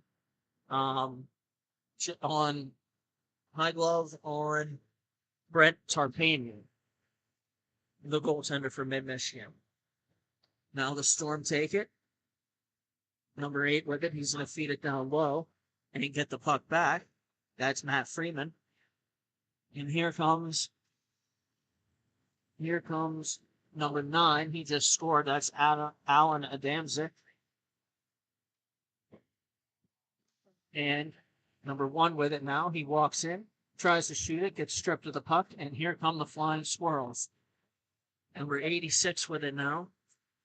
That's nice move. Jaden Spears, and he scores. Nice move to cut to the middle of the net there. He cuts it, and we're tied at 1.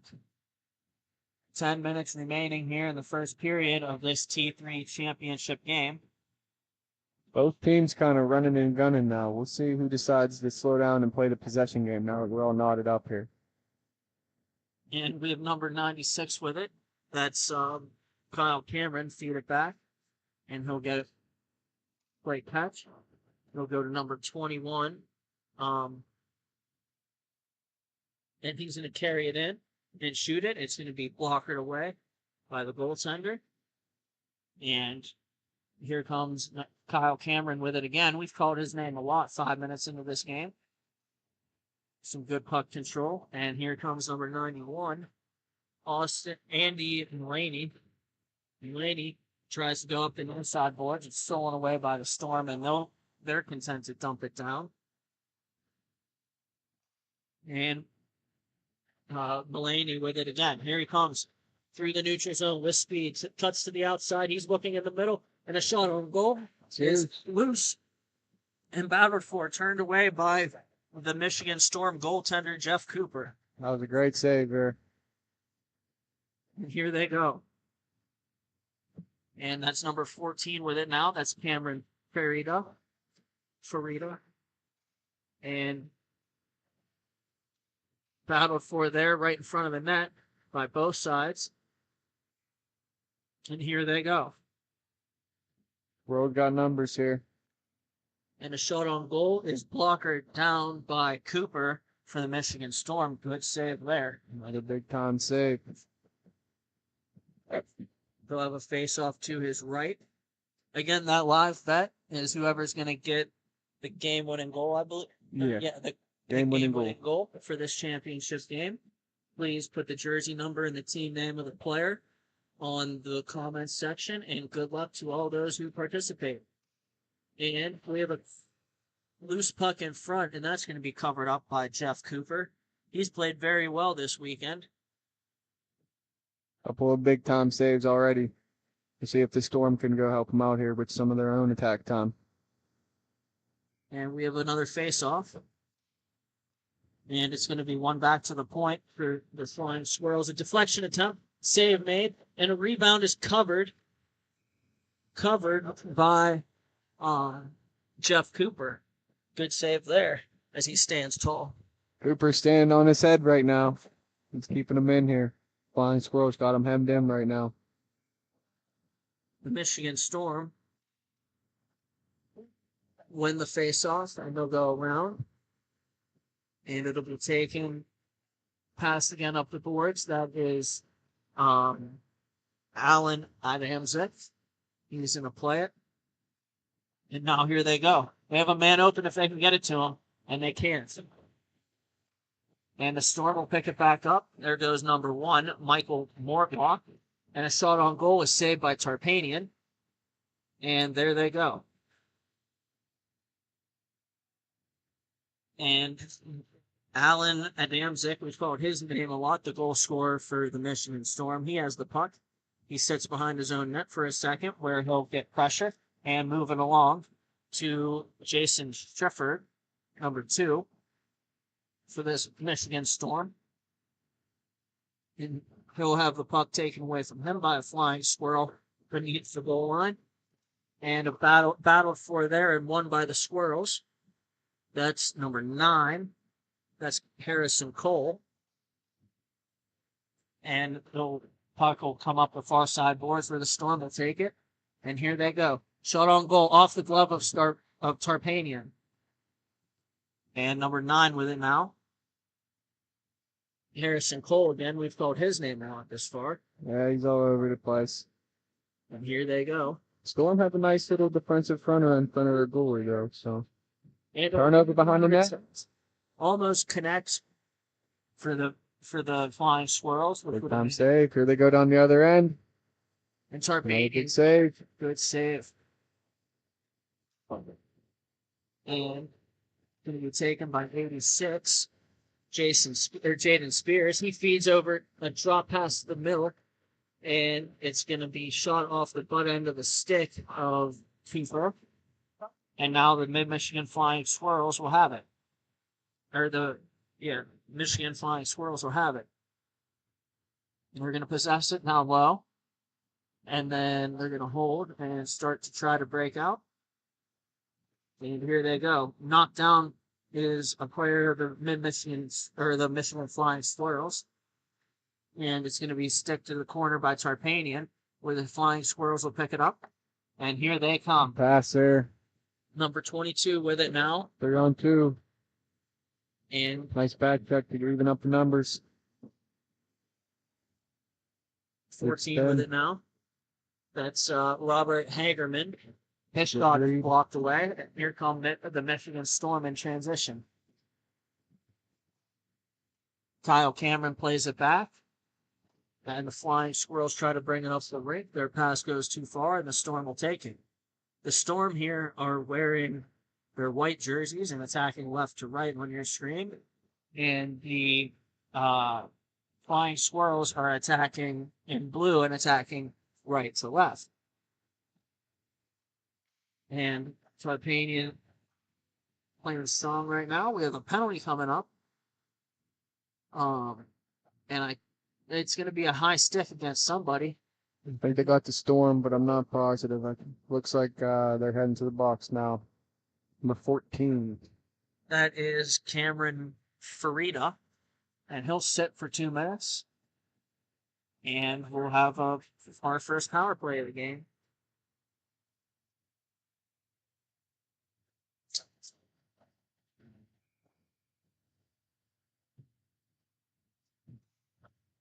And there they go. Let's it back.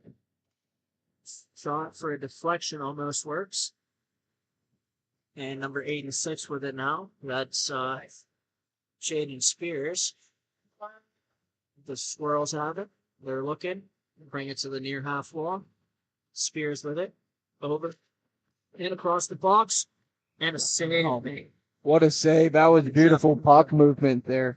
For him to be able to get over, he is on it today. Cooper is on it. He is so good at coming across with his glove and taking that shot away from the opposition. That's at least the second time today. Yeah, the Flying Squirrels had a nice little passing play going. What a save. See what they could do here. They'll go across number Quite a 59. And he's going to walk in, looking, finding, and shooting and scoring is Jaden Spears. And the Flying Squirrels have a 2-1 lead with 2:17 remaining in this first period. Gave them too much space there to shoot. These guys are so good up in Tier 3. This is Division 3, yeah. These guys are going to find those corners all game long. Have another face-off. And here comes the Storm. They'll swat it back into their own zone. And it's going to, number 21 steals it for the Flying Squirrels. He tries to send it all the way back to his zone and does. And it'll be carried along by number 1. And that's I don't know who that is. Here comes the the Michigan Storm. The Flying Squirrels take over. And here come the Flying Squirrels. And up the rink they go. Number 21 with it. He's going to walk in and shoot it. It's going to hit off of Stewart, or off of Cooper. And here they go. Give and go for the Storm. And they'll feed it back into their own zone, where they'll look to try to make something happen. And number 91 with it.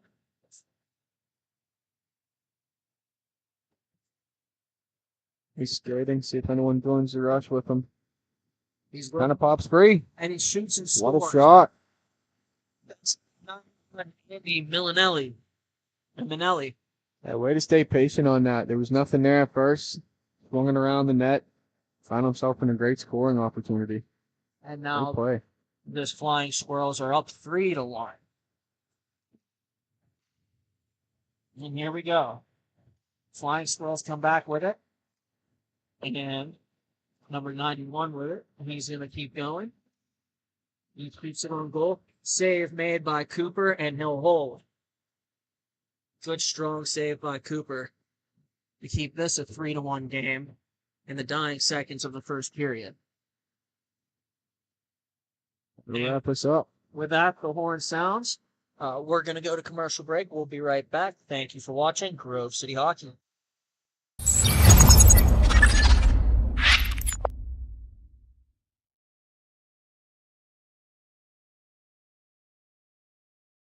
For my opinion, it has a good minimalistic look.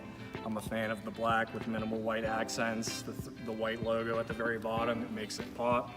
I gotta say, I love the grip material. I'm not feeling like I need any tape or anything. And then, honestly, in terms of weight, it's definitely one of the lightest sticks I've used.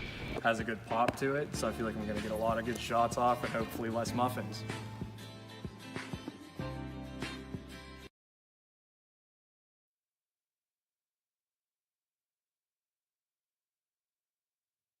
And we're back for the start of the second period of this T3 championship MIHA game between the Michigan Storm and the Michigan Flying Squirrels. If you're just joining us, the Flying Squirrels are in blue, attacking left to right, and the Storm is in white, attacking right to left. And here they go. And the Flying Squirrels will take it. Shot on goal is wide. Mid-Michigan has it. And they'll come up, or the Flying Squirrels will come up with it. Making a power move to the outside and trying to stuff it in is the Flying Squirrels, but that won't work because Cooper's not going to have that happening right now. And number 96, Kyle Cameron, feeds it around the boards. And it'll be, control will be maintained by the Flying Squirrels. And here they go.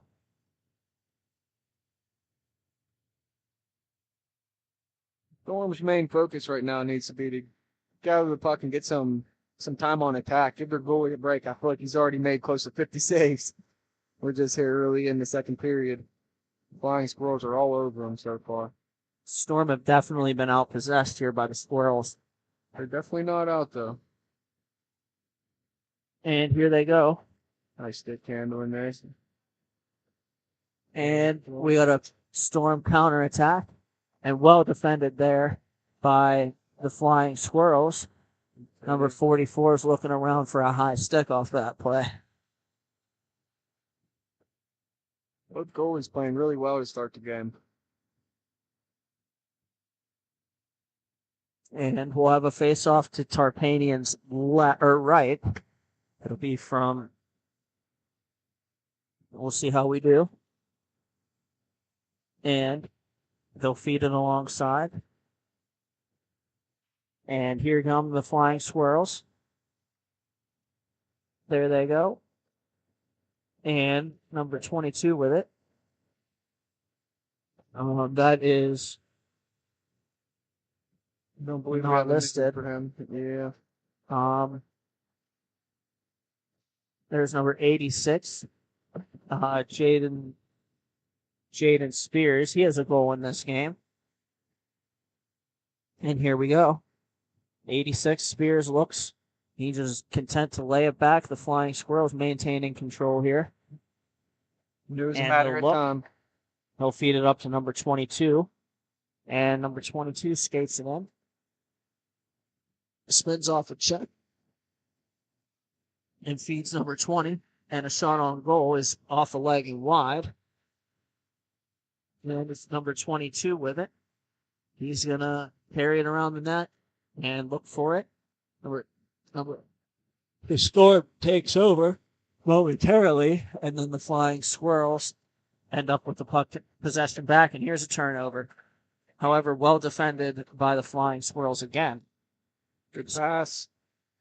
If you're the Storm, you have to get possession and, control it, set up their own zone. Everything's too rushed and trying to attack. They need to settle things down, kind of get control. Give their goalie a break. The Flying Squirrels are real content here, just hanging on to the pucks, either setting it up, not forcing anything. As I say that, there goes down the ring. This is a good chance to film. Small plays. Out of the reach of Nick Adamczyk. And here they go. Number 5 with it. And he's going to wait behind his own net. Finally, some possession. Yep. For Set it up. For the Storm. Get some fresh guys out here. See if they can slow one. Make some noise. Here comes 14. And a good rush down and a save by Tarpanian. And he has it covers the rebound. Good save. Got him moving from right to left there. And he was able to get over and stop that one-timer. Yes, sir. Great save there by Tarpanian. And players resume. The Flying Squirrels win the possession of the faceoff. Kyle Cameron with it in the corner. He's going to look. He's going to stop up behind the net. See, this is what I'm talking about here. This style here, slowing it down, kind of looking. That's a good defensive play, though, to pick it off. That's what both teams need to do. Settle it down. A little less running gun. Get both teams are excited here. Championship action, you know, everyone wants to score the goals. It's going to be who can have the time of possession here and set up and get the good opportunities. Both these goalies are playing too well to let these simple goals go in. Good stick there by Kyle Cameron on that previous one to direct the centering pass out of play. And this face-off comes up and will be covered by Tarpanian, and we'll have another face-off. And good block from number 21 there for the Flying Squirrels. And now the Storm will look for it. They're going to try to make something happen. And it's going to be taken. And what a good play that was. There they go. The Flying Squirrels. And You have to too far in front of them. here come the Storm to counterattack 3-on-1 if they hurry. But 13 didn't realize it and didn't attack. And now the puck will go off a stick and out of play.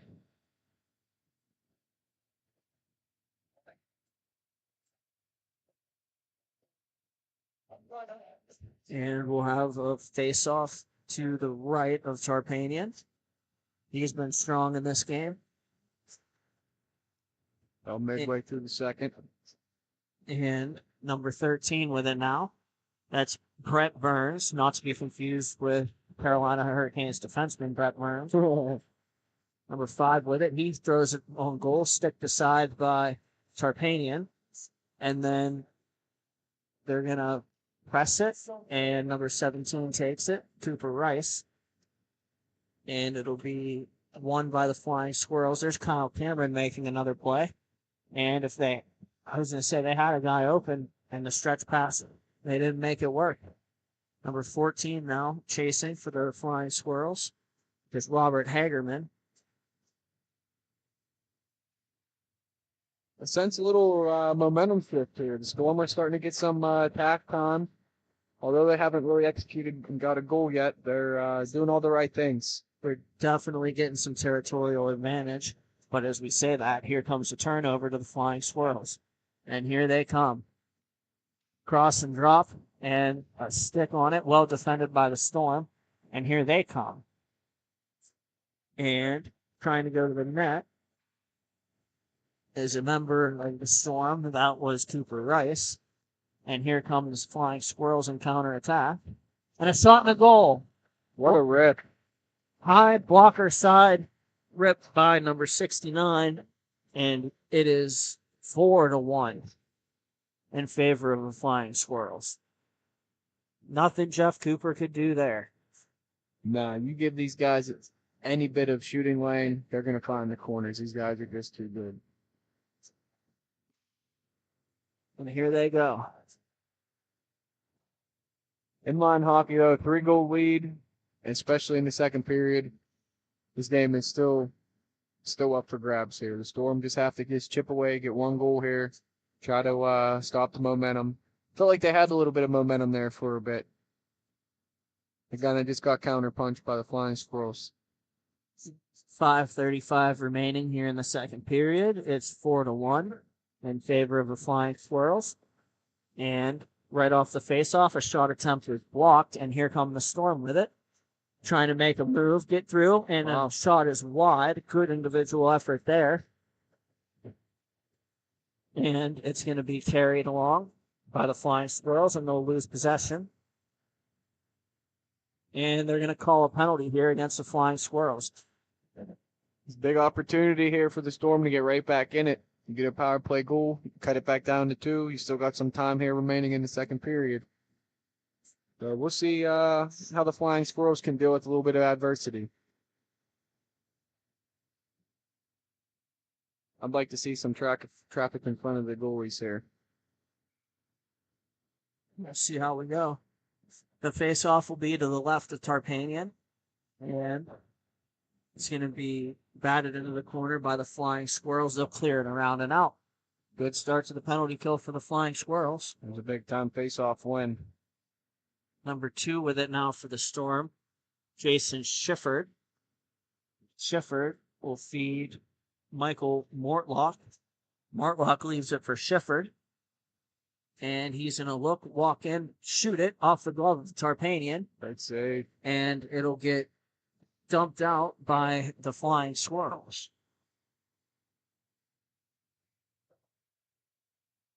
And here come the Storm again. They're going to walk up through the neutral zone. And number 1 with it, that's Mortlock. And Mortlock feeds, and a save by Tarpanian on a shot from Shifford, I believe. And now it's Mortlock with it again. And a blast save made by Tarpanian. And it's going to be covered by Tarpanian now as it's thrown back to the net. And he moves really, really well. Yeah, That's Tarpanian. Yeah, he does. He moves like he's an ice hockey goalie playing a roller. Yeah, it's actually quite impressive to watch. It's just unreal.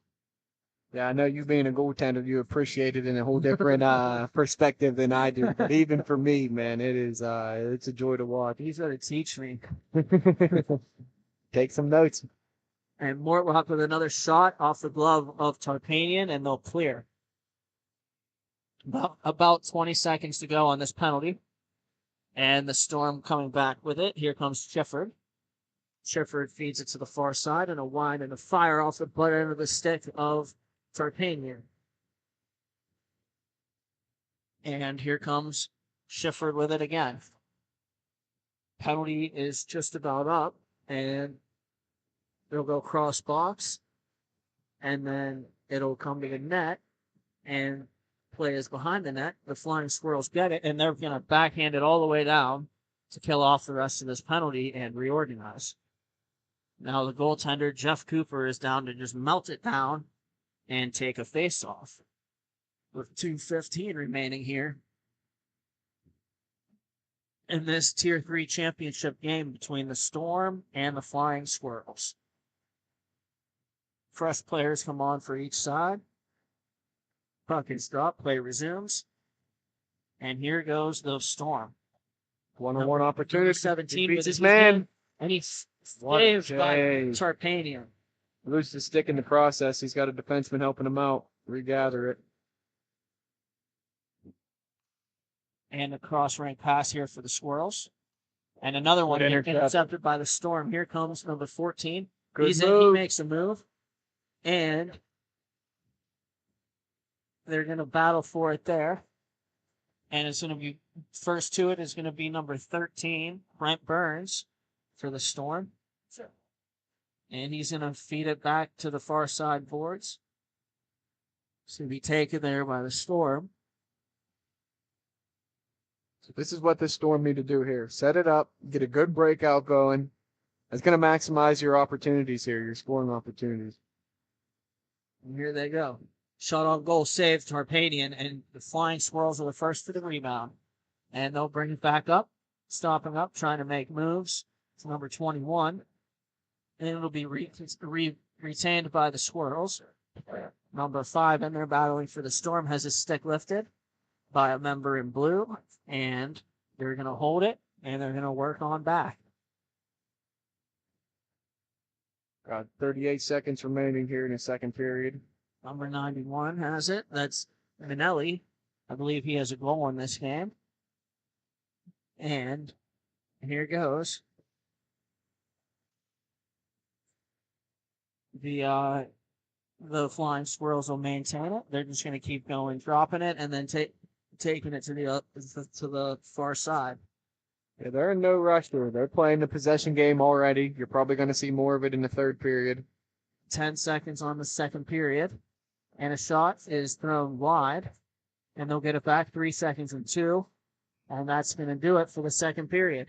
After 2 periods of this T3 championship game, it's the Storm 1 and the Flying Squirrels 4. We'll be right back.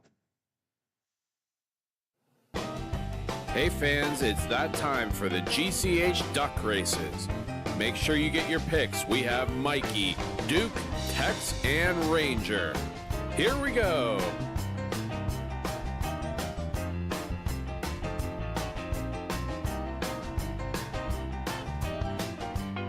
And your winner is Mikey. Thank you again to Bonus Accounting for sponsoring the GCH Duck Races.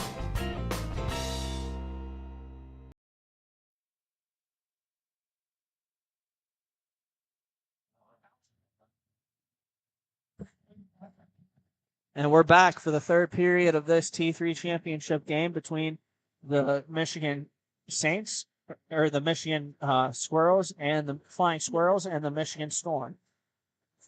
The Mid-Michigan Saints have just been around for too long. It's embedded in your brain. It has been, honestly. You ain't even kidding.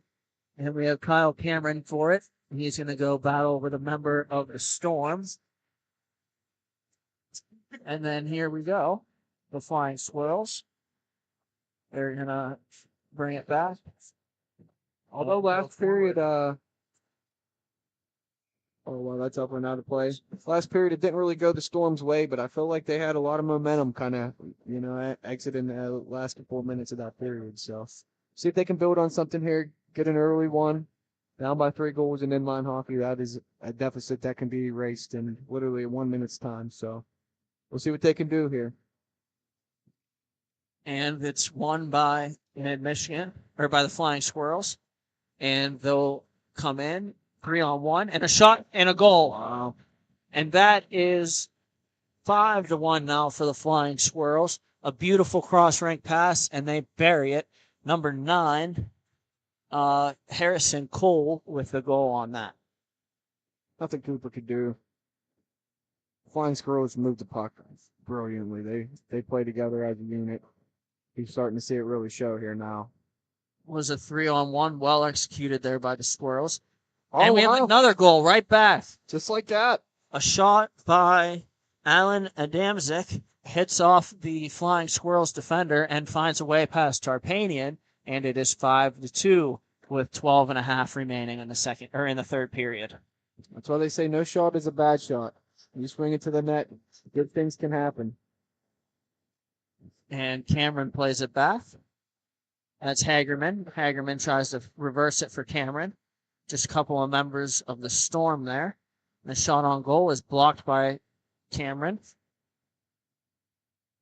And will be possessed behind the net momentarily before a member of the Flying Squirrels tries a Michigan, and he gets wrecked in front for that.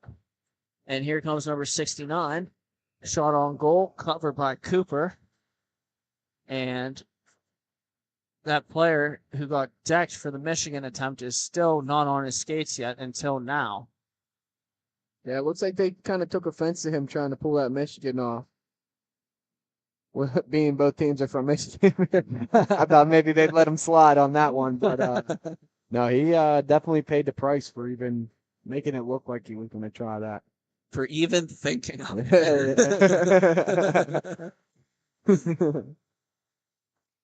And the faceoff's won by the Flying Squirrels, and they'll be number 20 with it now. He's going to reverse and hold it in his own zone and feed it back behind his own net again, where they'll outnumber them in their own zone, 3-on-2 to come up in a breakout. What a move that was. What stick handling by 91, and a shot, and what a save by Cooper. What a glove save. Number 9 was flying up the rink. He was making moves all over the place, and he found himself in a good 2-on-1 there. And wow, Cooper is on it.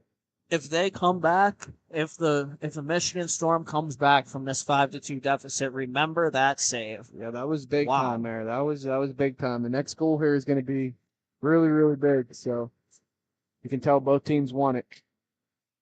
And then the Flying Squirrels win the faceoff. A feed headman is intercepted by the Storm. And a shot and a goal from number 13, Brett Burns. Just like that. And now it's 2-goal game. 5-3 with 10 minutes remaining in regulation. You never know. Yeah, I feel like the Flying Squirrels, they were definitely all over them for the first period and even most of the second. But towards the end of that second, the Storm started to kind of outskate them. They started to get to loose pucks. Maybe the Flying Squirrels got a little tired, but... And here they come again. And we'll feed it back behind the net. They've made some adjustments. They look a whole lot better here. There go the Flying Squirrels, though. They got a 2-on-1 opportunity if they hurry. Good back check. What a stick lift. What a defensive effort that was. It's a good back check. Wow. Not to get discouraged. You keep pushing even when you make a play. What a back check.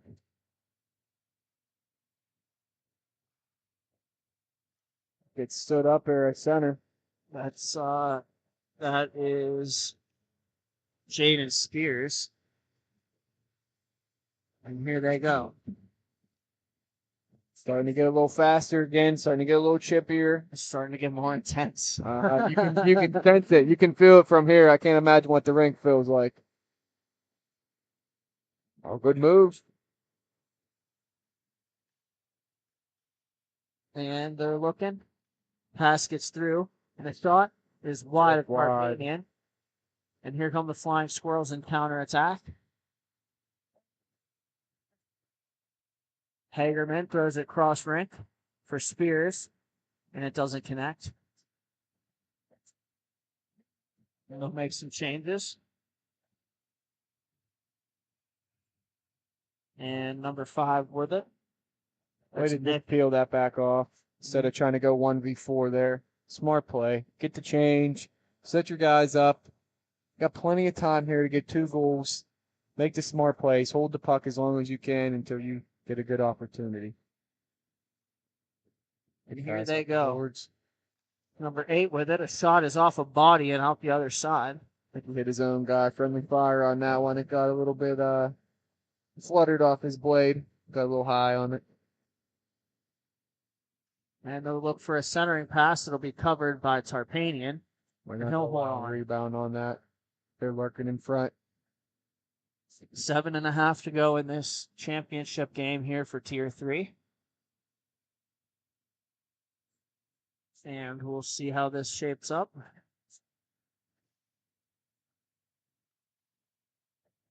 There go the Flying Squirrels with it. No feed it back. There's Hagerman in to get it. He's going to look. And he's going to turn it back around on the reverse. Stretch pass.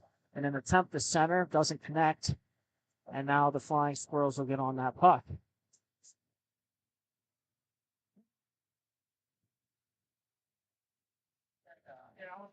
And he'll double clutch. Oh, the pass is just too far for Hagerman.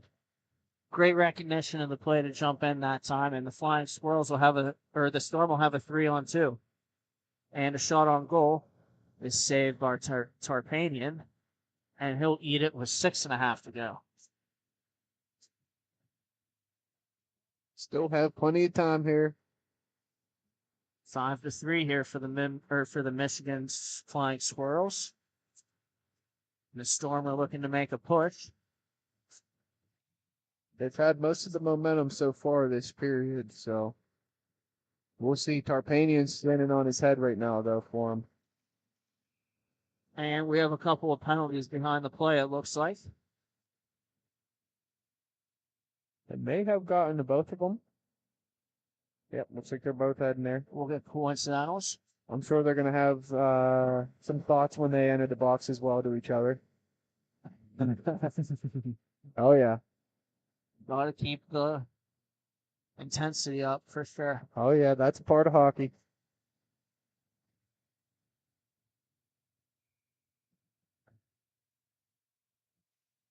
And here they go. 4-on-4. Kyle Cameron with it on the far side. He gets taken into the boards by a member of the Storm. And the Flying Squirrels will emerge with the puck. And cross rink they go. They're looking. And what a pass that was. And he can't take it. That was a beautiful pass. That was excellent. And now here goes the Storm on the counter attack. One if he settles it. Oh, wow. And he can't catch it. Wow. Beautiful opportunity there. I'm sure number 9 is going to want that one back. Again. Nice drop off. Oh, And give and go. Feed. Doesn't quite work that time. And good control there.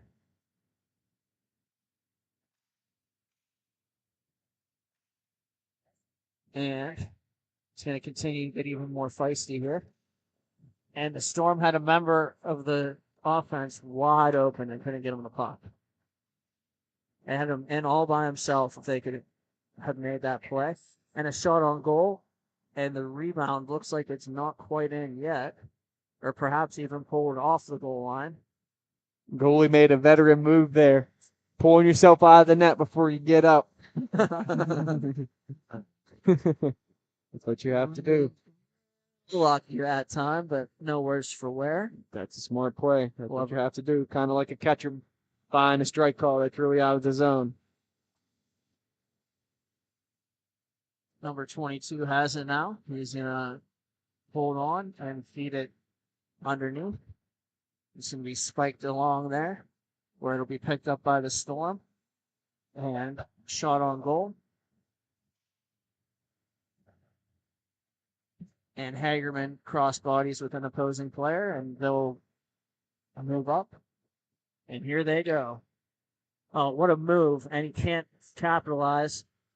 And now we have a player, number 22, looking for a move, or for a play. Tries to force it, and then gets taken away by the Storm. And now we'll have a battle race for the puck there. It's Hagerman for the Flying Squirrels. And a shot, pass out in front, saved by Carpanian. What a good play there. An important save, no less.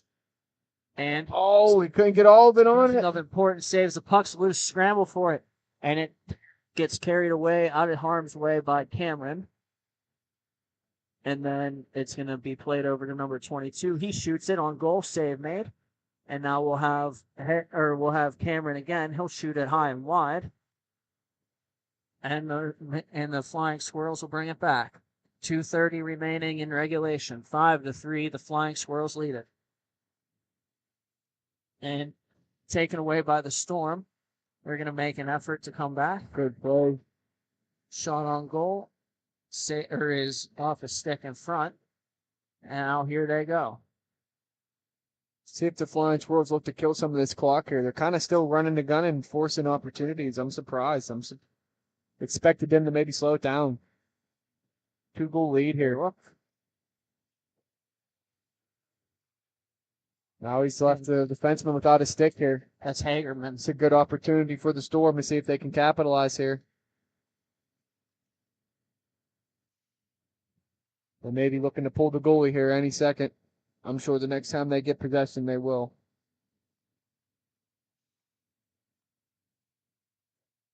And he'll throw it back out. The Storm will come storming back with it. And it's going to be reached in. They're looking for a centering feed. It's sticked away by 21 in the Flying Squirrels blue. And a shift play on the boards gets taken away by number 9. And that's going to be a penalty coming up. That's a leg-on-leg trip. And we have a timeout, I believe, with 1:12 remaining. They're going to go to the power play. I wonder if they pull the goalie and they have the 5-on-3 advantage. That's always a possibility as well. As they take a timeout, we'll head to break. Thank you for watching Grove City Hockey. Hey fans, it's that time for the GCH duck races. Make sure you get your picks. We have Mikey, Duke, Tex, and Ranger. Here we go.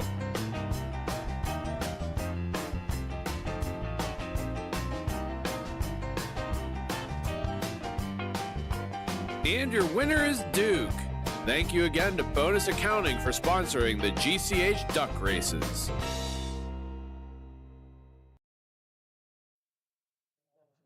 And we're back for the conclusion of this Tier 3 championship game between the Michigan Storm and the Michigan Flying Squirrels. They're going to have a 5-on-3 here for the Storm, even though they're down by 2. There's a penalty just taken for tripping, and the Storm wins the faceoff. They have a 5-on-3 manpower advantage. And here they go. They're down by 2. 1 minute remaining in regulation. And they'll pick it up. That's number 14 with it now. He goes down low, and they go back up. That's Mortlock, and a shot on goal is saved by Tarmadian. There's 50 seconds remaining in this 5-3 game.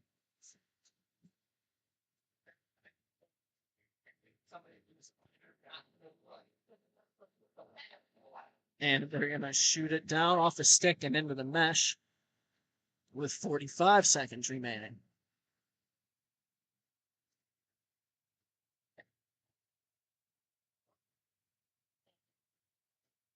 And we'll see. Staying in the stands helping us out here. Get the puck.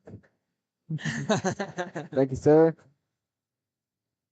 And here we go. The faceoff is going to be to the left of Tarpanian. That's number 9 in there. That's Alan Adamczyk for the Michigan Storm. And here they go. That may go in. Oh, just wide. That would have ended the game. We'll see. They're running out of time here. They have to get a quick rush. They still got to get 2. They sense it. Expect a shot right here. And a save by Tarpanian from Mortlock. Tarpanian wants it. 26 seconds remaining. And here we go. Another face-off to Tarpanian's left. And this one is going to be shot by Mortlock. Again, they score. 21 seconds to go. And they'll cut it down to a 5-4 lead. Will the Storm? Wow. 21 seconds left. That gives them a chance here.